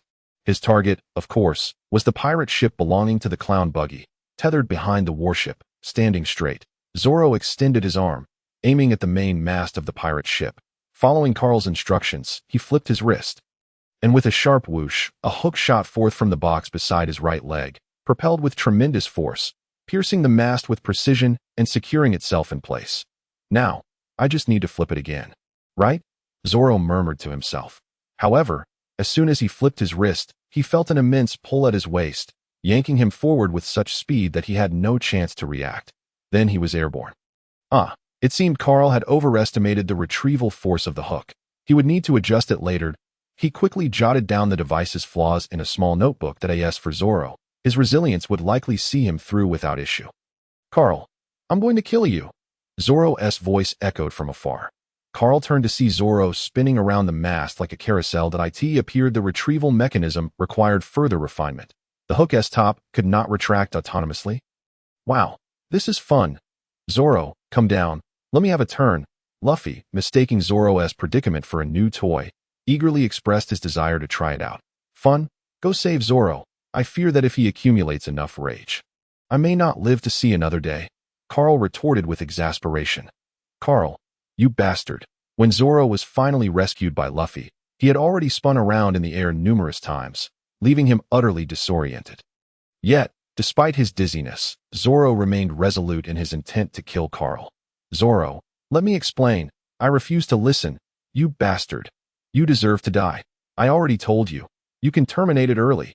Just flip your hand, and the hook will detach, returning to the launcher. As Carl dodged Zoro's strikes, he hastily explained. Bastard, I followed your instructions, but there was no response at all. Carl, I am well aware that there is no reaction. Yet I certainly cannot concede that it is my fault. The next day, several individuals gathered once more at the same location. Zoro, trust me, this time there will absolutely be no issues, and even if the same situation arises as yesterday, Luffy will rush to your aid at the first opportunity. Carl bore an expression that implored, you must believe me, which left Zoro feeling rather insecure. However, the eager expression on Luffy's face reassured Zoro considerably. Thus, he resorted to his previous tactics once again, and then, you bastard Carl, I will surely chop you to pieces. Zoro's voice dwindled, ultimately fading with the sound of a splash. This time, the retrieval device indeed functioned flawlessly. Before Zoro collided with the mast, the grappling hook automatically retracted into the launching apparatus, and Zoro, propelled by inertia, soared into the sky. Yet, he was still unfamiliar with this contraption, merely watching as he ascended higher and further away. By the time he realized what was happening, he had already drifted far beyond reach, the length of the grappling line within the launcher insufficient to reconnect with the ship. Thus, Zoro could only despairingly observe the water's surface drawing closer. Even the birds flying overhead seemed to mock him. Fool! Fool! Wow! Zoro is flying! Luffy exclaimed, striking a pose as if gazing into the distance. What nonsense! Hurry and save him!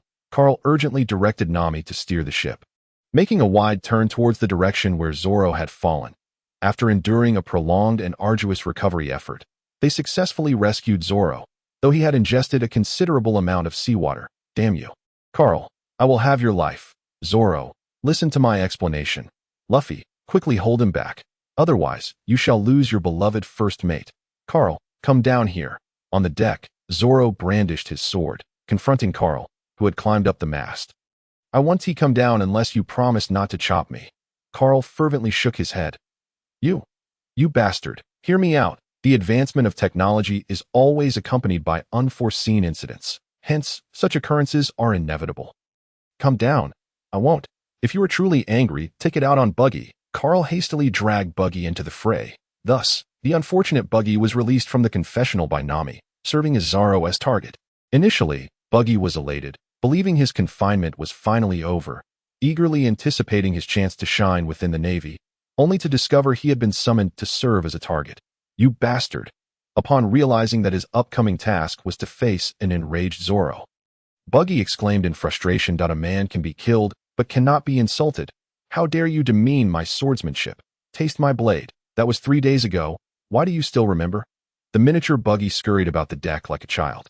Evading Zoro's strikes to prevent him from escaping, Carl had to separate his body parts for storage, such as his thighs and arms, leaving Buggy resembling a 7 or 8-year-old child. Buggy, give it your all. If you perform well, I'll treat you to extra chicken legs tonight. Carl, perched on the mast, cheered him on. Who cares about your chicken legs? After over an hour, Zoro had finally vented his wrath. Allowing Carl to cautiously descend from the mast, relieved to drag the now disheveled Buggy back to the confessional. Damn you, Carl, you truly are a devil. Don't say that. I'm merely ensuring my own survival. Carl smirked. Though, considering your commendable performance today, I shall grant you an opportunity. Huh? What opportunity? From now on, you may have 3 hours of freedom each day. How does that sound?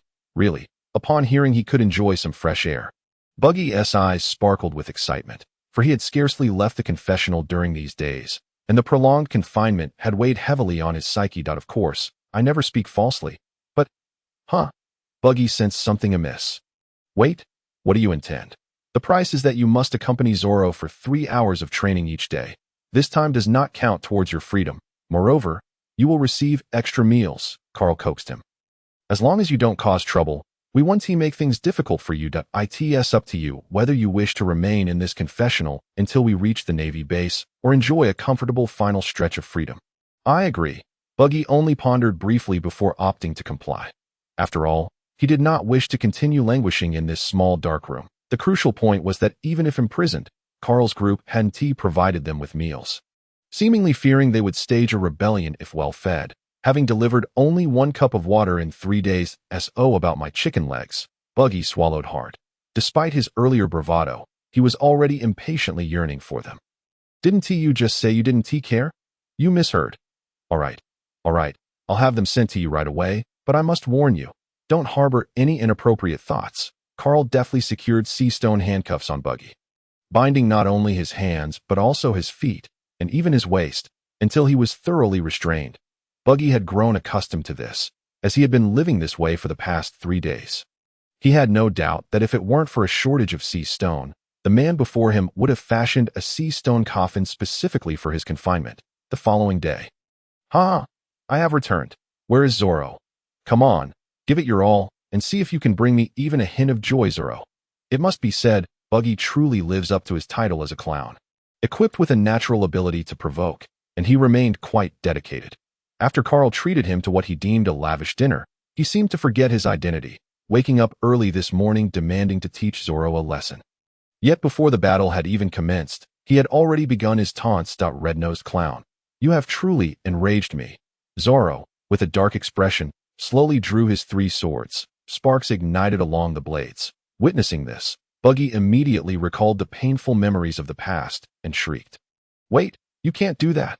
We agreed no fire. Zoro glanced suspiciously at Carl, his eyes questioning. I did agree to that. But Zoro, just consider him a target. It can help you practice various techniques, and he can even guide you in hockey training. If you damage him with fire, it will be challenging to find such a valuable sparring partner again. Is that so? I understand. Zoro nodded. Just right. I also don't believe you can truly disregard all slashing attacks. If you don't believe me, come and try it yourself. Once Buggy realized that Zoro did not intend to use fire, his confidence surged, and he became even more brazen. Too slow, your sluggish attacks. Can they really kill? Are you merely scratching an itch? Can you not hit harder? I feel nothing. As Buggy resorted to his fruit abilities to evade Zoro's strikes, he incessantly spewed taunts, infuriating Zoro. Of course, this was unavoidable, as Carl had repeatedly emphasized that he could only evade attacks and not initiate any offense. Not only were all his weapons stripped away, but Luffy was also stationed nearby to monitor him, ensuring he would not attempt any mischief, though he was merely enduring passive assaults and sustained no substantial harm. This situation left Buggy quite disgruntled. Lacking the option to retaliate, he could only resort to verbal sparring to teach Zoro a lesson. Red Nose, you are truly too verbose. Constantly berated by Buggy, Zoro's forehead was visibly tensed, and in the face of his ineffective attacks, he resorted to verbal retaliation. He was acutely aware that Buggy held a particular obsession with his red nose. Consequently, the battle gradually morphed into a peculiar exchange. You pathetic swordsman, The way of the sword is the most worthless thing in this world. Red-nosed clown. How infuriating. Do not mention my nose, you weakling who lacks the strength to even swing a blade. Red-nosed clown. You scoundrel. Even if you were to become a great swordsman, you could not inflict a single scratch upon me. Red-nosed clown. Ah, you scoundrel. I swear I will kill you. Red Nose. Buggy the clown. Buggy. You are driving me mad. Carl, will you not intervene? If you continue like this, I might just go on strike. Ultimately, it was Buggy who could no longer endure, seeking out Carl to lodge a complaint. There was simply no escaping the formidable impact of the words Red Nose on him. Hey, is it really that bad? Did you not also mock him? We are all men here. Can we not have a bit of dignity? Carl set aside his work, stretched his neck, and gazed up with a resigned expression. That is different. No way. I must deal with him. Forget it, unless you wish to find yourself tossed into the sea to feed the fish. Carl dug at his ears, firmly rejecting the proposal. Remember your status. You are a wanted criminal, a captive, while he is my comrade. I am offering you such favorable conditions not to treat you like a lord. Do you comprehend what it means to work in the service industry? If you cannot endure this little hardship, what business do you have in the service industry? Damn it, do you think I want this? I am a pirate. You seem rather proud of that, do you not? Carl gave Buggy a light rap on the head. Enough of the nonsense. Your task is to serve as a sparring partner for Zorro. Do not overstep your bounds. If it weren't for your incompetent subordinates, this prime opportunity would not have fallen to you. You? What about me? Hurry and tell me your formula for the buggy ball. What was your thought process back then? Is there room for improvement? No, absolutely none. I'll add a chicken leg to your dinner tonight. No chicken. All right then, let me offer you a suggestion that could permanently resolve your red nose issue. You dare bring that up? Buggy's eyes widened. You are pushing your luck. Just say whether you want it or not. Of course I want it. If your idea is legitimate, I will definitely want it. Carl, never lie. It's a deal. Let me tell you, the buggy ball is my greatest invention. The following day. Is this what you call a good idea? Buggy trembled as he pointed at his nose to AT that moment. The red nose he cherished had vanished, replaced by a green one. What do you think? Isn't it cool? You scoundrel, give me back my nose. Hey, what are you doing? I am helping you. Carl replied earnestly. If you dislike this color, you can switch to another later. However, the ship currently only has red and green paint, so you will have to make do for now. I asked you to find a solution, not to paint my nose a different color. Buggy shouted, damn it, that is my nose. Calm down, calm down. Carl waved his hand dismissively. Rest assured. Carl, never deceive. Just wait and see. I bet Luffy and the others will not mention your red nose again. You scoundrel. You still mention it, Carl. Are you out of your mind? Just as Buggy was about to challenge Carl to a duel over his manly dignity, Luffy and the others emerged from the cabin. Upon seeing Buggy, Luffy froze in place, possibly thinking he was still dreaming, rubbing his eyes to confirm his reality. Once he realized it was not a dream, he exclaimed joyfully, Green nose, Buggy, what the hell? What difference does it make? Buggy bellowed as he charged at Carl, seemingly intent on extracting a piece of flesh from him. Yet, due to the significant difference in their sizes, Carl simply lifted his foot and pressed it down on Buggy's forehead, rendering him incapable of advancing any further. Isn't this what you wanted? To not mention the red nose. Damn it. What difference does it make if it is green? Am I concerned about the color? I am concerned about being mocked for my nose. You scoundrel, Buggy exclaimed, his face filled with indignation. But everyone speaks the truth. The truth does not matter. Then that is your own problem. Buggy? Oh, I mean Buggy. You might as well kill me. Is it possible that your excessive concern is what has led you to this point? What is wrong with your red nose? Was it not a part of you from birth? So what if it was? It has led me to be ridiculed by all, looked down upon by all. Everyone calls me a clown. Buggy hung his head in lament. Suddenly, he looked up, revealing a strange and manic grin. I shall become the clown that instills fear in everyone. Duong. Carl delivered a punch to his head, snapping Buggy back to reality. Stop being delusional. Is this not your own issue? If you did not care about what they say, if you were not ashamed of your nose, would their words still hold any power over you? There will always be idle chatter. If you do not listen, it will not affect you. Those who wish to mock you would do so regardless of whether you have a red nose. Would they treat you any better if you did not have one? You have trapped yourself in a corner, falling right into their trap. What they desire is to isolate you using your red nose. When you regard your red nose as a source of shame, Why would others have any reason to respect you? Previously, you suppressed your subordinates with brute force, ensuring they dared not utter those 3 words. But what good has that done? When faced with someone stronger, like us, do you not still suffer humiliation?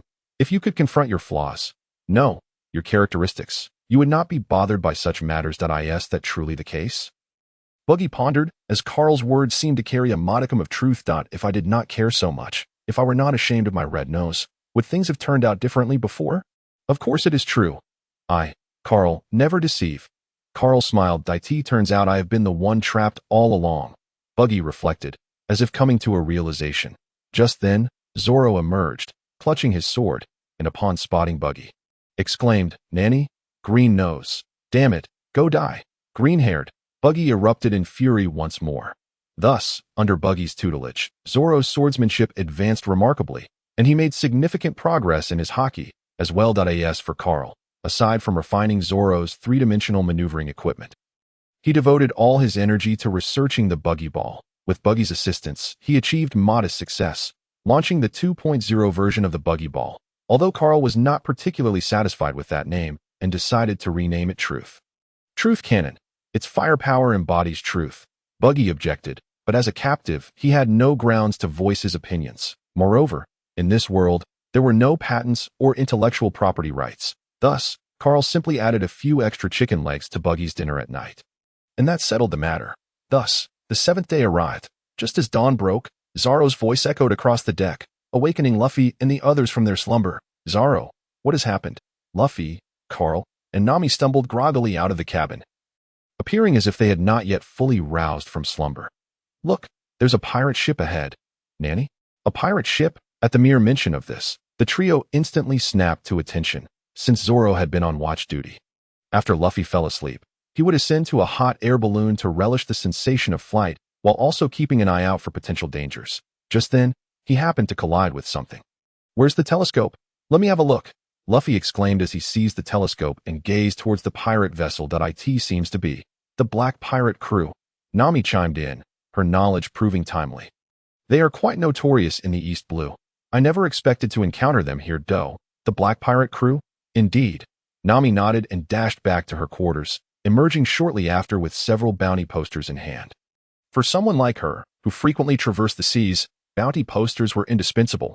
They provided crucial information on whom to avoid and whom to confront, significantly mitigating the risk of mishaps.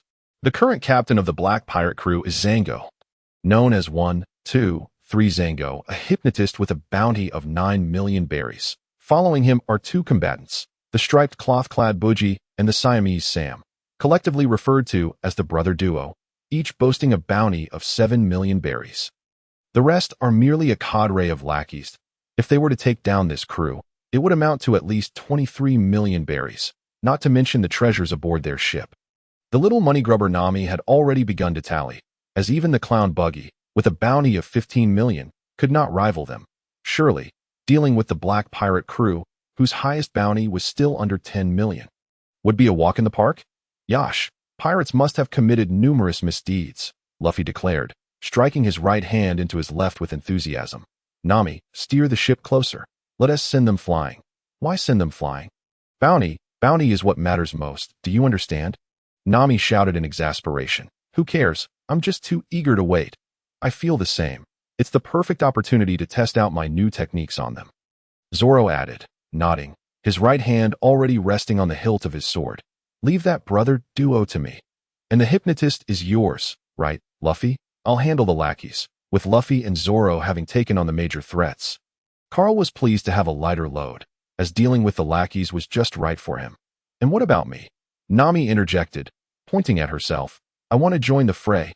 Nami's desire to partake in the battle was not merely out of restlessness. Rather, it was because Carl had previously mentioned that contributions in battle would be rewarded. Without a share in the fight, she would have no claim to the spoils later. Just you. A girl should stay out of the way. Carl glanced at her dismissively, replying, leave the fighting to us men. You just focus on steering the ship. Don't worry. Your share won't be forgotten. Nami was aware of this, yet she yearned for a larger portion of the bounty. After all, she still needed 20 million berries to redeem her village. How many years of sailing would it take to amass such wealth? Don't underestimate me. I'm quite formidable, Nami exclaimed, producing a metal rod taller than herself. Swinging it with ease, exuding an aura reminiscent of a king of monkeys. Fine, just be careful, Carl relented, assuming Nami was simply a strong-willed individual, and did not press the matter further. After all, they were merely facing some lackeys. He would keep watch to ensure nothing went awry. Thus, the stage was set for battle. After a brief while, the black pirate crew became aware of their presence and attempted to maneuver their ship to broadside them, intending to bombard them with cannon fire. However, this ship was Carl's prized possession. He would not idly stand by while it faced cannon fire. With a swift motion of his right hand against the railing, the metal on the deck began to liquefy and reshape, ultimately transforming into two enormous mechanical arms, each equipped with massive nets. Indeed, Carl planned to use these nets to intercept the cannonballs mid-air. Once this was accomplished, he shouted towards Luffy at the bow of the ship and Zoro in the hot air balloon. If you two don't act soon, our ship will be reduced to splinters. You'll be sleeping on the deck tonight.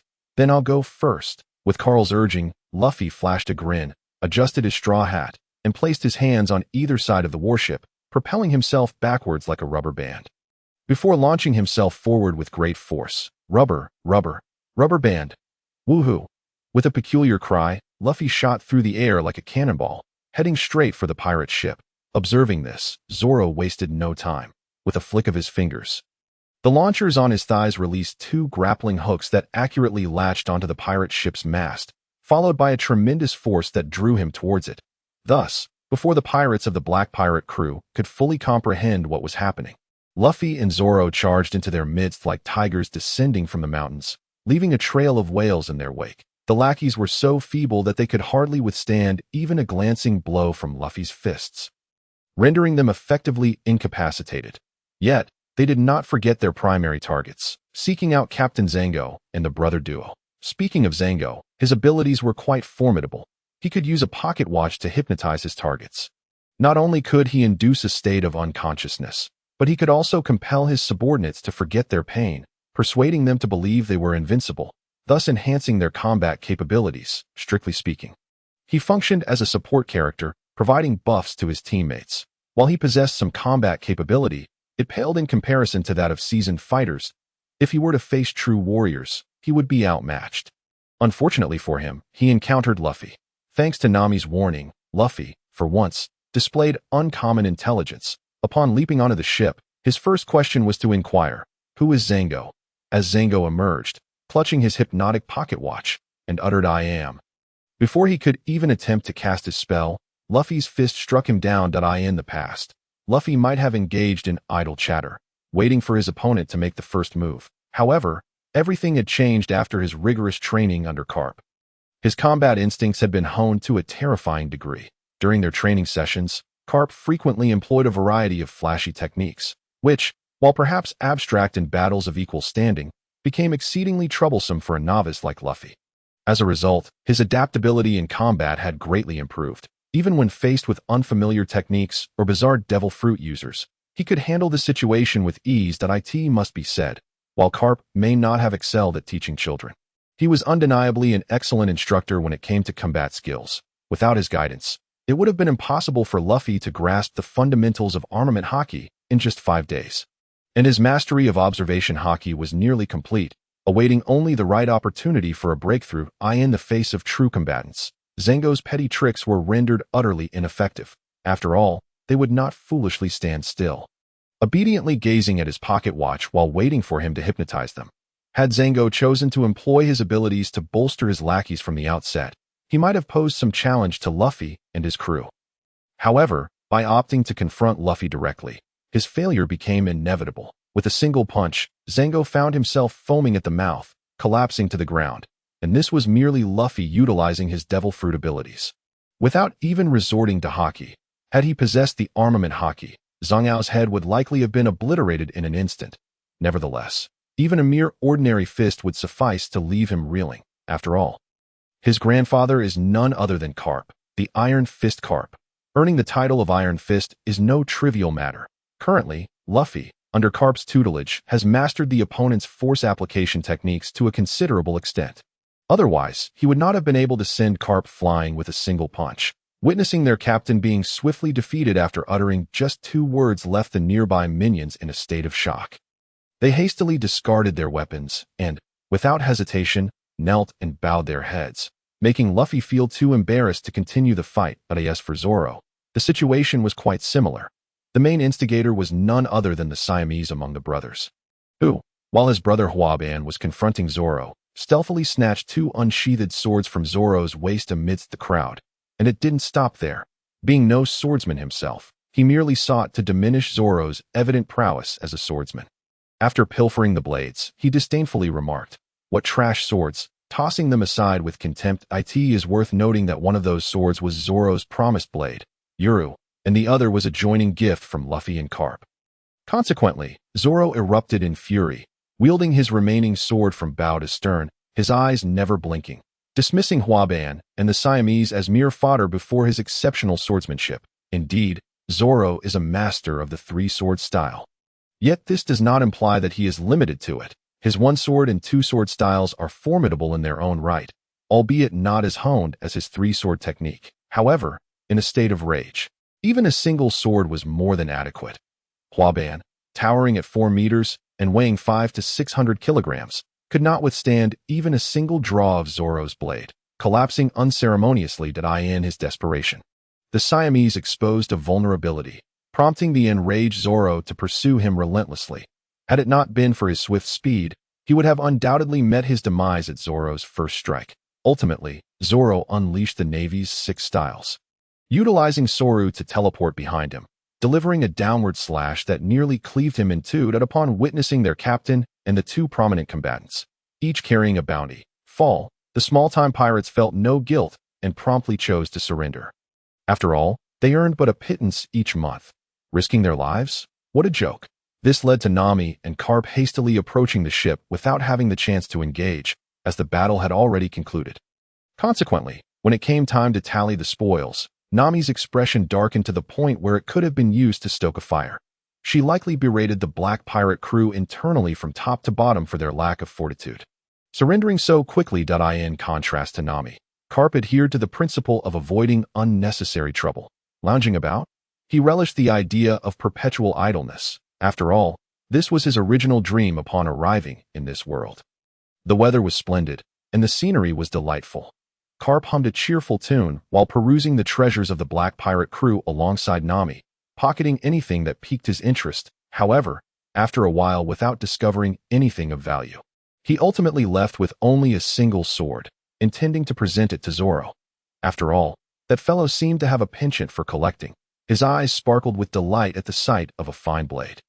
"Bucky, you have new friends," Carp remarked, as Zhang Yao and his brothers were confined with Bucky and the others in this penitentiary. The smaller Karami had been assigned to their respective ships. Space aboard the warship was limited, making it quite challenging to accommodate so many individuals. With the power of his fruit, Carp extended multiple metallic shackles from the wall, binding the 3 men and drawing them alongside the wall. "Bucky, you are the highest authority here. If the newcomers are unruly, you must keep them in line." Carp nonchalantly delegated the duties of the warden to Bucky, given that he held the highest bounty among them. Surely, the capable should bear the workload, right? Which unfortunate pirate crew has crossed paths with you? Bucky inquired curiously, glancing up and failing to recognize Zhang Yao and his crew. Had he not heard of the black pirate crew? They boasted a bounty in the millions. After all, from this day forth, you shall be companions in confinement, so be sure to get along. Millions? What tier are they? Being locked up with me. Bucky's eyes widened in disbelief, his expression dripping with disdain. Throw them out. My space is limited as it is. Cramming in more will lead to suffocation. You're being picky, are you? Carp approached, giving him a light tap on the head. Now, stop complaining. Zoro didn't finish his fun. Go keep him company for a while. No, I haven't had breakfast yet. Let him wait. I need to eat first. Bucky, having figured out the personalities of the group, became increasingly brazen. Fine. Suit yourself, just don't cause trouble. Carp remained unbothered by Bucky's minor tantrum. Ensuring people were well fed before assigning them work was only logical.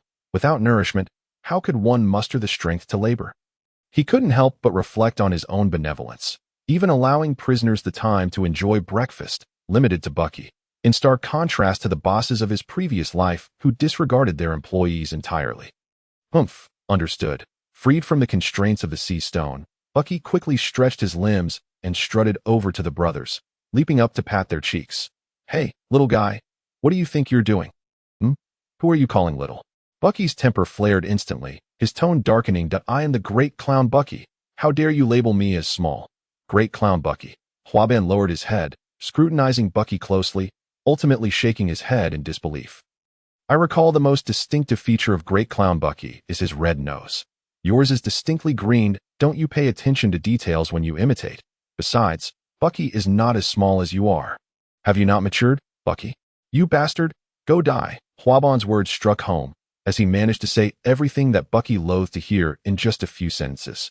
Enraged, Bucky unleashed his double hands, delivering a flurry of blows to the two. Carp had expressly forbidden him from attacking Zoro, but he never stipulated that he couldn't take it out on other pirates. As the warden, it was only reasonable to discipline a few disobedient prisoners. Right?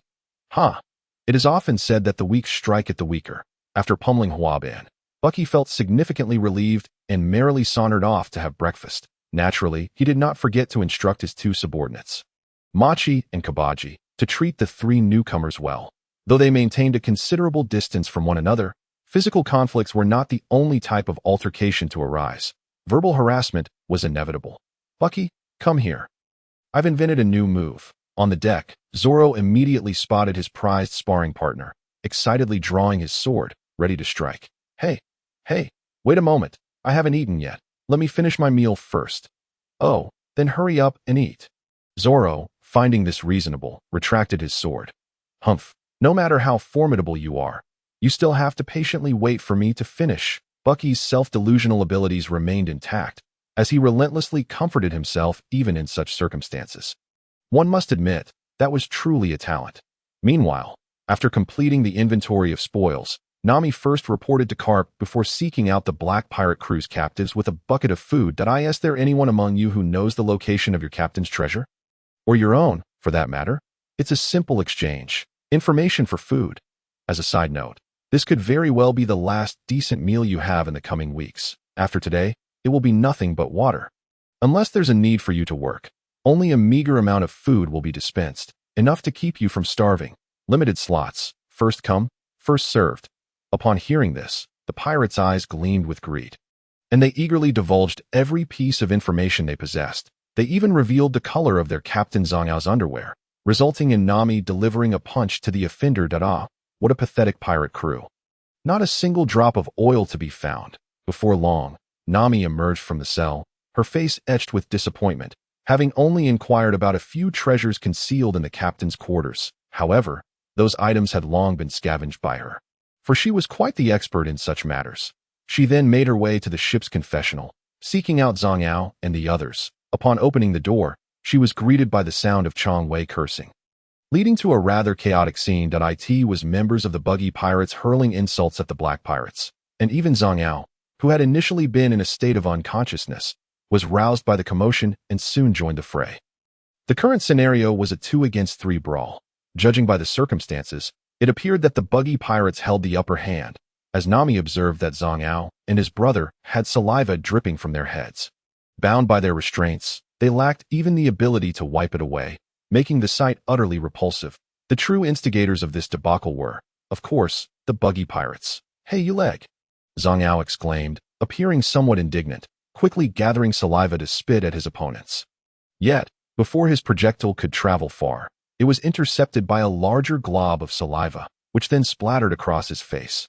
This was none other than the lion-hearted Ricky, who, though unable to hurl insults, possessed a unique advantage in this spitting contest, as he dominated the 3 adversaries with his superior aim. As for Kabaji and Machi, they merely provided cover from the sidelines. Ha ha ha. Is that all you've got? How dare you insult our esteemed Captain Buggy?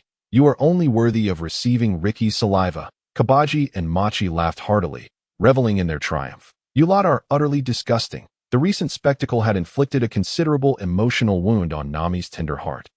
Enraged, she contemplated delivering a sound thrashing to both parties, but upon witnessing the drenched heads, her disgust prevented her from acting. Ultimately, she summoned Carl, who utilized a pump to wash down the cell with seawater. Bringing some semblance of order to the chaos, it must be noted that even Carl was initially repulsed by the sight, leading him to confront Buggy, who was enjoying his breakfast and having his rations. Insisting he train Zoro instead, I advise you all to behave yourselves. Carl rubbed his temples. If you continue to sully our ship, don't blame me for tossing you overboard to feed the sharks. And don't force me to stuff socks in your mouths. How absurd. Carl snapped at Buggy, who was looking at him with a forlorn expression. Dinner's chicken legs are gone. Zoro, today you're allowed to use fire. Give him a good lesson, but don't kill him. How dare he dirty our ship? Buggy protested. Hey, let's talk this through. People can actually die from this. Luffy, I've made a new discovery. Meanwhile, Nami, diligently interrogating the black pirates, had successfully bartered some ordinary food from Zhang for a bombshell revelation. What? Did you discover something delicious? It's Kuro. Kuro is still alive. Kuro, what is that? Is it tasty? Nami sighed. Is there nothing in your mind aside from food? It's a pirate. With a look of exasperation, she summoned Carl and Zoro, pulling Zhang along as well. Repeat what you just told me. All right, Captain. Zhang nodded meekly, appearing quite intimidated by Nami, unsure of what she might do to him. It's Kuro, our former captain, the cunning Kuro. 3 years ago, he faked his death and led us to a naval ship. After eliminating nearly everyone aboard, he had me hypnotize the Navy personnel into believing they had captured Kuro. He then had me hypnotize a prearranged decoy to act as if he had been caught. Thus, when the Navy personnel awoke and presented the decoy, they were promoted, while Captain Kuro used this to erase his bounty and handed over the captaincy to me before leaving. He arranged to meet 3 years later on this small island. Yesterday, I went to see him and learned he had been eyeing a wealthy girl in town. He had been lurking by her side for 3 years, planning to seize her inheritance to cleanse his identity and become an ordinary man. 3 years ago, he mentioned he was weary of the pirate life. However, even if he intended to retire, the Navy would not let him off easily. Which is why he devised the subsequent plan. He instructed me to lead the black pirates in an attack on the town this morning, allowing us to pillage at will, but requiring me to use my hypnotic abilities to have the wealthy girl draft a will, bequeathing all her assets to him. This way, he would acquire a fortune and a clean slate. I don't understand. Luffy scratched his head, looking quite troubled, clearly struggling to process the information. This is truly ingenious of Kuro, managing such a clever escape plan. Nami sighed, attempting to clarify. It's normal for you not to have heard of Kuro. He was active 3 to 4 years ago, notorious for his cunning and having successfully eluded the Navy many times, causing them significant casualties, which earned him the title of Cunning Kuro. If I recall correctly, his bounty was around 16 million. 16 million? That's quite a sum, equivalent to 3 Arlitas or 1 Buggy. Carl murmured, he's stronger than Buggy. I wonder if I could defeat him. Zoro mused, his fighting spirit ignited. Moreover, there's one critical detail, Nami teased. Can you guess who the Navy officer was that fell victim to the hypnosis and ended up with the windfall? Who? Luffy asked, his curiosity piqued. Surely it can't be.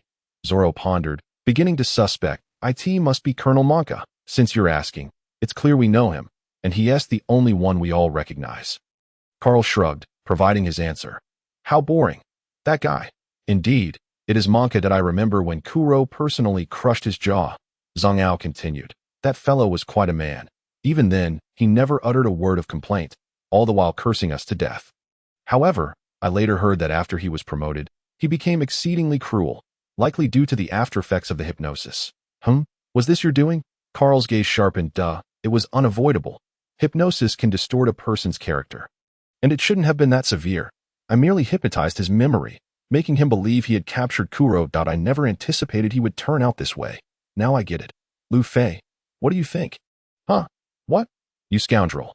Were you even listening? We were discussing something very important. Zoro exclaimed. I know. It's Monka. So, it turns out he became so vile because of this guy. I forgive him. Luffy chuckled. Stop placing all the blame on me. Ivy said I only slightly hypnotized him. How could it be entirely my fault? Zhang protested, feeling overwhelmed. As for Kuro, if that's his name, let us go and deal with him. Luffy declared confidently. Such a villain cannot be allowed to escape unscathed, just as I thought. Since you arranged for the operation this morning, let us surprise him together. As for Monka, Perhaps we can lighten his punishment once we capture Kuro. But it ultimately depends on how the Navy handles the situation. With that, Carl shot a glare at Zhang Ao. You really have caused quite a mess. In response, Zhang Ao merely bowed his head, utterly hesitant to retort. Very well, confine him once more. Let us confront that crocodile and ascertain the truth of the matter. Nami interjected. Syrup Village, a quaint settlement nestled on a small island in the East Blued, this moment. Just beyond the village, traversing through the forest, on a slope leading to the sea, a young man with a long nose and curly hair was fervently setting traps and mechanisms. His name was Usopp. An ordinary villager of Syrup Village, his father, a pirate, had resolutely chosen to set sail while his mother was pregnant with him, leaving Usopp and his mother to rely on one another to die in time. His mother fell gravely ill, and her final wish was to see his father once more. Thus, in an effort to sustain her hope, the young Usopp would daily proclaim, "The pirates are coming. Father has returned." Yet, until the very end, they never caught sight of the man. Consequently, Usopp's mother departed this world with lingering regrets. However, Usopp retained the habit he had formed during his mother's final days, and continued to shout, "The pirates are coming," throughout the village. Initially, the villagers were quite averse to this, but upon learning the backstory, they developed a sense of sympathy for the young man, gradually growing accustomed to his cries, which became a sort of alarm clock for their daily toil. After all, Usopp was remarkably punctual. If all proceeded without incident, the tranquil life of Syrup Village would likely persist. Yet, if all were to proceed without incident, then an incident was imminent. Just yesterday, Usopp encountered a rather peculiar individual in the village, someone with unusual eyes who walked backward. Appearing quite strange, driven by curiosity, Usopp stealthily followed him, only to discover that the individual was clandestinely meeting with Klebattle, the butler of Kaya's household, at the edge of a cliff, after eavesdropping on their conversation. Usopp was astounded to learn that Klebattle was none other than the notorious pirate Captain Kuro, who had once roamed the East Blue with impunity. 3 years prior, he had faked his own death, assumed a new identity, and settled in Syrup Village, becoming the butler to a wealthy family. Kaya, the sole heir of that family, was also Usopp's dear friend, whose parents had tragically perished in a shipwreck 2 years prior, leaving her under the care of the alias Klebattle, who was, in truth, Kuro. Now, the 3-year period had come to an end. Kuro had conspired with his former crew, planning to launch an assault on the village at dawn. Intending to eliminate Kaya and forge a false will to claim her family's fortune and a legitimate identity. Usopp was utterly shocked by this revelation, for both him and the villagers. Klebattle had always been an epitome of perfection, and no one could ever fathom that such a person could be a pirate in disguise. In his astonishment, Usopp did not lose sight of his purpose. He stumbled back to the village, shouting, "The pirates are coming," in a desperate attempt to warn the villagers to evacuate. The tale of the boy who cried wolf had permeated even this world. Moreover, Usopp had been proclaiming the same for several years, and thus, no one believed him. Even when he revealed Klebattle's true identity, no one took him seriously, dismissing his claims as jealousy and slander against a virtuous man. After all, in everyone's eyes, Klebattle was the very definition of an impeccable individual. How could such a paragon possibly be a pirate? Ultimately, Usopp sought out Kaya, the girl he cherished most in the village.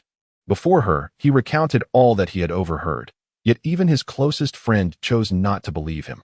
After receiving a slap, Usopp felt desolate, wandering alone in the forest, under the pretense of lying.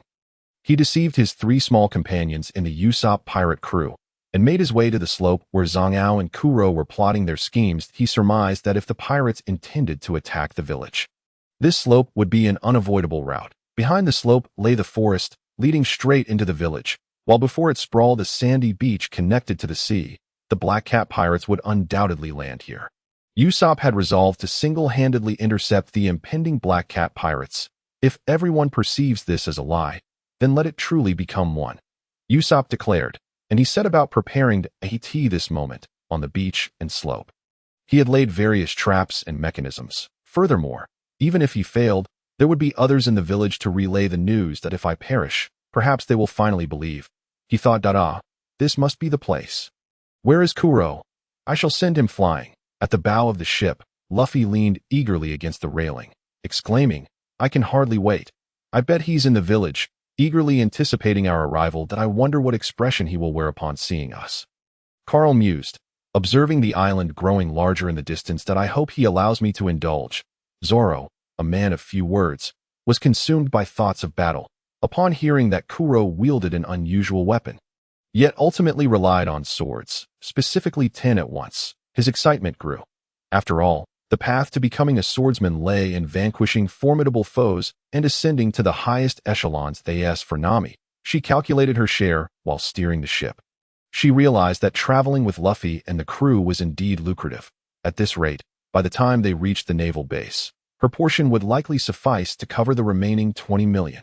Thus, Nami was brimming with motivation. Suddenly, she made an abrupt stop, flinging the 3 burly men who had been leaning over the railing into the sea. "Nami, I intend to deduct every last bit of your earnings," she quipped. "I truly did not mean to." Nanny, 3 ships indeed. On the slope, Usopp, illuminated by the faint light of the rising sun, beheld 3 pirate ships advancing towards the small island. With this sight, a wave of trepidation washed over him. Although he had always fancied himself Captain Usopp, aspiring to be a courageous warrior of the sea, in truth, he was merely an ordinary youth from Syrup Village, a good-hearted lad who enjoyed boasting. Upon learning of Kuro's sinister plot, it was his fervor that had propelled him to decide to confront the Black Cat pirates. Yet, as the ships loomed before him, their massive forms resembling mountains, Usopp finally comprehended the gravity of the situation. Setting sail was no mere child's play. Combat was not as simplistic as the fabrications he spun in the village. Those pirates, seasoned in the art of survival on the treacherous seas, would not care who he was, nor would they extend any mercy. Battle implied bloodshed, sacrifice, and death. While Usopp was known for his bluster, he was acutely aware of his limitations. Can I truly obstruct these 3 pirate ships? A thought crossed his mind. Almost immediately, an answer emerged. No, I cannot possibly stand in their way. An ordinary person cannot contend with such fierce pirates. As this realization dawned, Usopp felt a surge of despair. Yet, as he turned to flee, his once proud legs, which could run laps around the village without fatigue, felt as though they were burdened by an immense weight, rendering him immobile. "Curse my legs," Usopp lamented, pounding his defiant limbs. Yet, as he did so, he found himself kneeling, tears streaming down his cheeks. Was it sorrow, humiliation, fear? No, it was something more profound. Excitement, exhilaration, the fiery pulse of new life. It was what he had been pursuing all along. Since his mother's passing, Usopp had been adrift in confusion, in the quaint little village of Zillabu, nestled on the diminutive Donghai Island. It seemed to have transformed into a prison that ensnared him for a lifetime. Despite his fervent cries to venture out to sea as a pirate, to become a valiant warrior of the ocean, and to seek out his father, Usopp traversed the mere distance from Zillabu to the sea for a full decade. Yet today he finally comprehended the essence of life. Now he pondered, is it too late, mother? Surely, you wouldn't hold it against me. At this moment, Usopp could be considered a courageous warrior of the sea, couldn't he? With a resolute bow towards the direction of the village, Usopp expressed his gratitude for the care he received over the years. Subsequently, he changed direction and bowed 3 times. "Mother, you must be proud of me, right?" Finally, he rose, and the hesitations, timidity, and fears within him had been replaced by unwavering determination. If everyone perceives this as a mere fabrication, then let it be a fabrication, just as it has always been. Hooray, we have finally arrived. Where is Kuro? I shall send him flying. The moment the ship docked, Luffy was the first to leap from the bow, his flip-flops sinking deeply into the fine white sand, leaving distinct footprints. "Calm down, Luffy. Let's find the village first." In contrast to Luffy's exuberance, Carl and the others descended the ladder in a much more composed manner, according to the information provided by Zhang. After ascending this slope and continuing straight, they would encounter a main road. A right turn would lead them to the village. What are we waiting for? Let's set off?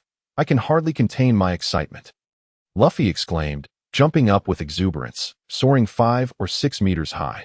Though Carl was unsure of the cause of Luffy's elation, he found himself infected by his enthusiasm, suddenly feeling a sense of anticipation for the unfolding adventure. Indeed, regardless of the time, the thrill of battle always ignites fervor within the heart. "Carl, look, is that the slope he mentioned? If we go up from here, it should be right." This time, Luffy's perceptiveness was acute. He quickly identified a broad slope leading up to a cliff that it appeared that Zhanghao's village was established atop a high elevation, a common phenomenon that effectively mitigates the impact of disasters, such as tsunamis. Hey, Luffy, slow down. Observing Luffy charging ahead with childlike glee, Carl couldn't help but shake his head in exasperation that I in such a state. Even he could not possibly restrain Luffy. Aren't you at all concerned? What if he encounters some mishap? Nami remarked, eyeing Carl and Zoro, who seemed unperturbed as if they were merely taking a leisurely stroll. That he's the captain. What could possibly go wrong? Carl replied nonchalantly. He had no worries regarding Luffy's combat prowess.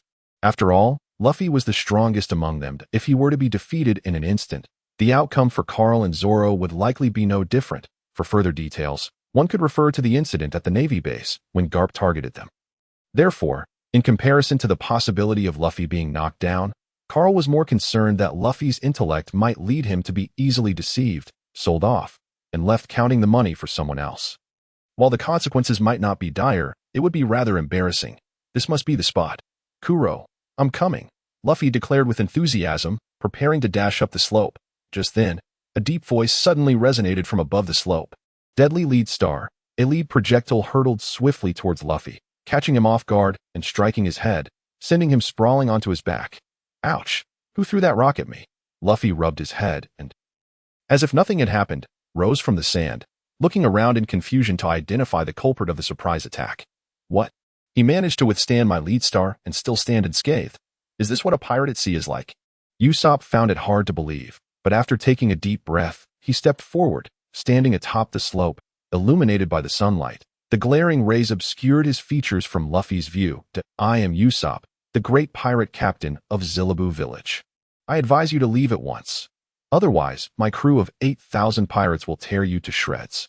Nanny? 8,000? How impressive, Luffy exclaimed, momentarily taken aback, but quickly redirected his words. But even if you have 8,000, I will not back down. How infuriating. You believe me yet remain unafraid. Usopp was taken aback, gazing at Luffy with a complex expression. Luffy was the first to believe in his claim of having 8,000 subordinates.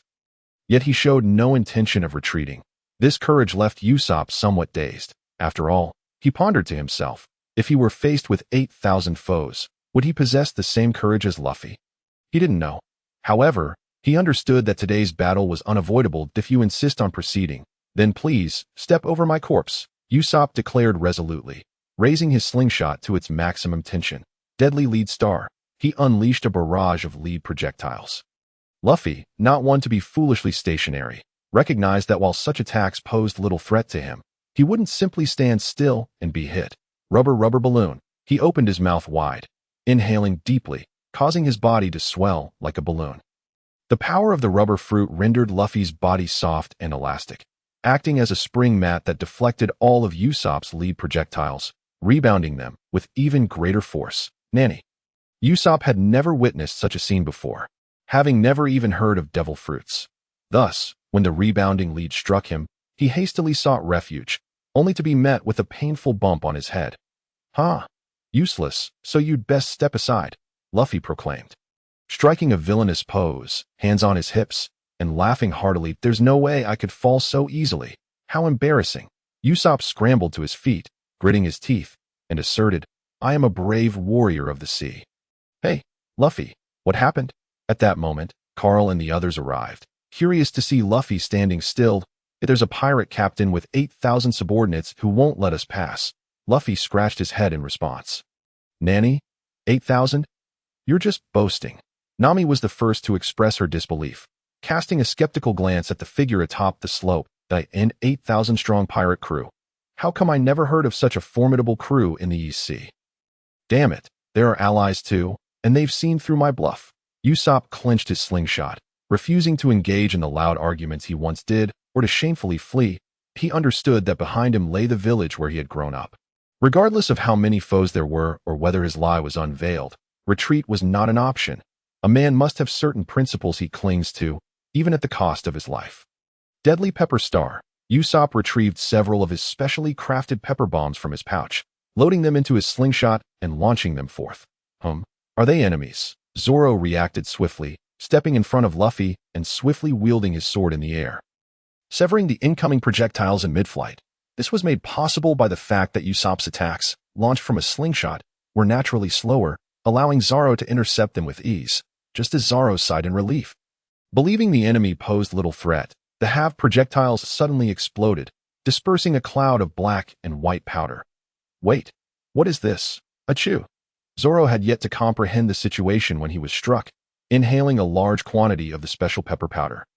Immediately succumbing to a fit of coughing and sneezing, his vision blurred by the ensuing debuffs. The more powder inhaled, the more intense the symptoms became, spiraling into a vicious cycle.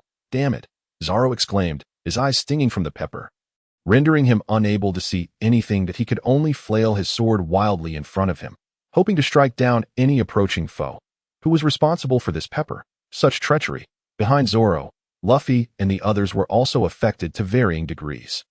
Wind, come, Carl shouted, as the metal he carried transformed into liquid and flowed to the ground, rapidly morphing into a colossal fan. With full force, the powerful gusts blew the pepper powder back up the slope, smearing Usopp, who had been stealthily observing the situation, in the face. What is this?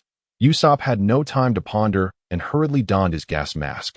Although he experienced a brief coughing fit, he was fortunate to act swiftly, maintaining his combat readiness. Was the Pepper Star ineffective as well?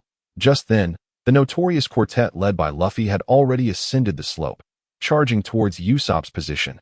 Wait, is this oil? Upon stepping onto the slope, Carl immediately sensed something amiss. He bent down to touch it and then brought his hand to his nose, quickly identifying it as some form of oil.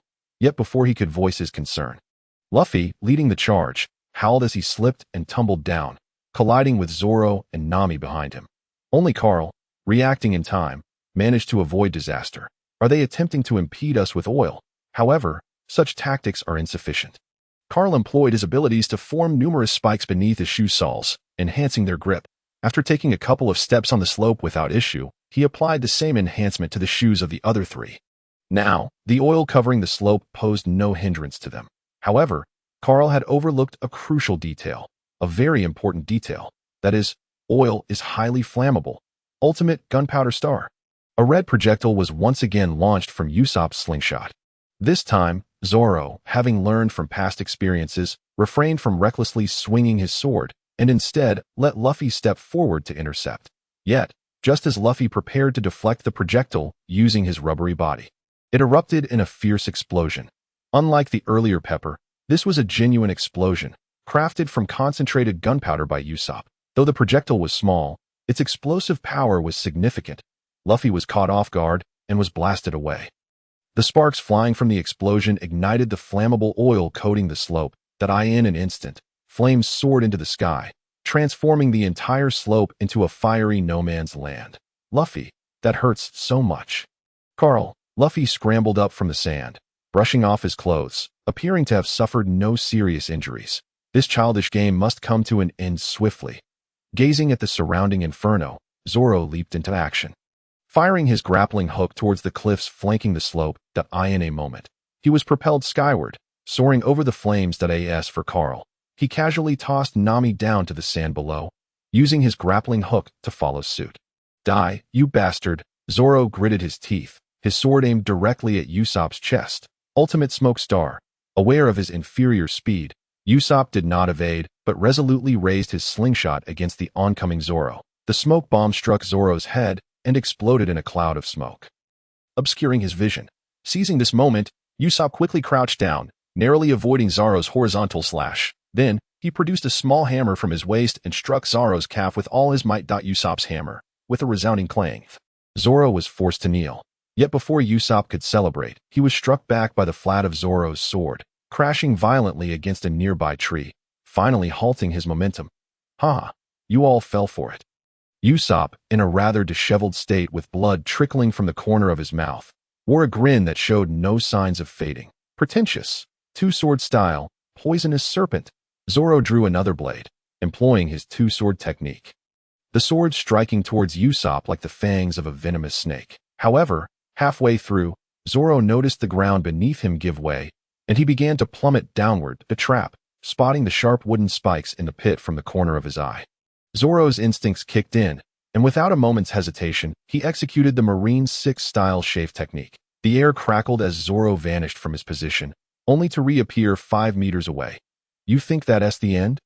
It's not that simple. Usopp had spent 5 or 6 hours meticulously setting these traps. There could not possibly be only one. Just as Zoro let out a sigh of relief, a massive net descended from above. After deftly dodging this attack, he inadvertently triggered another trap, a pepper bomb. These traps were interconnected. Triggering one would lead Zoro right into Usopp's snare. When Zoro realized he needed to capture the mastermind first, he found Usopp had already retreated into the trees, launching various attacks from the cover of the foliage. Damn it, this is infuriating. Coward, come out and face me head-on, Zoro shouted in rage, but all he received in response was a beehive the size of a barrel, swarming with countless wasps. You bastard, two-sword style, cross-flame slash. Faced with these ubiquitous yet deadly wild wasps, Zoro resorted to his fiery swordsmanship, utilizing flames to decimate the swarming pests. Otherwise, he would be hacking away forever. Got you. Seizing the moment, Carl struck, catching Usopp completely off guard as he was ensnared by Carl's metallic whip. Not good. I've been caught. Usopp realized he was at the mercy of Carl's unpredictable abilities. Despite his efforts to distance himself, he had still fallen prey. With no choice, Usopp grasped his hand axe and aimed it at the metal bindings around his ankle. However, to his astonishment, upon contact, the axe was assimilated into the metal, leaving him with only the wooden handle. Usopp was stunned that he knew that if he couldn't find a way to escape, being suspended would strip him of any last chance to resist. But he refused to accept this fate. That was his village. Clenching his teeth, Usopp produced a red projectile, targeting his own ankle. Ultimate gunpowder star. Boom. Ah. With a piercing scream, the chains on Usopp's foot were shattered, and he collapsed helplessly to the ground.